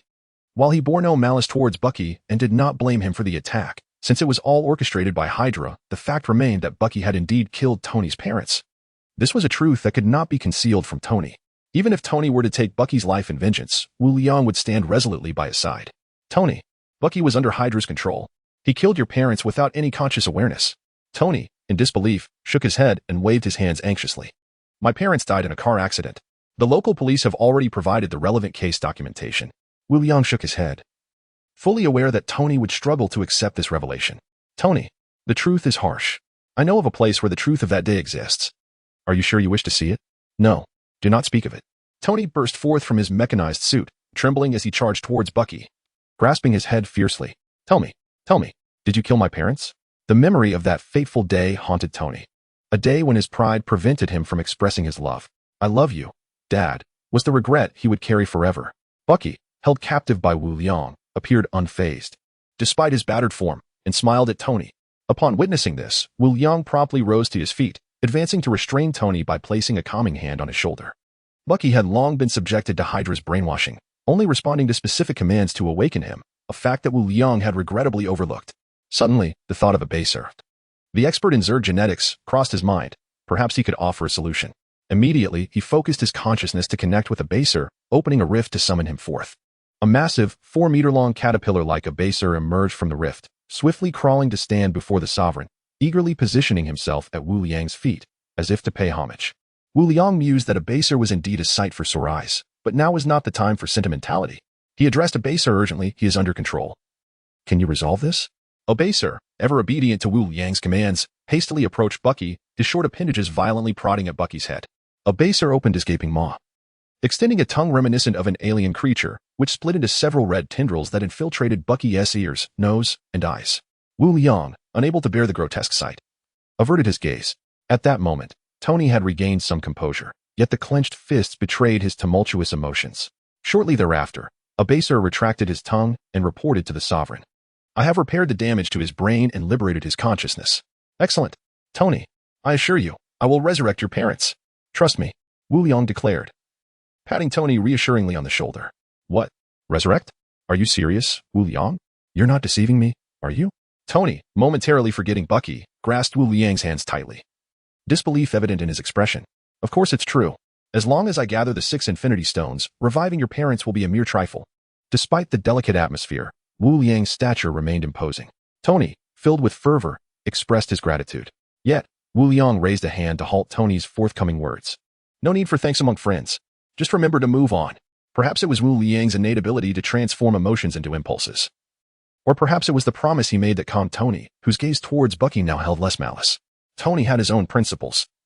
Although he understood that the man before him had been manipulated into committing the heinous act of killing his parents, he struggled to forgive him. He had nearly resolved to end Bucky's life, but the prospect of Wu Liang's ability to bring his parents back dulled his murderous intent. Though he vowed he would not let the true puppet master escape unscathed, Bucky, still under control, began to awaken, his gaze clouded as he surveyed his surroundings, bewildered. Where am I? He seemed to inquire, though his bound hands subtly shifted, moving in a manner imperceptible to the average observer. Wang Yi remained rigidly standing, seemingly oblivious to Bucky's subtle movements.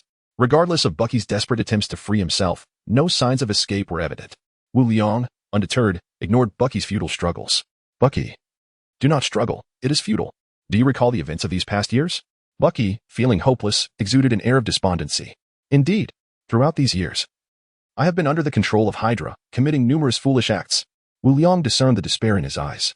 Thanks to Abstergo's restoration of Bucky's damaged mind, every detail remained vividly etched in his memory, as if it had transpired just the day before. Although Tony had calmed somewhat, the matter concerning his parents compelled him to step forward and seize Bucky by the shoulders. Who compelled you to kill Howard? Alexander Pierce, the former director of S.H.I.E.L.D. What? Tony could hardly fathom this revelation, as his connections with Fury had afforded him access to pertinent S.H.I.E.L.D. documentation, rendering this truth even more incredulous. Tony glanced at Wu Liang, seeking confirmation. Indeed, Pierce could be described as a Hydra infiltrator within S.H.I.E.L.D., and he presently stands as one of Hydra's leaders, with half of S.H.I.E.L.D. thoroughly compromised by Hydra.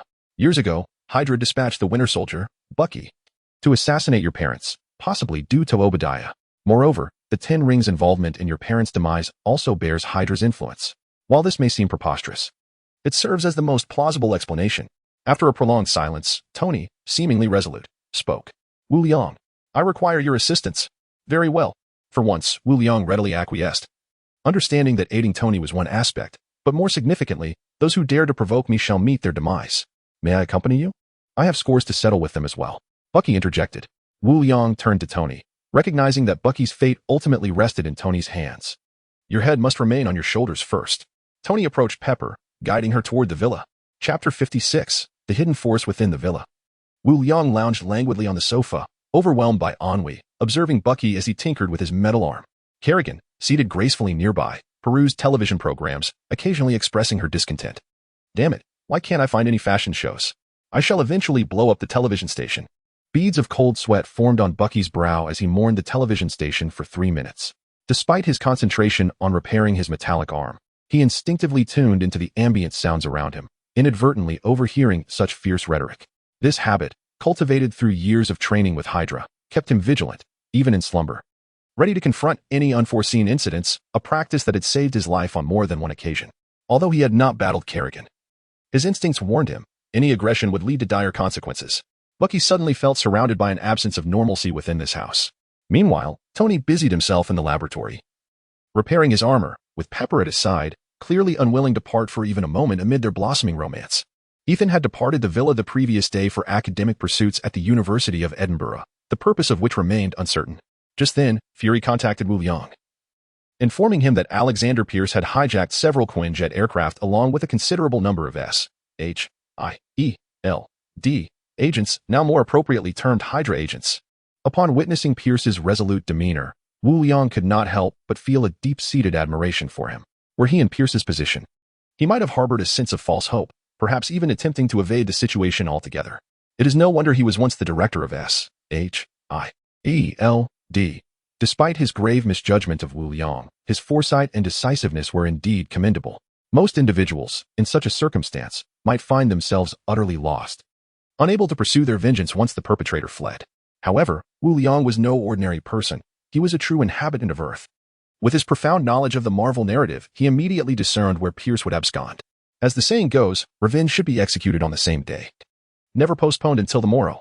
Wu Liang promptly demanded that Fury dispatch a Quinjet to his residence, which he had affectionately dubbed Wulong Residence. A name befitting his own character, a fact that Tony's protests could not alter.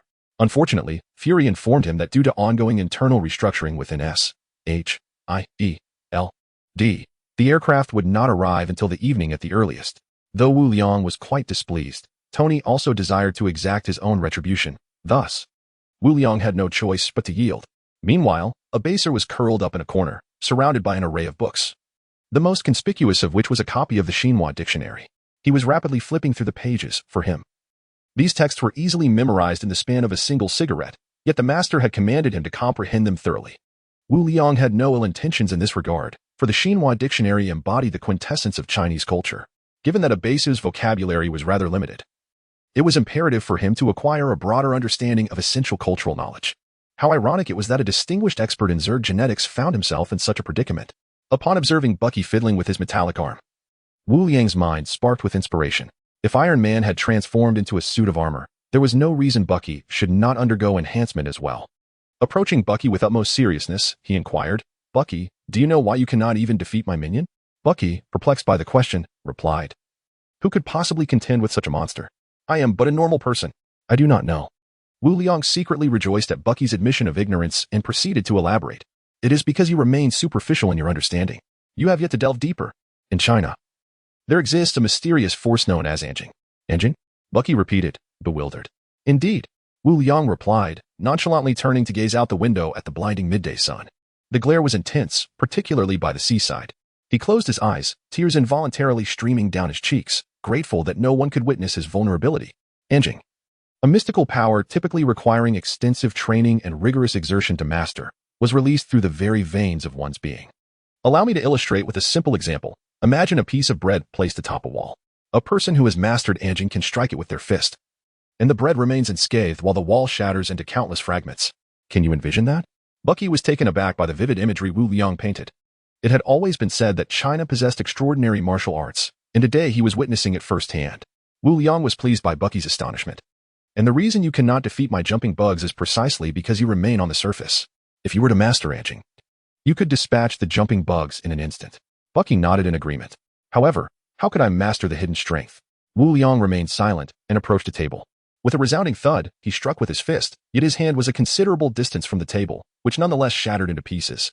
You must calm your mind and grasp the essence of it, he declared, then disregarded Bucky and reclined back onto the sofa, seizing the television remote.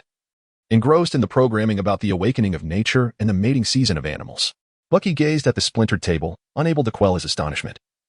The image of Wu Liang's devastating punch still vivid in his mind. Breaking the table was effortless for him, but shattering it from afar was an entirely different matter. In truth, Wu Liang accomplished this feat solely through his physical prowess. It had nothing to do with any hidden strength. He merely harnessed the tremendous force of his punch, compressing the air to create a shockwave that obliterated the table. With sufficient power, anyone could achieve this, due to the profound impression Wu Liang had left on Bucky earlier. He was momentarily unable to consider other perspectives and instead focused earnestly on the concept of hidden strength. Otherwise, with Bucky's insight, he would surely have recognized the trickery involved. Wu Liang, driven by boredom, sought merely to amuse himself, especially after inadvertently aiding Tony with his satellite swordsmanship. Thus, he decided to play a similar trick on Bucky. I accepted it last time. I refuse to believe Bucky can replicate it. Wu Liang mused. Otherwise, would he truly be so generous as to guide Bucky? Such kindness seemed improbable. Wu Liang was not so trivial. Chapter 57. Brother White Egg. Poor Bucky had become Wu Liang's test subject.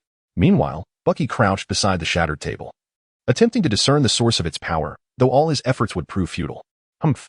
Kerrigan was quite displeased. The master had no interest in watching the animal kingdom, which seemed utterly inhuman. In a huff, she stormed off. Time passed quietly. By evening, a Quinjet landed on the helipad, and Wu Liang felt a surge of excitement at the approaching aircraft. He hurriedly sprang to his feet, eager to rush out the door. His exhilaration was palpable. Upon reaching the helipad, he beheld the metallic crate being unloaded from the Quinjet as if it were a precious treasure. It turned out that Wu Liang had seized the opportunity to extort rare Earth species from Fury. Among them were planarians, tardigrades, amoebae, and radiodurans, rare microorganisms. His primary objective in acquiring these specimens was preparatory. If he was not mistaken, once Abbas analyzed their genetic structures, the Zerg would undoubtedly enter an era of significant development, also paving the way for his acquisition of the Infinity Stones and the restoration of the Mother Nest. This was not only to fulfill his promise to Tony, but also to ensure his survival. After all, one must be alive to enjoy anything. Following recent events, Wu Liang had grown wary of taking risks. Who knew what the future might hold, especially when Iron Tyrant could transform into hundreds? With sincerity, Wu Liang seized the crate and summoned Abbas, dispatching him back to the mental space to analyze the genetic material. Fury found himself in a state of exasperation. The last encounter had unfolded in a similar manner, and now it seemed he was destined to experience yet another. Could he possibly be graced with a different sensation this time? He had begun to surmise the intentions behind the request of Wu Liang, yet he felt compelled to comply. For the emergence of Hydra had made it abundantly clear that he required a formidable ally. Wu Liang was precisely the ally he sought. Thus he had no choice but to place all his trust in him. Having dismissed a baser, the previously agitated Wu Liang had now regained his composure and began to scrutinize Fury. At that moment, Fury donned his signature black leather coat, accompanied by 2 men and a woman. The woman was remarkably enchanting, with cascading crimson locks that contrasted beautifully against her porcelain skin and a figure that commanded attention, prompting Wu Liang, a gentleman, to quickly divert his gaze towards Kerrigan, who had accompanied him. It was said that one could counter poison with poison, and this thought slightly quelled the impulsive stirrings within him. For reasons unknown, upon beholding Kerrigan, all his fervent impulses transformed into a serene calmness. As the adage goes, a single drop of blood is worth 10 drops of essence, and thus, one must not squander it. The 2 men were evidently familiar faces. Coulson, alongside another bald man adorned with gold-rimmed spectacles, who regarded Wu Liang with a genial smile. Fury was the first to speak. Wu Liang, are you now able to disclose our destination? During their previous conversation, Wu Liang had refrained from revealing the whereabouts of Hydra's lair out of concern that such information might be leaked. His decision to withhold this information now seemed to be a stroke of wisdom, further boosting his own esteem. Fury, I think you might consider inquiring of your companion here. The bald brother, Wu Liang suggested. Fury fell silent, momentarily contemplating the subtle jibe aimed at him. Yet, he quickly grasped the underlying meaning behind Wu Liang's words and turned to the similarly bald man beside him. Ciderwell? Ciderwell sensed impending doom and began to retreat, hastily proclaiming, "You must be mistaken. How could I possibly know?" The individuals present were astute, and Ciderwell's reaction was evidently abnormal. Coulson moved closer to Ciderwell. while the striking woman maintained her serene demeanor, seemingly unfazed by the unfolding drama. As Ciderwell found himself with no recourse, he instinctively reached for something concealed beneath his clothing. Observing this, Coulson swiftly stepped forward, executing a precise maneuver to seize Ciderwell's arm in a classic hold, effectively immobilizing him. Coulson discovered a hidden signaling device within Ciderwell's attire. Fury, witnessing this, realized that there was indeed a Hydra operative in their midst. Wu Liang immediately switched to a mode of mockery, exclaiming, "TSK, TSK. Fury, how careless of you. This operation has evidently been infiltrated by Hydra. How can you expect me to divulge any detailed information now? Perhaps S-H-I-E-L-D should simply rename itself Hydra Shield." Fury's expression darkened further. The time was too constrained, and they had not eradicated these pests thoroughly. Approaching Ciderwell, Fury spoke in a matter-of-fact tone, "I will not inquire about Hydra's location." He then addressed Coulson, "Release him in the most bustling area of the city." Ciderwell, initially incredulous at the prospect of being set free, soon experienced a transformation in his expression as he comprehended Fury's intent, and he began to struggle vehemently. "Director Fury, Director, I am aware that there are still hidden personnel. As long as you protect me, I will divulge everything. Hydra has always been merciless towards traitors. If he escapes this mission unscathed, a nightmare awaits him. Thus, he must seize this final opportunity. It must be said that Fury's grasp on human nature is quite adept. Take him down. Extract all these rodents." Coulson nodded in understanding and escorted Sitwell onto another Quinjet as they departed. After resolving this matter, Fury returned to Wu Liang's side. "I apologize for the embarrassment. This must be Bucky. Captain America would be thrilled to see you." "Steve?" Bucky recalled an important figure from his life, his brother. "Enough. Let us finish this task first." Wu Liang could no longer tolerate it. It was evident that Fury was attempting to undermine him, though he remained indifferent. The beautiful woman who had been glancing at Wu Liang approached him, extending her hand with a flirtatious smile. "Natasha." Wu Liang was genuinely excited as he watched Natasha take the initiative to shake hands. With a polite inclination, he reciprocated, feeling the smoothness of her hand, which was unlike that of one accustomed to wielding a firearm. Haha. Natasha was amused by Wu Liang's reaction. As someone with experience, she could easily discern his demeanor, recognizing him as an innocent young man. Wu Liang's demeanor, of course, irritated Kerrigan. Sensing Kerrigan's discontented gaze, Wu Liang immediately adopted a serious tone. "All right, let us depart." At that moment, Tony flew in, piloting a brand new suit of armor. The suit was now even more sophisticated, adorned with an array of weapons. Chapter 58, Jericho Missile. After several individuals boarded the aircraft, the Quinjet ascended vertically and vanished into the sky, the journey marked by silence. Eastern Europe, Sokovia, Hydra Research Base. "What is the matter?" A hurried individual entered the command hall, just as a subordinate reported an anomaly. "Mr. Strucker, several aircraft have appeared in our airspace." A staff member reported. "Play the footage." "Let me see." The staff member promptly operated the equipment, retrieving footage captured by a distant camera. Several Quinjet aircraft zipped past in the frame. S-H-I-E-L-D-S Quinjet? Strucker pondered the implications, wondering why S-H-I-E-L-D would be present here. Before he could comprehend the reasons, a communicator in the corner began to ring. The staff member, upon seeing this, looked to the newcomer for permission, and after receiving a nod, picked up the communicator. "Baron Strucker, it's me, Pierce." Hearing Pierce's voice on the communicator, Strucker sighed in relief. As one of the many heads of Hydra, Pierce had been deeply embedded within S-H-I-E-L-D. His contributions invaluable. After disconnecting the communicator, Strucker led his subordinates to the helipad to welcome the arrival. On the helipad, 6 Quinjet aircraft descended slowly, with Pierce being the first to disembark, followed by a contingent of personnel, including a special operations team and agents. "Pierce, hi. It's been a long time." Strack greeted Pierce with fervor and naturally. Pierce responded with equal enthusiasm. Both leaders of the Hydra, harboring their own ulterior motives, belonged to the same organization yet pursued their individual ambitions. It had indeed been a long time since they last met. Strack, pulling Pierce close, exhibited the hospitality of a host. "Pierce, what brings you here this time?" Typically, their gatherings were shrouded in secrecy, and Pierce's sudden arrival, accompanied by numerous subordinates, left Strack with a sense of unease. In just a few steps, they arrived at the command hall. With a grave expression, Pierce stated, "This is a matter of the life and death of Hydra. I have no choice but to abandon my arrangements at S-H-I-E-L-D to come here and warn you."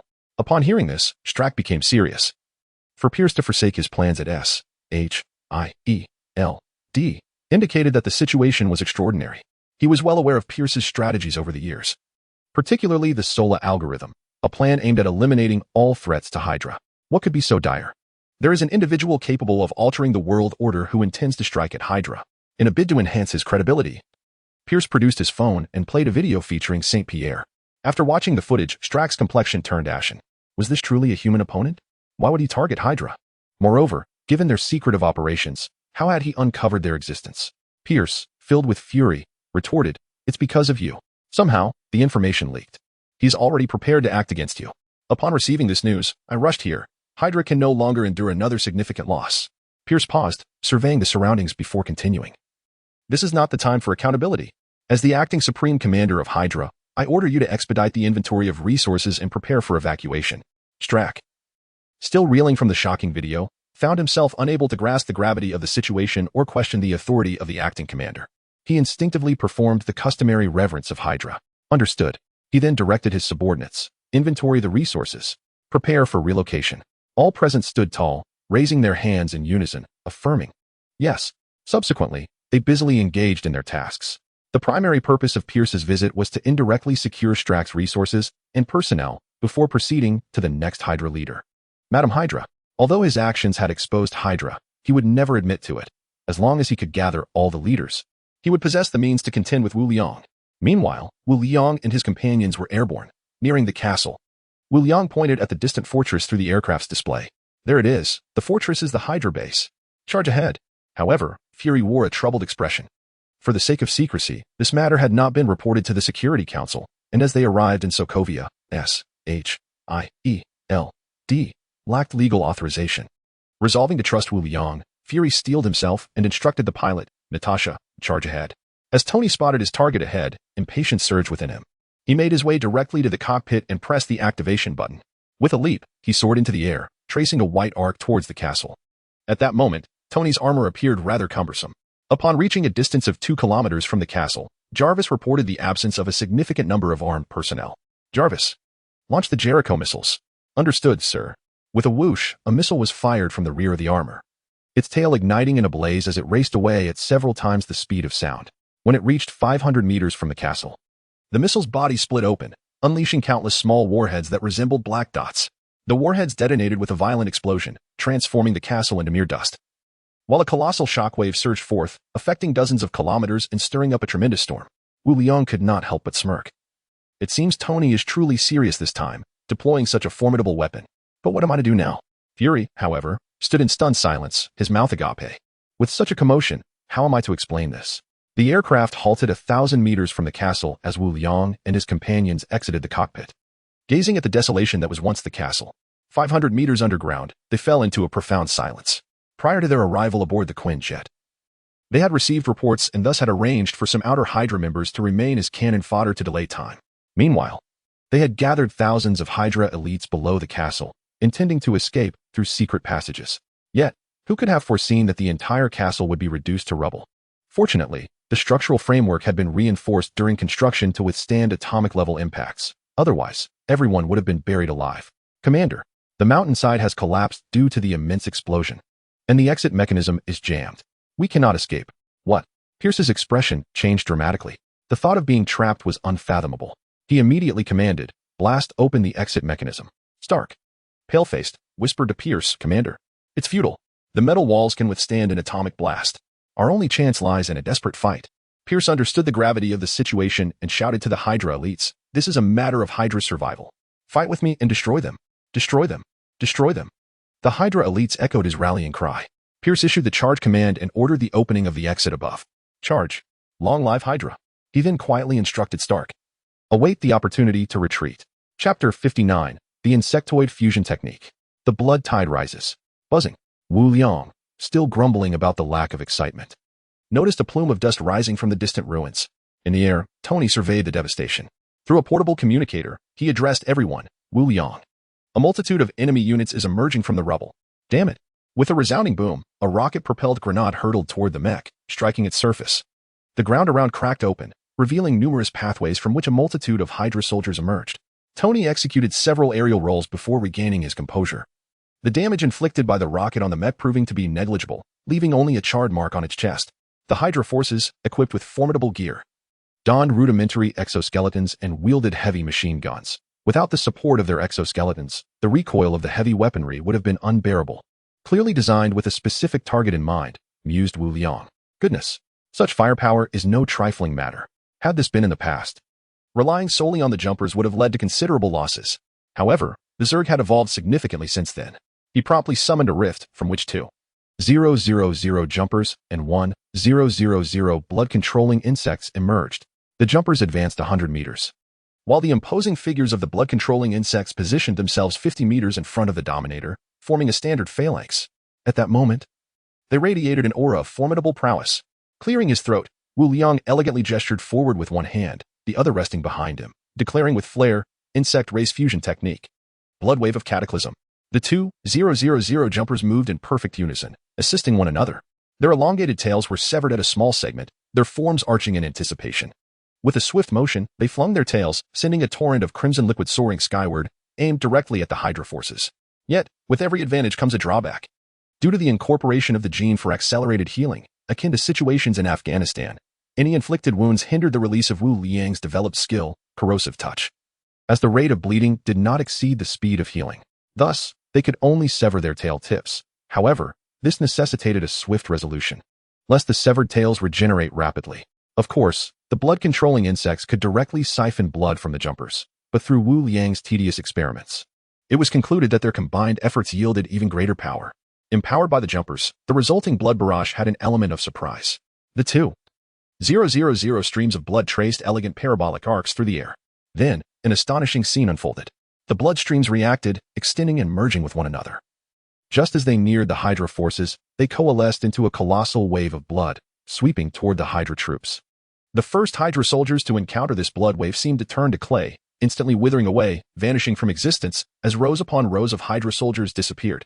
After devouring the flesh and blood of the Hydra soldiers, the wave transformed into a river of blood, continuously expanding in size. The blood-controlling insects, drawn together by the ever-enlarging blood river, resembled a network of neural tendrils extending from their heads, intertwining like a spider's web, connecting all the blood-controlling insects. The scene was grand and spectacular. High above, Tony felt the impact of the unfolding chaos and hastened his own slaughter, unwilling to be outdone. Meanwhile, Fury's heart was a tumult of emotions. On one hand, he desired the strength of his chosen ally, yet on the other, he hoped they would not become overwhelmingly powerful. After all, would a shoe concern itself with the feelings of an ant? He truly comprehended the terrifying nature of the swarm.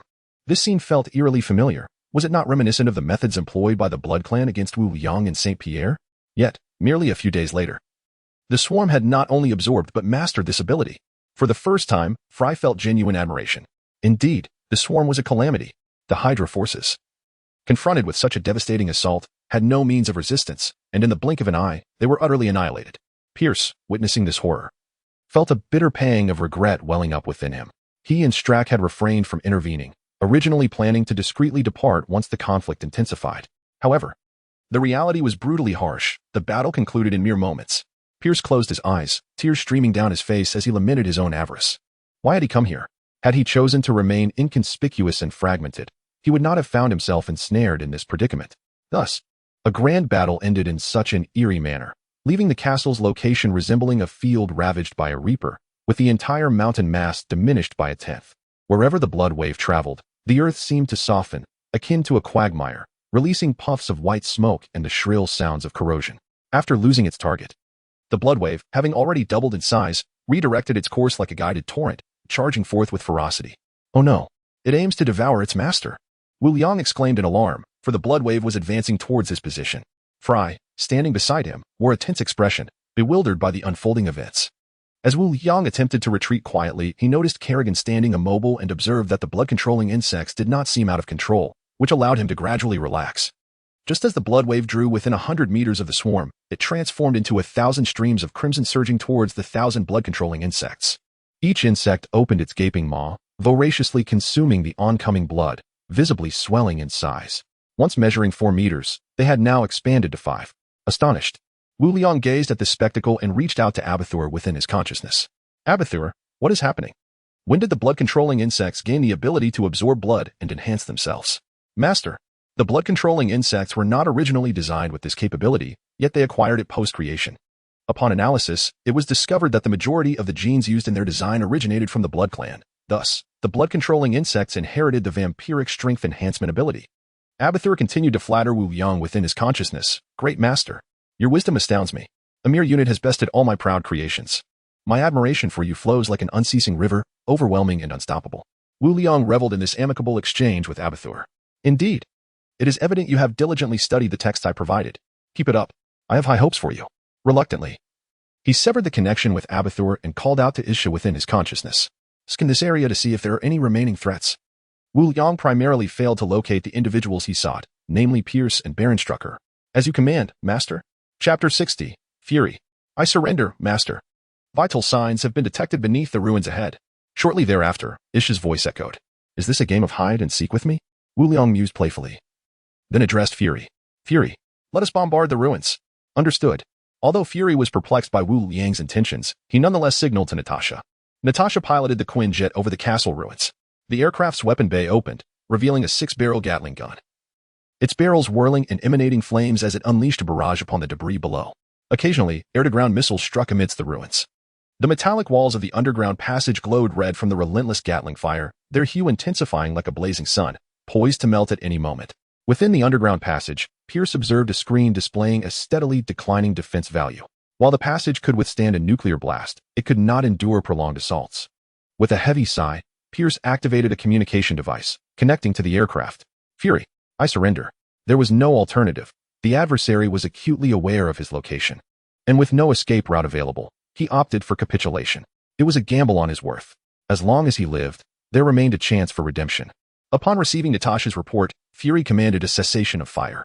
Pierce and Strucko emerged from a passage, flanked by dozens of Hydra members. With their hands raised in surrender, they approached slowly. Observing this from above, Tony swiftly descended. Whoosh! Boom! A massive sword was driven into the ground before the Hydra members. For Tony had no desire to allow them an easy demise, and thus refrained from lethal force. Bang! Tony's fist struck Pierce squarely in the chest, sending him hurtling backwards several meters, blood spilling forth, rendering him a pitiful sight. Wait, Tony, he cannot die yet, Fury exclaimed in shock from a distance. Rushing forward to prevent Tony, fearful that Pierce might be killed. At Fury's call, Tony halted his advance, coldly retorting, Are you attempting to thwart my vengeance? Fury hastily clarified. No, Tony, he is still crucial. If Hydra can infiltrate S-H-I-E-L-D, they could penetrate any nation. He is our sole breakthrough. I must uncover all he knows. This was Fury's greatest concern. If a Hydra member could ascend to the directorship of S-H-I-E-L-D, one could not guarantee that Hydra had not already infiltrated the presidency of the United States.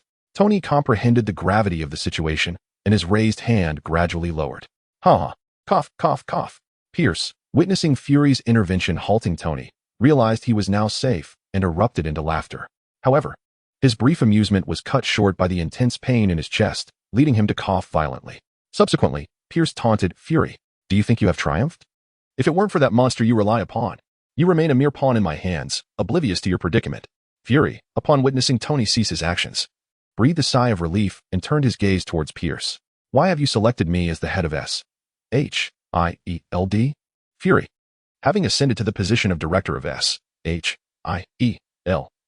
with Pierce's invaluable support, held a profound trust in him. Yet, he could not fathom why Pierce, a Hydra operative, would choose him for such a role. Because you are the most exceptional and ruthless individual I have encountered, Fury retorted. Everything I do is to protect humanity. We are not adversaries, Fury. Your true enemy is he, the extraterrestrial intruder, and you are currently aiding him. You may very well be placing the lives of 7 billion people on the line. Who the hell is laughing so obnoxiously? Came the irate voice of Wu Liang. At this moment, Wu Liang and Kerrigan, riding upon blood control insects, made a formidable entrance, their presence akin to ancient titans, each step sending tremors through the ground. Pierce, upon hearing the commotion, stiffened visibly. Speak of the devil, and he shall appear. The more Wu Liang beheld Pierce, the more his disdain grew. He was clearly attempting to sow discord. Pierce, the gravest mistake you have made is provoking me. Tony, you may exact your revenge now. At this juncture, Fury grew anxious. He could sway Tony, but Wu Liang was another matter entirely. Wu Liang, he is crucial. I need him to uncover where Hydra is still hiding. Yet, Tony remained motionless, lost in contemplation. Pierce then addressed Wu Liang. Mr. Wu, we are not irreconcilable foes. I can apologize for my past actions and offer compensation. Hydra can provide you with even more. If we cooperate, Hydra would be willing to submit to you, provided you accept our assistance. This planet is not the end. Pierce sought to make one final stand. unwilling to see his meticulously crafted plans come to a halt. Wu Liang remained silent, not particularly concerned with Hydra's allegiance, but rather with the prospect of compensation, or rather, the wealth of Hydra. Wu Liang's silence, however, ignited a sense of caution within Fury, who attempted to persuade him, only to be interrupted by Wu Liang, who turned to Pierce with a friendly demeanor. Then tell me, what compensation do you propose? If I find it satisfactory, I may consider releasing you. Upon hearing this, Pierce felt a surge of hope. His gathered intelligence indicated that Wu Liang was a man driven by greed, devoid of moral scruples, and today, this trait might just save him. Strack. After this series of exchanges, one of the Hydra heads, Baron Strack, sensed the delicate dynamics at play. He was no fool. He realized he was merely a pawn in Pierce's game, yet as a captive, he could only place his hopes in Pierce. In a secret passage within the underground, I have stored all the precious items I have collected over the years. Wu Liang's heart leapt at this revelation, and he summoned a multitude of rifts, from which nearly 100 worker bees surged forth, hastily making their way into the underground passage. Subsequently, Wu Liang's complexion returned to normal as he addressed Tony. All right, we can commence. What do you mean by that? Pierce exclaimed in alarm. Even Strucko appeared flustered. I have never regarded Hydra as a threat. Did Fury not inform you of my origins? Well, never mind. Remember, I am the Swarm Catastrophe, one of the 4 great calamities of the primary universe. Captain Yang. Pierce gazed at Fury in confusion, seeking an explanation. Fury, apologetically, shrugged his shoulders, indicating the blame was entirely his. Wu Liang interrupted Fury before he could speak. I have a subordinate who can devour his brain and acquire all his memories. Upon hearing this, Pierce realized the gravity of the situation. He would rather die than expose Hydra's secrets. He immediately sought to respond, but suddenly, a colossal sword swept through, severing Pierce's head from his body. Chapter 61. Wanda. Pietro. Tony possessed unwavering trust in Wu Liang, thus without hesitation, he redirected his gaze towards Strucker, brandishing the gigantic sword across his chest as he approached. Within a few breaths, Hydra was left without a single survivor. Tony presented Pierce's head to Wu Liang, who, with an expression of disdain, waved it away, delivering a kick to the blood control insect, which reached out to accept it. Another crack appeared as Wang Yi, clad in a suit, emerged from behind, receiving the Dominion's command, and began to expel a blanket of spores into the open air. In no time, a thick layer of mycelium covered a radius of 100 meters. With a buzzing sound, the head of a gigantic beast, measuring 100 meters in size, appeared atop the fungal blanket. As it slowly opened its mouth, a black-haired Asian woman stepped forth, gracefully kneeling before Wu Liang. I have encountered the Great Dominion. To be honest, upon first meeting her, he was indeed taken aback. Her appearance conformed perfectly to his aesthetic, yet the thought of her true nature halted any errant notions. Wu Liang, with a countenance as warm as spring, smiled and said, Xiao Yi, this depends on you. He then glanced thoughtfully at the slowly descending Quinjet, whispering to the woman, as you command, Great Dominion. The woman rose and approached the blood control insect, which respectfully presented its head to her. The scene below was exceedingly gruesome. A flurry of activity ensued as the dispatched worker bees ascended, each carrying objects several times their size. Let me go. Pietro. The 2 voices caught Wu Liang's attention. Upon closer inspection, he saw 2 individuals being carried by the worker bees. Oh, is that not Wanda and Pietro, the sibling duo? Wu Liang was astonished, but then recalled that in the films, these siblings nearly perished due to Tony's missile, which fueled their intense hatred for him. Subsequently, they became displaced due to the war and were ultimately subjected to human experimentation by Hydra, appearing in Avengers, Age of Ultron, where they awakened their chaotic magic, amplified by the Mind Stone. However, within the realm of comics, her origin story is replete with myriad versions. The latest narrative reveals that Wanda was born to a gypsy named Natalia, hailing from a lineage of sorcerers, which endowed her with the ability to alter probabilities from a tender age. As an infant, she and her twin brother Quicksilver, who was born 30 seconds after the Scarlet Witch, as per the original comic lore, were abducted by the High Evolutionary to serve as test subjects. During this period, Wanda was marked by the god of the underworld, Thawne, thereby acquiring chaos magic, the power to create and annihilate matter. Subsequently, the High Evolutionary returned the twins to their uncle and aunt, Django and Mary, for upbringing. In their adult years, the duo was deceived into believing that they were the offspring of Magneto, having been abandoned by their mother, with the midwife, the Cow Lady, delivering them to a gypsy couple. They later joined the Brotherhood of Mutants under Magneto's leadership. Upon uncovering the truth, they sought redemption and allied themselves with the Avengers. It was during this time that Wanda encountered Vision, another member of the Avengers, and the two fell deeply in love, eventually marrying. However, amid their encounters with the Ten Rings gang and Dracula, Wu Liang mistakenly perceived this setting as reminiscent of the Marvel universe depicted in the comics. Thus, he did not anticipate the presence of Wanda and her brother within the Hydra base. Fortunately, they were unharmed. Presently, this Marvel universe appears to be a blend of both realms. If one were to inquire about Wu Liang's favorite character in Marvel, it would undoubtedly be Iron Man. Tony Stark. Following closely would be Wanda and Pietro, the twins. Conversely, his disdain lies with those self-proclaimed heroes who, under the guise of righteousness, perpetrate far graver harms, a quintessential example being Professor X, who obstinately seeks peaceful coexistence with ordinary humans. Time and again, he refrains from harming those wielding weapons. Yet he repeatedly sacrifices his own kin to shield them from bullets, while showing no mercy to his own kind, the mutants. Wu Liang hastily summoned a worker bee to assist the siblings, lest it gallivant into the rift. The worker bee scurried over, presenting the duo before the master as if they were treasures. It turned out that these two had retreated along with Hydra, possessing astonishing research value that warranted their escape. In Hydra's desperate moments, when they chose to fight to the death, they had inadvertently forsaken the twins, who were subsequently brought along by the worker bee as prized possessions. Wu Liang admonished the worker bee, "Foolish creature, can't you see they are living beings?" He then sent the bewildered worker bee away. With a forceful tug, he freed the twins from their bindings and smiled, "There. You are safe now." Wanda and Quicksilver, in a state of panic, were not particularly intimidated by the man before them, but the towering monstrosity looming behind him was a different matter. Having endured Hydra's experimental endeavors, they were somewhat seasoned. Though their outward appearance suggested otherwise, their psychological resilience held firm. Gathering her courage, Wanda spoke, "Thank you." Wu Liang responded, curiosity piqued. "Wanda, Pietro, you are free now." Wanda's eyes widened in astonishment, and Quicksilver expressed his surprise as well. "How do you know my name?" Wu Liang chuckled mysteriously, his mind racing with thoughts. For these two were indeed formidable forces. "There is nothing in this universe that eludes my knowledge. My purpose for being here is to rescue you both."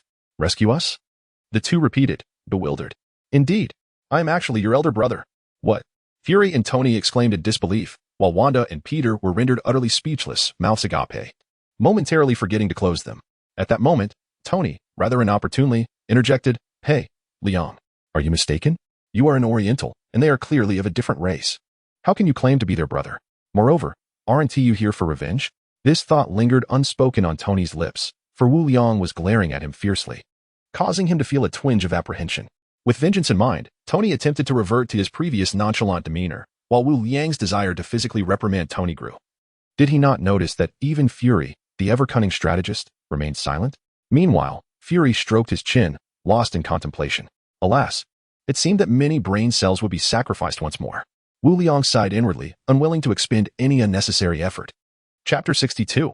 I am truly a clever little rascal. Wu Liang cleared his throat, feigning a moment of reminiscence, his voice hoarse as he began to weave his tale. "I have mentioned before, I hail from another universe. Before I became the leader of the swarm, I lived on Earth, indulging in a carefree existence with a pair of adorable siblings. Yes, they were adopted, but our bond transcends that of mere siblings. However, one day, the high-dimensional demons descended upon us, invading their bodies and ultimately taking my life. They wreaked havoc upon the world, just as Earth teetered on the brink of destruction. My siblings regained a flicker of consciousness. Utilizing the powers of the high-dimensional demons, they traversed the river of time, rescuing me from the moment of death. They implored me to end their lives, for only our bond could inflict harm upon the high-dimensional demons." At this point, Wu Liang's face flushed crimson, having spoken fervently without pausing for breath, rendering him slightly breathless and causing tears to cascade down his cheeks. Sniffling, he continued with a quivering voice, "Ultimately, I took the lives of many to save the world. From that moment on, I vowed to eradicate all high-dimensional demons, ensuring they would pay for their misdeeds. Thus, I aligned myself with the forces opposed to the high-dimensional demons, the Swarm. By a fortunate coincidence, I discovered that you had not perished, but had merely escaped at the moment of death. Following this trail, I arrived in this universe, where I found a planet akin to Earth, and you had been reborn. I simply wished for you to live a life of happiness, and that alone would suffice for me. However, upon visiting you again, I found you in such dire straits, with the shadow of the high-dimensional demons looming over you. Hence, I have come, to protect you this time, to ensure the credibility of his words." Wu Liang transmitted the earlier images shown to Fury into the minds of the two. His gaze gradually solidified, his hands trembling as he grasped Wanda and Peter. "This time, let us three siblings join forces to vanquish these accursed higher-dimensional demons." Wanda and Peter, inherently kind-hearted, found their eyes brimming with tears upon hearing Wu Liang's depiction. Initially harboring doubt, they began to waver upon witnessing the images in their minds. Exchanging glances, Wanda voiced her inner confusion. "Why can we not remember these things, nor you?" Wu Liang, having anticipated their inquiry, responded with composure, "The reason you cannot recall me is that upon your arrival in this universe, the memories from your past lives are not permitted to exist. Thus, it is only natural that you cannot remember." Hearing his explanation, Wanda and Peter released their guarded hearts. "Brother." In an instant, the three siblings embraced tightly, with Wanda and Peter weeping uncontrollably. Wu Liang offered them solace, shedding a few tears himself to enhance the emotional atmosphere. Meanwhile, Tony, gritting his teeth, was consumed by an inferno of anger and had resolved to assist Wu Liang in eradicating these higher-dimensional demons. Fury, appearing quite composed, remained skeptical. Having endured Pierce's betrayal, yet he refrained from voicing any thoughts, merely observing. Kerrigan, uninterested in the poignant drama unfolding, had already ventured into the rift to tally the spoils. "I truly am quite clever," Wu Liang mused to himself, declaring that the next Best Actor award would undoubtedly be his. "Fear not. I am here. No one shall bully you from now on," he asserted, his voice filled with righteous conviction. In truth, he was half kneeling, embracing the two, which strained his back somewhat. "Since you are Wu Liang's siblings, you shall henceforth be my dear siblings as well. Remember, you are now the brother and sister of Tony Stark." Tony stepped forward, affirming his bond with Wu Liang, a hand thumping against his chest with a commanding presence. Wanda and Peter, turning at Tony's declaration, intended to express their gratitude, but were suddenly struck dumb. Stark? The very name evoked their painful memories, filled with anguish and despair. Tony, puzzled, wondered why they had frozen in place. Meanwhile, Wu Liang realized the predicament, thinking, "Damn it. Tony is truly a troublesome one. Whenever matters involve him, they become complicated." Swiftly, he roused the two and enveloped them in his embrace, seeking to provide them with a sense of security. Wanda, appearing more composed, pointed at Tony with indignation. "Brother, it was he, Tony Stark. He nearly killed us." She then recounted their ordeal to Wu Liang, particularly emphasizing the incident involving the missiles produced by Stark Industries that almost claimed their lives. Wu Liang gently patted their shoulders, patiently explaining the situation to them. The missiles indeed belonged to Tony's company, yet he remained oblivious to these matters. All of this was orchestrated by an individual named Obi, a member of Hydra. Behind Tony's back, he sold weapons to an organization known as the Ten Rings, who were responsible for hurting you. At this moment, Tony began to grasp the underlying issues, raising his hands in a gesture of innocence. "I was unaware of these events. I have already ordered the shutdown of the weapons division. I sincerely apologize for the harm caused to you." Upon witnessing this, Wu Liang continued, "As your elder brother, I shall never allow anyone to harm you. Through my thorough investigation, I uncovered the presence of high-dimensional demons involved in this matter. However, rest assured, I have dispatched all those who have wronged you to the depths of hell." He then proceeded to explain to Wanda and Peter the means to annihilate the Ten Rings, eliminate Obi, and eradicate Hydra to rescue them. Hearing Wu Liang's words, the two lowered their guard and chose to disregard Tony, as their enmity towards him had been profound in the past. The drastic change in circumstances left them momentarily unable to fully accept the new reality. Tony, undeterred, bore a great goodwill towards the two, particularly knowing that his weapons had nearly claimed their lives. At that moment, the Insect Queen approached Wu Liang. "Great Sovereign, my subordinate has deciphered all of Pierce's memories." "Excellent." Wu Liang expressed his approval with a nod. "Fury, the memories have been fully analyzed." This was the information Fury was most eager to acquire, and he hastily inquired, quickly, "Tell me, Wu Liang." "Wait, I can share this with you. But my subordinate has paid a significant price to uncover what you wish to know." Chapter 63. The Quinjet host Fury remained silent for a few seconds before speaking. "State your terms.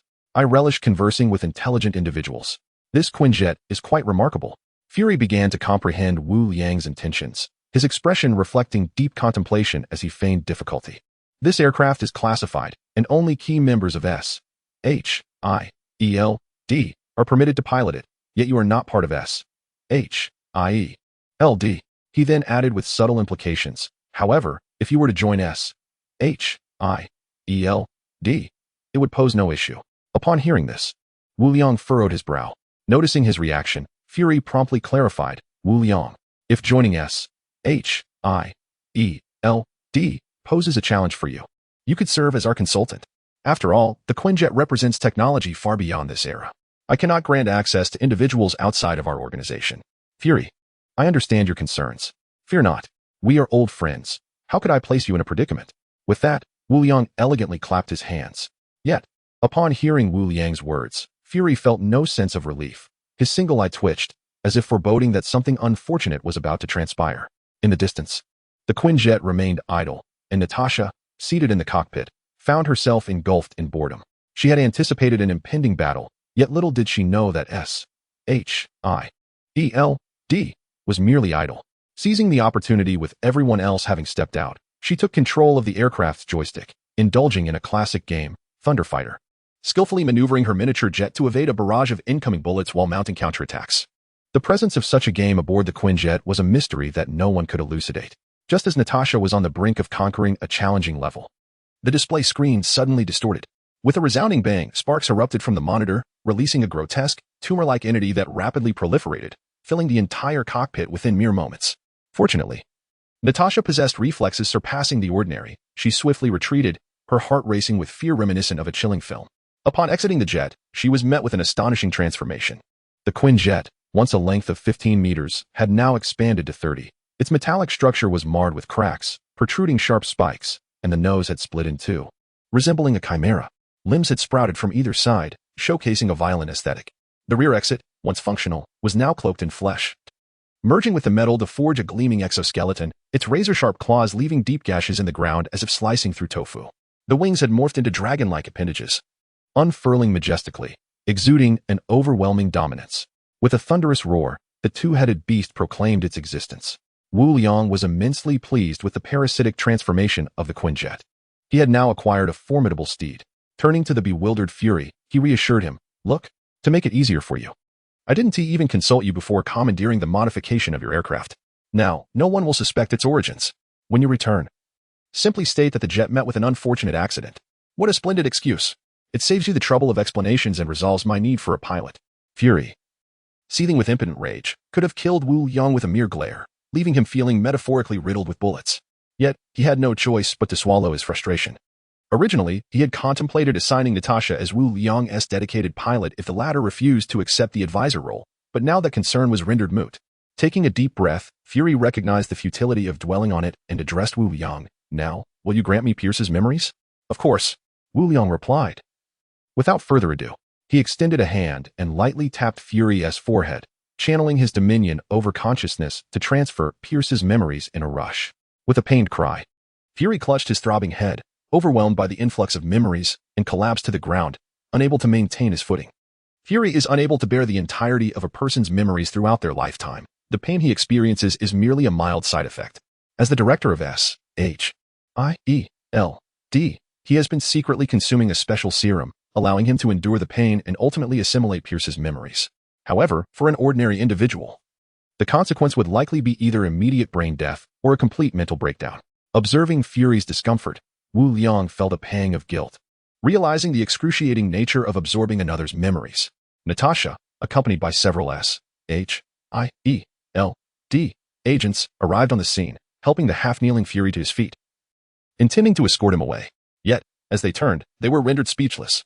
The aircraft had transformed into a monstrous creature, leaving them without any means of transport. Wanda and Peter, captivated by the creature's transformation, were filled with curiosity. Despite having undergone experiments by Hydra, they remained just 15 or 16 years of age. Seeing this, Wu Liang chuckled and remarked, "Go on, it won't harm you." As he watched the two joyfully wander off, a wave of melancholy washed over him. As thoughts of his only relative, Wu Xingyue, filled his mind, he wondered how she was faring. The mere thought of her ignited a resolute determination within Wu Liang. Time passed, and unable to contain his impatience any longer, Wu Liang kicked away a worker bee that was still attempting to gather metallic structures. Issuing a command within the Dominator's consciousness to depart, all the worker bees returned to his mind like a gust of wind. What a bunch of greedy creatures. They didn't even spare the walls. Wu Liang beckoned everyone to the mouth of the tunnel worm. In an instant, they vanished, leaving behind the ruins and the dispersing, fading fungal carpet. At 10880 Malibu Street, the SHIELD agents, carrying the unconscious Fury, departed after borrowing several of Tony's vehicles. Bucky also took his leave, stating his desire to atone for the mistakes of the past. Arriving in grandeur, he now departed in utter disarray. The following morning, Wu Liang introduced his villa to Wanda and Peter, encouraging them to make themselves at home. He prepared a sumptuous breakfast that included almost caviar, Italian alba white truffles, and French blue lobster, while Tony, as the financier, urged them to indulge. Subsequently, Tony summoned the finest doctors to the villa to examine the two. And upon learning that they were merely malnourished, he felt relieved. Wu Liang then sneakily returned to his room, closely followed by the bothersome Kerrigan. He despised having company while inspecting his spoils, and even Kerrigan was unwelcome. It felt akin to someone eyeing his hidden treasure. Chapter 64. Inventory of Spoils Ignoring Kerrigan. Wu Liang immersed himself in his mental space, gazing at the mountain of spoils before him, tears of joy streaming down his face. Suddenly, the tears vanished, startling Wu Liang as he noticed Kerrigan standing atop the pile of treasures. Goodness, one can frighten another to death, he exclaimed, patting his non-existent heart to soothe himself. Immersed in the bliss of his spoils, Wu Liang was suddenly startled by the appearance of a woman, who wouldn't be taken aback. However, upon reflection, he understood that Kerrigan could traverse her own mental realm. Wu Liang promptly activated his extraordinary abilities, effectively rendering Kerrigan a mosaic, out of sight, out of mind. Isha, report on the spoils. At your command, Sovereign. The worker bees collected the treasures: 100 tons of gold, 1 ton of wood, 10 tons of jade, 1,000 tons of special metals, and 100 units of star core fragments. Wu Liang was astonished. No wonder the Hydra was formidable, even possessing star core fragments. Yet, what was this wood and metallic products? He found it distasteful that the worker bees gathered everything, especially when it came to Wanda and Peter. The collection of such worthless wood was a sign of questionable intelligence. Unbeknownst to Wu Liang, in the eyes of the worker bees, Wanda and Peter were the true treasures, as they contained immense energy within. Wu Liang pondered whether he should enhance the bees' intellect. As he idly mused and glanced around, he spotted what might be the wood Isha referred to, a collection of exquisite easels. Easels. Wu Liang was taken aback by what he considered wood. How could you waste such treasures? His eyes reddened, disbelief clouding his vision as he realized that the so-called wood was not wood at all, but rather the frames of paintings. These artworks had been haphazardly piled together and were damaged to varying extents. Wu Liang felt a profound sorrow. Though he lacked an understanding of art, he recognized that any piece collected by the Hydra must be of considerable value. The initial joy of obtaining the star core fragments quickly faded. Yet, Wu Liang understood that this was not the fault of the worker bees, for in their eyes, human art held no worth, and their collection was merely a result of the sovereign's command to spare nothing. With a heavy heart, Wu Liang resolved to move on. Isha, leave the gold, consume the rest. At your command. Anticipated resource points will increase by 1 million. Wu Liang then posed his most pressing question. Isha, how much can the mother nest recover from devouring all the star core fragments? Sovereign, the mother nest has currently recovered 78 of its injuries. Consuming the star core fragments will not further mend its wounds. Isha patiently explained to Wu Liang that as a fundamental resource for the Zerg, the star core fragments could only restore a mere 3 of the mother nest's injuries, and any further collection would yield no additional benefits. Isha, I recall that consuming the shell of the space gem restored 6, yet now it stands at 78? Sovereign, the space gem embodies the laws of this universe. As the mother nest consumes its energy, it also absorbs the rules of this realm, which is why the recovery can gradually increase, albeit at a slowing rate. Wu Liang nodded in comprehension. Isha, prepare for the evolution of the 100 aberrant insects. The significance of the insect evolution was evident. Since the star core could no longer aid the mother nest, it was far more pragmatic to focus on the evolution of the insects instead. At your command. After the emergence of 100 units of the queen worm, resources amounting to 10.08 million were consumed, alongside 100 units of star core fragments. Before long, 100 queens materialized in his mind's eye, having already transformed into human forms, embodying the beloved Asian visage that Wu Liang cherished. The consciousness of Wu Liang approached, prompting the queens to promptly kneel on one knee in reverence, proclaiming, "We, your subordinates, pay homage to the magnificent sovereign." Observing these enchanting figures, Wu Liang silently reflected on the notion that all female benefactors are akin to rosy skeletons, where form is emptiness and emptiness is form. Amen. He fervently worshipped the celestial deities, finally managing to quell the tumult within his heart, and with a mischievous grin, he exclaimed, "Rise. Rise. From now on, you shall be known as the second queen, Unit 101. This will be easy to remember. The Zerg are still in a phase of great development, so remain by my side for the time being. At your command, great sovereign." The 100 queens responded in unison, rising respectfully, awaiting the next directive from their master. Meanwhile, Kerrigan was engaged in lively conversation with Isha. Isha, I find 88 far too conservative. I require a full 100. The queen's analysis was astute. Ignoring the dialogue between the two women within the sovereign's consciousness, Wu Liang dismissed any thoughts of contention. Sovereign, there is a report from Unit 101. Isha's voice resonated. Wu Liang, puzzled, wondered what could have transpired back in Afghanistan. He connected to Unit 101 through his consciousness. Unit 101, what is it? Great Sovereign. A special situation has arisen. Worker B-5101 discovered a viscous black liquid while gathering resources. Upon consumption by the secondary hive, it was found to contain energy levels significantly surpassing that of comparable stones. Please make your decision. Viscous black liquid? Oil. Wu Liang pondered, suddenly realizing that this was indeed the lifeblood of industry. He smacked his forehead, reprimanding himself for being so short-sighted, fixating solely on stones and neglecting the presence of oil. It was understandable why Wu Liang had overlooked oil. Afghanistan is rich in mineral resources, yet oil is scarce due to years of conflict and a lack of heavy industry, leaving most mineral deposits virtually undeveloped. Unit 101. This is oil. Extract it with all your might. At your command, Great Sovereign. Unit 101 replied respectfully, kneeling in deference. Breaking the connection with Unit 101, Wu Liang turned to Isha, inquiring, Isha, what is the extraction rate for oil resources? Sovereign. 1 ton of oil yields 1,000 resource points. Wu Liang nodded in understanding, realizing that his initial excitement was somewhat misplaced. Its value was not as substantial as he had imagined. While oil is of paramount importance to humanity, for the Zerg, it merely offers a higher energy yield than stones and is easier to extract, nothing more. Wu Liang's consciousness then shifted to Abithur, who was diligently occupied. With palpable excitement, he asked, Abithur, how goes the analysis of the organism? Upon seeing the sovereign, Abithur swiftly contorted his form, kneeling in humility, and replied, Sovereign, the organism you seek is truly remarkable, almost beyond belief. The gene information of the vortex worm has now been fully analyzed. Chapter 65, Vortex Worm Stem Cells, the Vortex Worm. Wu Liang was filled with immense joy. Due to the injuries sustained by the mother nest, the Zerg are currently unable to achieve a true swarm. In previous skirmishes, they have been overwhelmed by the sheer numbers of their opponents, the Blood Clan. Although they ultimately emerged victorious, the Zerg, as the dominant force, were left with little dignity. Should their ancestors learn of this, they would surely lament their own inadequacy. Thus, Wu Liang has undergone a profound introspection. Indeed, he has conceived a potential solution, the planarian, commonly referred to as the Immortal flatworm. This flat-bodied creature belongs to the phylum Platyhelminths, characterized by its elongated form, slightly convex dorsal surface, and a gray-brown hue. Its anterior end is triangular with lateral protrusions known as auricles, and within these auricles, there are a pair of black eye spots. The posterior end tapers slightly, while the ventral side remains relatively flat. These creatures inhabit the rocky beds of freshwater streams, measuring approximately 315 millimeters in length. Despite its unremarkable anatomical structure, the planarian is renowned for its unparalleled regenerative capabilities. In a remarkable event, a geneticist named Morgan on Earth once sliced a planarian into 279 pieces, only to witness each fragment regenerate into a complete and independent organism. The secret to the planarian's extraordinary power lies in its pluripotent stem cells.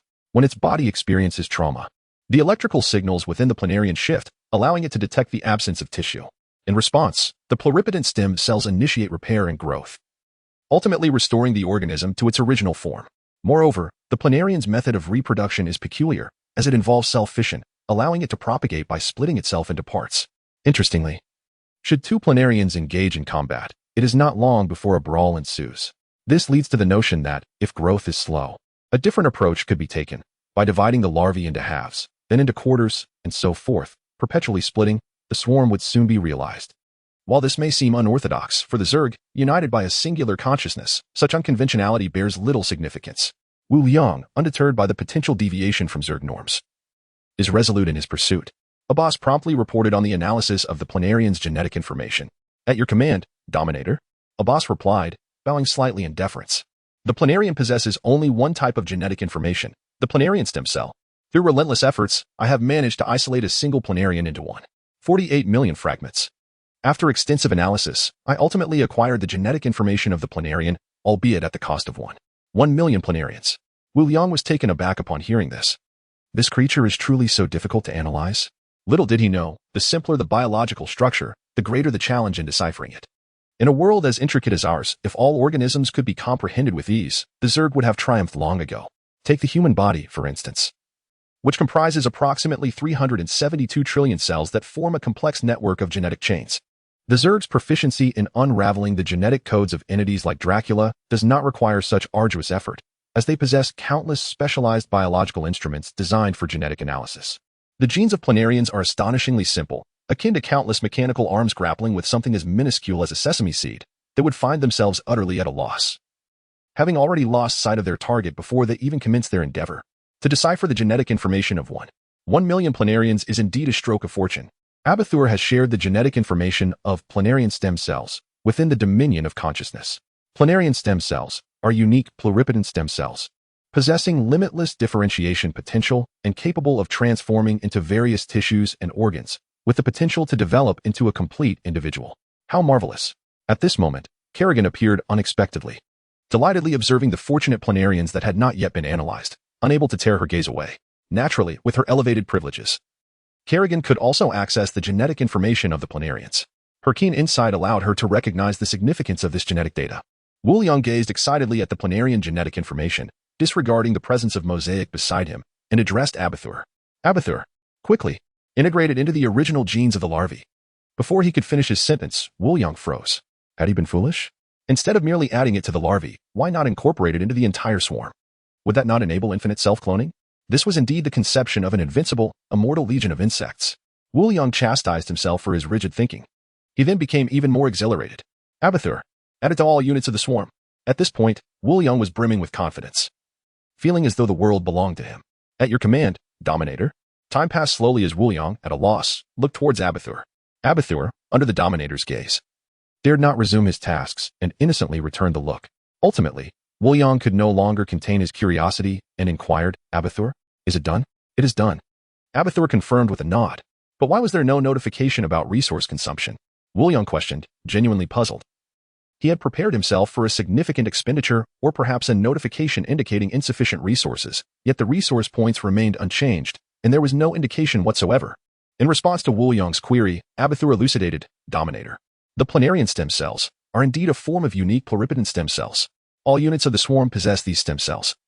And I merely need to introduce a special fungus into the swarm to trigger the transformation of pluripotent stem cells into planarian stem cells. Thus, there is no need for additional resource points. At that moment, Wu Liang finally understood and was instantly filled with joy.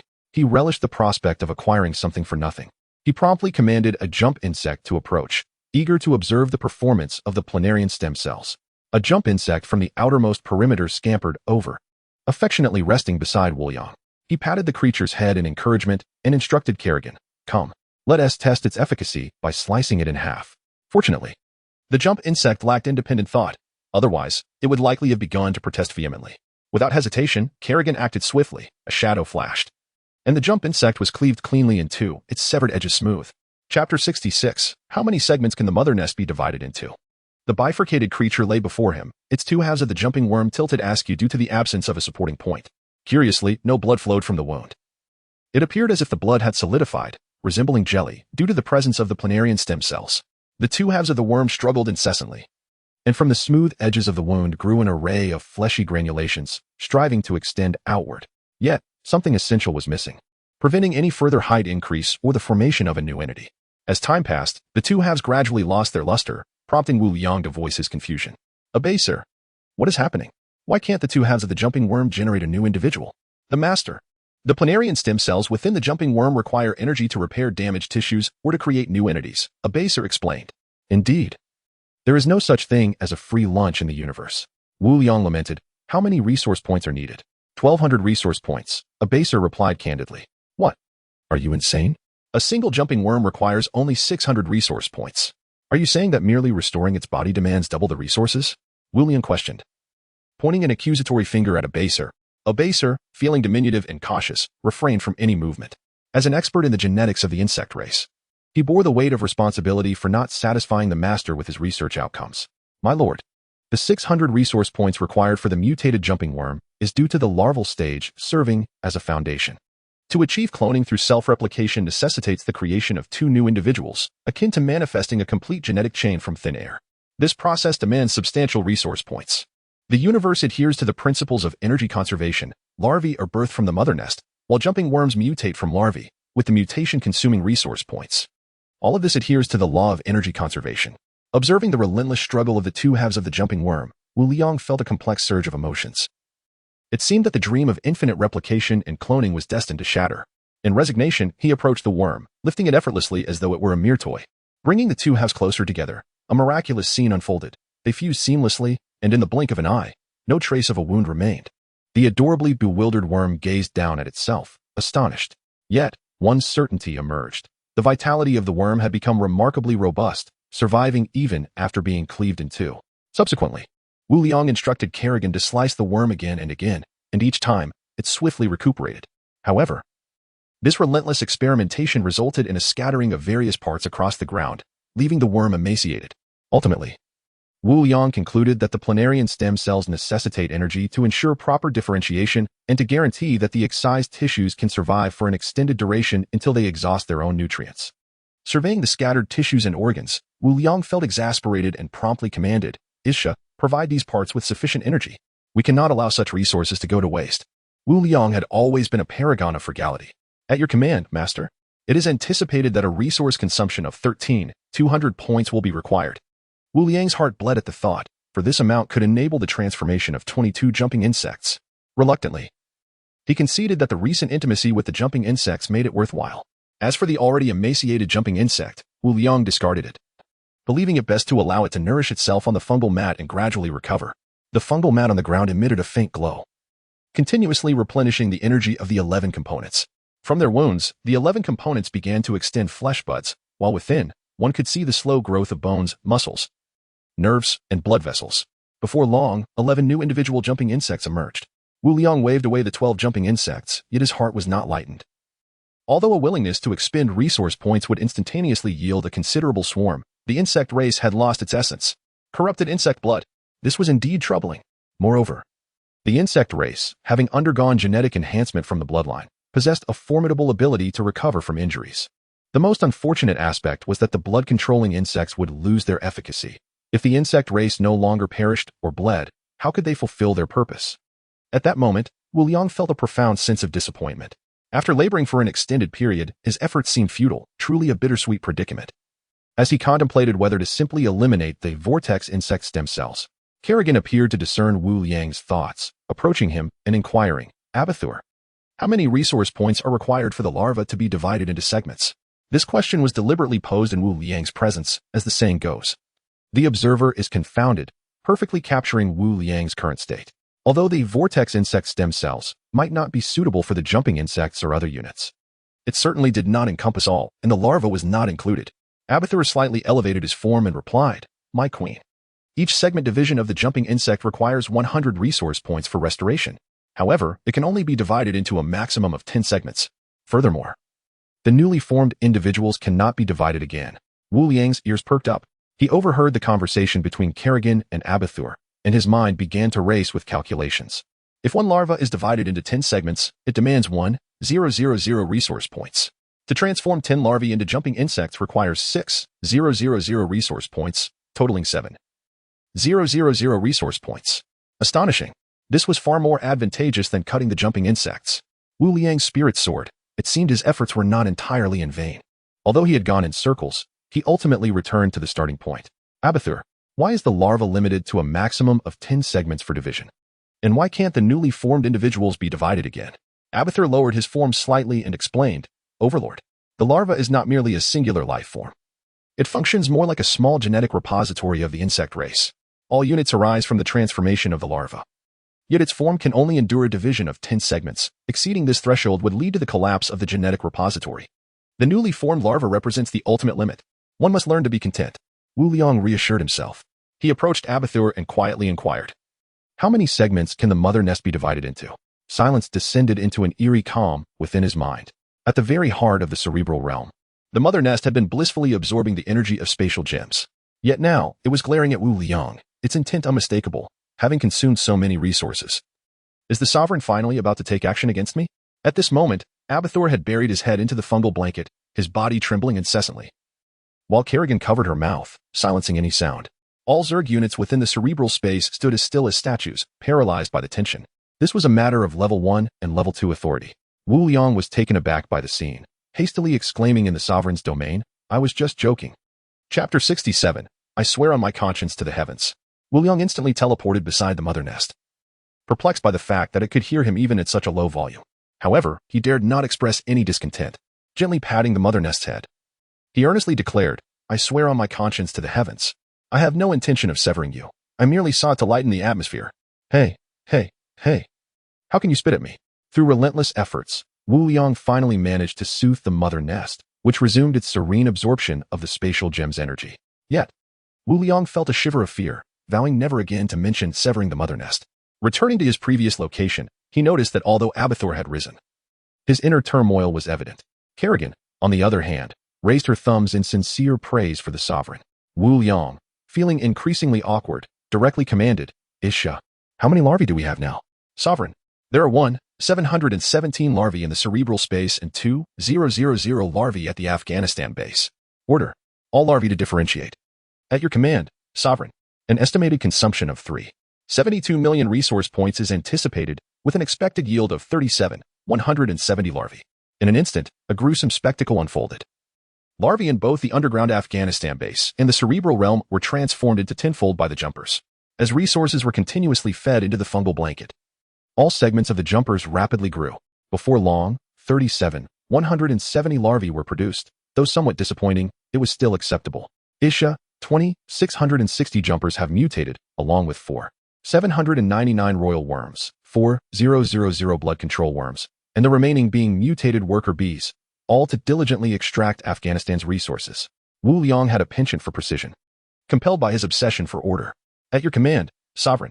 An estimated resource consumption of 53 million points is expected, with all units' mutations completed in 10 minutes. 10 minutes later, Isha, report the quantity of troops and resource status. Sovereign. There are 0 larvae, 108 worker bees, 000 jumpers, 000 royal worms, 1 tunnler, 000 blood control worms, and 101 queens, with 62 million resource points available. Truly, resources were scarce. In the blink of an eye, half of the hundreds of millions of resources had been expended. Wu Liang cautioned Abathur, focus on researching the remainder. Abathur respectfully replied. Subsequently, Wu Liang proceeded to the Afghan base, leaving behind 10,000 jumping insects, 1,000 blood-controlling insects, 1,000 king insects, and all the worker bees, urging the latter to accelerate their actions while secretly consolidating control over the Afghan region. Afterward, Wu Liang returned to his residence, Wulongju, and indulged in a restful slumber. The next day, Wu Liang awoke early, not due to a change in his routine, but rather because he had yet to settle an unresolved grudge which had significantly disrupted his sleep. This grievance was directed toward Rudolph, for whom he felt an insatiable desire for retribution. At that moment, the brooding Nick Fury sat nearby, having been summoned to the villa by Wu Liang earlier that morning, wearing a countenance of despair. The previous day, Natasha had painfully escorted Fury back to the SHIELD headquarters. And after considerable effort from the agency's medical staff, Fury regained consciousness. He had fully absorbed Pierce's memories and immediately reported to the Security Council, initiating a purge of Hydra operatives embedded in various nations, as well as eradicating traitors within SHIELD.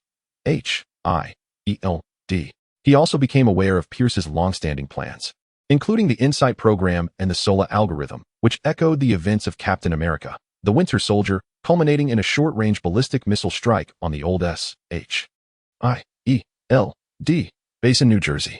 Finally afforded a moment of respite, Fury was once again summoned by Wu Liang. What is with that expression? Is this how you treat your benefactor?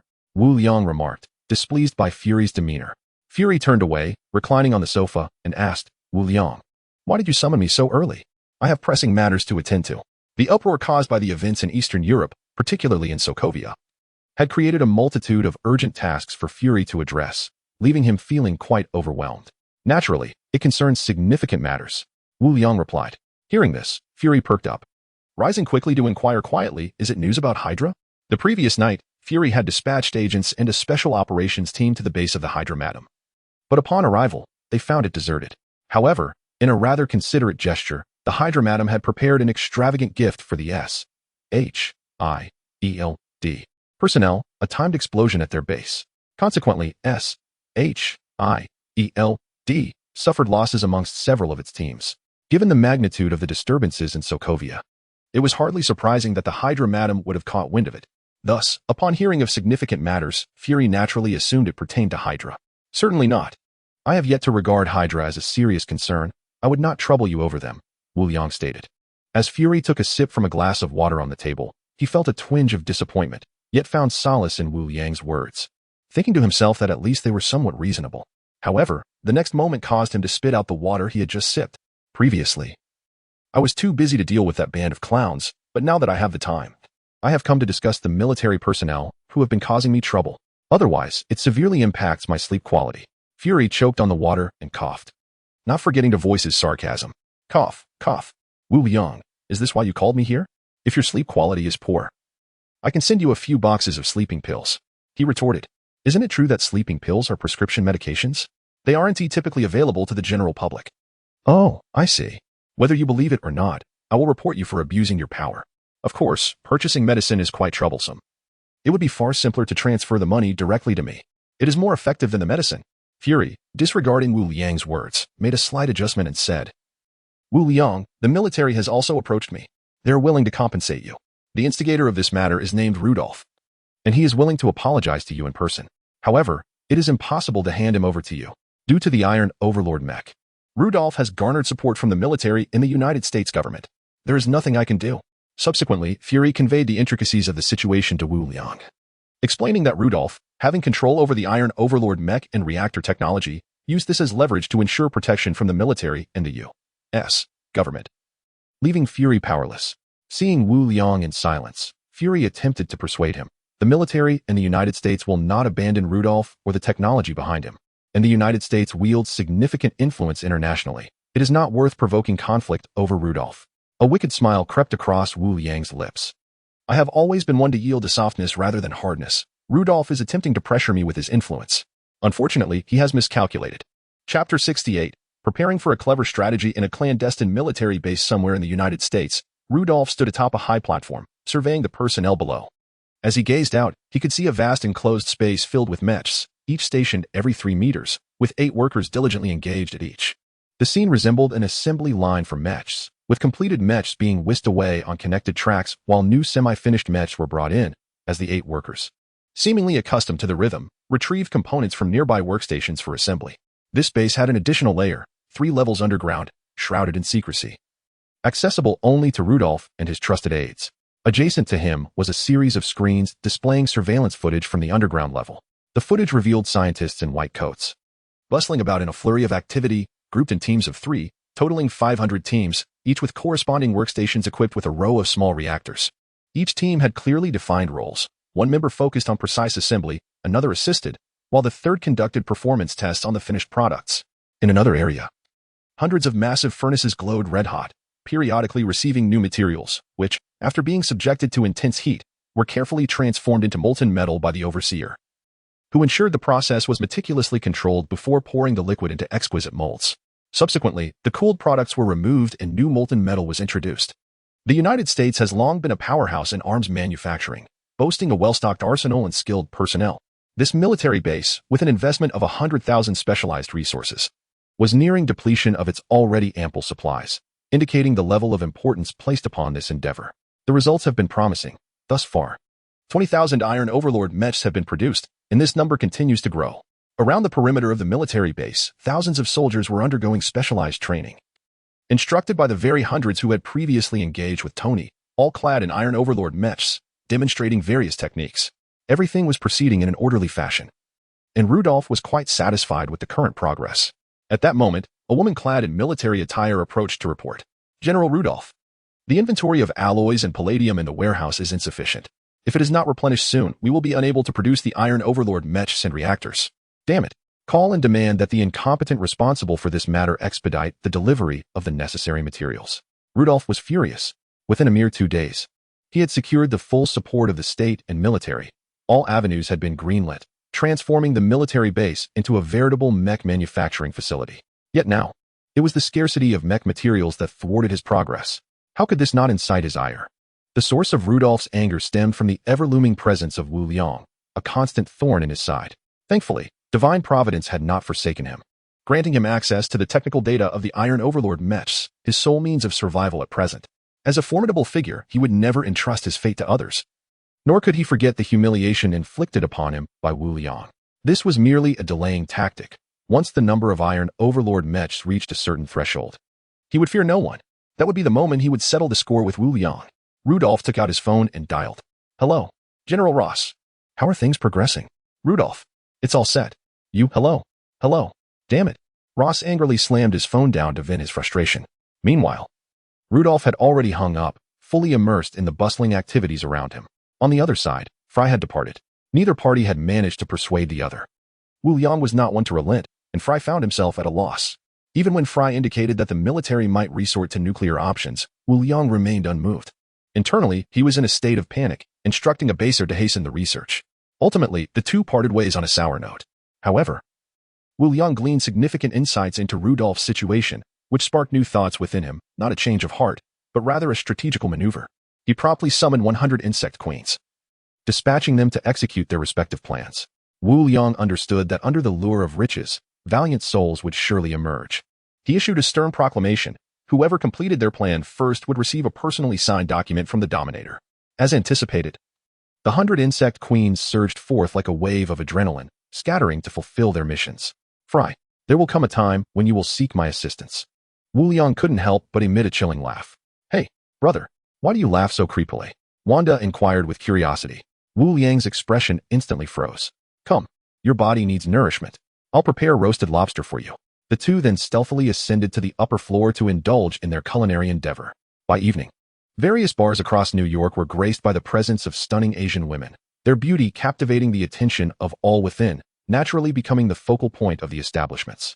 As they exited the bar, the atmosphere within remained jubilant and raucous, the only distinction being that it seemed as if everyone had forgotten their presence entirely. In just a fleeting afternoon, they each commandeered an array of exotic sports cars, adorned in opulent attire, with a retinue of followers at their beck and call. Thus, they traversed numerous bars, nightclubs, and lounges throughout the night, reaping gratifying rewards. At dawn, Wu Liang reluctantly vacated the grand circular bed, stirred by Wanda's insistence to rise. Perhaps influenced by his affection for her, he begrudgingly complied and joined Wanda for breakfast. At the dining table sat Kerrigan, Ethan, Pepper, Tony, and Peter, all partaking in a modest breakfast of milk and eggs. Wu Liang's arrival naturally caused quite a stir, for it marked the first occasion in a considerable time that he was seen during breakfast. Tony was the first to exclaim, "Wow, who is this? Everyone, look, a distinguished guest." Wu Liang rolled his eyes and retorted sharply, "Tony, why are you still loitering in my home? Do you want me to call the police for trespassing?" Tony boldly responded, "Liang, you may not be aware, but I have purchased this entire area of land, so my presence here is entirely legitimate." Following this exchange, Wu Liang and Tony engaged in a spirited banter, their breakfast devolving into a rather chaotic affair. After concluding their meal, Tony retreated into the underground laboratory, while Kerrigan and Pepper ventured off to the shopping mall.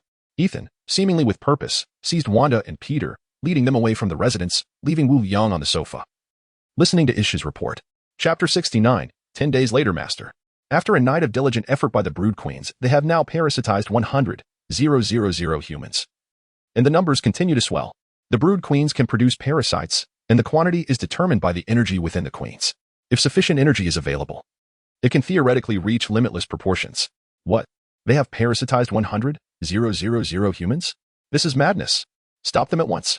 Wu Liang exclaimed in shock. When did I authorize such actions? I only instructed them to target military personnel. Master, the Brood Queens are strictly adhering to your directive. They are targeting those in military uniforms, and the higher the rank, the more they are parasitized. Wu Liang found it hard to believe. He trusted Ish's words implicitly yet murmured to himself, could it be that the Brood Queens infiltrated the military? Unbeknownst to Wu Liang, today is November 11th. A significant day in America, honoring military personnel and veterans. People celebrate this occasion, often donning military attire in revelry at bars and nightclubs. Naturally, today, the streets are filled with jubilant crowds. However, this was not the time for such distractions. Wu Liang urgently connected with Kerrigan through his consciousness. Kerrigan, return swiftly. There is danger. In a luxurious shopping mall located in the heart of the city, Pepper was meticulously selecting garments while addressing Kerrigan beside her. Kerrigan, are you truly not going to buy a suit for your master as well? However, Pepper did not hear Kerrigan's response and curiously turned to look at her, only to find that Kerrigan had vanished. Moments later, Kerrigan, laden with bags, appeared beside Wu Liang. The sight of Kerrigan's arrival eased the tension in Wu Liang's heart. He cautiously glanced around, fearful of any sudden flare-ups. The queens had parasitized a staggering 100,000 individuals, a fact that could not escape the attention of Earth's protector, Ancient One. This was precisely why Wu Liang had urgently summoned Kerrigan, anxious that Ancient One might come seeking him. Not seeing Ancient One looking for him made Wu Liang wonder if she had gone to confront the queens. Isha, has anything unexpected occurred with the queens? He inquired anxiously. Master, the queens are perfectly normal. With that, Wu Liang finally relaxed, pondering if Ancient One had gone on a journey. As the guardian of Earth, Ancient One's prowess was undeniable, allowing her to traverse the multiverse with ease. It was said that a millennium ago, she had banished Odin from Earth and had vigilantly remained at the gates of Asgard, instilling fear in Odin to the point that he dared not take a step outside. In a sanctum nestled within the Himalayan mountains, Ancient One sat cross-legged in midair, her hands positioned before her chest, with the Eye of Agamotto activated, radiating a dazzling green light. At that moment, countless ethereal images swirled around her head, and suddenly, Ancient One plummeted from the air. This marked her 1000th fall. Ever since returning from New York, she had been incessantly peering into the future, seeking answers. Yet after over 380 million glimpses, without exception, the future remained shrouded in darkness, revealing not a sliver of insight. Just last night, she had been inexplicably awakened, a foreboding feeling gnawing at her, as if something monumental were about to transpire. This led her to recall Wu Liang, whom she had encountered in New York. Closing her eyes, she entered a meditative state once more. At the residence of Wu Liang, formerly Tony's villa, Wu Liang, after receiving a report from Isha, began to comprehend the situation. Through the memories of the hosts, he unraveled the truth. It turned out that all beings parasitized by the insects appeared unchanged on the surface, yet everything about them was under the control of the queens, with their memories being no exception. Nevertheless, there was a silver lining. Among the 10 individuals last night, there were surprisingly 50,000 veterans and 30,000 active military personnel, with the remainder being bystanders. Thanks to Isha's efforts, vital intelligence was gleaned from these hosts, including a 40-year-old man named Jarek, who was responsible for delivering essential supplies to Rudolph, thus providing insights into Rudolph's activities. Hearing about Rudolph's undertakings brought Wu Liang immense joy, aligning perfectly with his own plans, prompting him to command Jarek to fulfill all of Rudolph's needs. Things began to simplify. 10 days later, once again awakened by Wanda, Wu Liang hunched over the dining table, resting his chin on one hand, as he had gone to bed very late the previous night and now felt utterly drained. Like a soulless being, I finished breakfast and lazily reclined on the sofa as usual. Over the past few days, I have observed many developments. On the third day, Fury arrived, demanding the return of the Tesseract. However, he was promptly dismissed by Wu Liang, who feigned exhaustion. On the 5th day, Fury returned, this time not mentioning the Tesseract. But his words were laden with implications about Rudolph. Before departing, he inadvertently revealed Rudolph's location. By the 7th day, the international landscape had shifted somewhat. The previously arrogant United States had adopted a more subdued stance. On the 8th day, Fury returned once more, accompanied by a defense minister, who insinuated that Rudolph had proposed sanctions against Tony Stark's company. However, the minister asserted that the United States did not support Rudolph. Wu Liang expressed indifference, as Stark Industries faced severe sanctions, causing its stock to plummet. Ironically, Tony was quite pleased, seizing the opportunity to engage in a frenzied buying and selling of stocks. Wu Liang, recognizing a chance, utilized his gold reserves to acquire 20 of the shares, adding to his previous 10, thus amassing a total of 30.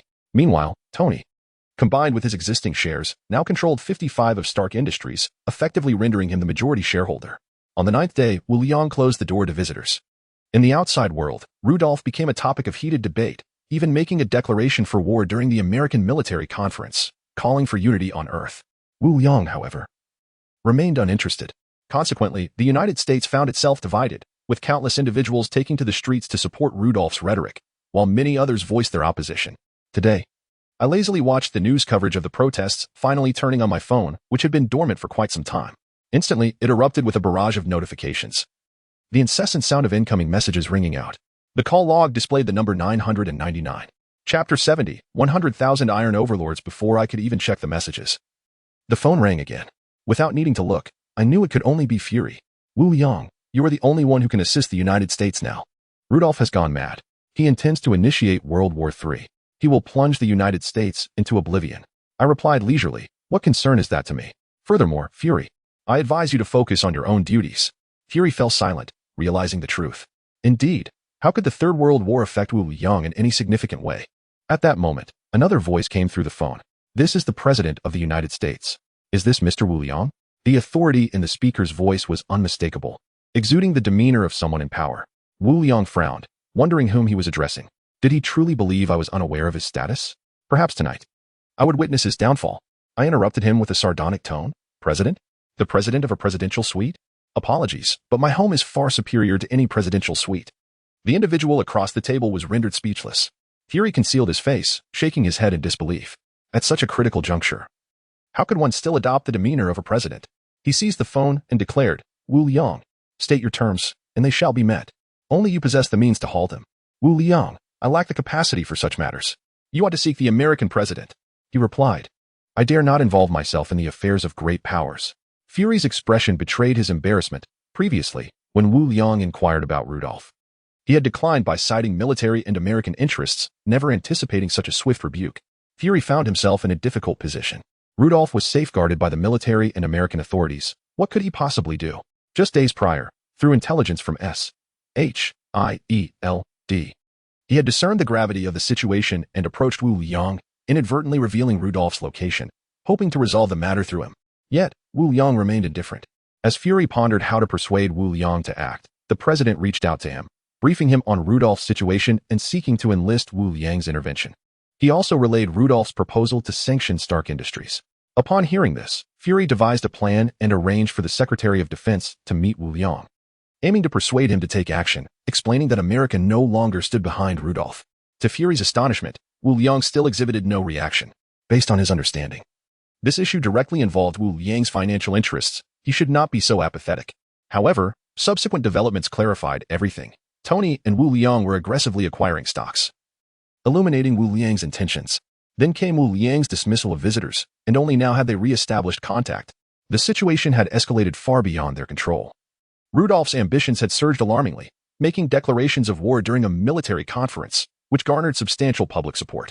Rudolph brazenly demanded the current president's resignation, insisting that the position be handed to someone who had made significant contributions to America, an unmistakable reference to himself. The president, of course, would not remain passive. Whether motivated by self-interest or a sense of duty to the nation, he could not allow this situation to unfold. Thus, he approached Fury, leading to this phone call. This time, the president abandoned his lofty demeanor, adopting a tone of supplication. Mr. Wu Liang, on behalf of America, I beseech you to thwart Rudolph. He aims to plunge our nation into the abyss, and as a fellow citizen, I hope you can set aside past grievances. Rudolph had garnered considerable public support, leaving the president powerless against him.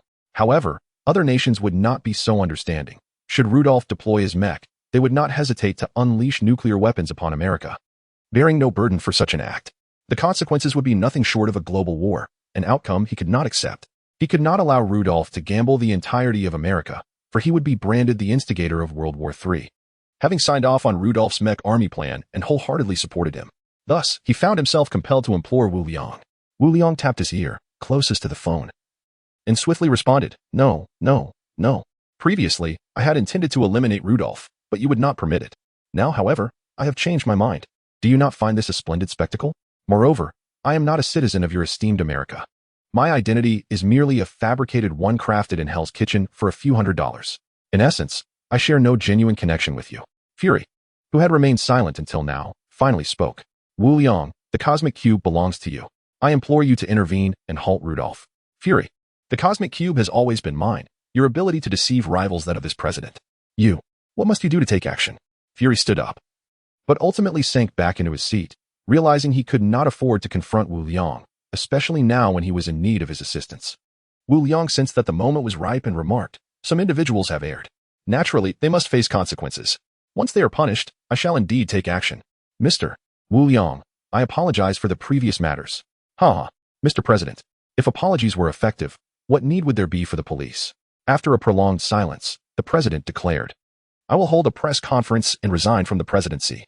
Having received the desired answer, Wu Liang promptly ended the call. At 6 p.m., the current president of the United States announced his resignation from office. Fury also reached out, hoping Wu Liang would expedite the resolution of the Rudolph situation. As the international ramifications were dire, major powers had begun to express intentions to impose sanctions on America, demanding the extradition of Rudolph, the war criminal. With the president's resignation, Rudolph successfully ascended to the presidency of America and issued a series of commands, including the preparation for total war and the activation of the nation's nuclear arsenal in response to the international climate. Of course, dissenting voices remained, but under the might of his 100,000 Iron Tyrant mechas, such voices dwindled considerably. On the 11th day, Rudolph led his legion of 100,000 Iron Tyrant mechas onto the streets of New York. At that moment, Rudolph piloted a mecha with great purpose. These days marked his triumph, as he officially assumed the presidency. Yet he chose not to work from the presidential office, but rather brought his mecha army to New York. His target was none other than Wu Liang. With his army of mechas at his disposal, his confidence swelled, leading him to believe he could confront Wu Liang. Thus he sought out Wu Liang to avenge the humiliation. Chapter 71. The Hulk. Thus, Rudolph led his mecha army, a formidable force advancing towards Wu Liang's residence, akin to a swarm of locusts invading, blotting out the sun. Meanwhile, the eyes of major powers around the world were fixed upon these events. At S.H.I.E.L.D. headquarters, Fury and the former president observed the unfolding chaos, each harboring their own thoughts. The former president, having been forced to resign by Wu Liang, could not claim to harbor no resentment. Secretly, he hoped for a scenario where both parties would suffer, allowing him to step in and resolve the Rudolph issue, ultimately emerging as the hero. Ideally, he thought, it would be best if both sides were eradicated.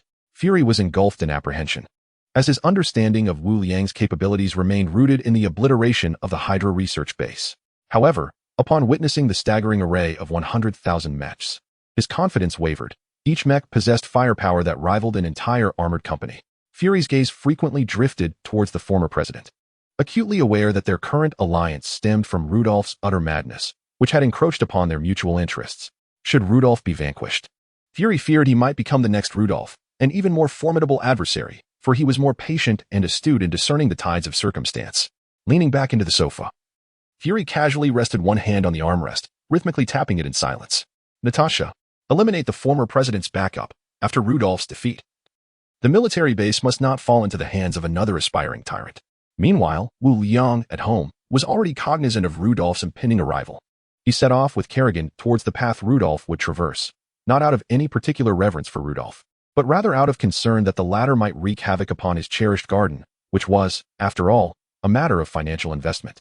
Tony, Wanda, and others intended to assist, but were swiftly rebuffed by Wu Liang, primarily to spare them discomfort. Before long, the two factions encountered one another. One side was a dense throng, while the other comprised merely two individuals. Rudolph, exhilarated to see Wu Liang voluntarily approaching his demise, signaled for his mech legions to disperse. Each unit positioned hundreds of meters apart. Wu Liang, I greatly admire your courage, not fleeing for your life, but daring to come forth to meet your end. The humiliation you have bestowed upon me shall today be repaid in full. Rudolph's aged voice emanated from the foremost mech, dripping with mockery. He was in no rush. He relished the sight of his prey's despair in the moments preceding death. Wu Liang, amused by the taunt, retorted, Isn't it a glitch that villains perish from excessive verbosity? Is this your final testament? I genuinely commend your audacity in coming here yourself. Do you not fear that I might slay you on the spot? With that, Wu Liang produced a metal fragment the size of a coin and flicked it gently. Whoosh!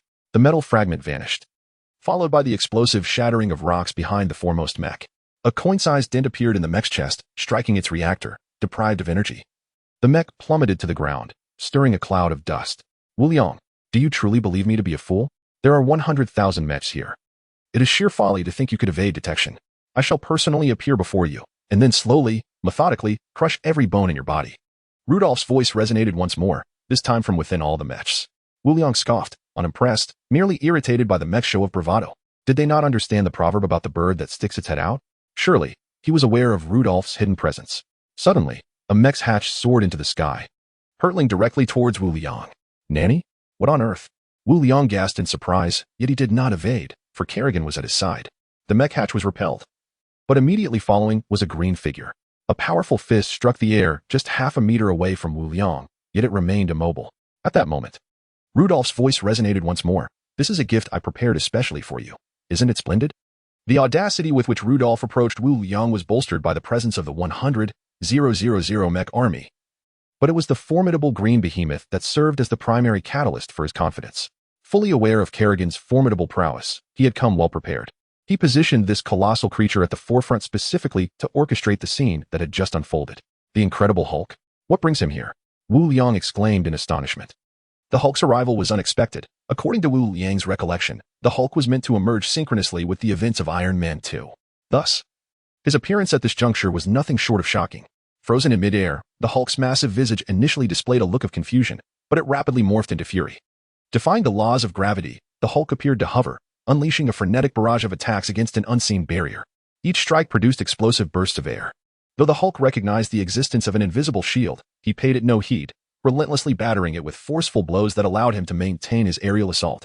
With each subsequent strike, the Hulk's might increased exponentially. Wu Liang, perplexed, inquired, Isha, what is happening? You didn't inform me of the Hulk's arrival. My lord, you never asked. Isha replied. All information has been uploaded to your consciousness. It was not entirely fair to blame Isha for the oversight. Wu Liang had been preoccupied with Rudolph's progress, showing little interest in the deluge of information relayed by Isha. After all, If he were to scrutinize each detail, he would be occupied until next year. Subsequently, Isha conveyed relevant memories to the overseer. It became clear that Rudolph, gripped by fear of Kerrigan, had recalled a military research incident that birthed the monster known as the Hulk. This debacle had been something for which he had previously covered up for Ross. In a bid to confront Kerrigan, he had taken Betty hostage to coerce Ross into locating the creature, Dr. Banner, using Betty as leverage. This set the stage for the current predicament. Wu Liang mused to himself, truly, the vicissitudes of life are unpredictable. Unbeknownst to him, these events were indirectly precipitated by his own actions, leading to a cascade of consequences. The exposure of Hydra, the avarice of humanity, Rudolph's monstrous gift, and the inherent fears of mankind. Within the Marvel Universe, every singular action births new timelines. For instance, had Wanda and her brother not encountered the Mind Stone's radiation, they would not have awakened their extraordinary abilities, and without the Space Stone, the Battle of New York would never have transpired. Yet, time possesses an innate ability to self-correct. Wu Liang observed the Hulk, still engaged in his relentless assault, and turned to Kerrigan, stating, "Let him pummel me, but ensure he doesn't kill me." In the Avengers, the Hulk had endured a brutal beating from Thanos, which left him reluctant to emerge for a considerable time. Thus, it was often said that the strong feared the truly powerful. Receiving the command from the Sovereign, Kerrigan gracefully deactivated her shield, elegantly grasping the incoming colossal green hand with one hand, followed by a swift kick. The Hulk, in a fierce clash with the air, produced a sonic boom as he was propelled nearly 1,000 meters, crashing into the mountainside, leaving an indelible imprint upon the rock. Kerrigan swiftly advanced, diligently executing the Sovereign's command, delivering a harsh blow to the behemoth. Remarkably, striking him was quite cathartic. So fleshy, no harm to her hands. The tactile sensation was exquisite. Such thoughts surfaced in Kerrigan's mind, a mischievous smile gracing her lips. Hulk, boom, bang. From afar, the Hulk's furious roars echoed, accompanied by the sounds of rocks shattering and fists meeting flesh. Oh, ouch, hiss. Not suitable for children. Wu Liang watched with great concern, gasping in shock. Unable to bear to look, shaking his head repeatedly. Aim. Rudolph's voice rang out. Behind the 100,000 mechas, 6-barreled Gatling guns were readied, all targeting Wu Liang. Wu Liang, in a fitting response, raised his hands, signifying his intention to remain non-threatening. Seeing this, Rudolph erupted into maniacal laughter. Ha ha ha, Wu Liang. You shall be the first step in my quest for global domination. Today, I shall use you as a banner. Fire. Rudolph recognized that this was a rare opportunity, aware that the Hulk might not be able to occupy Kerrigan for long. So he resolved to deal with Wu Liang first before addressing Kerrigan. Time passed slowly. 1 second, 3 seconds, 15 seconds. Filled with anticipation, Rudolph awaited the moment Wu Liang would be reduced to mincemeat, but the Mecha Legion remained eerily still, as if time had come to a standstill. A foreboding sense of dread began to swell within Rudolph. Disregarding everything else, he attempted to activate his own mecha's weaponry. Crack, crack.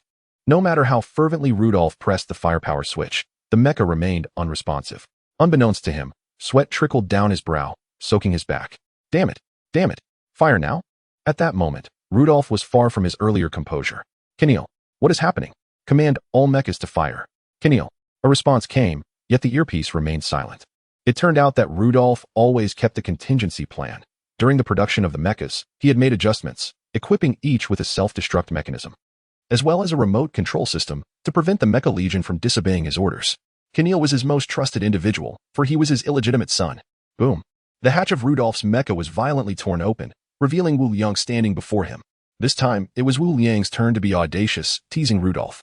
Little rascal, playing Ghost Catch with me. Do you not know I was the best at Ghost Catch as a child? Ghost Catch is a childhood game akin to hide and seek. You, what have you done? How could this happen? Rudolph's face flushed with anger, never having endured such humiliation. His body trembled, as if on the verge of collapse, pointing a finger at Wu Liang, demanding answers. Oh dear, do be careful not to collapse outright. Otherwise, my preparations for your surprise will be in vain. Wu Liang contemplated affixing several large stickers, yet upon witnessing the current scenario, he hesitated and instead tenderly smoothed the fabric of his chest. It was inevitable. Wu Liang relished the sight of his adversaries in utter despair, harboring no fear of retaliation. After all, it is the villains who perish from excessive chatter, whereas we stand as the protagonists. With a gaze imbued with emotion, Wu Liang addressed Rudolph. What do you think? Surprised, aren't you? This is something I prepared especially for you. Surely you must have noticed how everything has been progressing smoothly these past few days? Prompted by Wu Liang's remarks, Rudolph began to reflect on the recent events. Initially, the supplies in the warehouse had dwindled, yet astonishingly, the following day, an unceasing influx of materials arrived. leaving him astounded by the swiftness of the logistics team. When had they acquired such efficiency? The subsequent occurrences were even more peculiar. The soldiers who had undergone training seemed remarkably gifted, mastering the operation of the mechs within a remarkably short time and displaying unwavering admiration for him. Obedient and compliant. This admiration rapidly fueled his ambition. At that time, engulfed in a surge of confidence, he did not perceive anything amiss, but in retrospect, the entire situation felt decidedly eerie. Moreover, his advisory team appeared to align perfectly with his desires, orchestrating a series of plans that garnered fervent support from the populace during military discussions. Consequently, he ascended to the presidency with remarkable ease, arriving at this very place as if manipulated by an unseen hand. Suddenly, Rudolph jolted awake, his pupils dilating in disbelief as he pointed at Wu Liang. You orchestrated all of this. Correct. But alas, there are no rewards, Wu Liang replied, snapping his fingers in satisfaction at Rudolph's expression. You devil! Rudolph exclaimed, his face a mask of despair, as if uttering those words had drained him of all strength. He then inquired, can you reveal how you commanded their obedience?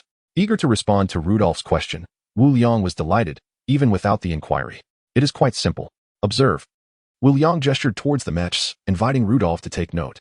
Suddenly, all the mechs appeared to expand, bursting forth with crimson organic tissue that entwined and proliferated. In the blink of an eye, the 100,000 mechs had transformed entirely, their forms now comprised of mechanical flesh, their original heads replaced by fearsome visages. Long black strands obscuring much of their features, limbs robust and powerful, with elongated bone spikes protruding at the elbows. The 6-barreled Gatling guns at their back were enveloped in vascular tissue, and what had once been 3-meter mechs now towered at 7 meters tall. Wu Liang marveled. This is far more imposing than before. In the depths of his being, he seemed to hear a melodious voice resonate. Your delivery. 100,000 mech hosts. Rudolph appeared utterly stunned, repeatedly muttering, Devil. Devil. You are a devil. Earth is doomed. Earth is doomed. Silence. How tiresome. Wu Liang decisively silenced Rudolph with a large sticker. Rudolph, still reeling from the earlier spectacle, was abruptly jolted back to reality as he pointed an accusatory finger at Wu Liang. You are finished. That scene has been broadcasted globally. You will become the enemy of the world, and you shall join me in hell. Ha ha. Wu Liang felt a twinge of reluctance to provoke the foolish child further. If the previous Rudolph had been a spirited elder, the current version resembled a madman. Chapter 73. Such a lack of wit. Rudolph, I regret to inform you that I have just enacted a complete blackout in this area. Thus, none shall be privy to what transpires here. Before Wu Liang awakened the parasite, he had already activated the temporary shielding capabilities of the mother nest. After all, should this scene be witnessed, it would be utterly terrifying. He might even be branded as a villain. Rudolph's expression transitioned from mania to despair. He slumped in the mechapod, muttering incessantly to himself. Wu Liang gazed at the current state of Rudolph with considerable satisfaction. Yet, he was still not appeased. He immediately unleashed his strength, delivering a series of resounding slaps to Rudolph's face while berating him. This is for your actions in St. Pierre, for your flowery words, for your pretentiousness. Slap, slap, slap. Before long, Rudolph's face was left resembling that of a pig. Stop. Enough. My mouth is still leaking. How exhilarating. It had been ages since he had engaged in such activity. Wu Liang couldn't help but reflect, wiping away the non-existent sweat. Although he had restrained his strength, the vigorous movements, combined with his joyful mood, rendered him even more comfortable. Subsequently, Wu Liang leaned down, addressing Rudolph. Originally, this matter would not involve your family. However, upon examining the memories of your subordinates, I discovered that you are one who prefers to eliminate threats entirely, thus, to fulfill your desires. I have instructed your subordinates to take good care of your family. Rudolph, who was barely clinging to life, seemed to experience a moment of clarity. Fixating his gaze on Wu Liang, blood oozing from his mouth, before rolling his eyes back and falling silent. Rudolph. Perished. Huh? Wu Liang was taken aback, wondering if he truly lacked the capacity to understand humor. Wu Liang had only intended to frighten him. He had no interest in annihilating his entire family. Although Wu Liang was morally ambiguous, he possessed boundaries. Moreover, he was not acquainted with them. There was no necessity. Furthermore, even if he refrained from action, others might not. Rudolph's demise would undoubtedly trigger a chain reaction, prompting his former enemies to emerge. The fate of his family was all too predictable. Yet, this was of no concern to Wu Liang. He opened several vast fissures, commanding 100,000 mecha hosts to orderly proceed into the realm of his consciousness. Meanwhile, Kerrigan was still mercilessly pummeling Hulk. At that moment, Hulk was already bruised and battered, desperately shielding his face with his hands. Kerrigan, do you not know that one should refrain from striking the face? Ouch. This is excessive. Wu Liang approached, tilting his head in disbelief. At this juncture, Hulk dared not retaliate in rage, He was powerless against the pain inflicted by this woman, a torment that resonated to the very depths of his soul. Despite Hulk's immense strength, his temperament was akin to that of a child, having only existed for a few brief years. Yet today, after receiving a thorough thrashing from Kerrigan, it was rare to see Hulk reveal a broad grin. After withstanding such a barrage, Hulk's consciousness gradually began to blur, his green form slowly diminishing, eventually reverting to his original appearance. Upon witnessing the situation, Wu Liang realized that Banner had been subdued. He immediately summoned a jumping insect to mount. And at the behest of its master, the creature coiled its long tail around the unconscious Banner and hurried towards the dragon's lair. At the headquarters of S.H.I.E.L.D., Fury found himself enveloped in darkness before the former president. With a sheepish smile, Fury naturally remarked, "Ha ha, Mr. Former President. It appears that Wu Liang has no intention of allowing us to continue watching. If there is nothing further, shall we each return home?" Fury began to issue his dismissal, as he had matters to attend to. The former president, being decisive, exchanged a few pleasantries with Fury before taking his leave. Both men harbored their own thoughts. The former president departed in a stretched Lincoln limousine from the S.H.I.E.L.D. headquarters. Inside the vehicle, he picked up his phone. Action. Fury, 2. Upon the former president's departure, tapped his earpiece and commanded, "Coulson. Natasha. Action." After giving the orders, Fury remained fixated on the now blacked-out satellite surveillance. Suddenly, Fury froze, staring in disbelief at the reappeared images on the screen. It appeared that the once dominating Mech Legion had vanished without a trace, and a search radius of 1,000 miles revealed no signs of their presence. The only evidence of conflict lay in the vicinity of Kerrigan and Hulk's battle, while other locations bore no hint of smoke or strife. This spectacle was witnessed by all major powers, causing the previously chaotic international situation to settle into calm. Wu Liang, however, remained oblivious and unconcerned. At that moment, he had returned to his villa, handed Banner over to Ethan, and ascended to play with Wanda and her brother. Having discovered their shared trait, indeed, the trait of being food enthusiasts. After tidying up Rudolph, Wu Liang was in high spirits, relishing his meal.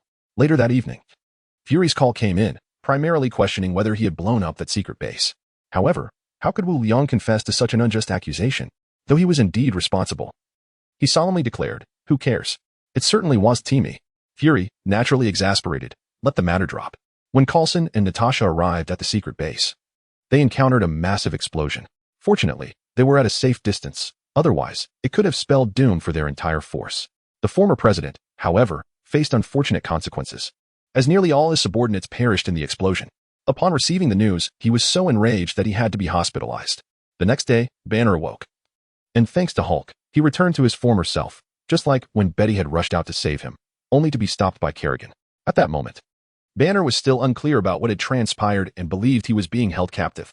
He instinctively sought to transform into Hulk to escape, and fittingly, Hulk bellowed the classic cry. Yet, no matter how hard Banner tried, Hulk remained dormant. It was only after Wu Liang explained the situation that Banner grasped what had happened and expressed immense gratitude to Wu Liang, as he had inadvertently cured his inner turmoil. He no longer cared about Hulk's reluctance to emerge. His primary desire had always been to rid himself of Hulk. Naturally, Betty was released by Wu Liang, and that very day, she and Banner joyfully reunited. However, to Wu Liang's surprise, Banner stubbornly refused to leave. It is said that only by being in his presence, more specifically, in Kerrigan's company, can one avoid transforming into the Hulk and losing all rationality. Moreover, General Ross dares not venture here to seek him out.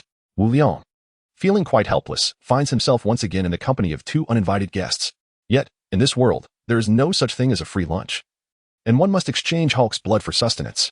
Banner expresses his inability to summon the Hulk, who, surprisingly, responds immediately to Kerrigan's call.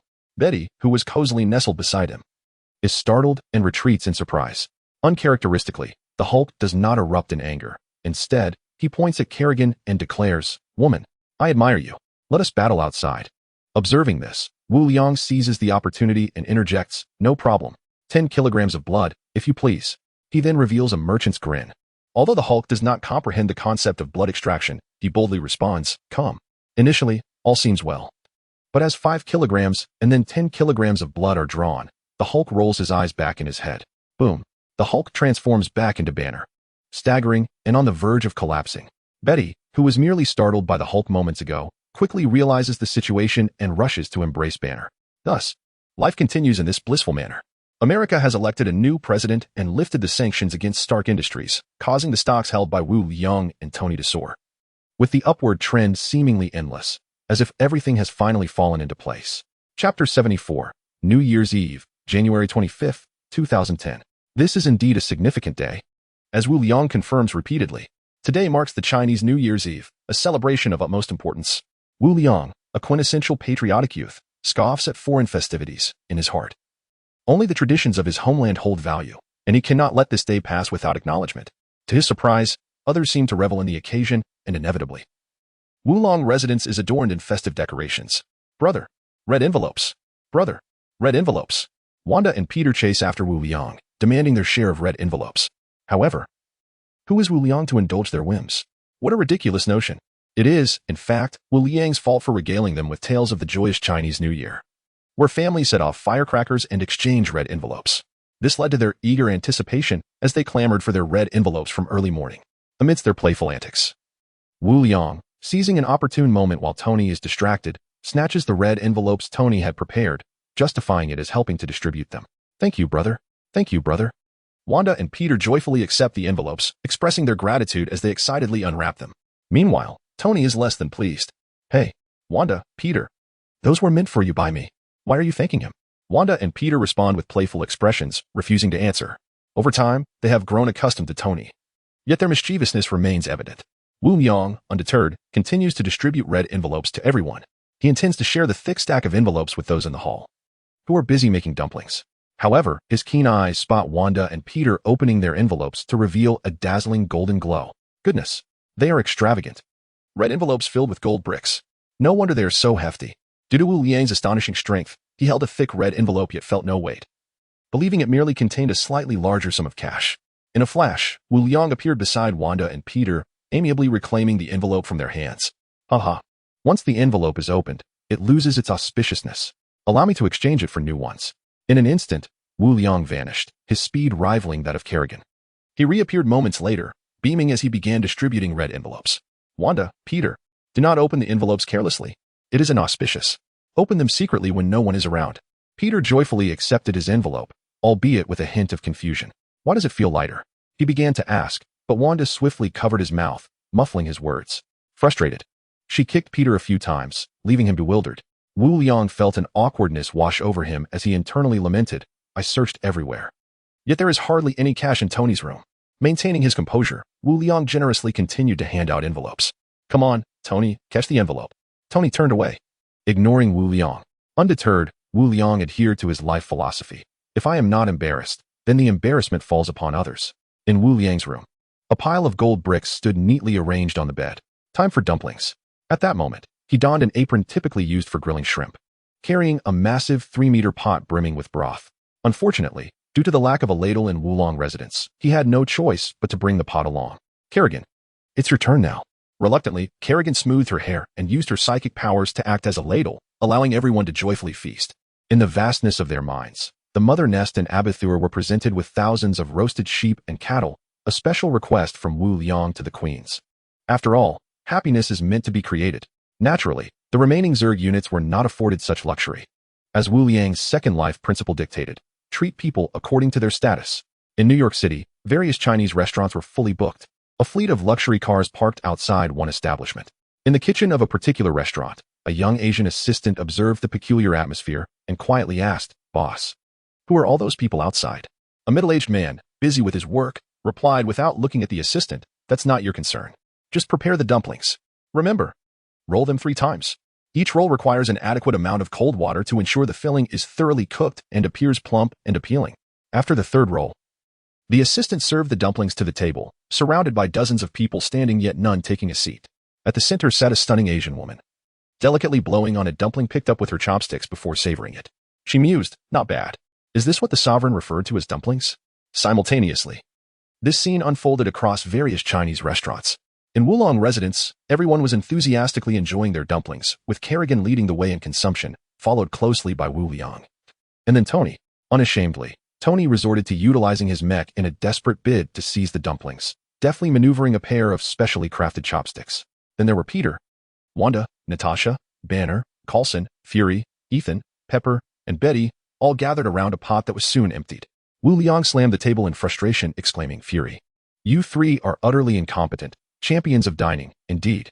With that, Wu Liang prepared to shift the blame, relishing the opportunity to tease Fury.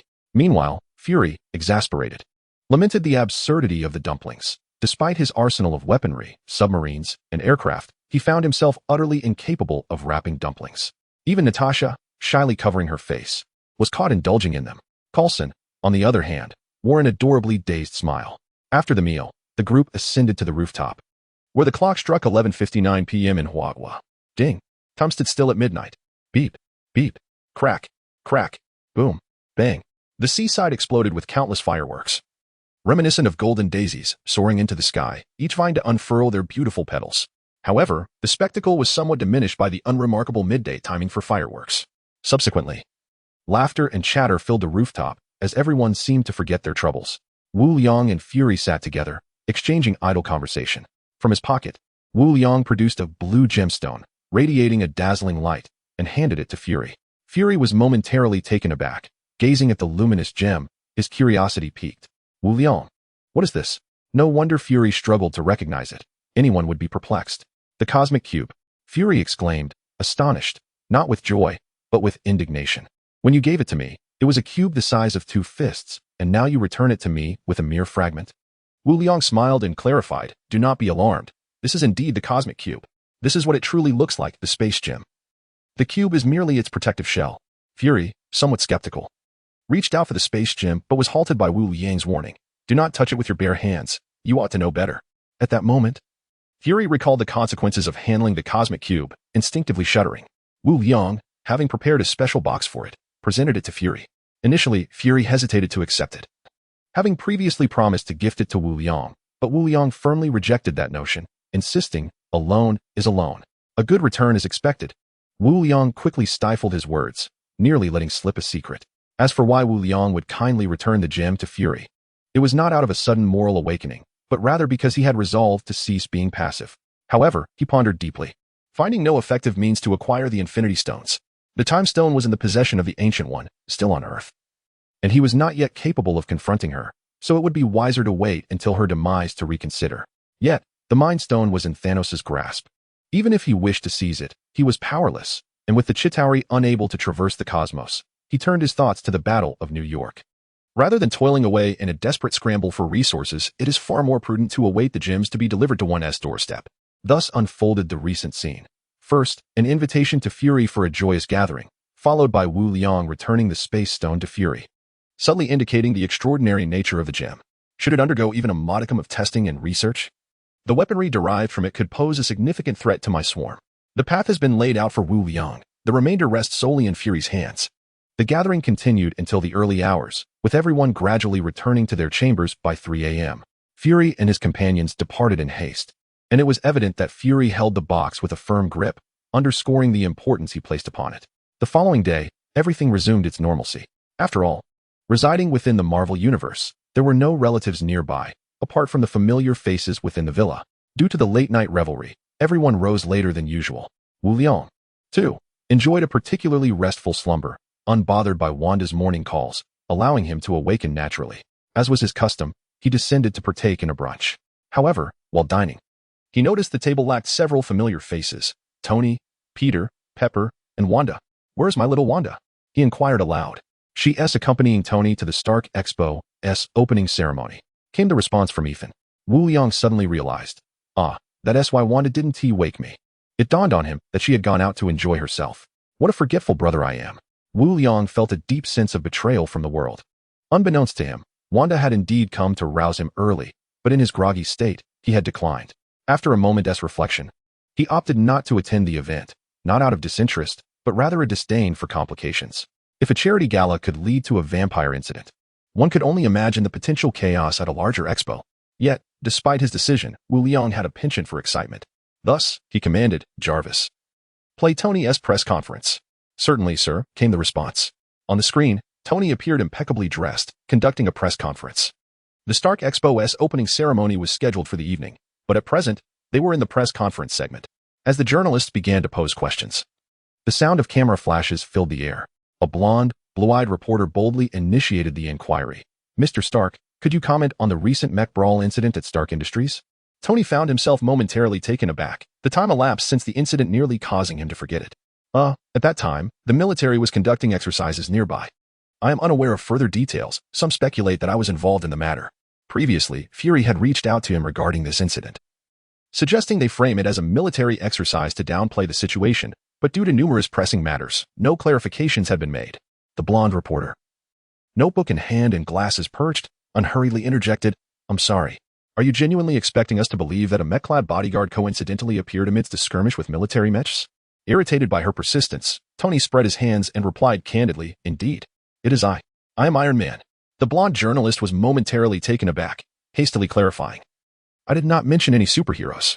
Not at all." Tony, unfazed, left the press conference with a curt remark, "Tonight at 8 p.m. The Stark Expo opening ceremony. Iron Man welcomes you. Indeed, time mends all wounds, indifferent to reason, focusing solely on outcomes. Iron Man may have been delayed for several months, yet he finally made his appearance." Wu Liang stared at the screen, realizing the peculiarity of this Marvel universe. "Tony, aren't you a bit awkward? However, was this truly how the plot of Iron Man 2 commenced? Wasn't it supposed to be set in April 2010? Wu Liang was baffled but chose not to dwell on it. After departing the press conference, Tony found himself backstage, where solitude enveloped him. He quietly produced a device the size of a matchbox and pressed a button. The screen displayed, blood toxin level, 68. Observing the reading, Tony stowed the device away. He had long been aware of the reactor's detrimental effects on his health, yet he dismissed the gravity of the situation, never confiding in Wu Liang. He merely treated each day as if it were two. It had been ages since he had slept more than 2 hours. From his pocket, Tony retrieved a flask-shaped bottle containing a milky liquid. He took a sip, recognizing it as the nutrient solution from the Chidari. He had inadvertently discovered this and had asked Wu Liang for some. Thanks to the solution, he had managed to sustain himself on merely an hour of sleep for months while remaining energized. Due to Wu Liang's exaggerations, the current version of the suit consumed energy far beyond that depicted in the films, resulting in an even higher blood toxin level for Tony. "Uncle Tony," Wanda called cheerfully from a distance. Tony's face brightened with a smile upon seeing her. "Just call me brother." However, Wanda ignored him, making a face before darting off to find Peter. "Damn Peter, leaving me behind. I'll tell my brother when I return, and we'll see how to deal with you." As Wanda hurried along, she failed to notice a group of people passing by in a hurry. Ouch. The running Wanda was shoved to the ground by one individual. "Have you lost your mind? How dare you bump into Lady Gal?" The assailant, still unsatisfied, cursed while attempting to strike Wanda again. Unenhanced by the Mind Stone, Wanda remained merely an ordinary person, and a large hand was poised to strike her face. "Stop." Hearing the commotion, Tony rushed over, shouting in alarm. He had to intervene. If a scoundrel laid a finger on her, there would be chaos. Chapter 76, above. This is her confidence. Tony sprinted forward and kicked the assailant, sending him flying. The unfortunate fellow collided awkwardly with a nearby cart, scattering its contents everywhere. A dignified elderly lady in the center of the crowd observed.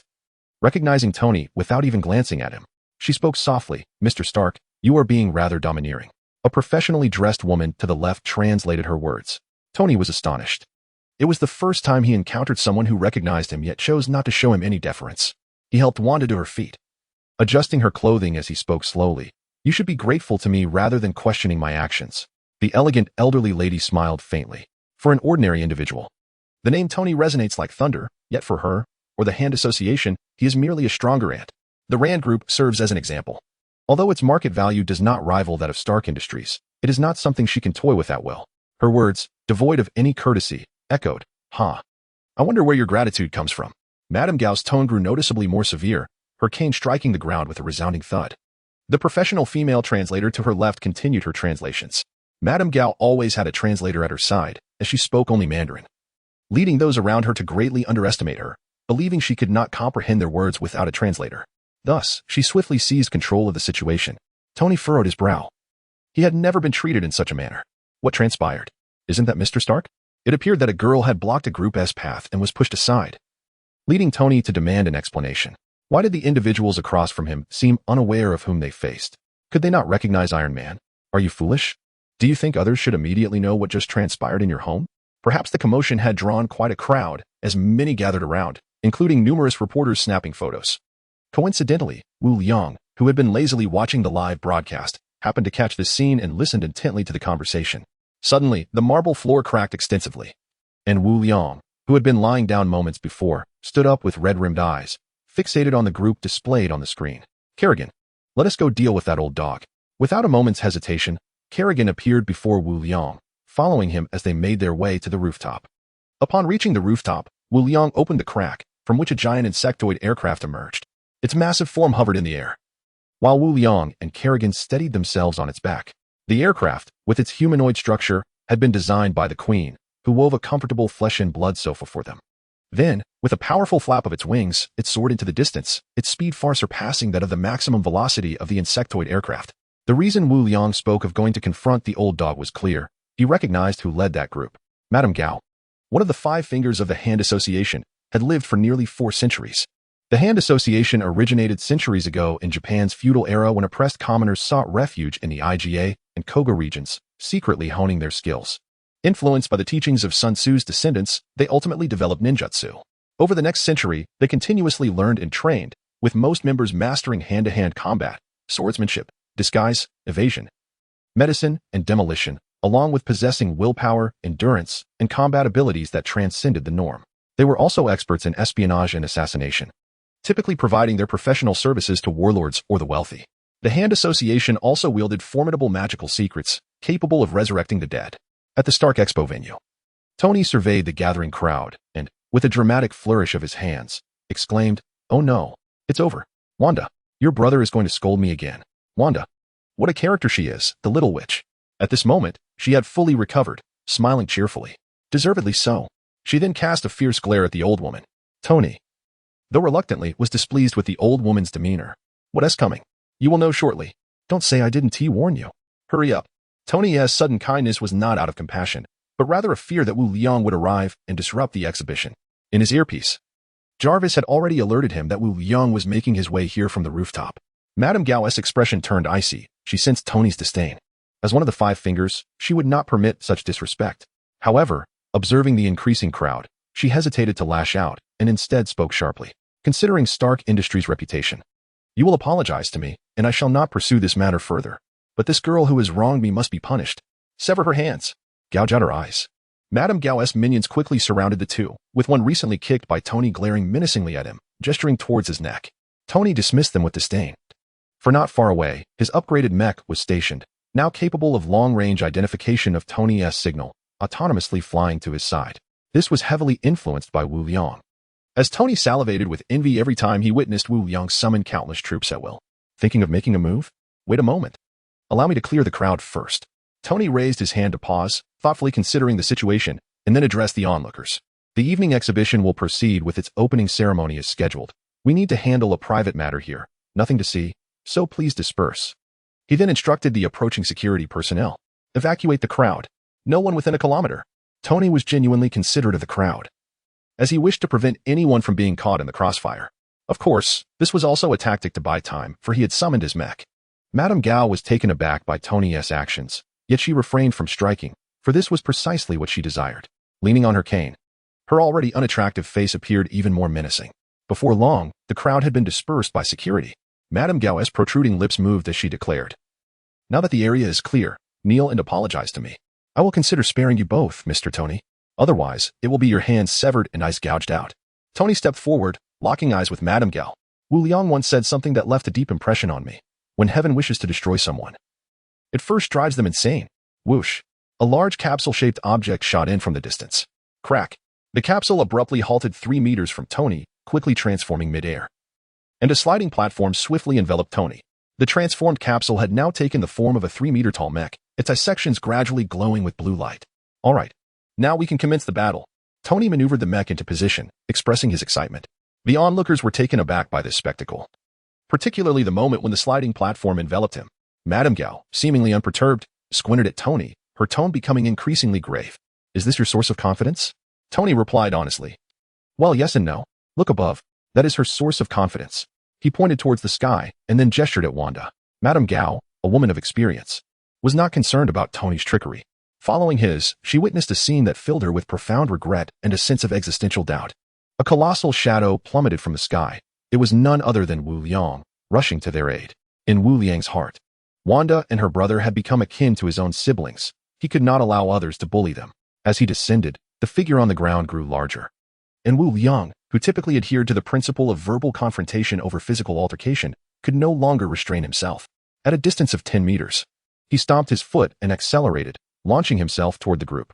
The pilot of the aircraft, intending to pounce, abruptly slammed on the brakes to avoid disaster, narrowly escaping a mishap. Meanwhile, Wu Liang, consumed by rage, paid no heed to the unfolding situation above. With a thunderous stomp, Wu Liang landed among the crowd, the force of his impact causing the ground to crack and upheave, making it appear as if a construction site had emerged. A throng of people was thrown into disarray. While Wanda remained unharmed, shielded by Tony, Wu Liang stood tall, his eyes ablaze, fixing his gaze on Madame Gao. "Old dog, how do you wish to meet your end?" Madame Gao, though somewhat shaken, remained rooted in place, her mind repeating the word in a daze. Wu Liang felt a wave of awkwardness wash over him, as if a crow had flown past his ear.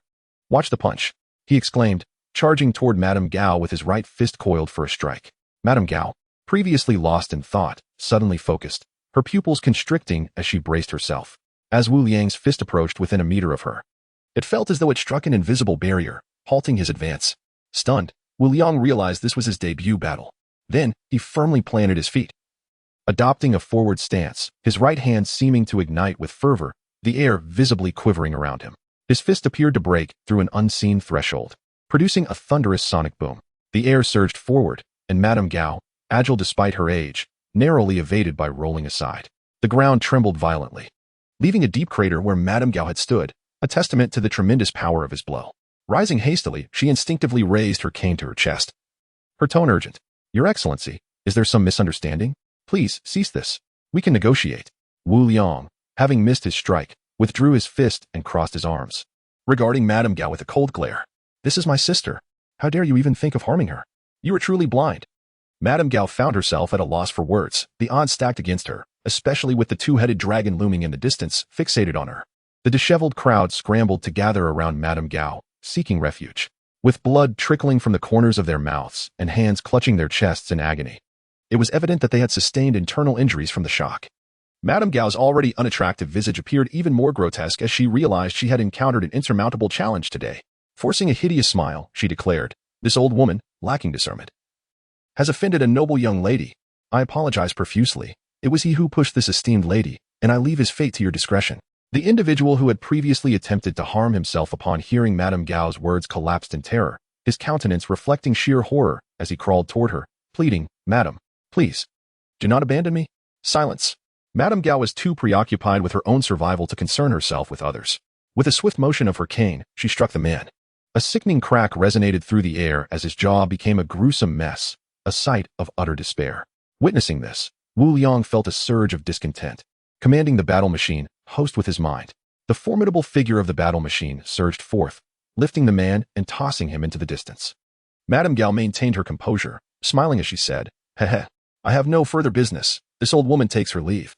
I will convey my apologies regarding today's events to your Excellency." Wu Liang remained silent, raising his hand to unveil a series of fissures from which swarmed 100 jumping insects, encircling Madame Gao and her companions. Alarmed, Madame Gao's voice trembled slightly as she questioned, "What is the meaning of this, Your Excellency? That man pushed my sister, and he deserves punishment. But your threats against her are equally deserving of retribution. I am merely being fair. Let us send you all to meet your end together." With that, Wu Liang gestured, and the horde of jumping insects roared forth, attacking Madame Gao's group. Indifferent to the ensuing chaos, Wu Liang moved to Wanda's side, where Peter and Pepper stood. "Are you all right, Wanda?" he inquired, concern etched on his face. Wanda responded with a sweet smile, "I'm fine, brother." Reassured by her response, Wu Liang affectionately ruffled Peter's hair, chiding, "Where did you run off to? Did you not know you were supposed to protect your sister?" Peter lowered his head in contrition, admitting, "I'm sorry, brother. I won't run away again." Wanda couldn't help but smile, secretly amused. Wu Liang had always exhibited a preference for females over males, yearning for a delightful and caring little sister. As their conversation unfolded, the battle reached a standstill. The jumping insects had encircled the near-unconscious Madame Gao, while the others had vanished, leaving only traces of blood on the ground as evidence of their prior existence. This was Wu Liang's intention. He was well aware of the Hand Association's secrets and had spared Madame Gao's life solely for the sake of the dragon bone. Since he had come this far, he could not return empty-handed. Approaching the feeble Madame Gao, he inquired, "Will you take me to your headquarters, or shall I kill you and go there myself?" Coughing and chuckling weakly, she retorted, "The Hand Association will avenge me. None of you can escape." In her current state, speaking was a significant challenge for her, and her voice was piercing. Wu Liang merely cleaned his ears and stood up, choosing to ignore her further. "I wanted to grant you a little more time, but you failed to appreciate it. Come forth, number 58. At this moment, the nearest queen of insects had arrived. The figure known as Ho Wuxia respectfully knelt on one knee and proclaimed, "At your command, great sovereign," rising gracefully. Ho Wuxia swayed her alluring figure as she approached Lady Gao. Upon seeing the newcomer, Lady Gao's pupils constricted in shock, and she gasped, "It's you." However, Ho Wuxia paid her no heed and directly positioned herself above Lady Gao, leading to an indescribable scene. Not long after, Ho Wuxia reverted to her original form. After a brief period of assimilation, she stood before Wu Liang and reported, "Sovereign, I have completely processed all the information." Wu Liang nodded and addressed Wanda and Peter. "Will you return home now, or would you prefer to linger a while longer?" Peter anxiously glanced at Wanda, fearing that his sister would choose to leave. "I still wish to attend the expo," Wanda implored Wu Liang with hopeful eyes. "Very well. Remember, you are my kin, and no one in this world can humiliate you." Wu Liang solemnly reassured them, then summoned a rift through which emerged 10 burly men, none other than Wang Yi and his companions. "They will protect you closely. I have matters to attend to, so I must take my leave. Enjoy yourselves." With that, Wu Liang leaped into the returning warplane, followed closely by Kerrigan. "I almost let it slip, ha ha ha." The warplane took flight and vanished into the horizon. Meanwhile, Ho Wuxia departed with her entourage of human hosts. Due to the rigid hierarchy of the insect race, she could not sit alongside the sovereign and the queen, having uploaded Lady Gao's memories into the sovereign's consciousness. Her presence was no longer required. The hatch of Tony's mech opened, and he emerged, gazing enviously at Wu Liang, who was disappearing into the sky. "How I covet that. Should I design a mechanical dragon?" From Lady Gao's memories, he learned that her presence at Stark Industries Expo was a consequence of the insect queens. Their sudden appearance on the streets of New York had naturally impacted the underground factions. It was precisely the day when the Five Fingers convened to address the newly emerged insect guild, which had been established by the queens. Wu Liang was oblivious to these developments. His only concern was that the entire New York not fall under the insect's control. The Hand, possessing intelligence regarding a faction composed of 99 Asian women, noted that this group was rapidly infiltrating other organizations. Many members from various factions had defected to join them. Unlike other factions that dealt in illicit activities, they were aggressively acquiring such enterprises. While this posed no direct conflict with the Hand, they had set their sights on the Insect Guild, viewing it as a classic case of foolishness amidst wealth. Ironically, Lady Gao crossed paths with the leaders of this faction and met her demise. In Hell's Kitchen, night had fallen. Within a towering skyscraper, a vast conference room housed 5 chairs, 4 of which were occupied by Alexandra, Murakami, Wanda, and the gambler. Sitting beside them, Wanda expressed her dissatisfaction with the empty seat. Since Madame Gao came to dominate the Rand Group and the white powder trade, her disregard for decorum has grown increasingly apparent, making us wait for her for so long. With her clandestine control over the Rand Group, she has subtly begun to position herself as the foremost figure within the Hand Association, which naturally breeds discontent among the other Four Fingers. However, the Hand Association has always determined status based on merit.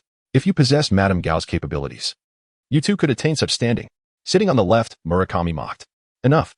We are gathered here today to strategize against the Swarm Syndicate. Let us refrain from discussing irrelevant matters."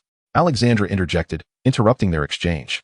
"According to the intelligence gathered by my subordinates, the Swarm Syndicate will convene at a drug manufacturing facility in Jinbing at noon the day after tomorrow. At that time, Suddenly, the entire floor shook violently as Wu Liang had arrived at the Hand Association's base. Not wishing to linger, he opted for the most straightforward approach to resolve the issue. The Four Fingers of the association, sensing the extent of the building's damage, were filled with anger. Who dares to create chaos here? They all simultaneously harbored such thoughts and immediately summoned their elite ninja to investigate, following closely behind to discover the identity of the intruder. Outside the building, Wu Liang and Kerrigan remained poised on the back of their war machine, utterly unhurried, awaiting the Hand Association members to present themselves. Before long, just as Wu Liang had anticipated, shadows darted swiftly around him, revealing themselves, clad in dark garments, each equipped with dual blades or forks. These individuals were the elite ninja corps of the Hand Association, trained from a young age to suppress their humanity and embrace slaughter. They displayed no fear even in the presence of a 2-headed dragon beneath their target. Formidable and alert, they had effectively sealed off Wu Liang's escape routes, encircling him without exaggeration. "Sushashu. Old man?" Murakami was the first to emerge from the building, observing the encircled figures outside. Responding just as Madame Gao had upon her initial encounter, Wu Liang's expression darkened instantly. "What the hell are you doing? Does the Hand Association have a screw loose? Baka. Attack. Kill him." Murakami, who had just been astonished by what he saw, was incensed by Wu Liang's insult, retorting sharply and commanding the elite ninjas to strike.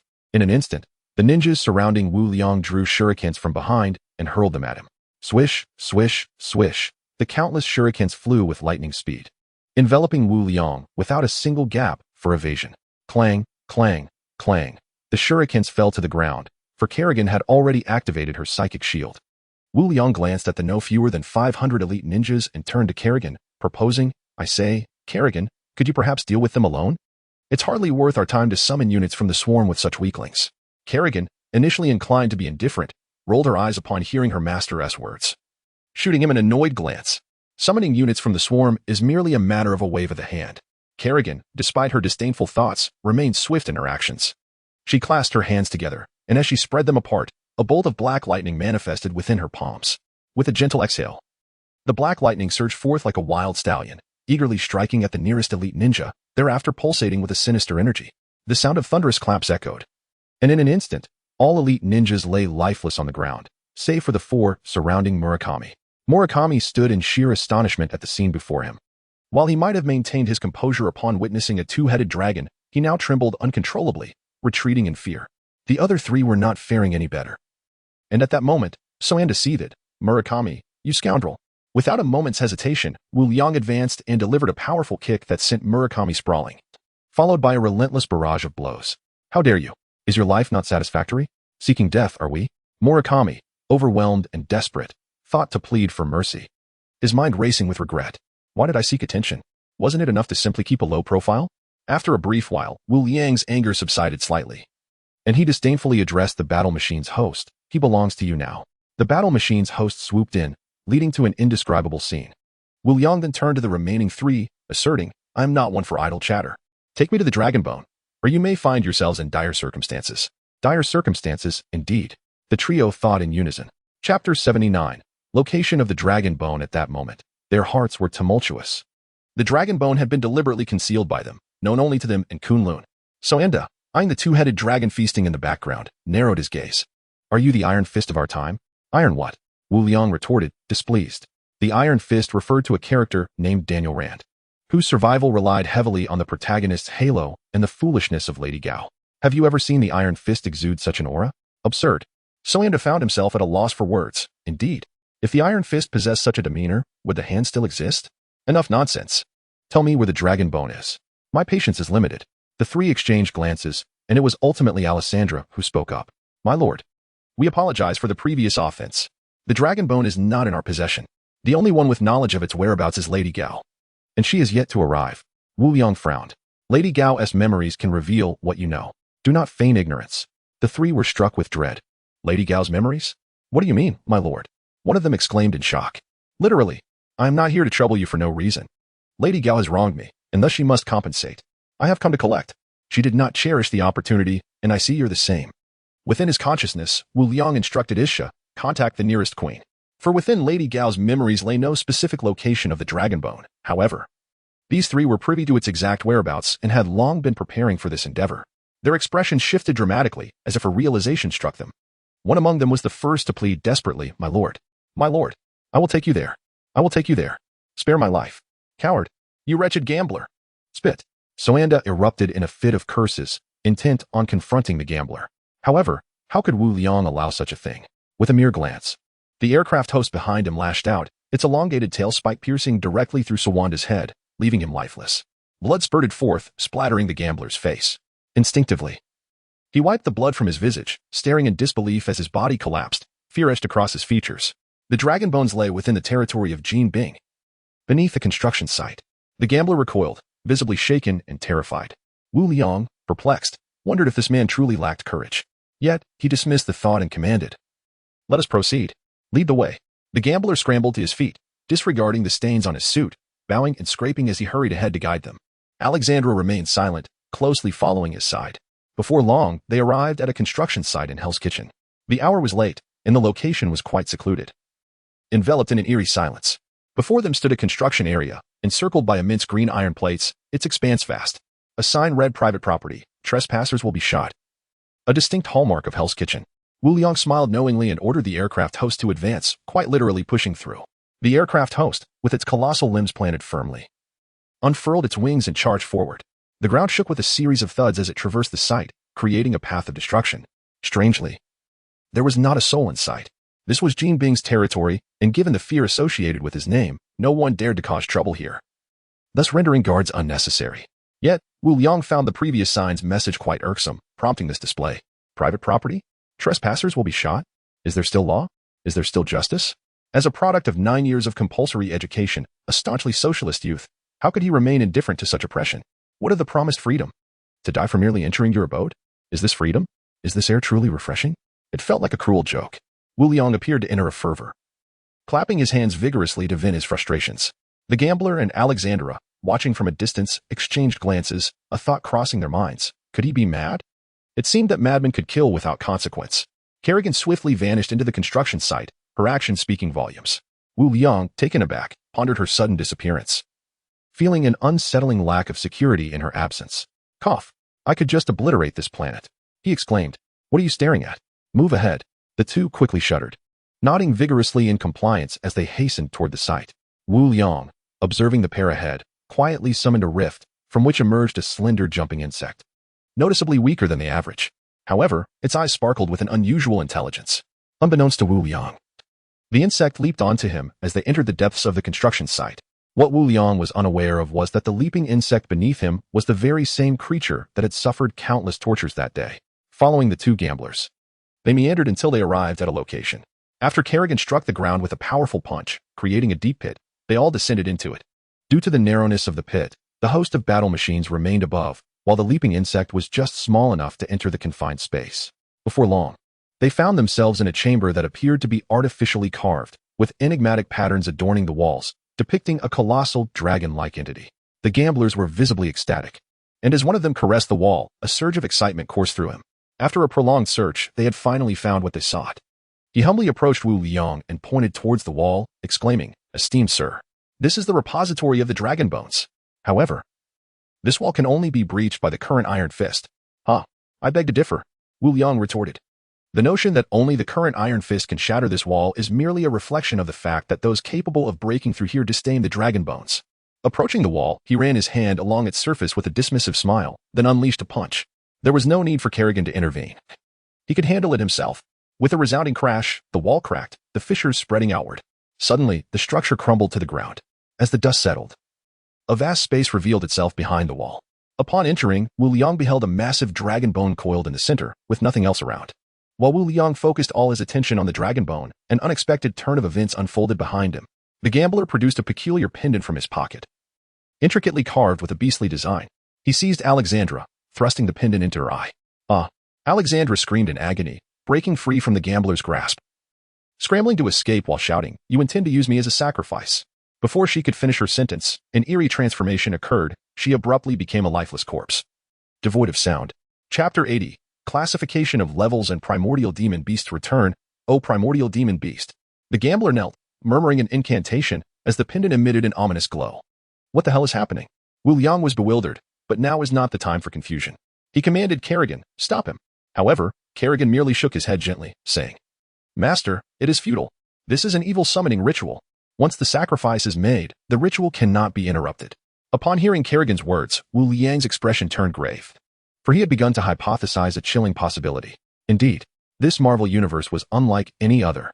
In his recollection, the Hand was founded in 1588 under the leadership of Kageyoshi Yagakoro, evolving into an international organization.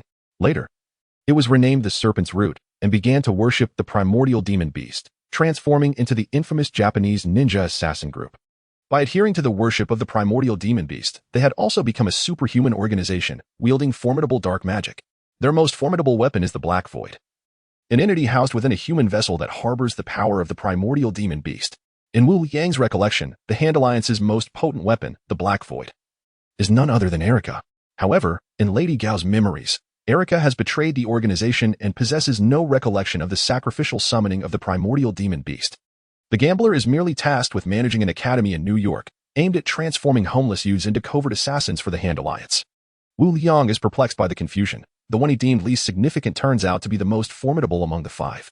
At this moment, the gambler appears to be summoning the primordial demonic power, aspiring to become the Black Void. Yet, faced with this predicament, there is no choice but to confront it. He promptly commands the diminutive jumping bug to transport the dragon bone into the mental space. Although the jumping bug is small, it harbors immense strength. managing to hoist the massive dragon bone into the rift. With the dragon bone secured, Wu Liang's objective is achieved. Without waiting for the gambler's summoning ritual to conclude, he exclaims, "Kerrigan, it would be wise to retreat. There is no alternative. If the Black Void is as remembered, he could handle it himself without Kerrigan's intervention." Yet Wu Liang dares not to gamble. Indeed, he is apprehensive. If even Dracula can become a sea of blood, surely the Black Void could bring about the end of the world. Kerrigan, observing the increasingly manifest summoning array, is filled with a fierce combat spirit. But the safety of the Sovereign takes precedence. She swiftly grabs the Sovereign by the collar and teleports them outside the underground cavern. Wu Liang pays no heed to being pulled by Kerrigan. When fleeing, what does it matter?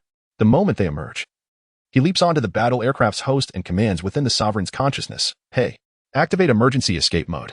Upon receiving the Sovereign's command, the battle aircraft's host unfurls its wings slightly, and two deep fissures open at its rear, from which black flames begin to emerge, their heat distorting the surrounding air. As if a gust of wind had blown through, the battle aircraft's host finds itself tens of thousands of meters away.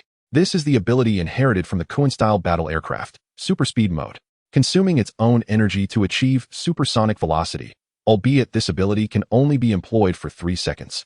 Otherwise, the host would disintegrate from overexertion. At this moment, Wu Liang finally exhales in relief. Having traveled such a distance, they should be safe now. Yet, at that instant, the speed of the battle aircraft's host noticeably diminishes. "Safe, are you?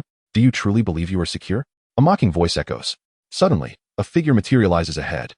A colossal creature adorned with wings, sporting a beastly head with goat horns and vertical pupils. Its ebony body is bristling with sharp bony spikes, and its grotesque face is oozing with viscous fluids. Fragments of torn fabric cling to its mouth, revealing remnants of the gambler's suit. A primordial demon beast? Wu Liang gasps in astonishment, deeply shaken by the sight. Damn it, am I truly this unfortunate? To encounter a super-colossal primordial demon beast right outside? This being rivals Dormammu. Where's the promised Black Void? Alas, this cursed intuition. Indeed, the whims of fate are unpredictable. The Black Void has not annihilated the world. A figure more terrifying than the apocalyptic Black Void has appeared. After uttering these words, the primordial demon beast mockingly gazed at Wu Liang and Kerrigan. Wu Liang felt a sense of bewilderment at this bizarre scene. The primordial demon beast was a being of celestial authority. So why was it merely exchanging glances rather than engaging in direct combat?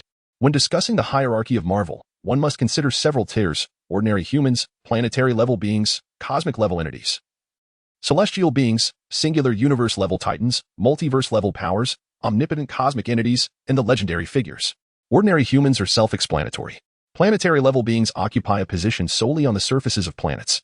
Most heroes of Earth belong to this category. Cosmic-level heroes possess the ability to effortlessly annihilate a city, while some formidable beings within this tier can destroy entire planets. For instance, if Captain Marvel were to exert herself, breaking through a planet would be trivial.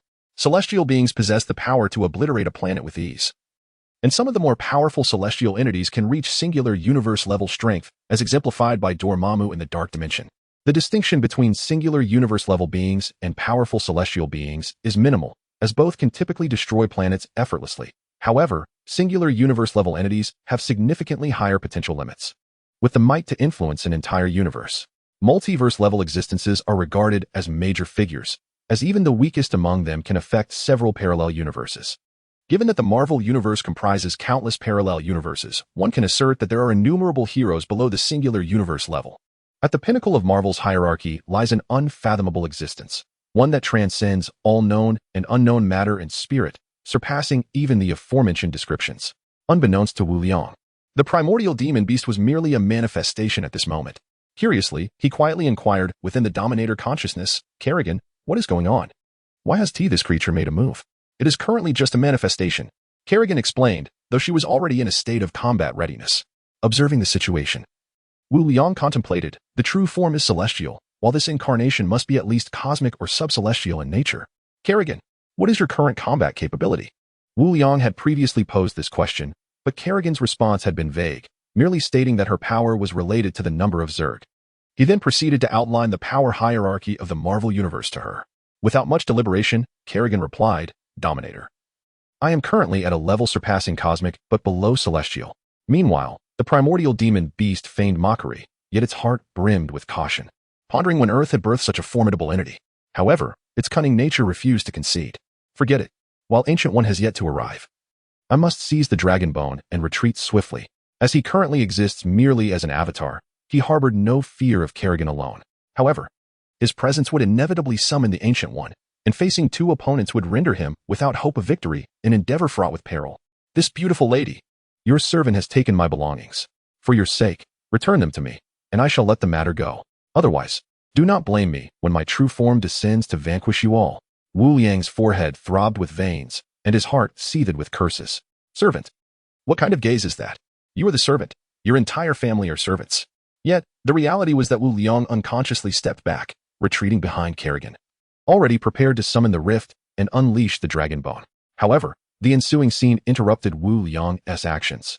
A spark appeared in the air beside him, gradually forming a swirling ring of fire, from which emerged a figure clad in monk's robes. It was none other than the Ancient One.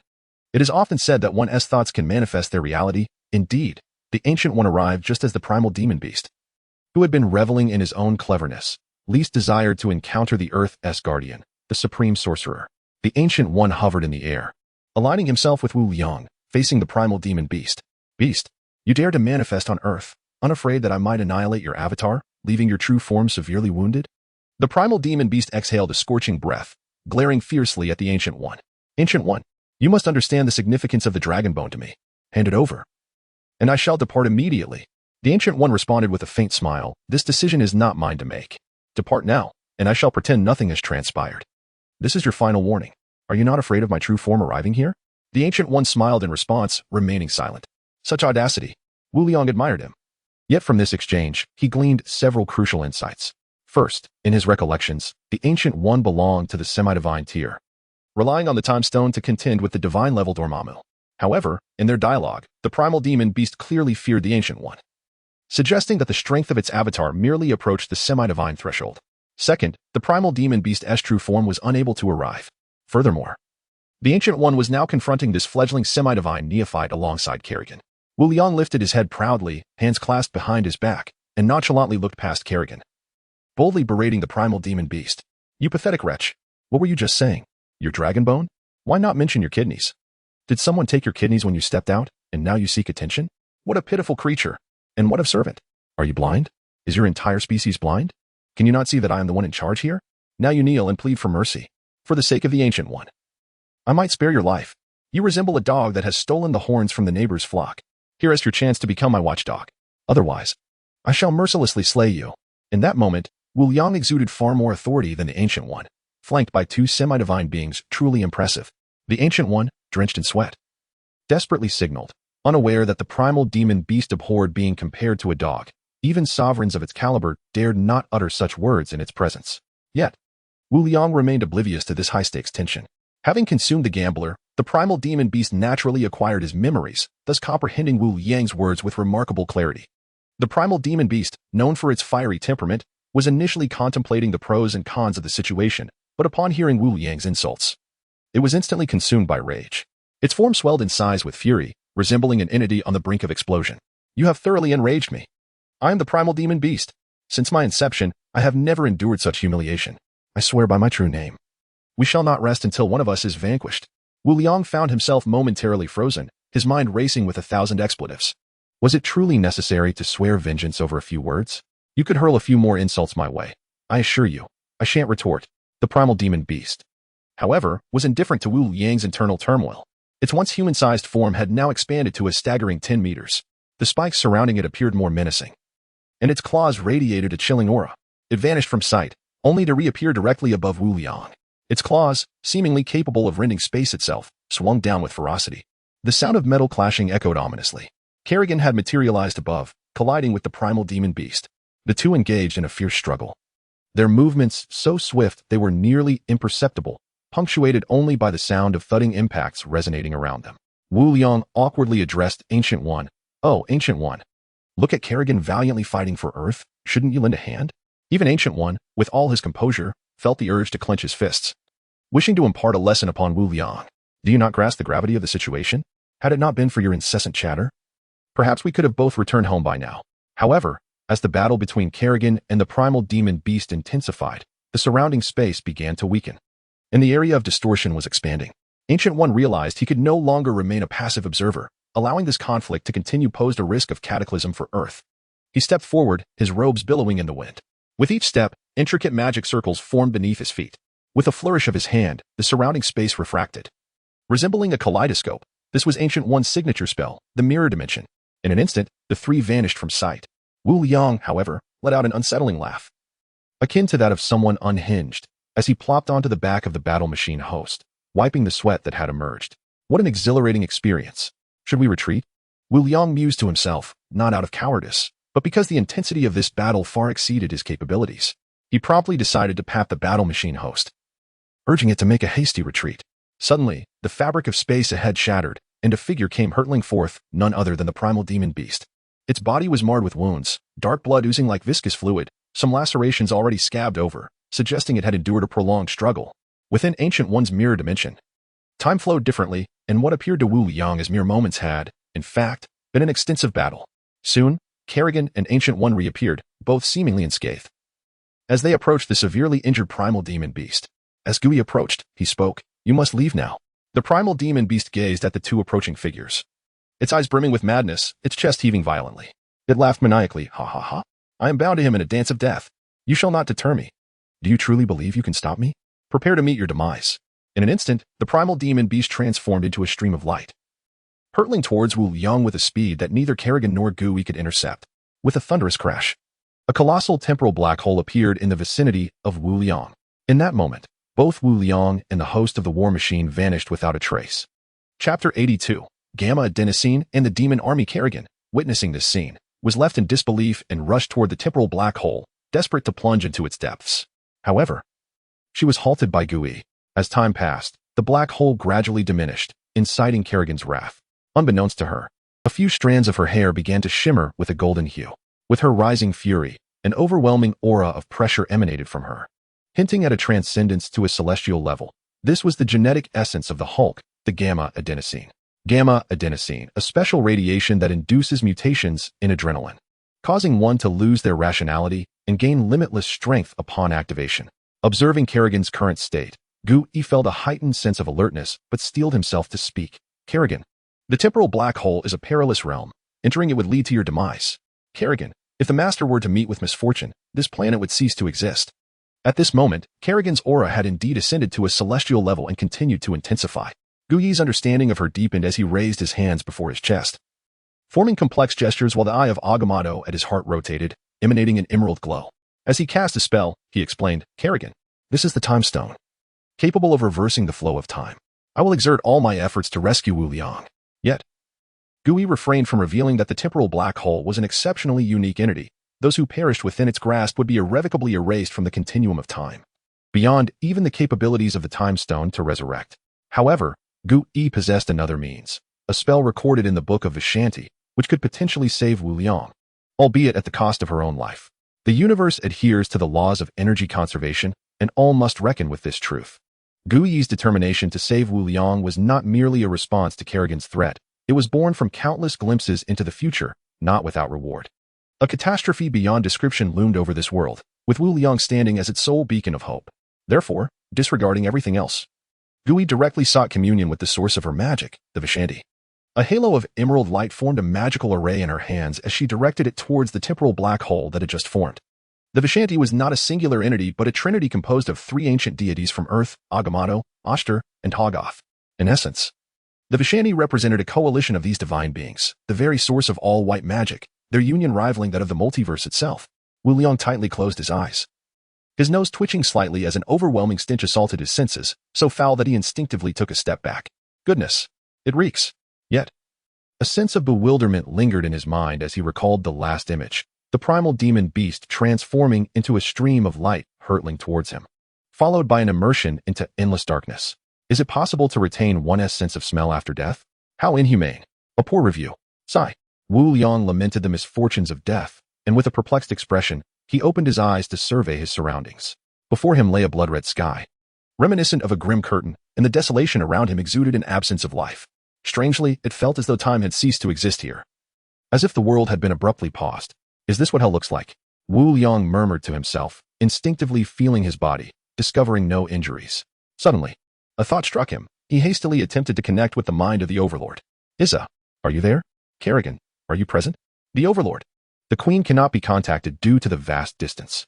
Upon hearing Iza's voice, Wu Liang was filled with elation. Ha ha ha, so you have perished as well?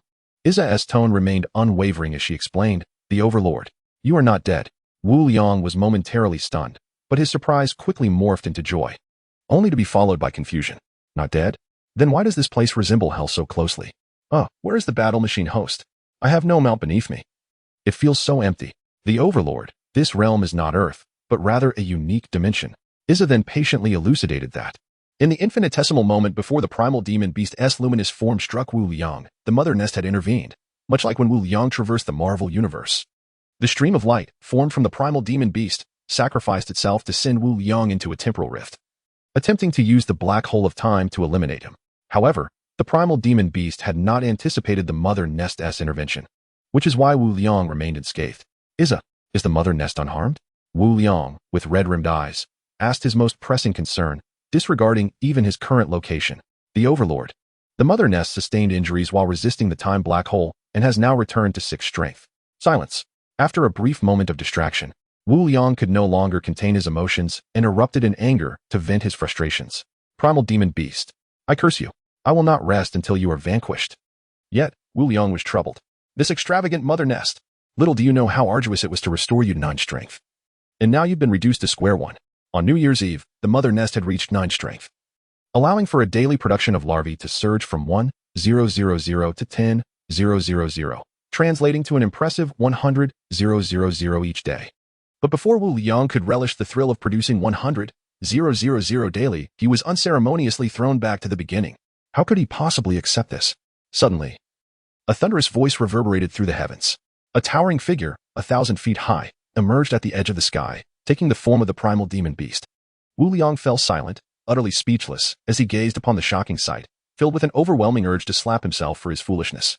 Wu Liang was instantly consumed by anxiety, unsure of how to proceed or comprehend the presence of this entity. Ija, what shall we do? Faced with overwhelming power, he felt utterly powerless. The sovereign, the target ahead, is in a peculiar state and cannot move. Following an exploration by the Mother Nest, the condition of the primal demon beast was thoroughly revealed. The primal demon beast had sacrificed itself to send Wu Liang into the temporal black hole, and since its true form resided within this dimension, Wu Liang ultimately found himself here. Consequently, the primal demon beast, having suffered a backlash, was now incapacitated and unable to act for a brief period. Wu Liang possessed one notable trait, a reckless audacity. Upon hearing Ija's response, he felt a surge of confidence. He unleashed his full potential, eloquently hurling insults at the ancestral lineage of the primal demon beast. The primal demon beast, though unable to act, was not one to back down easily. As a demon, it naturally wielded a tongue steeped in vile language, engaging Wu Liang in a titanic verbal duel. Yet, could it truly outmatch Wu Liang? Had it ever encountered the terror governed by Zuin? Before long, the primal demon beast found itself bested. Just as Wu Liang prepared to load his weapon and continue unleashing a barrage of condemnatory bullets upon the primal demon beast, the earth suddenly trembled. Ahahaha. I am truly grateful that the temporal black hole did not claim your life. Otherwise, how could I have brought you here? I shall extract your soul and torment you across countless epochs. In the distance, countless figures emerged, blotting out the sun, filling the sky and the ground, transforming the once silent space into a bizarre realm brimming with violent vitality. Towering figures roared from the horizon. Demon army, bring me his soul. Chapter 83. Why didn't you say so earlier? Wu Liang's temper flared. After all, who was without an army? I, the swarm, fear no one. He promptly commanded Ija, lay down the fungal carpet and summon the tunneling worms home. This was the confidence Wu Liang felt after realizing that the primal demon beast was unable to act, allowing him to engage in banter without fear. The tunneling worms, enhanced by the properties of spatial gems, possessed a unique ability. Wherever a fungal carpet was laid, they could mark coordinates and appear. This ability transcended the sovereign's consciousness, which theoretically had no distance limitations, provided there were numerous signal towers for relay, namely the secondary Mother Nest and the King Worms. The universe is just. While the tunneling worms lacked distance constraints, they required resources for long-distance teleportation. The farther the distance, the more resources were needed. However, on Earth, no matter the distance, it required no resources for the tunneling worms. It was simply too close. Wu Liang summoned several king worms to lay down the fungal carpet. The sovereign. The tunneling worms cannot reach. The resources are insufficient. What? Why didn't you say so earlier? Wu Liang first felt perplexed, then exhilarated, ultimately adopting a blame-shifting attitude. Although it was his oversight, Did he not deserve to maintain a semblance of dignity as the sovereign? Wu Liang gazed at the resource information displaying 250 million resource points. In my heart, I silently lament how far we have fallen. 250 million is hardly sufficient for a single expedition. Yet, at this juncture, we have no alternative. It seems we must confront this challenge head-on. Fortunately, over this period of time, the number of our swarm has experienced a remarkable transformation. Since the Rudolph incident, 66 days have elapsed, during which we have produced 1,000 larvae daily, as the mother nest reached a mere 9 recovery from its injuries just last night. Today it has managed to produce an impressive total of 10,000 larvae, bringing the overall count to 75,000. With the larvae's differentiation capability at 1 to 10, we now possess 750,000 larvae. Originally, Wu Liang had anticipated a brief respite from major conflicts, but he has since transformed most of the larvae into worker bees for resource gathering. Our current insect army is as follows: 300,000 worker bees, 200,000 jumpers, 100,000 mech hosts, 50,000 king insects, 50,000 blood control insects, 10,000 aberrant dragons, 10,000 stingers, 10 tunnel insects, 30,000 larvae, and 101 queen insects. With 300,000 worker bees gathering resources, we can achieve an impressive total of 12 million points daily. Coupled with the reactor manufacturing personnel obtained from the military base, we have managed to amass the resources necessary for our current formation. Additionally, as the mother nest's injuries improved by 9 yesterday, we have unlocked certain unit types, including stingers and aberrant dragons. Isha, prepare for battle. Wu Liang has always been earnest and diligent, yet the original demon beasts have become exceedingly oppressive. As men, we must strive for strength. If it is war they seek, then war shall be waged. At your command, sovereign. Before I forget, all remaining larvae shall be transformed into stingers, ready to join the fray. Sovereign, the transformation of 30,000 stingers is expected to be completed in 5 minutes, consuming 27 million resource points. Each stinger costs 600 resource points, now enhanced with traits such as strength, accelerated healing, and bloodlust, thus requiring 900 points each. The aberrant dragons, initially costing 700 resource points, have similarly acquired these enhancements, now costing 1,000 points each. With a grand gesture, Wu Liang summoned forth numerous large fissures from which emerged countless silhouettes. First to charge were 200,000 jumpers, followed by 100,000 mech hosts, 50,000 king insects, 50,000 blood control insects, 10,000 stingers, and 10,000 aberrant dragons. Lastly, an Asian woman emerged, a figure from the Hand Alliance who had come after the incident. Due to the previous concessions made by the gamblers, she had not appeared until now, conveniently brought into Wu Liang's mental domain. Once the swarm had arranged themselves, Wu Liang could not contain his pride as he taunted the original demon beast. "What can you do to me, you little rascal?" From afar, the original demon beast gazed in astonishment at the unfolding scene, feeling the weight of his predicament. While he too could summon his demons, he could not replicate the seamless summoning exhibited by his adversary. Moreover, this dimension was his domain. Even a single universe-level entity would find themselves at a disadvantage here. How had they pierced the dimensional barriers without his consent?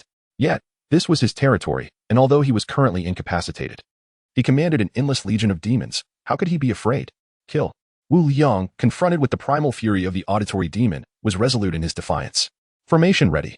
Prepare the jumping worms for corrosive touch. Blood control worms, activate blood control. King worms, unleash swamp breath to establish the battlefield. The situation was dire. As the enemy forces drew near, their overwhelming numbers becoming increasingly apparent. Thus began another day of being overrun by sheer quantity. Wu Liang raised his head slightly, suppressing his tears, reflecting on the shame he felt towards his insect kin. "Forgive me, my ancestors of the swarm. I have brought disgrace upon you." Under Wu Liang's command, 200,000 jumping worms synchronized their movements, unleashing a torrential rain of blood upon the forefront of the demonic army. 50,000 blood control worms huddled together, their neural tendrils intertwining like dreadlocks, while 50,000 king worms ascended, spewing streams of viscous black fluid that swiftly spread upon landing, forming a fungal carpet. At the forefront of the demonic horde stood a cluster of horned, vertically eyed lesser demons, each standing 15 meters tall, wielding simple tridents. They comprised half of the advancing force. Trailing behind were larger imps, resembling the lesser demons but adorned with grotesque, bat-like wings, wielding whip-like weapons, urging the lesser demons forward with swift lashes. Scattered throughout the demonic ranks were hellhounds, each 3 meters in height and moving with alarming speed. Above them soared thousands of greater demons, serving as the mainstay of the army, tasked with commanding the lesser demons. The Hellhounds, towering at 5 meters, brandished large, flame-wreathed tridents. Further back were hundreds of demons, twice the size of the greater demons, wielding enormous flaming blades, exuding dark miasma with each step, each capable of commanding thousands of troops. The hierarchy of demons was distinctly stratified, lesser demons as cannon fodder, followed by imps, hellhounds, greater demons, and finally the full-fledged demons, whose primary abilities lay in fire and dark magic.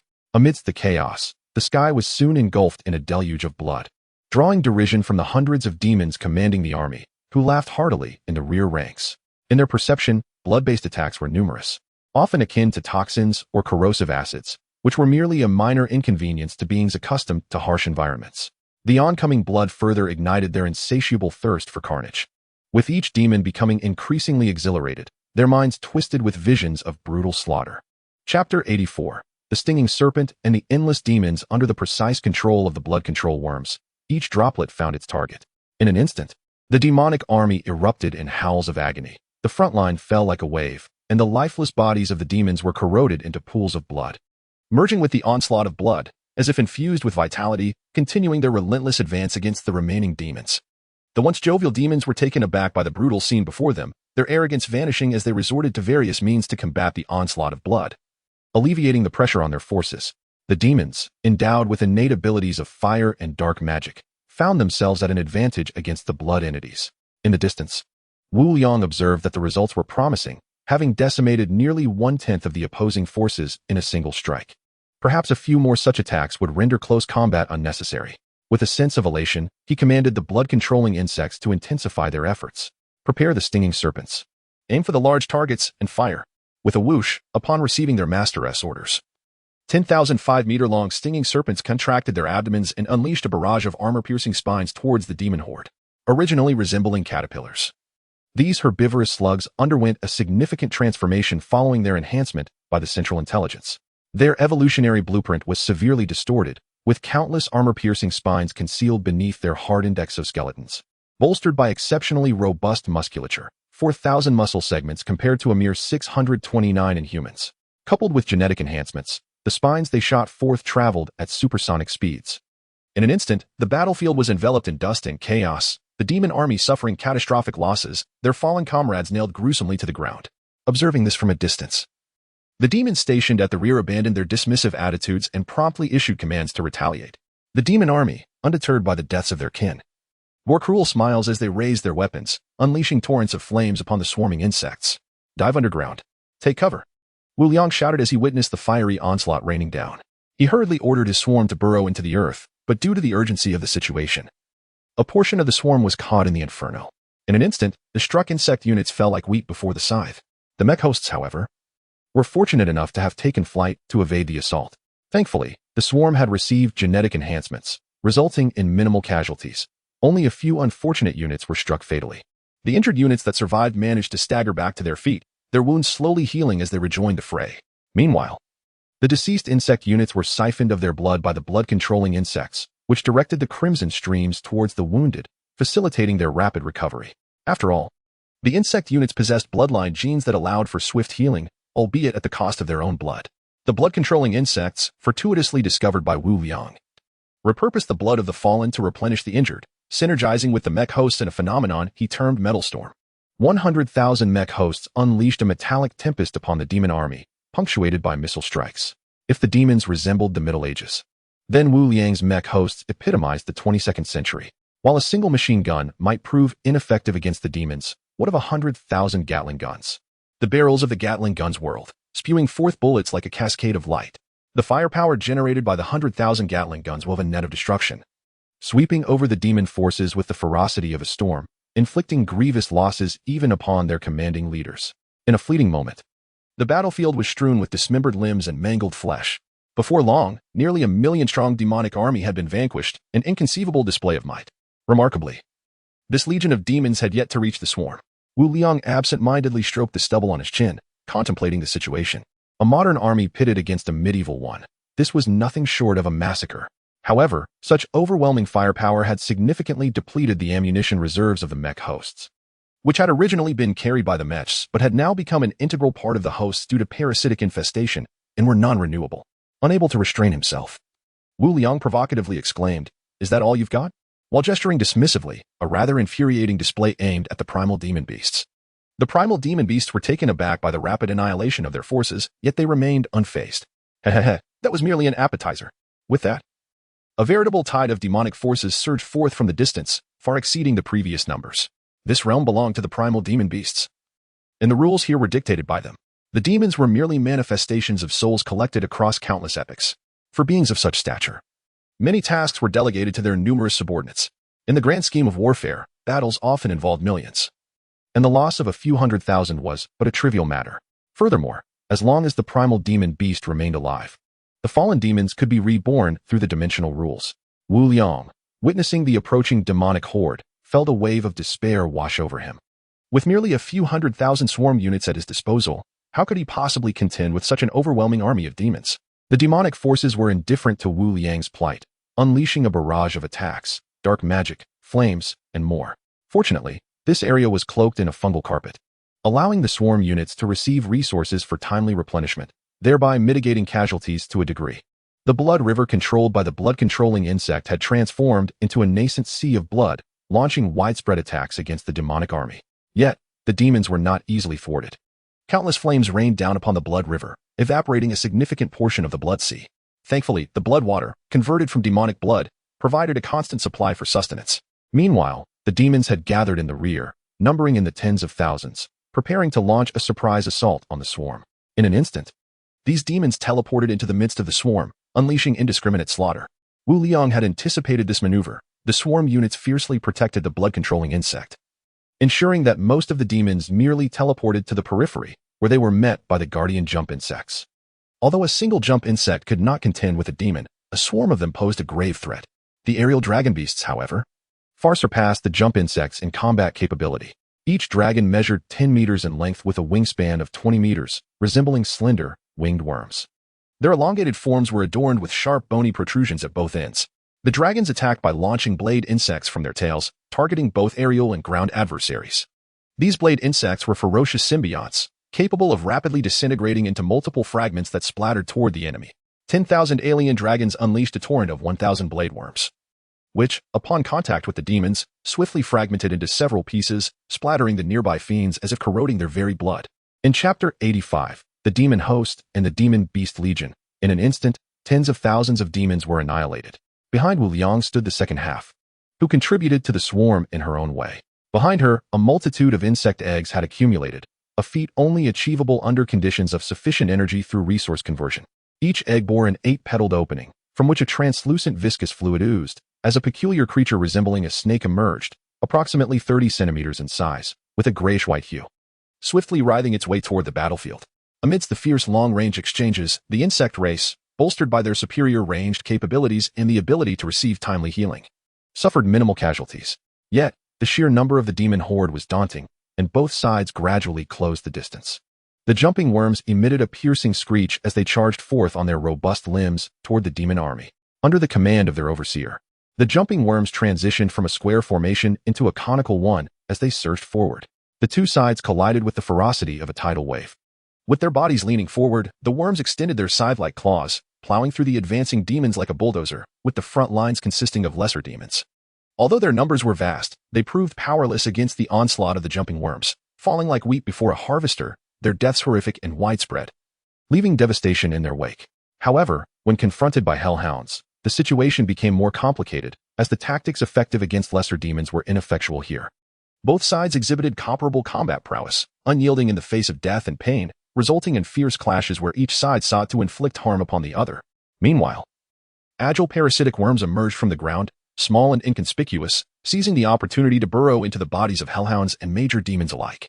The battlefield grew increasingly chaotic, with demons battling demons and the insect race assailing the fiends, followed by the emergence of new demon hosts clashing with the demon horde. Initially, the two factions faced a significant disparity in numbers, yet through a series of coordinated efforts, the insect swarm began to gain the upper hand. Soldier against soldier, commander against commander, the major demons dispatched the jumping worms with ease, often using their numerical advantage to devastating effect. A single thrust of a flame fork wielded by a major demon could impale a jumping worm, Some instantly rendered lifeless while others, still writhing in agony, expelled their blood, which flew through the air as if guided by some unseen force, splattering onto the surrounding major demons, followed by a chorus of corrosive sounds and anguish cries. Above, the previously launched spore-laden royal worms descended upon the battlefield, with 50,000 of them attacking the major demons, wielding dozens of tentacles that tore through the fiends. The mech hosts proved formidable against the demon horde, but their ammunition quickly dwindled as each machine entered the fray, leveraging their massive forms to assault the demons. In another realm, the blood control insects wielded dominion over the blood sea, voraciously devouring the living strength of the demonic army. They would sweep through an area, leaving it utterly barren, the ground itself marred by corrosive pits. This posed a significant threat to the demonic forces, as countless demons flapped their wings in pursuit of the blood sea, incessantly employing dark magic to weaken it. However, as the size of the blood sea continued to swell, the blood control insects seemed to reach their limits. The blood sea they commanded became less agile. Though its power grew increasingly formidable, its operation slowed considerably. Time passed, and eventually, after the last demon fell, the jumping insects retreated to the rear, each member of the swarm clutching a demon's corpse in its mandibles or tentacles. They promptly discarded the bodies into a chasm before returning to the battlefield to continue their carnage. Each demon was worth a significant number of resource points. Wu Liang, pained, inquired Isha. Report the status of the swarm. Master, there are 153, 869 jumping insects, 43, 890 blood control insects, 37, 890 king insects deceased, 39, 120 stinging serpents, 8, 120 alien dragons, 81, 690 mecha hosts, 2, 101 demon hosts, 36, 790 major demon hosts, and 78, 706 hellhound hosts. The casualties were indeed severe, with the jumping insects suffering the greatest losses. Nearly 50,000 had perished. As the cannon fodder of the swarm, this was unavoidable. Next in line were the mecha hosts, often overwhelmed by the tide of lesser demons. Although they possessed certain traits of the swarm, they were not true insects and could not harness the genetic enhancements of the bloodline. Thus, when besieged by numerous lesser demons, their fate was disintegration, often culminating in self-destruction that obliterated an entire area. Following them were the king insects, who, despite their large size and numerous tentacles, also suffered over 10,000 casualties. The blood control insects, stinging serpents, and alien dragons faced significant losses as they were caught in the crossfire of the demon's teleportation. With the existence of the latter and the limitless energy provided, over 100,000 demon elites were parasitized. In comparison, although the swarm had suffered countless losses, its strength had, paradoxically, seen a slight enhancement. Gazing upon the towering demon hosts, skilled in wielding flames and dark magic, along with the colossal major demons standing over 10 meters tall, and the 8-meter hellhounds, once a single-headed creature, now grotesquely transformed into 2-headed and 3-headed abominations by the parasitic insects, Wu Liang could not help but reflect on the true power of the swarm queens. Given the right conditions, they could single-handedly challenge an entire legion. He regretted not bringing all 100 swarm queens with him. This time, Wu Liang refrained from courting disaster, opting instead to reason with the primal demon beasts, exclaiming, "This is a misunderstanding. Let us negotiate. I'll give you the dragon bone. Just let me go." It was not that Wu Liang had become cowardly. Rather, the infinite flow had conferred resources to the swarm queens, reducing his own resources from 200 million to just over 100 million. Continuing the fight would inevitably lead to his demise. Haha. I shall not rest until I have tormented your soul for countless epochs. In this dimension, I am a god. For every soldier of my army that falls, I shall summon forth an equal number. At the horizon's edge, the primal demon beast, inherently cruel, would not spare Wu Liang. As time passed, his injuries gradually healed, and when he regained the ability to move, he would naturally deal with Wu Liang himself. Although his words were laced with disdain, a sense of caution lingered in his heart. What was that little creature? It could break free from my pact and seize control of my demonic army, evolving into something even more formidable. The primal demon beast dared not continue dispatching its forces to wear down Wu Liang, fearing that amidst the conflict, he would grow stronger. Come forth, my legion of demon beasts. In the distance, countless fiery silhouettes ignited in an instant, each resembling the primal demon beast, measuring 8 meters in length. They were enveloped in eerie blue flames, exuding an extraordinary power. These were the elite guards of the primal demon beast, their combat prowess far surpassing that of the soulless demons. Chapter 86. Let me see the bright sunshine. Once more Wu Liang's countenance darkened. From the primal demon beast's words, he realized the demonic army was endless, save for the death of its leader. Wu Liang contemplated deeply. However, a pressing dilemma loomed. In this dimension, the primal demon beast was akin to a god. How could he slay such a being? He could draw inspiration from Dormammu's dark dimension. As Wu Liang pondered, he noticed a nearby queen bug laboring to lay eggs, which sparked an idea within him. Yet, there were more urgent matters at hand. As the vast demonic army was charging toward him, from the distance, the approaching legion of demon beasts numbered in the millions. Their speed far exceeded that of the demonic army, and their momentum was fierce, each one wielding the mutated fire magic known as Hellfire. This unique flame originated from the deepest recesses of this dimension, burning relentlessly and unquenchably. Realizing he could not confront them head-on, Wu Liang understood that the current combat strength of the swarm was futile. After a prolonged silence, as if having made a resolute decision, he waved his hand, summoning several gigantic rifts. Izza, all creatures except for the blood-controlling bugs and mech hosts, return to the mental space. At your command, Sovereign. Izza executed the order with negligible delay, and in an instant, every member of the swarm except for the blood-controlling bugs and mech hosts surged into the rifts. The blood-controlling bugs continued to direct the sea of blood toward the demonic army. The legion of demon beasts, being the elite guards of the primal demon beast, did not falter before the overwhelming tide of blood. They unleashed eerie blue flames from their mouths, hurling them toward the sea of blood. The sea of blood, a product of the swarm's essence combined with the telekinetic control of the blood-controlling bugs, had no distinguishing features other than its own corrosive and infectious properties that allowed it to swell into a vast expanse. Yet, confronted with the hellfire, it seemed to meet its nemesis. Although the sea of blood was immense, with countless streams flowing into it from the battlefield to replenish its volume, the hellfire was unextinguishable, burning fiercely. It was only a matter of time before the sea of blood was consumed. However, it served its purpose of providing a temporary hindrance. Wu Liang retracted the spatial rifts, now holding a fist-sized, dormant burrowing worm. This was not an act of retreat, for escape was futile. Wu Liang cast the burrowing worm to the ground, and it instantly transformed into a colossal beast measuring 100 meters in length. The burrowing worm opened its massive jaws, while Wu Liang entered without a backward glance, leaving behind the blood-controlling worm and the mech host to restrain the demon beast legion. Faced with such a dire predicament, Wu Liang had no choice but to make a sacrifice when confronted by an adversary whose numbers and strength surpassed his own. He had to learn the delicate balance of loss and gain. Though a torrent of reluctance surged within him, he could only accept this fate. Farewell, dear blood-controlling worm. Farewell, cherished mech host. Farewell, wealth. With a heart heavy with sorrow, Wu Liang gradually succumbed to the encroaching darkness. At the horizon's end, the primal demon beast was taken aback by Wu Liang's actions. Had he truly given up? Yet, it soon beheld the emergence of a colossal creature, as Wu Liang stepped within its bounds, and then both vanished from sight. No, no, no. Damn it. You coward. Are you really fleeing like this? The primal demon beast felt a surge of rage as it witnessed Wu Liang's disappearance, yearning to intervene, but the dimensional rules rendered its efforts futile. It roared in frustration, fully aware that the other might no longer hear it. The very fabric of space trembled violently. What are you screeching about, you demon spawn? May your entire family perish. The primal demon beast froze, recognizing the familiar, infuriating voice. In disbelief, it turned toward the source of the sound, which was alarmingly close. Overcome with surprise, tears of joy welled in its eyes. Such is the roller coaster of fate. It was exhilarating.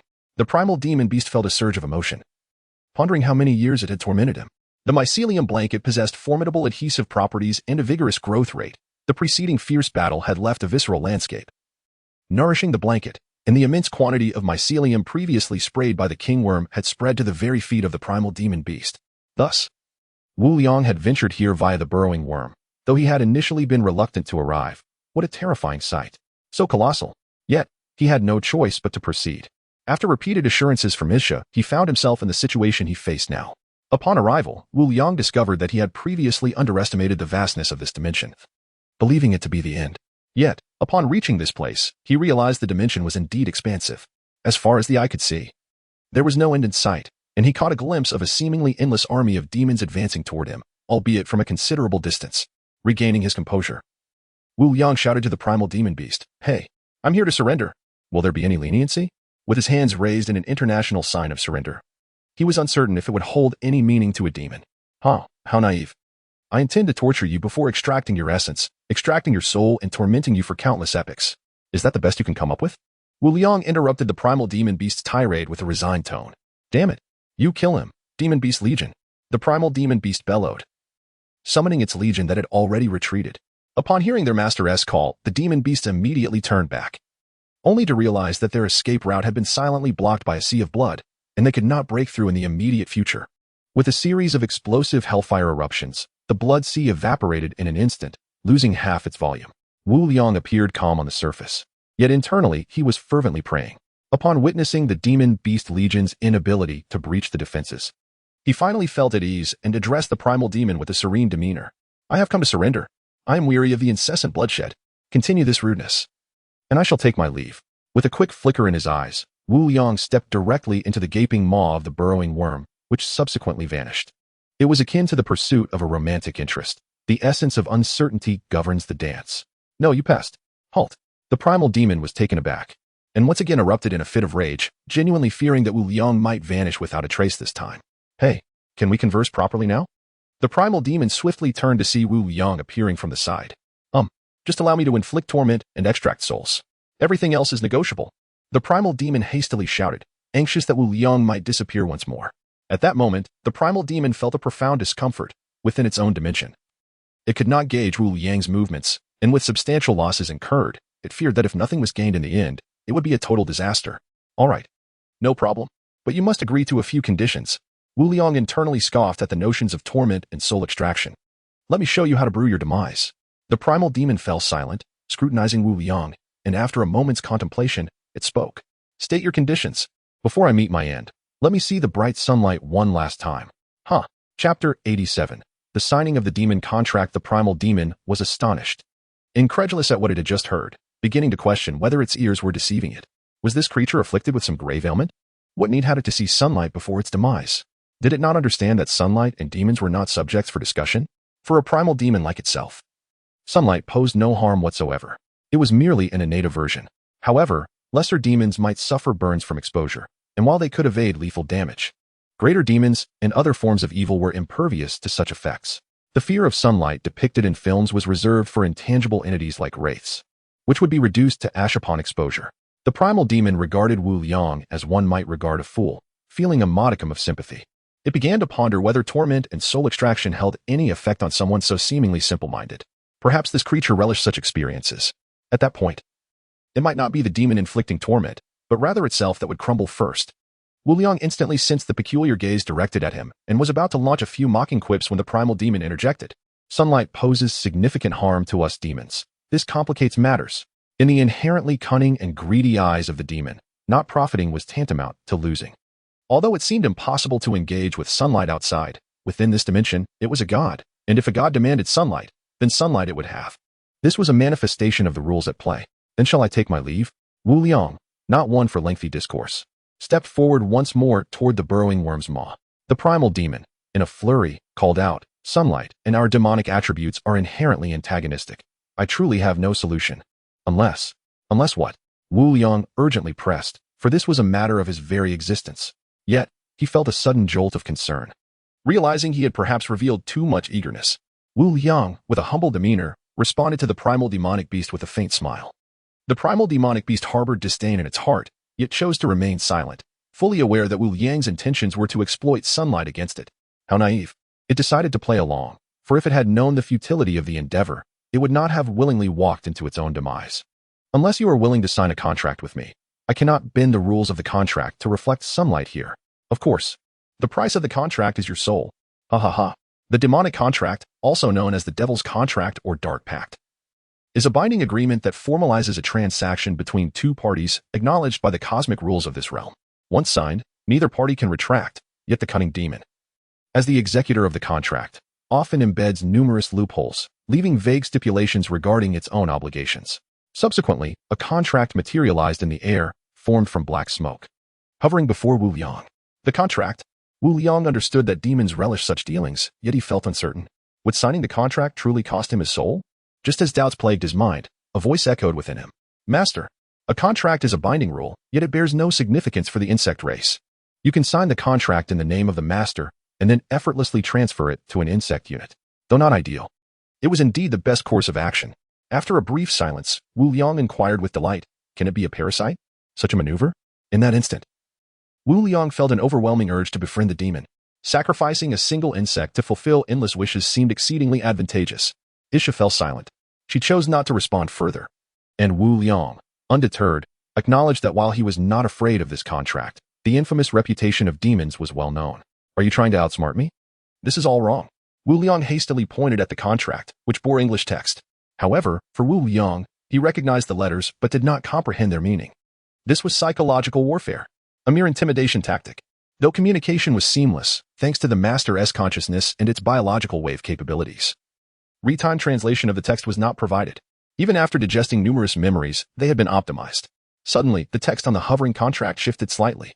The primal demonic beast, growing impatient, remarked, "Is it acceptable now? Not yet. I demand sunlight until my demise. Additionally, I require you to refrain from resisting and endure one of my attacks. Only then will I willingly meet my end." The primal demonic beast scoffed inwardly. Despite its current injured state, it was confident that Wu Liang could not harm it. Very well, let us sign the contract. The text on the contract transformed once more. Wu Liang, unfazed, extended his hand and pressed down, selecting a fortunate recipient through the Master's consciousness to sign the contract on behalf of the illustrious Master. The contract was sealed. At the moment Wu Liang pressed down, the hovering contract ignited, dissolving into black mist and vanishing from sight. "Commence your performance," Wu Liang eagerly proclaimed. The primordial demon beast disdainfully scoffed. Its presence overshadowed by a blood-red cloud that swiftly dispersed, revealing the brilliance of the sun. After a prolonged moment, the primordial demon beast eagerly turned its gaze towards Wu Liang, anticipating the sight of despair etched upon his face. "Are you not utterly despondent? How curious that I fear not the sunlight," it mused with a sinister chuckle. Wu Liang, basking in the warmth of the radiant sun, responded nonchalantly. "Have you forgotten one crucial detail? It is only after I strike you once that the contract is deemed fulfilled, thus allowing you to claim my soul." The primordial demon beast fell silent, momentarily stunned. It stared incredulously at Wu Liang, realization dawning upon it. You intended this all along." The cost of the contract was Wu Liang's soul. Without its completion, his soul would not belong to the primordial demon beast. Should Wu Liang remain unyielding until death, his soul would be bound by the contract, unable to escape, yet spared from eternal torment, a fate even the primordial demon beast could not impose. Pleased by the reaction of the primordial demon beast, Wu Liang continued his mockery. "You call yourself a demon yet fail to grasp the intricacies of a contract? You might as well seek rebirth through your own demise." The primordial demon beast remained silent, its gaze fixed on Wu Liang, feeling a humiliation it had not experienced in eons, wishing to rend the human limb from limb. Wu Liang, having vented his grievances, noted the approaching tide of demons in the distance, realizing time was of the essence. "Open your mouth wide. I shall unleash my full might upon your throat." The primordial demon beast, still reeling from its shame, felt a surge of excitement upon hearing Wu Liang's declaration. It promptly opened its maw, eager to cooperate. With a grin, Wu Liang was taken aback to find a massive sphere of parasitic creatures had materialized behind him, a product of the efforts of the recently vanished Heir, who had tirelessly generated these parasites. Approaching the colossal sphere, Wu Liang grasped its edges, the parasites entwined with one another, forming a robust mass. "Receive my parasitic energy ball," he shouted, hurling the sphere, now roughly 100 meters in size, directly towards the gaping maw of the towering primordial demon beast. The demon beast, catching a glimpse of the impending assault, realized its predicament, incredulous that it was not merely being fed, having evolved to a higher tier of existence. It scoffed at the notion that such insignificant creatures could pose a threat. In an effort to better consume the impending sphere, it widened its mouth further, allowing the parasitic ball to enter precisely. However, as soon as the sphere crossed the threshold of its mouth, the primordial demon beast snapped its jaws shut, intending to crush the wretched mass. Yet, astonishingly, the parasitic sphere vanished as if it had never existed. No matter how fervently the primordial demon beast searched, it could not locate a single parasite. "What in the world is this?" Wu Liang smiled enigmatically, his mystery deepening. "I shall refer to it as the self-heating barbecue parasite. The latter activates the infectious assimilation and ultraviolet lethality, genetic information. Infectious assimilation, consuming its own life essence to transfer its genes to the target. Ultraviolet lethality, exhibiting a severe reaction to ultraviolet light, resulting in death. This is an analysis of the genetic information captured by Dracula, at which time Isa suggested discarding it. However, as a frugal and diligent ruler, I have always adhered to the principle of waste not, want not. And Wu Liang has consistently believed that there are no useless genes, only individuals who do not know how to utilize them. What is a parasite? A consumable. There is an abundance of it. For the consumable parasite, infectious assimilation has no effect whatsoever, while ultraviolet lethality is indeed a gene information that invites death. Does it not perfectly complement the parasite? The capability of the parasite is to infiltrate and inhabit structures, machines, and biological entities. Once parasitized, it can manipulate the thoughts of the host and determine whether to mutate into a new species. As for mechanical and structural entities, it directly merges with them, transforming into a new individual species. The The species that emerge from this fusion inherit the genetic information carried within the parasite, experiencing growth in size, physical strength, and resilient scales, all available within the gene pool. It can select additional genes to enhance the host, generating an army of self-destructive entities. The parasite resembles a biological weapon. "At your command, the great ruler," replied the latter respectfully. Hiss. The latter emitted a silent wave, akin to the ultrasonic waves of a bat, swiftly spreading outward. The parasites, upon receiving the signal, transformed into microscopic genetic strands, integrating into the original demon beast genetic chain. No matter how many parasites there are, they cannot control the original demon beast. This is a disparity of life levels that cannot be altered by mere numbers. However, countless parasites can infect and assimilate the original demon beast like a virus. The original demon beast, sensing the alteration at the genetic level, grew increasingly anxious, as if a voice warned it of impending doom. "No, what have you done to me? Stop it at once." The original demon beast desperately attempted to struggle, yet was powerless. The change in its genes could lead to utter annihilation if not handled with utmost caution.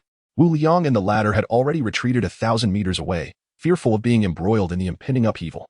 On the battlefield, the sea of blood had long been consumed by hellfire, and the mech hosts had been decimated, leaving only a few survivors. While the blood-controlling parasites were being slaughtered due to the absence of the blood sea, the demon beast army seemed to sense their master's agony and dared not hesitate, redirecting their charge towards the original demon beast to provide protection. At this moment, the original demon beast was in a pitiable state, its body riddled with countless tumors, continuously bursting and leaking repugnant pus, only to grow new tumors anew. It appeared as though it were attempting to generate new tissue, yet was hindered by an unknown force. Simultaneously, the skin of the original demon beast emanated wisps of black energy. As time passed, the situation intensified. Boom! An unnamed flame ignited, consuming the body of the original demon beast. "Ah, damnable pests! Disperse the sunlight." The primal demon roared, realizing the source of the problem. It sought to dispel the sunlight enveloping a vast area through the rules of dimensions. However, despite its attempts at communication, it was unable to disperse the sunlight that spanned several kilometers. This radiant light was a consequence of a sacred contract established by the primal demon, a covenant that was inviolable. It was governed by a higher order of rules, and the dimensional laws could not contradict it. Moreover, as the initiator of the contract, the primal demon understood the stipulation. Only upon the death of Wu Liang would the sunlight within that expanse cease to exist. Truly, it had dug its own grave. The flames raged fiercely, yet the primal demon's regenerative abilities, bolstered by this dimension, maintained a stalemate for the time being. Boom! The massive form of the primal demon collapsed with a thunderous crash, causing the ground to fracture as if a magnitude 10 earthquake had struck. "Stop! Spare me! Please, stop!" "Ah!" The feeble voice of the primal demon echoed, desperately imploring Wu Liang for mercy. What did you say? I can't hear you." Wu Liang feigned deafness. Was it foolishness? After finally seizing the opportunity to ambush this creature, would he really let it go? Furthermore, within this demon's dimension resided an endless horde of demons. If he spared it, how could he ensure his own survival? "Let me go? I swear I will no longer pursue you. If I die, you will remain trapped here, devoured by the endless demons. Only I can return you to Earth." The primal demon's voice grew ever weaker. If you send me back first, I will spare you." Wu Liang pondered the prospect. If the primal demon perished, he too could return home, but that would require an immense expenditure of resources. You stop. I can sign another contract with you." The primal demon strained to utter these words, its body nearly consumed by flames, leaving only its head tenuously intact. The bloodkin's aversion to sunlight was not merely inscribed in its genes, it was also a manifestation of the cosmic laws. The first bloodkin was a product of the dark scriptures, and the universe is fair.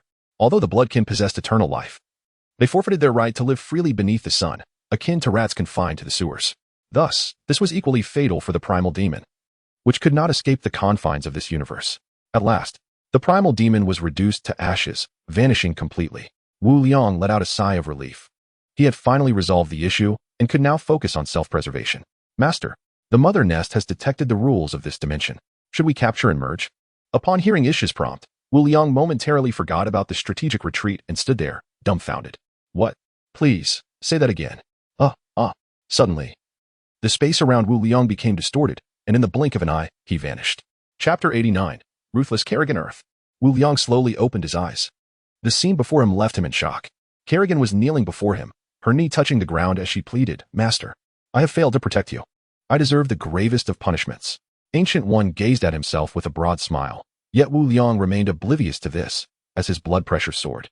Feeling as if he might expel a torrent of pent-up frustration, He immediately erupted in a tirade, exclaiming, "Who? Which scoundrel brought me back?" At that moment, Wu Liang was overwhelmed with rage, more incensed than when he had faced the choice of sacrificing the swarm in that dimension. After all, compared to that dimension, what held any value? "Mr. Wu Liang." It's me." Ancient One was perplexed by Wu Liang's fervor. Initially, she had communicated with the Vishanti, prepared to sacrifice her own life to retrieve Wu Liang, but was shocked to discover that there was no record of his existence. This revelation left Ancient One utterly astounded. The only plausible explanation was that Wu Liang was alive, having been swallowed by the temporal black hole yet not erased by the river of time. This concept exceeded Ancient One's comprehension. Nevertheless, it simplified matters. She swiftly utilized the time stone to rewind to the exact moment Wu Liang had vanished, rescuing him just in time for the current scene of his indignation. Wu Liang, agitated, pointed an accusatory finger at Ancient One, exclaiming, "Why did you not save me sooner? Why now, at such a critical juncture? Are you conspiring against me?" Ancient One, bewildered, questioned whether rescuing him was a mistake. Observing her confusion, Wu Liang patiently recounted the events, how he had traversed the temporal black hole as effortlessly as enjoying a hot spring, arriving in the dimension of the primordial demon beasts, facing an army of countless demons, and battling the primordial demon beast for 300 rounds before ultimately vanquishing it. Ancient One listened, dumbfounded, instinctively reaching out to verify the truth, yet her efforts proved futile, yielding no trace of evidence. Wu Liang then learned from her that the flow of time differed between Earth and the dimensions. On Earth, only 5 seconds had elapsed, while in that dimension, he had lost all sense of time. Judging by the intensity of the battles, he estimated at least 2 days had passed, and he lamented, "Oh, my dimension." Although a mycelial blanket now existed as a spatial coordinate, it required financial resources. Suddenly, Wu Liang recalled Ancient One, whose portals could access the entire universe without cost. "Ancient One, you must compensate me." Upon hearing the entire account, Ancient One realized her well-intentioned actions had led to an unfortunate outcome and responded with remorse, "Mr. Wu Liang, what compensation do you seek?" Seizing the opportunity, Wu Liang boldly declared, "I want the time stone. As the saying goes, fortune favors the bold, while the timid perish." In this regard, Wu Liang had always been audacious. Ancient One donned the hood of her robe and, without further ado, activated the portal to depart from this troublesome place. "Wait, don't leave. Everything is negotiable. I propose a price, and you can counter." Observing Ancient One's steadfastness, Wu Liang ultimately relented, conceding to her terms. However, Wu Liang silently resolved to obtain the time gem sooner or later. At that moment, Ancient One turned around once more, raising both hands to conjure a portal that materialized before them. Upon witnessing the scene beyond the portal, which resembled the previous dimensional environment, Wu Liang wasted no time and hurriedly stepped forward, followed closely by Kerrigan and Ancient One. "Master, shall we initiate the fusion?" Upon entering the dimension, Ish's voice resonated again. "Quickly, let us merge." At this moment, Wu Liang felt a surge of confidence, bolstered by the presence of 2 formidable allies. "At your command, Master." In the distance, a colossal fissure tore through the air, from which emerged a gargantuan creature, towering at 1,000 feet, none other than the Mother Hive. The Mother Hive let out an earth-shattering roar, causing the dimensional space to reverberate, before abruptly plunging into the ground, vanishing from sight. Goodness! How can such a massive being be so agile? Wu Liang marveled. If the Mother Hive were to overhear this remark, it would undoubtedly cast a resentful glare in his direction. Meanwhile, Ancient One stood frozen in place, utterly astounded by what she had just witnessed, a single entity of cosmic proportions. Kerrigan, at that moment, remained obediently by Wu Liang's side, especially since he had just emerged from her vicinity. "Kerrigan, I plan to establish a new Zerg base here. What do you think?" Yes." Kerrigan nodded enthusiastically, expressing her unconditional agreement. "Don't you think having these demonic Zerg here is perilous?" "Huh?" Wu Liang rolled his eyes in exasperation. She had failed to grasp the obvious. Without further ado, he stated directly, "You need to clear a safe area so that the Zerg can develop without concern." Kerrigan was momentarily taken aback. If he had said that sooner, they could have avoided this confusion. With a sigh, she took off, her guilt preventing her from mentioning that her involvement would be an affront to the Zerg units. She knew all too well that displeasing the master could result in dire consequences, and she feared his wrath if resources were wasted. "Alas. My apologies, my minions. The hierarchy among the Zerg is steep. Higher-tier Zerg do not easily engage, as they serve a specific purpose, while mid-tier Zerg and soldier units have their roles as well. Any reckless interference would severely undermine the necessity of their existence. Even in death, there must be meaning. That is the essence of the Zerg." Following the demise of the primal demon beasts, the demons in this dimension lost their contractual control and began to attack one another, vying for dominance over this realm. The scene descended into chaos. Suddenly, a colossal claw, spanning 1,000 meters, appeared in the sky and ruthlessly struck the swarm of demons below. As the claw clenched fiercely, the demons were reduced to a torrential rain of blood. In stark contrast, Kerrigan, whose true form appeared minuscule in comparison, flapped her massive bone wings and lunged toward the densely packed demons. The sky darkened ominously, accompanied by countless blood-red lightning bolts that streaked across the heavens like serpentine thunder. A tempestuous vortex, stretching 1,000 meters, erupted amidst the demon horde, unleashing countless blades of wind that ravaged the surrounding fiends. The edges of the vortex were discernibly smooth, and in no time, the colorless storm transformed into a sanguine maelstrom. In this brief display of power, Kerrigan had already obliterated the demon legion within a 100-kilometer radius. Descending from the sky, Kerrigan stomped her left foot upon the ground, and in an instant, a pale yellow aura radiated outward, extending across millions of miles. All demons caught within this ethereal glow appeared dazed, immobilized in place. With a slight shift in her stance, Kerrigan assumed a poised position, and in a flash, she surged forth, her form as swift as lightning, gaining speed with each passing moment until she seemingly vanished from sight. A gentle breeze swept through, and all demons ensnared by the aura were cleaved in twain. It was evident that Kerrigan's ferocity was unparalleled at this moment, as if she were venting the pent-up rage within her heart. Isha, when did Kerrigan become so fierce? Back then, wasn't she the one being tormented by Dracula? Wu felt a shiver of fear. It seemed his recent demeanor towards her had been somewhat unfriendly. Would she return to exact revenge upon him? Chapter 90. Tony's Legacy Master. Both you and the Queen are influenced by the consciousness of the Overmind. The size of the swarm determines the extent of power. The Queen has merely regained a fraction of her former strength. Why am I not as formidable? Wu pondered in silence, questioning his own prowess as the Overmind. As Wu's thoughts wandered, Isha's voice resounded once more. Master, the Mother Nest has successfully integrated with this dimension. Soon after, the Mother Nest emerged from the ground, exuberantly opening a fissure to re-enter the realm of his mind. Wu felt an even greater sense of melancholy at this sight. He tilted his head skyward, suppressing the tears that threatened to escape. Is this truly my mind? This was the second entity capable of autonomously entering and exiting. The first, of course, was Kerrigan. With a swift whoosh, Kerrigan returned to Wu's side, arms crossed and a huffy gaze directed at the master. She remained silent, as if silently protesting. Dear, Queen? Little blade. Kerrigan, you have truly worked hard. In his flustered state, Wu hurriedly recited all of Kerrigan's epithets. There was no choice. With others present, he had to maintain the proper decorum. After all, who would wish to be reprimanded in front of Gui? This was a prudent measure to mitigate risk. Wu approached her with earnestness, offering to massage her shoulders and back, for as the saying goes, those who understand the times are true heroes. Indeed, Wu was a paragon of valor. Before long, Isha's voice echoed again. Master, this dimension has been marked with the Master-S seal. You may visit here at any time. The Mother Nest has absorbed the core rules of this dimension, restoring its injuries to 90.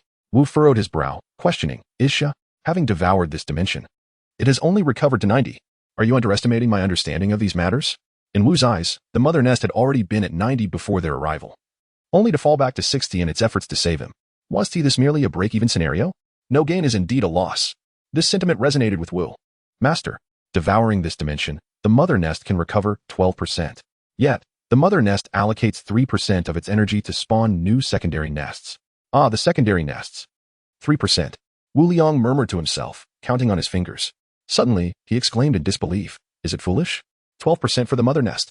The secondary nest can produce 10,000 larvae daily, and 12% of the Mother Nest, based on the usual tenfold production rate, amounts to 100,000 daily. You traded 100,000 for a mere 10,000 from a secondary nest. Is it truly foolish? At this moment, Wu Liang was overwhelmed with excitement. If one could be divided into 10, that would be 1 million. He felt an impulse to enter the mental space and deal with this foolish Mother Nest directly. How could a master as astute as I encounter such a dimwit Mother Nest? Alas, is the heavens envious of me? Wu Liang could only console himself with such thoughts. As if sensing the Master-S ridicule, the Mother Nest in his mind buried its large head in shame, letting out a muffled sound. Meanwhile, a bewildered secondary nest, towering at 800 meters, was left unsure of what to do. Master, the Mother Nest asks me to convey a message. Who told you to cut me last time? How petty. How can anyone hold a grudge over this? Wu Liang was at a loss for words. Good and evil will eventually be rewarded. The cycle of heaven is just. If you don't believe it, look up. Does heaven spare anyone? Retribution. Wu Liang wished to disregard this wasteful creature. He then summoned the newly birthed secondary nest. Thus, the secondary nest emerged from the mental space, swaying as it approached the master, its enormous head attempting to nuzzle against him in a show of affection. However, The result was a loud thud as Wu Liang was knocked back several meters. Gui was astonished. Heavenly Father level. Gui had lived for over 1,000 years but had never experienced such astonishment before. Should we give the time stone to Wu Liang as compensation? This thought barely lingered in his mind before Gui dismissed it. Wu Liang, rising without anger, acknowledged that although the secondary nest seemed dim-witted, it was still a part of the mother nest. Compared to the mother nest, this was trivial. Wu Liang's determination for resources was unwavering. He would endure any punishment rather than relinquish even a fraction. Isha, what is the name of this dimension? Wu Liang only knew this was a dimensional space, but no one had informed him what dimension it belonged to, much like Dormammu's dark dimension. Master, please name this dimension. Wu Liang was sweating profusely. If he didn't know, how could Isha possibly know? Let us call it the insect lair. Thereafter, Wu Liang instructed the secondary nest to burrow underground and establish a second base. This place was designated as an essential resource base for the insect race. Subsequently, Wu Liang departed with Gu Yi, leaving Kerrigan behind to guard this location, as countless demons were lurking, waiting for an opportunity. After Gu Yi kindly escorted Wu Liang back to the villa, he took his leave. Today had been overwhelming. It was time to digest all he had witnessed. Meanwhile, Tony, Wanda, and Peter had already returned to the villa. As fate would have it, it was precisely the time for a late-night snack. In a buoyant mood, Wu Liang took it upon himself to prepare a sumptuous feast. With the absence of the formidable gastronomic competitor, Kerrigan, Wu Liang unreservedly indulged the most, followed closely by Peter and Tony. Banner, on the other hand, was nearly compelled to transform into the Hulk in a desperate bid for the delectable offerings. Ethan, ever the gentleman, refrained from engaging in the culinary fray, while Wanda and Pepper, with their inherent grace, deemed the barbaric endeavor beneath them. Betty, having briefly stepped away for work, was not present during this culinary conquest. Amidst the bustling activity, Wu Liang inadvertently noticed the pronounced bluish veins on Tony's neck. Had an episode occurred? As everyone busied themselves, Wu Liang pulled Tony aside. Abruptly, he yanked at Tony's collar. Hey, buddy, I'm starting to question your sexual orientation. Tony, taken aback by Wu Liang's boldness, quickly covered the spreading bluish veins on his chest, attempting to divert the conversation. Tony, are you not going to say anything? Tony opened his mouth as if to respond, but then shut it again. He picked up a bowl of dried fruits from a nearby high table, ate a few, and nonchalantly offered some to Wu Liang. What is there to say? These days are the happiest of my life. I refuse to undergo feudal treatments just for this. He laughed. Besides, my time is limited. I wish to spend it on endeavors of greater significance. Out of nowhere, Tony produced 2 beers, handed one to Wu Liang, raised his bottle in a toast, and took a swig. Liang, take good care of Pepper for me. And don't forget the promise. Bring my parents back to life. Of course, it would be even better if you could resurrect me as well. As he spoke, a thought seemed to strike Tony, and he jested with Wu Liang. Liang, don't go resurrecting me just for my inheritance. At that moment, Tony appeared to be quite the chatterbox, unable to cease his verbal outpouring, as if releasing pent-up emotions. Wu Liang stroked his chin, his eyes glimmering with contemplation. Hey, Liang, you can't possibly think that way, can you? Tony exclaimed incredulously, his voice rising several decibels. He considered Wu Liang a friend, yet feared he was coveting his inheritance. To be honest, it is rather tempting. Wu Liang awkwardly chuckled, but then straightened, declaring, what are you thinking? Am I that kind of person? Tony stared at Wu Liang with wide eyes, as if to say, yes, indeed. Honestly, I was merely contemplating ways to save you. Wu Liang replied, exasperated. Truly. He had aimed his heart toward the moon, only for it to illuminate the mire. Tony tilted his head, squinting at Wu Liang in suspicion. Hey, what is with that expression? You don't believe me? How about a bet? Wu Liang's eyes sparkled with a sudden idea. Initially, he had intended to offer Tony his insights free of charge, but it seemed he did not appreciate the gesture. What shall we wager? Tony's interest piqued, and his demeanor grew serious, for he understood that Wu Liang was not one to act without incentive. Let us wager your precious remedy. What do you say? Wu Liang wore a mysterious smile, having already conceived the idea of a new elemental reactor. This new element was indeed a remarkable find, more stable and enduring than the current arc reactors, boasting the promise of infinite energy. Most importantly, it held greater monetary value. What if you lose? Tony inquired. Though he was not naive, regardless of the outcome, he would not be at a loss. With a tearful expression, he declared, manage your legacy. Tony retorted with a dismissive gesture. Subsequently, Wu Liang dialed a number, reaching out to Fury to elucidate the situation. Naturally, Fury had no objections.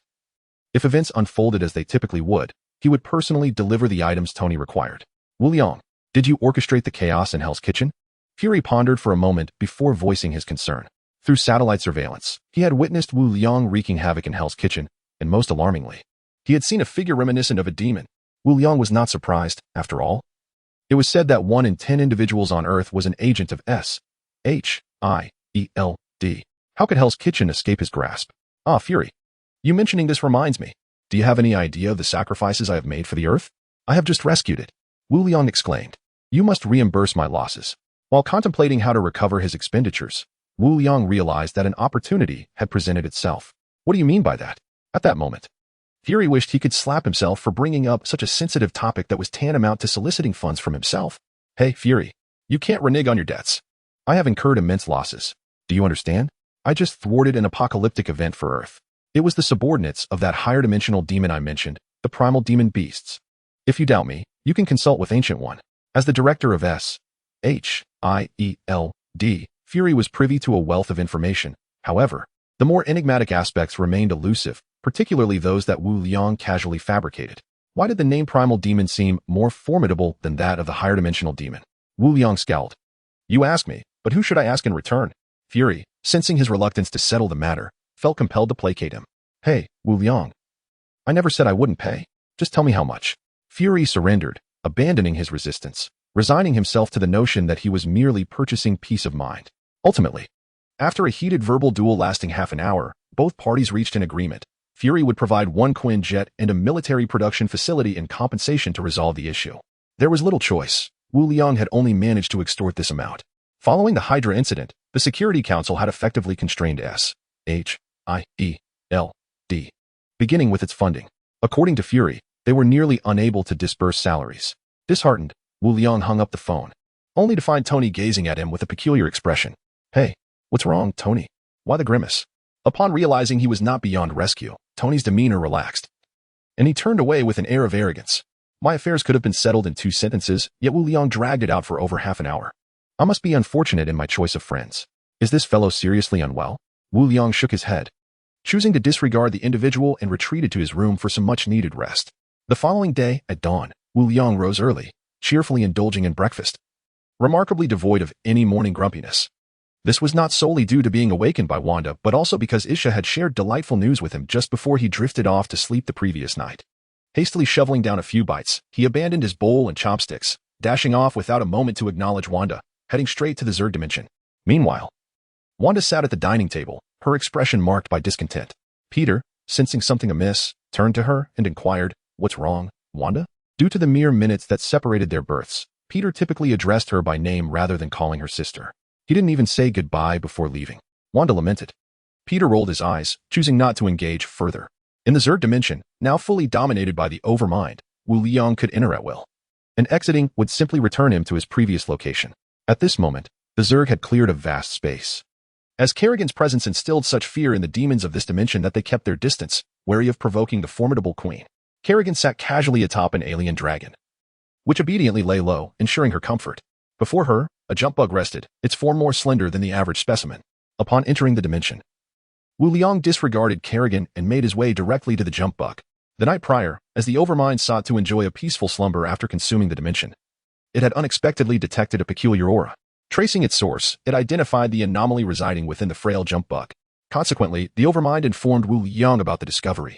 As the supreme possessor of Dominion consciousness, he was naturally able to probe into the depths of the jump bug's transformation, uncovering the existence of the primal demon beast. Chapter 92. The weapons of causality and rule. At that moment, Wu Liang was utterly astonished. The situation unfolded as follows. Having forged a contract with the primal demon beast, Wu Liang could transfer this contract to a Zerg unit using standard Dominion consciousness. As Wu Liang was a fervent opportunist, he would not typically target ordinary Zerg units, especially since instances of imminent demise were rare. After all, Zerg either perished or thrived. Thus, he set his sights on the emaciated jump bug, transferring the signatory to it. The ensuing events were predictable. He ensnared the primal demon beast.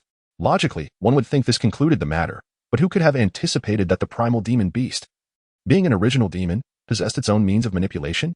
As a seasoned player in the realm of contracts, it had cleverly left behind numerous contingencies. When the contract was formed with Wu Liang, it subtly included a backdoor intended to track Wu Liang's position. However, unbeknownst to the beast, Wu Liang inadvertently utilized this very backdoor to orchestrate its downfall, and in a moment of desperation, the primal demon beast relinquished everything, seizing control over Wu Liang.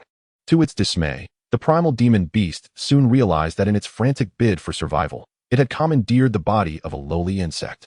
This creature astonishingly lacks a soul, or perhaps it possesses a collective essence. The root of this predicament lies in a deep-seated hatred for humanity. A disdain so intense one could almost wish for a gruesome fate to befall them, yet it finds itself ensnared in its own turmoil. Ultimately, it is discovered, witnessing a scene that sends shivers down its spine, a colossal, singular entity of the cosmos. Haha, how the tables have turned for you. Wu Liang scoffed mercilessly. Within the realm of his dominion, he felt a sense of control, akin to managing a unit of insects, now exerted over the primal demonic beasts. Though the jump insect is a part of the insect race, it is devoid of thought, acting solely on instinct. Thus Wu Liang felt no ire when one of his jump insects was usurped. Come, lie down. Sit. Stand up. Such a good creature. Roll over. In this moment, Wu Liang reveled in the absurdity, for what was once a being of celestial stature now served as the most feeble cannon fodder of his insect army. The disparity delighted him.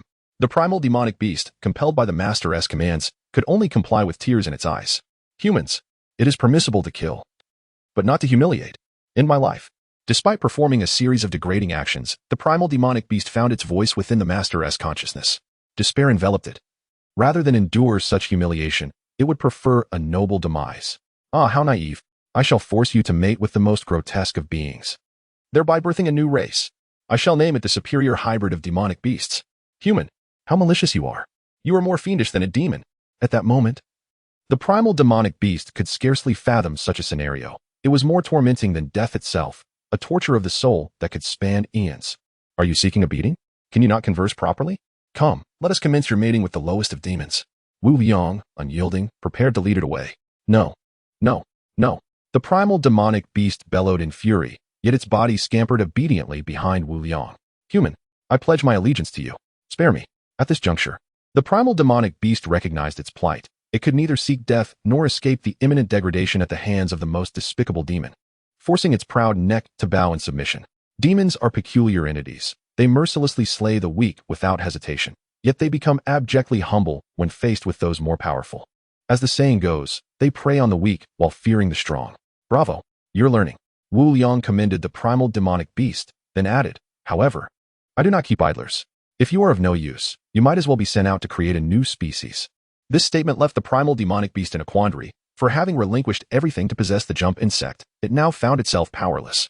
Yet, the notion of being deemed useless and relegated to a mere breeding machine was intolerable. After a moment of contemplation, a sudden realization struck. Indeed, I can still utilize contracts. Contracts are an innate ability of demons, allowing them to harvest the souls of living beings and augment their own power. The primal demon beast hastily divulged the matter of the contract, fearing that Wu Liang might compel him to create a race.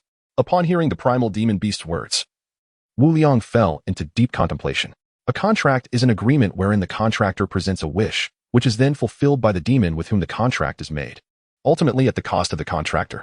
Since the contract is a testament to the rules of this universe, should the demon lack the ability to fulfill the wish, it will appeal to the cosmic regulations, which will step in to fulfill the contract, and the contractor's cost will be collected by these universal laws. The universe is impartial. According to the principle of conservation of energy, the greater the wish proposed by the contractor, the greater the cost incurred. Wu Liang racked his brains, casting his gaze around in search of the utility of the contract. By a stroke of fate, his eyes fell upon the industrious abattoir. The corpulent figure was engrossed in his work, currently engaged in the analysis of tardigrades, yet after months of effort, he had made no progress, leaving no time even for flattery, which greatly vexed Wu Liang. According to Abattoir, the cellular structure and genetic information of the tardigrade are quite rudimentary, akin to that of a unicellular organism. However, a hidden force seemed to obstruct any breakthroughs. To date, he had analyzed it countless times.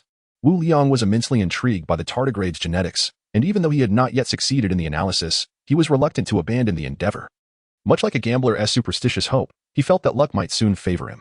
Alas, if only he could wish for an increase in Abattoir's success rate for the analysis. Wu Liang couldn't help but sigh. Suddenly, it was as if a flash of insight exploded in his mind. He had an idea. The contract. Wasn't this simply the ability to realize wishes through the rules? This reminded Wu Liang of the causality and regulatory weapons he had read about in novels.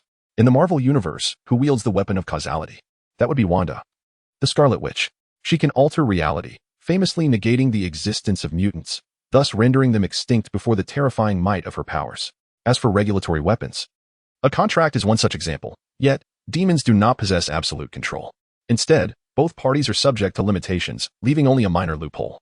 However, the primal demon beast, by a twist of fate, had become the lowest unit of the insect race. Nonetheless, its essence remained demonic, allowing it to utilize the contract.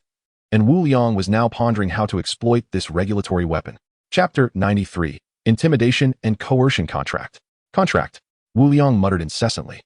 Although the ability of the Dominion consciousness allows for the sacrifice of an insect unit to achieve the signing of a contract, does this not require a monetary cost? Moreover, the difficulty of the wish dictates the magnitude of the cost incurred. Wu Liang, who favored free gains, dismissed this method outright. If only there were a fool who could help me fulfill my wish. Wu Liang turned to the primal demon beast and inquired, Fool, how do you demons typically entice others into signing contracts?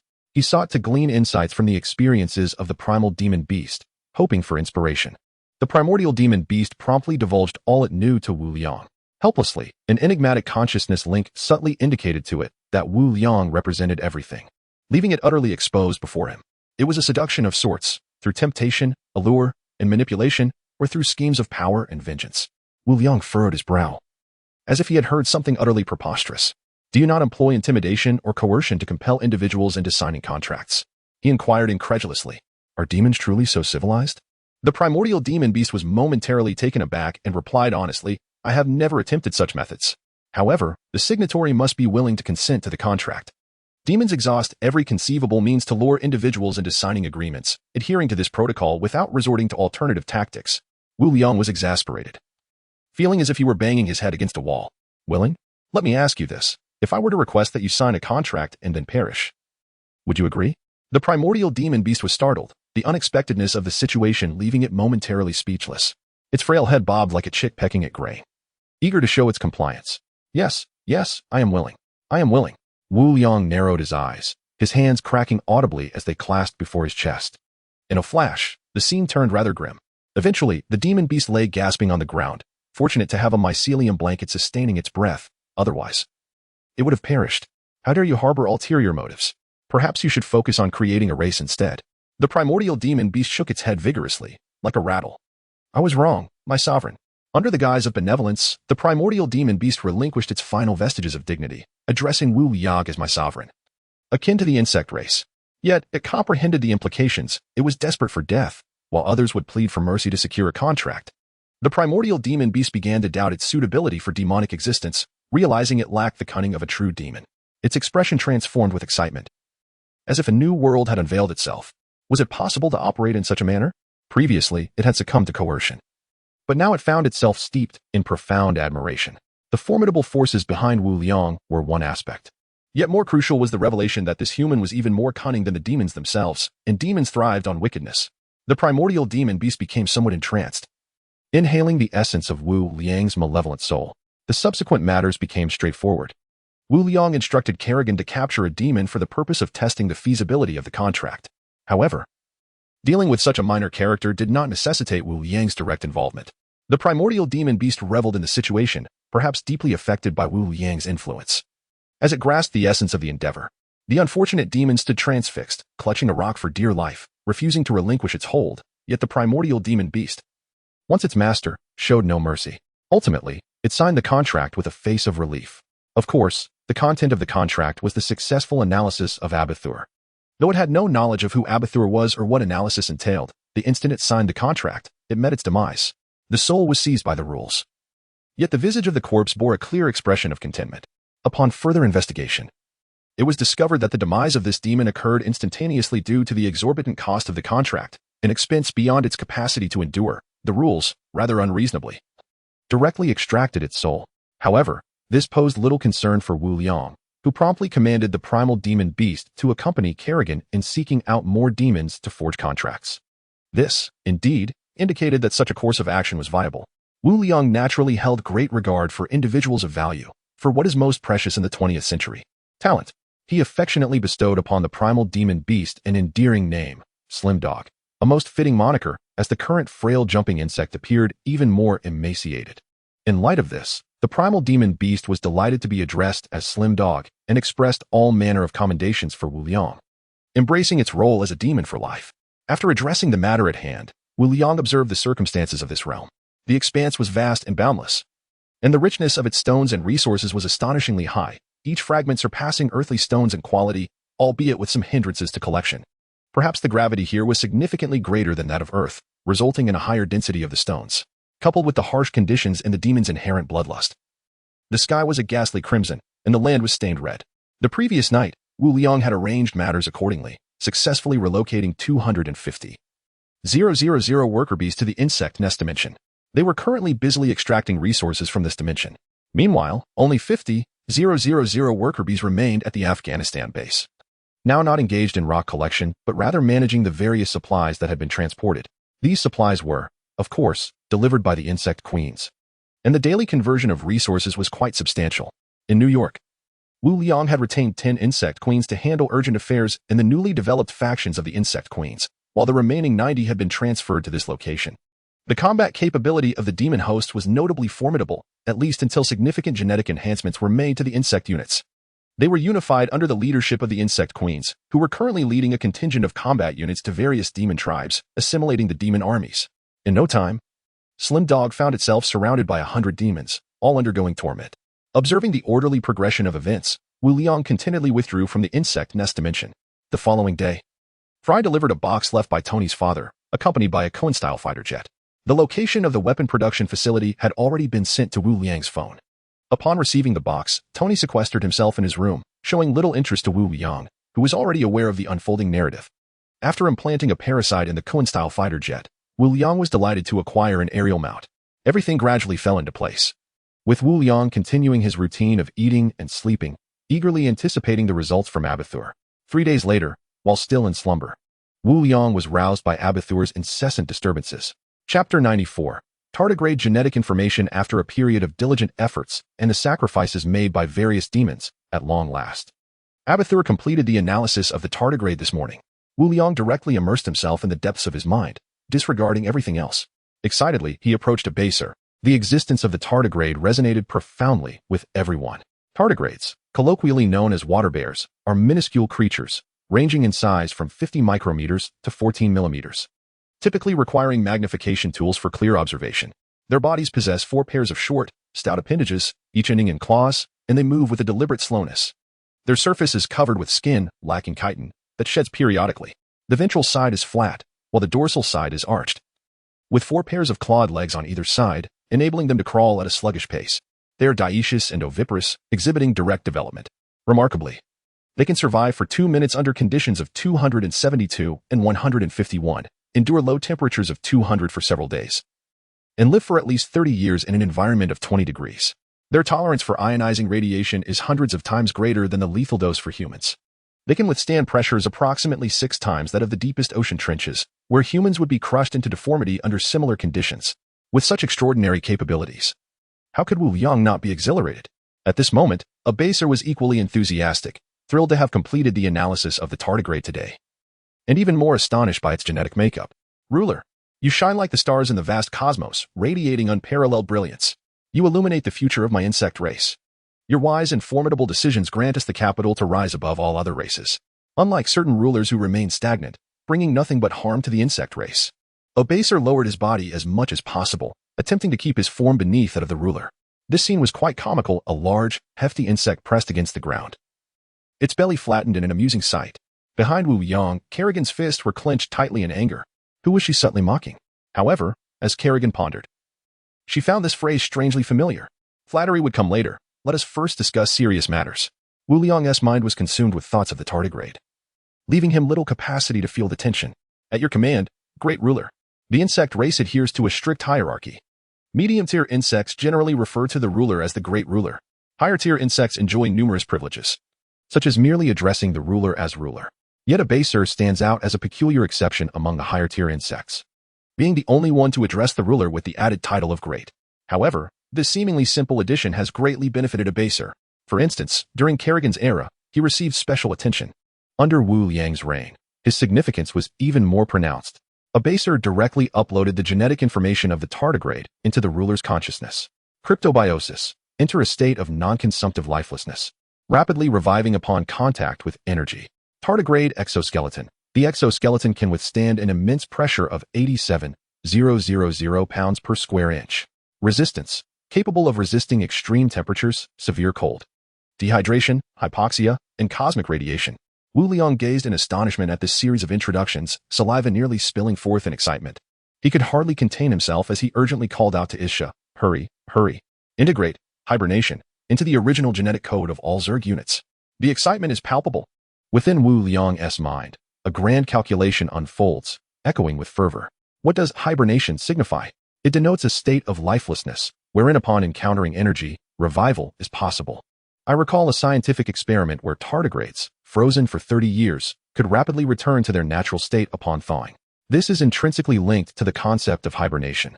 And this gene is indeed pivotal for the Zerg. Contemplate the future population of the Zerg. The nascent form is already visible. Each day, they multiply tenfold, resulting in 200,000. If the Zerg count were to reach billions or even trillions, the logistical demands would be immense. Currently, the Zerg subsist on fungal mats. But how will these sustain such growth in the future? It feels as if just when one is about to doze off, a pillow is offered. Although Wu Liang typically appears carefree, he is particularly attentive when it comes to his investments. After all, it's a matter of finances. The future logistics for the Zerg are resolved. This was Wu Liang's initial thought upon realizing the potential of this gene. In times of peace, they could enter a hibernation state, thereby incurring no resource expenditure. And when combat arises, they could be awakened directly. Moreover, while Zerg units lack a traditional lifespan, each unit requires energy replenishment after reaching a certain time threshold. Thus, this aspect is also mitigated. By significantly reducing their active time, the energy required for maintenance is naturally diminished. A smile of satisfaction spread across Wu Liang's face. At your command, Sovereign. Each unit costs 100 points, with a projected total expenditure of 100 million resource points for all Zerg. Such a modest sum. Wu Liang exclaimed in astonishment. He had mentally prepared for a significant financial drain, only to discover the cost was remarkably low. Wu Liang, ever inquisitive, turned to the genetic expert Abbas for clarification. Why is such an extraordinary capability so inexpensive? Abbas elucidated, Sovereign. The hibernation gene information represents a unique mechanism that drastically slows metabolic rates, almost approaching zero. The genetic structure of the Zerg is highly compatible with this gene information, resulting in lower resource costs for integration. Wu Liang grasped the essence. Simply put, it was a bargain. His worries were alleviated, and his spirits soared. He then directed his attention to another gene, tardigrade exoskeleton. Isha, integrate tardigrade exoskeleton into the original genetic code of all Zerg units. With the worker bees harvesting resources from the hive dimension, substantial amounts of resources have been accumulating daily, coupled with the conversion of demon carcasses. The current resource tally has reached an impressive 900 million. Thus, Wu Liang is feeling extravagant.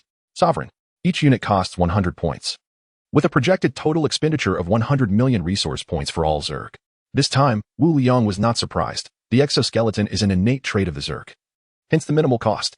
Furthermore, the tardigrade exoskeleton gene information is designed to withstand immense pressure of 87,000 pounds per square inch, rather than enhancing attack power or strength.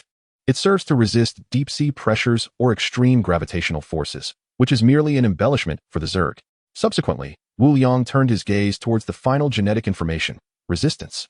This, one must admit, is rather extraordinary. It indirectly enhances the defensive capabilities of the insect race, enabling them to withstand extreme temperatures, frigid climates, dehydration, hypoxia, and cosmic radiation. This, in turn, significantly bolsters the survival capacity of the insect race, while also addressing their most critical issue, space combat. Chapter 95, The Complexity of Earth's Creatures in the Vacuum of Space. The insect race, having suffered damage to their hive, has essentially lost all genetic information within their gene pool. Thus, the current insect race is akin to a blank canvas, reliant on the skill of the creator to determine its evolution. The resistance gene precisely addresses this predicament, allowing the insect race to thrive in the cosmos. Integrate the resistance genetic information into the primordial genes of all insect species. At your command, my Sovereign. Each edition costs 100 points, with an estimated total expenditure of 100 million resource points for all insect species. The cost of integrating these three genetic information strands into the insect form is relatively modest. And Wu Liang has discerned a general rule regarding the addition of genetic information.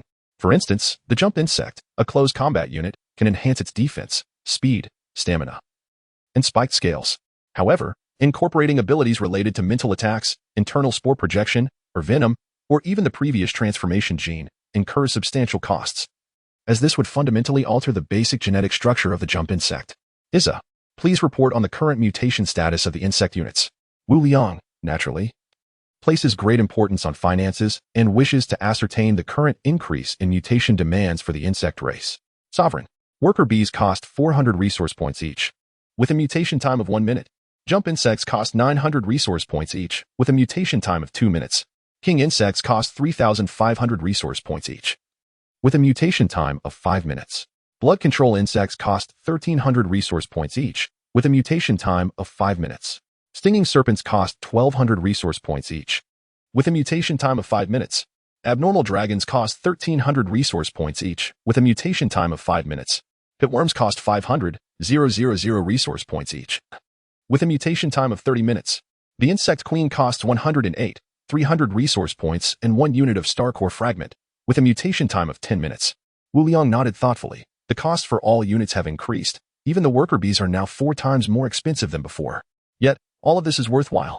At this moment, all insect units have transformed into cocoon-like forms, undergoing genetic editing and modification. Time passed slowly. After 5 minutes, the cocoons began to rupture, and the insect units emerged, still coated in a transparent mucus that, at first glance, appeared quite repulsive. However, compared to before, all insect species seem to have undergone a remarkable transformation. The worker bees now stand at a height of 2 meters. Their original insect exoskeleton has vanished, replaced by a bone-like exoskeleton that envelopes their entire form, with 6 pairs of appendages appearing more robust, and their fleshy wings replaced by this bone armor. The jump insects, once measuring 3 meters, now boast a full 4 meters in length. Their former scaly skin has transformed into an exoskeletal armor, with resilient bony shells protecting their joints, all while maintaining their agility, and their coloration has shifted from gray to a deep black. Their eyes, nose, lower abdomen, and genital area are all fortified with additional skeletal protrusions for protection, capable of seamlessly merging with their own skeletons when the need arises. The long tail is not only more robust but also accompanied by sharp spikes protruding from the exoskeleton on either side of the body, with retractable muscle groups connecting the abdomen to the limbs. The king worm. Its transformation is subtle. Once a plump figure, it now resembles a helmeted giant head. The outer side of its tentacles is adorned with disc-sized exoskeletal armor, densely packed, while the inner side is lined with numerous barbed spikes. Its size has also grown significantly, now reaching an impressive 25 meters. The blood control worm. Originally resembling a baboon, it has now evolved into an armored baboon, its body surpassing 6 meters, exuding an air of grandeur and majesty. The spiked snake. Its once 5-meter frame has expanded to 7 meters, its body cloaked in exoskeleton, with prominent retractable muscle groups in the abdominal cavity. The previous 2 pairs of enormous scythe-like arms have transformed into colossal dual-edged blades, creating a fierce wind with each swing. The alien dragon. Now measuring 15 meters in length and boasting a wingspan of 25 meters, its entire body is enveloped in exoskeletal armor. The bone spikes at both ends have been replaced by exoskeletal spikes, showcasing an impressive dominance. It is astonishing that just these 3 genetic modifications have led to a qualitative leap in all units of the insect race. Testing reveals that the defensive capabilities of all insect units have markedly improved, displaying high resistance. For instance, the jumping insect. It can now single-handedly slay hellhounds, and when 3 attack together, they can inflict light wounds on demons. Previously, the Demon Beast Legion could not withstand such assaults, and while they might still suffer significant casualties, it is evident that there remains a considerable disparity in size and strength, particularly concerning the jumping insect. The most formidable ability of the Demon Beast Legion is their unquenchable hellfire. Yet against the current insect race, their damage is minimal, as all insects have developed substantial fire resistance. According to Wu Liang's observations, the temperature of the hellfire is such that even a tardigrade would instantly succumb if thrown into it. In his confusion, Wu Liang inquired about this from a Basser. A Basser's explanation provided Wu Liang with a renewed understanding of the insect race. First, the millimeter-sized tardigrade possesses such genetic information, but bestowing this genetic information upon the immensely large insect race would yield transformative effects. For example, an ant can lift objects weighing 100 times its own weight. But if an ant possessed the size of a jumping insect, how formidable would that 100-fold strength become? Grasshoppers can leap to heights more than 10 times their own stature. If they were to possess the size of a jumping insect, how high could they soar? Similarly, incorporating the millimeter-sized tardigrade genes into the bodies of the insect race would naturally enhance their corresponding resistances, though the extent remains uncertain. They can withstand hellfire for brief periods. Other aspects have yet to be specifically tested. At present, it can be said that this marks a significant evolution for the insect race. Wu Liang is filled with excitement.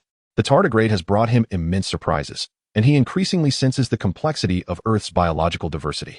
He has resolved to return and gather the strongest ants and the highest jumping grasshoppers, for often, the simplest things are the most extraordinary. At that moment, Wu Liang suddenly recalled the dragon bones he had previously seized from Hell's Kitchen. He promptly produced the bones and inquired of a baser whether they could be analyzed. Wu Liang was uncertain if the ancient bones could indeed be scrutinized, given their age. The great sovereign, it is possible, a baser humbly replied. Hearing this affirmation, Wu Liang entrusted the dragon bones to a baser, who respectfully accepted them and moved aside to place them on the research dish, beginning his examination. As Wu Liang contemplated the dragon bones, he reminisced about the tale of Shou Lao, originally a mere mortal fisherman. Shou Lao defied his father's wishes and sought the affections of the Dragon King's daughter. After winning her love, he abandoned her and sought refuge in Kunlun City. Subsequently, upon learning of this betrayal, the Dragon King's brother, Qing Tang, descended upon Kunlun and laid waste to the city. Eventually, Qing Tang quelled his wrath and sought forgiveness from Master Kahan. But in his fury, he transformed the mortal Shou Lao into a fire-breathing dragon, imprisoning him in a cave beyond Kunlun. In Chapter 96, titled Olive Bug, a tribute to my loyal readers, Qing Tang extracted the heart of the transformed Shou Lao and placed it in a cauldron of boiling iron within the cave, ensuring it would pulsate eternally, granting him a form of immortality. However, Shou Lao was cursed, condemned to an existence of shame and suffering. Thus, Kunlun acquired a divine dragon, marking the origin of Shou Lao, a quintessential scoundrel. The tale of Iron Fist traces back approximately 1 million years. A female warrior named Fan Fei was accused of imparting martial arts to primitive peoples, leading to her disciples being offered as sacrifices to the divine dragon Shou Lao. In a desperate counterattack, the warrior slain the dragon during their struggle, leaving the imprint of the dragon upon her fist, thereby making her the first Iron Fist marked by Shou Lao's curse. Cursed, Shou Lao was reborn a decade later, becoming a tool for the unscrupulous Kunlun. Having perished at least 66 times, his continuous resurrection ultimately earning him the moniker of Immortal Shou Lao. Wu Liang found a certain admiration for Kunlun in this regard. Indeed, it epitomized the concept of resourcefulness. Meanwhile, the Hand Alliance scoured the globe for Shou Lao's dragon bones to offer sacrifices to the primal demon beasts, receiving in return longevity and resurrection. Sovereign, the analysis of the dragon bones is complete, a baser reported, subsequently uploading the genetic information to the sovereign's consciousness. Curse of resurrection, incomplete. Upon death, one transforms into withered bones, able to resurrect once, when energy is sufficient, yet enduring unparalleled agony. Note, Shou Lao has long been cursed, with the curse's power permeating his very bones and genes. This is the reason the Hand Alliance can utilize dragon bones for resurrection and longevity. Do not take it too literally. Wu Liang scrutinized this information deeply. Resurrection was possible, yet it came with the burden of pain from the curse. Nonetheless, the advantages outweighed the disadvantages. Wu Liang tentatively asked, a baser, is this genetic side effect applicable to the insect race? The great sovereign, the swarm possesses a collective consciousness. It can shield against all negative influences, unless it exceeds the collective consciousness of the entire swarm. Upon hearing this, Wu Liang felt a sense of reassurance. He was not concerned about the Zerg units themselves, but rather about the curse that might be transmitted to him through their collective consciousness upon resurrection. Indeed, Wu Liang was a jealous individual, a true egotist. Even the most loyal Zerg would not sway him. Wu Liang inquired, is this, gene expensive? There was no choice. Resurrection was at stake. It seemed rather complicated, hence it was not immediately incorporated into the original Zerg genes, fearing it might be prohibitively costly. Master, the uniqueness of this gene rejects all existing Zerg units. Well, I do not know how expensive it is, but it cannot be added to the Zerg units. Was this not all in vain? For this, he had lost over 200,000 Zerg units. Woe is me. My blood control Zerg, how tragically you have perished. Wu Liang was instantly devastated, for the dragon bone had affected this area. Although he had gained a dimension from it, he could not accept the loss. Water. Bring me water. Wu Liang felt parched. Abathur dutifully retrieved a peculiar container filled with nutrient solution from behind him, eagerly offering it to the master while sporting a grotesque expression. Wu Liang glanced at the proffered item, rolled his eyes, and turned to leave this sorrowful place. Suddenly, a brilliant idea struck his mind. You think you can make me suffer? Not a chance. Even if Jesus came, he would lose a piece of flesh. Wu Liang resolutely pondered. Recently anguished over the loss of 50,000 blood control Zerg, he conceived a plan. Were not blood control Zerg newly edited units? And was not the cursed resurrection incompatible with existing Zerg units? Then he would simply create one himself.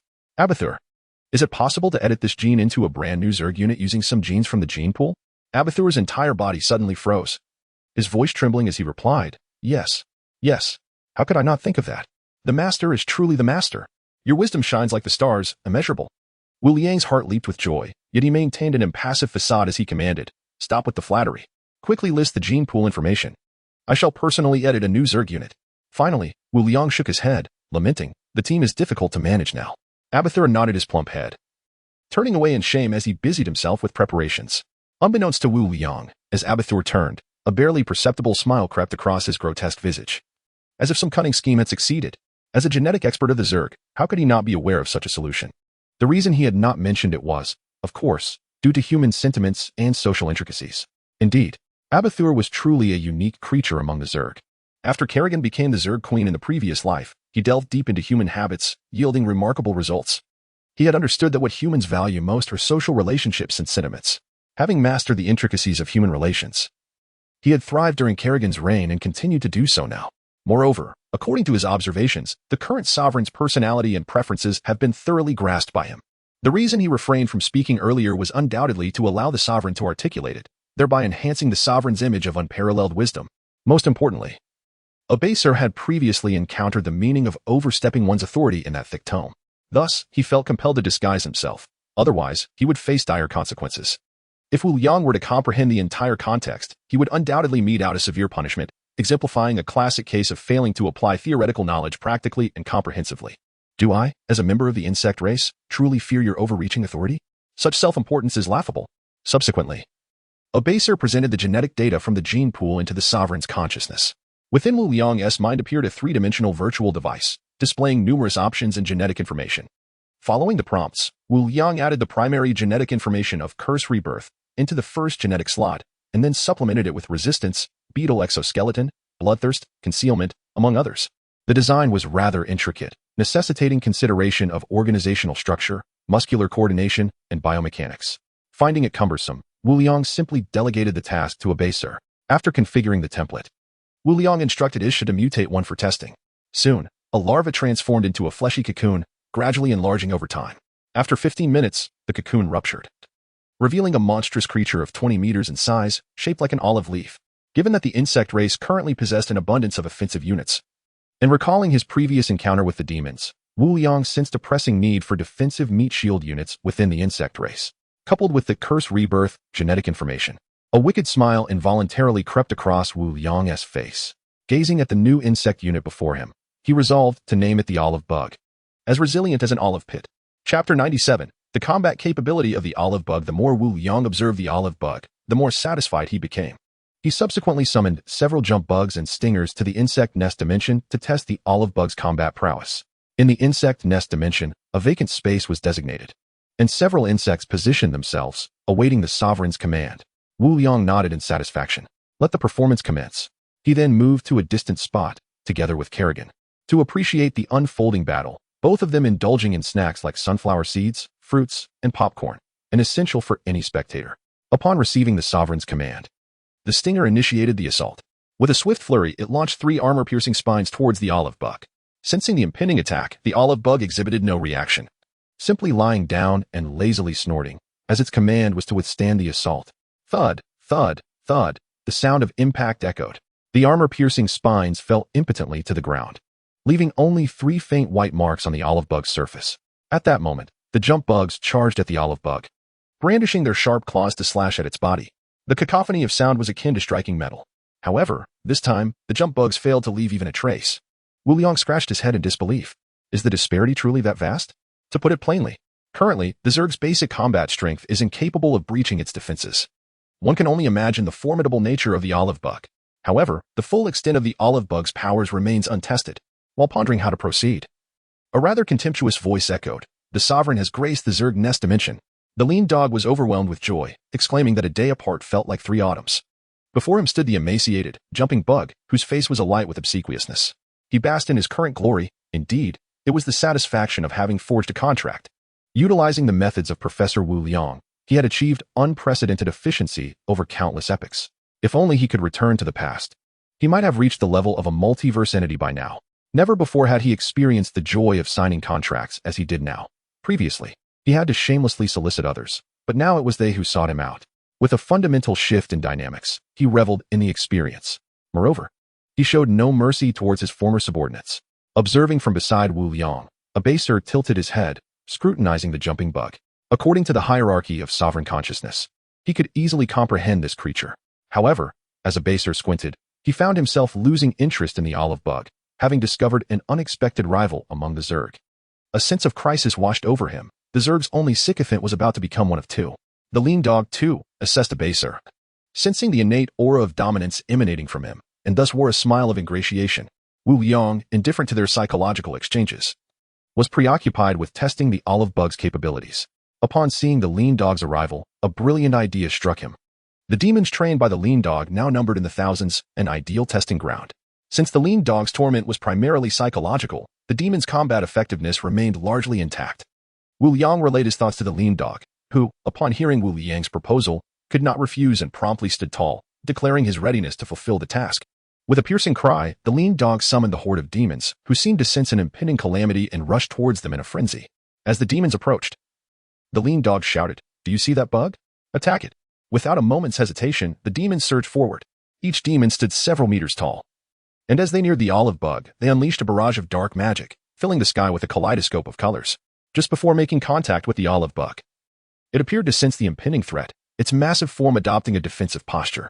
The olive bug, which had previously resembled an olive leaf, now raised two formidable, bony plates on either side, becoming an imposing figure. At that moment, the olive bug resembled a maple leaf, as the torrents of black magic struck its exterior, dissipating like raindrops into the ocean, leaving no trace of impact. The olive bug sustained no damage whatsoever. Witnessing this, the demons displayed expressions of elation and intensified their assault. Preparing for close-quarters combat, the olive bug, undeterred by the onslaught, advanced towards the demons with purpose. Yet, its speed was disheartening. The sounds of close combat erupted. A cacophony of clashes and explosions filled the air. Though the olive bug moves at a sluggish pace, its strength is truly remarkable. With its massive pincers, it strikes with ferocity, often claiming the life of a demon with a single grasp. The battlefield is engulfed in chaos. Naturally, the demons possess far greater power than the jumping bugs, easily breaking through the defenses of the olive bugs. Each blow they deliver bears traces of unknown magical energy, accompanied by numerous curses that weaken the olive bugs. Furthermore, they hold a significant numerical advantage, with thousands in their ranks. Gradually, the olive bugs find themselves on the brink of exhaustion from the relentless assault. Yet, this feat is worthy of admiration against thousands of demons. The olive bugs have managed to slay nearly 20. Strangely, the faces of the fallen demons reveal expressions of relief, indicating that the olive bugs are not merely tanks but formidable warriors in their own right. When the olive bugs are ultimately reduced to mere remnants, the demons cease their onslaught, their expressions filled with reluctance as they contemplate retreat. Suddenly, an astonishing spectacle unfolds. The remnants of the olive bug miraculously rise once more, transformed into a new form. The once cumbersome exoskeleton has vanished, replaced by a robust skeletal structure adorned with sharp spines, charging toward the demons. This time, its speed and strength are even more formidable. The demons, true to their nature, do not panic but instead retaliate with vigor. As the battle intensifies, the olive bugs grow bolder. With a single swing, they can now obliterate multiple demons, a stark contrast to their previous capabilities. However, while the olive bugs have shed their heavy armor, they have also become considerably more fragile. The outcome is inevitable. The olive bugs succumb to their injuries. Yet, this time, they have claimed the lives of over 60 demons. Wu Liang observes the olive bug's performance and is reminded of the blood-controlling bug. Much like the blood-controlling bug, the genetic traits are fixed, yet life possesses an innate ability to find its own path, a path suited to its nature. The insect race cannot predict with absolute certainty that the edited bugs will behave as anticipated. The olive bugs, too, have exceeded expectations. It is reminiscent of the cursed rebirth. Typically, rebirth occurs only when energy is abundant, yet this time, they revived immediately upon death, bypassing the energy absorption phase. Furthermore, they launched their attacks in skeletal form, leading one to believe that the olive bugs possess two distinct forms. Chapter 98. Compatibility between genes through Abbas's analysis. It becomes evident that this transformation is due to the trait of dormancy. The essence of dormancy lies in entering a state of hibernation, resulting in minimal life expenditure. Upon encountering energy, the creature awakens swiftly from this dormant state. The combination of the cursed rebirth and dormancy genes has led to this remarkable change. This phenomenon suggests that there exists an inexplicable compatibility among different genes, enabling the emergence of new traits when 2 or 3 genes converge. Consequently, when energy-based attacks strike the olive bugs, they are absorbed and negated, thus omitting the need for energy absorption prior to rebirth. This is the extraordinary effect generated by the combination of these two genes. As for why it resembles a skeletal structure, it is simply that the absorbed energy is insufficient to support the olive bug in attaining its most formidable state. This revelation filled Wu Liang with immense surprise. Could this not be a unit of the insect race specifically designed to counter magical professions? He could not help but envision the scene of the olive bug overpowering mages. A multitude of spellcasters surrounding it, casting their mightiest spells, yet the olive bug remained utterly unscathed. In fact, it appeared to grow ever more vigorous. However, there was an anticipated development. While the insect race could negate the negative effects of this gene, they also had the option to refrain from doing so. The reason the olive bug thrived in battle was due to this very side effect, as the gene also incorporated that of the Hulk, specifically the gamma factor. The distinction between pain and fury is often nebulous, is it not? Once again, it must be stated, there are no useless genes. Only those who do not know how to wield them. Wu Liang was exceedingly pleased with the olive bug's performance and decided to directly lock in the template. Isha. How many resource points are required for the mutation of one olive bug? How long does the mutation take? Master. Each olive bug requires 15,000 resource points. The mutation duration is 15 minutes. Wu Liang fell silent, contemplating whether this was somewhat excessive. Yet, the combat prowess exhibited by the olive bug justified its cost, leaving him at a loss for words. Nonetheless, who is Wu Liang? His fortitude surpassed that of a city wall. Isha. Isn't that a bit pricey? Couldn't you lower it a tad? Master. That is not possible. Wu Liang was not disheartened and inquired, why is the olive bug so costly? Master. This is already the most reasonable structure. The resource points cannot be reduced unless we diminish part of the genes. Wu Liang frowned. Has Isha learned to be so obstinate? Without the slightest pause for reaction, he mused, it must be Kerrigan who has led my dear Isha astray. However, when it came to money, Wu Liang was relentless in his pursuit of frugality. Isha, do not adopt the same inflexible mindset as Abathur. The genes need not be diminished. But could we not reduce the configuration? For instance, by lessening the thickness of the olive bug's exoskeleton, or perhaps mutating semi-finished olive bugs. They could quickly mature into adults through absorption or by consuming fungal mats. Ultimately, through Wu Liang's efforts, the cost for the olive bug was reduced from 15,000 to 10,000 resource points. The price for this reduction was that each olive bug must undergo a brief period of feeding or energy infusion before maturing into an adult. However, for Wu Liang, as long as it did not deplete his resource points, everything else was trivial. Over the past few days, the larvae had accumulated to an impressive total of 1 million. A result of division by 10. Wu Liang understood that one must not predict the Marvel storyline based on conventional logic and must always be prepared for an all-out war. Who knows when Thanos might appear? All of this was shrouded in uncertainty, so Wu Liang resolved to proceed with the sequential mutation of the insect units. Isha. Allocate 30 of all larvae for the mutation into worker bees, 25 into jump bugs, 10 into blood control bugs, 10 into olive bugs, 10 into thorn snakes, 10 into alien dragons, and 5 into king bugs. Given the vast resources at our disposal, numbering in the hundreds of millions, they still prove insufficient to accommodate the expenditures necessitated by the recent mutations of the Zerg.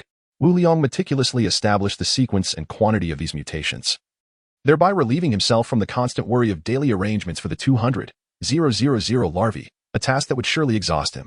As you command, my lord, Isha acknowledged. And soon a portion of the larvae underwent transformation, depleting countless resource points in the process. Wu Liang, choosing to disregard this troublesome matter, contemplated returning to a more leisurely existence.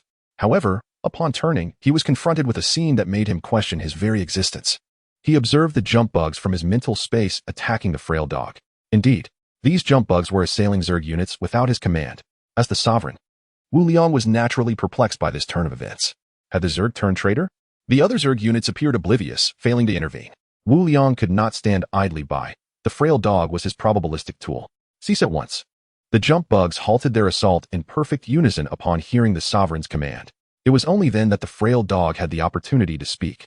Scrambling to Wu Liang's feet, choking back sobs. Wah, my lord, your dog has gone mad. Look, I am covered in wounds. Though numerous, the wounds were devoid of blood. As the frail dog was imbued with the vortex worm stem cell gene, Wu Liang, undeterred by the frail dog's plight, fixated his interest on the frenzied jump bugs. Noting their singularly vibrant gaze, unable to contain his curiosity, he utilized his sovereign consciousness to delve deeper into their being. What he discovered was astonishing. You little rascal. So it was you. Wu Liang theatrically embraced the foremost jump bug, feigning tears. His tone was exuberant, and the bug nestled affectionately against him, its mouth nearly overshadowing Wu Liang's own. The onlookers, Kerrigan, Abathur, and the frail dog, stood utterly bewildered. It turned out that these jump bugs were the transformed remnants of the original specimen that underwent the vortex worm stem cell experiment. When Wu Liang forged a pact with the frail dog, the contract had been transferred to the weakened jump bug. In Wu Liang's eyes, it was a matter of utility. The frail jump bug seemed to possess little combat capability. What ensued was a struggle wherein the frail dog seized control of the weakened jump bug, which, having endured cruel experimentation, had developed a modicum of intelligence. However, as the Zerg operated on a collective consciousness, the weakened jump bug could not resist the primal demon beast and was thus expelled from its body. Consequently, the weakened jump bug underwent a transformation of intellect, splitting into several forms, awakening as jump bugs derived from its prior body parts. Although several jump bugs perished in the previous conflict, those remaining bore the vortex worm stem cell gene, yet were vulnerable to complete annihilation. Thus, only these few remained. Chapter 99, Broken Fang. Brought back into Wu Liang's mental space, and coincidentally, the slender jump bug seemingly possesses an intrinsic allure that attracted Wu Liang among the myriad of similar creatures. Whether this selection was a stroke of fortune or misfortune remains uncertain. Subsequently, within the dimension of the insect den, an experiment unfolded, revealing the presence of a lean canine. The slender jump bug instinctively sensed a familiar essence emanating from that form and immediately launched an attack. Wu Liang, upon comprehending the circumstances, felt an overwhelming sense of shame and sincerely expressed his longing for the jump bug, solemnly asserting that if it did not appear, he would inevitably stew the lean canine as a form of tribute. For Wu Liang, who was typically motivated by self-interest, this heartfelt performance was ignited by a sudden recollection of a particular jump bug unit known as Broken Fang. Broken Fang was rescued from a laboratory by the Queen Kerrigan during her human days, establishing a bond of mutual understanding and risking her life to aid its escape.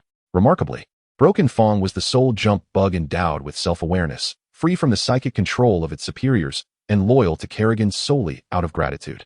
From that moment on, Broken Fang vowed to protect Kerrigan with its sharp fangs and claws, regardless of whether she was a ghostly operative of humanity or the Blade Queen of the Zerg. As Wu Liang observed the shallow consciousness of the jump bug before him, he could not help but think of Broken Fang, a creature he held in high esteem.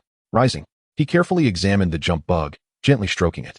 Suddenly, with a swift motion, he severed a small piece of its fang, indicating that from now on, it would be called Broken Fang. The creature showed no reaction to the loss of its fang, though its loyalty to its master remained unwavering. Nonetheless, it understood the master's intent. With a joyful demeanor akin to that of an exuberant dog, Broken Fang leapt about, consciously stalling its recovery, for in its mind, this was a sign of its master's acknowledgement. Pleased with Broken Fang's current disposition, Wu Liang turned to Kerrigan, asking if she recognized it. Kerrigan, however, ignored his inquiry, turning away like a specter, embodying the adage that what is unseen is untroubled. In truth, she had sensed the uniqueness of this jump bug from the outset, having previously prevented the lean canine from vocalizing its distress. Otherwise, Wu Liang would not have discovered the scene until he turned around. Under the imposing presence of Kerrigan, the lean canine dared not make a fuss. Unbothered by Kerrigan's reaction, Wu Liang mounted Broken Fang and teleported away from the location. As for the remaining jump bugs, their lively expressions vanished, reverting to their previous state. Kerrigan and Abathur followed suit, departing alongside Wu Liang, for the need for her presence had dissipated. Thanks to the efforts of the brood, the once loyal guards of the lean canine were now entirely parasitized, rendering them the hosts of beasts. In contemporary times, each demonic beast towers over 12 meters in height, enveloped in flames, with a multitude of tentacle-like tails extending from its rear, each tipped with sharp spikes.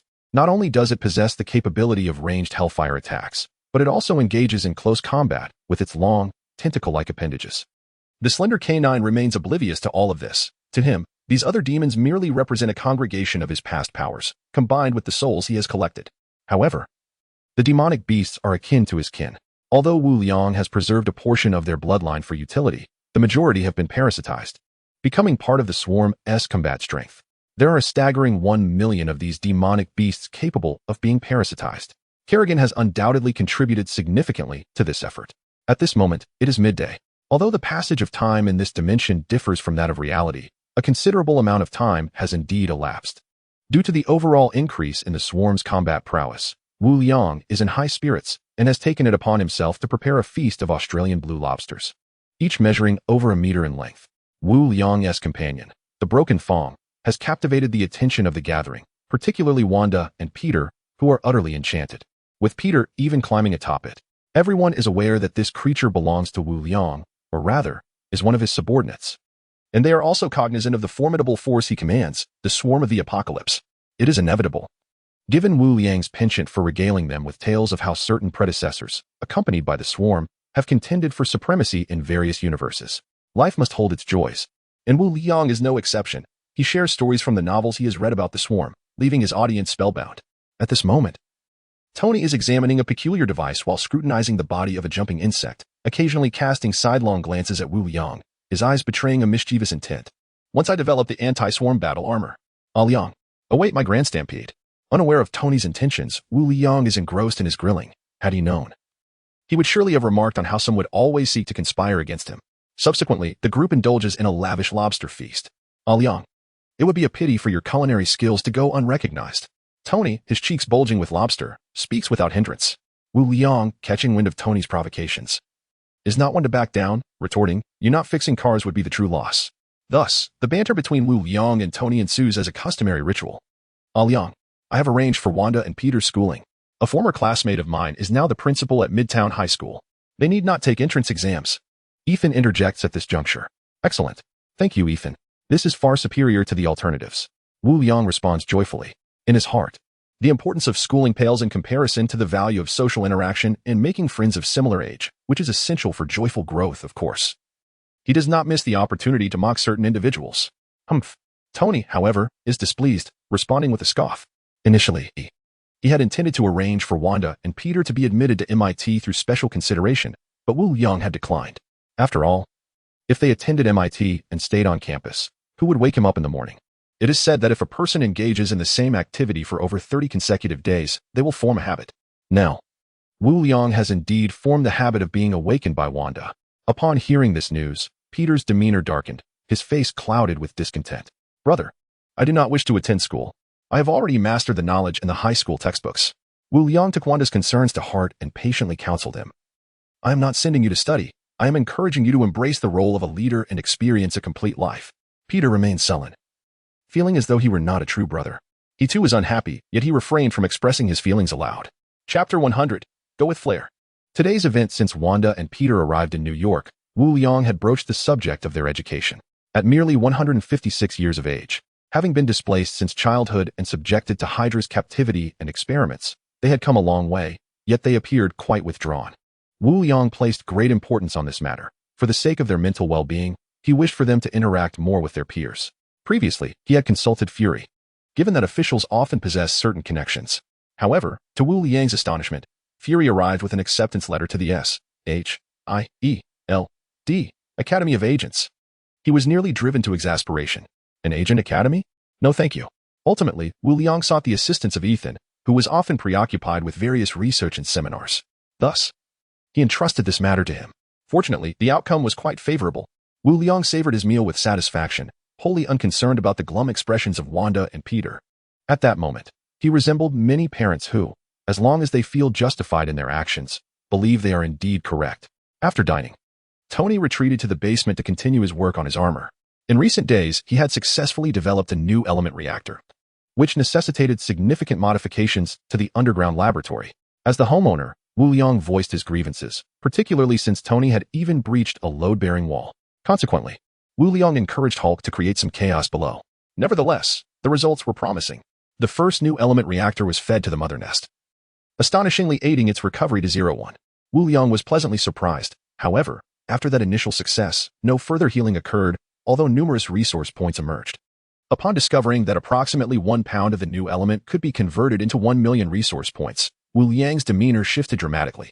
With a composed and gentle tone, he urged Tony to transform the new element-generating equipment into a production line, exerting considerable effort to persuade him. Initially, Tony had no intention of undertaking such a laborious and thankless task. But who was Wu Liang? A person who would stop at nothing to achieve his goals. After some contemplation, Wu Liang took Tony into the wormhole dimension to broaden his horizons. Just as Wu Liang had anticipated, Tony was utterly captivated by the experience and subsequently remained in the underground laboratory, dedicated to the research of the new element production line. Tony found it difficult to accept the situation regarding Wu Liang's newfound capabilities, thus he resolutely vowed to surpass him. Establishing a new production line for the elemental substance was merely the initial step. A far more intricate plan lay ahead, which Tony kept even from Pepper. Time passed swiftly, and by mid-February, Wanda and Peter had seamlessly integrated into school life, attending classes like ordinary high school students. in pursuit of maintaining a high profile in his endeavors while leading a humble existence. Wu Liang appropriated a series of luxury vehicles from Tony's garage to transport them to and from school, although he publicly claimed it was for their convenience. The true motives remained shrouded in mystery. Each day, Wu Liang would depart in flamboyant attire, only to return with a demeanor of despondency. Fury made an appearance but did not deliver the Earth species Wu Liang had requested, leaving him quite disheartened, and he did not hide his displeasure. Instead, Fury subtly invited Wu Liang to join a secret S.H.I.E.L.D. squad known as the Avengers. However, Fury's hopes were dashed when Wu Liang flatly declined, expressing his disdain for the lack of courtesy in Fury's approach. Subsequently, Fury redirected his efforts toward Banner and Tony, but to his surprise, both former Avengers, Iron Man Tony and Hulk Banner, also refused to rejoin the team. This unexpected turn of events left Wu Liang momentarily taken aback. As it stood, the Avengers were now a pitiful quartet: Captain America, Hawkeye, Black Widow, and Bucky. It was a mystery when Fury had managed to recruit Bucky. Despite the challenges, Wu Liang remained unperturbed, continuing with his daily life. Out of curiosity regarding the absent Coulson, Wu Liang learned that Coulson had been dispatched on a mission. Maintaining a sense of normalcy, Wu Liang took the initiative to transform the weaponry and ammunition production facility that Fury had previously compensated him with. To his delight, he discovered a colossal weapon factory host, measuring an astounding kilometer in height, within his mental space. Initially, Wu Liang had anticipated needing numerous parasites for the transformation, yet astonishingly, a single one sufficed to accomplish this feat, further illuminating the formidable potential of the parasites. The original site still bore traces of the former weapon factory. Stimulated by Wu Liang's progress, Tony was not idle either. Despite not having completed the new elemental production line, he had made significant advancements, even establishing a mecha production line. This prompted Wu Liang to frequently chastise him for his apparent lack of focus. Meanwhile, although the international stage seemed tranquil, it felt more like the calm before a looming storm. While casually perusing international news, Wu Liang glimpsed Tony's enigmatic demeanor as he spoke cryptically, leaving Wu Liang in a state of confusion. Liang, let us go. Let us be carefree. There is an event today. In Wu Liang's mind, Tony's priority should be to expedite the completion of the new elemental production line, relegating everything else to a secondary status. However, upon hearing the word carefree, Wu Liang was instantly invigorated, as if he had teleported, leaving only an afterimage in his wake. Lead the way. At this moment, Wu Liang was impeccably dressed in a tailored suit, his hair meticulously styled, with Kerrigan closely following behind him. Despite his initial desire to enjoy a carefree outing without her, he found himself unable to shake her off and ultimately decided to include her in his plans. Well, let us go, he urged. Tony still appeared somewhat dazed. In the blink of an eye, Wu Liang had transformed his attire, and Kerrigan had seemingly materialized from nowhere. The trio then proceeded to exit. Upon reaching the entrance, they encountered Pepper waiting outside, accompanied by Happy, Tony's former bodyguard. Following the recent Palladium incident, Tony had entrusted all his responsibilities to Pepper, and naturally, Happy was now in her employ. Wu Liang's mind struggled to process the situation, frequently casting glances at Tony, who was supposed to be enjoying a carefree moment. What on earth was happening? Tony, seemingly oblivious, smiled as he entered the stretch limousine. Damn it. Tony, you better watch yourself, Wu Liang muttered under his breath. Yet he obediently climbed into the vehicle, unable to resist as Pepper gestured invitingly with a beaming smile.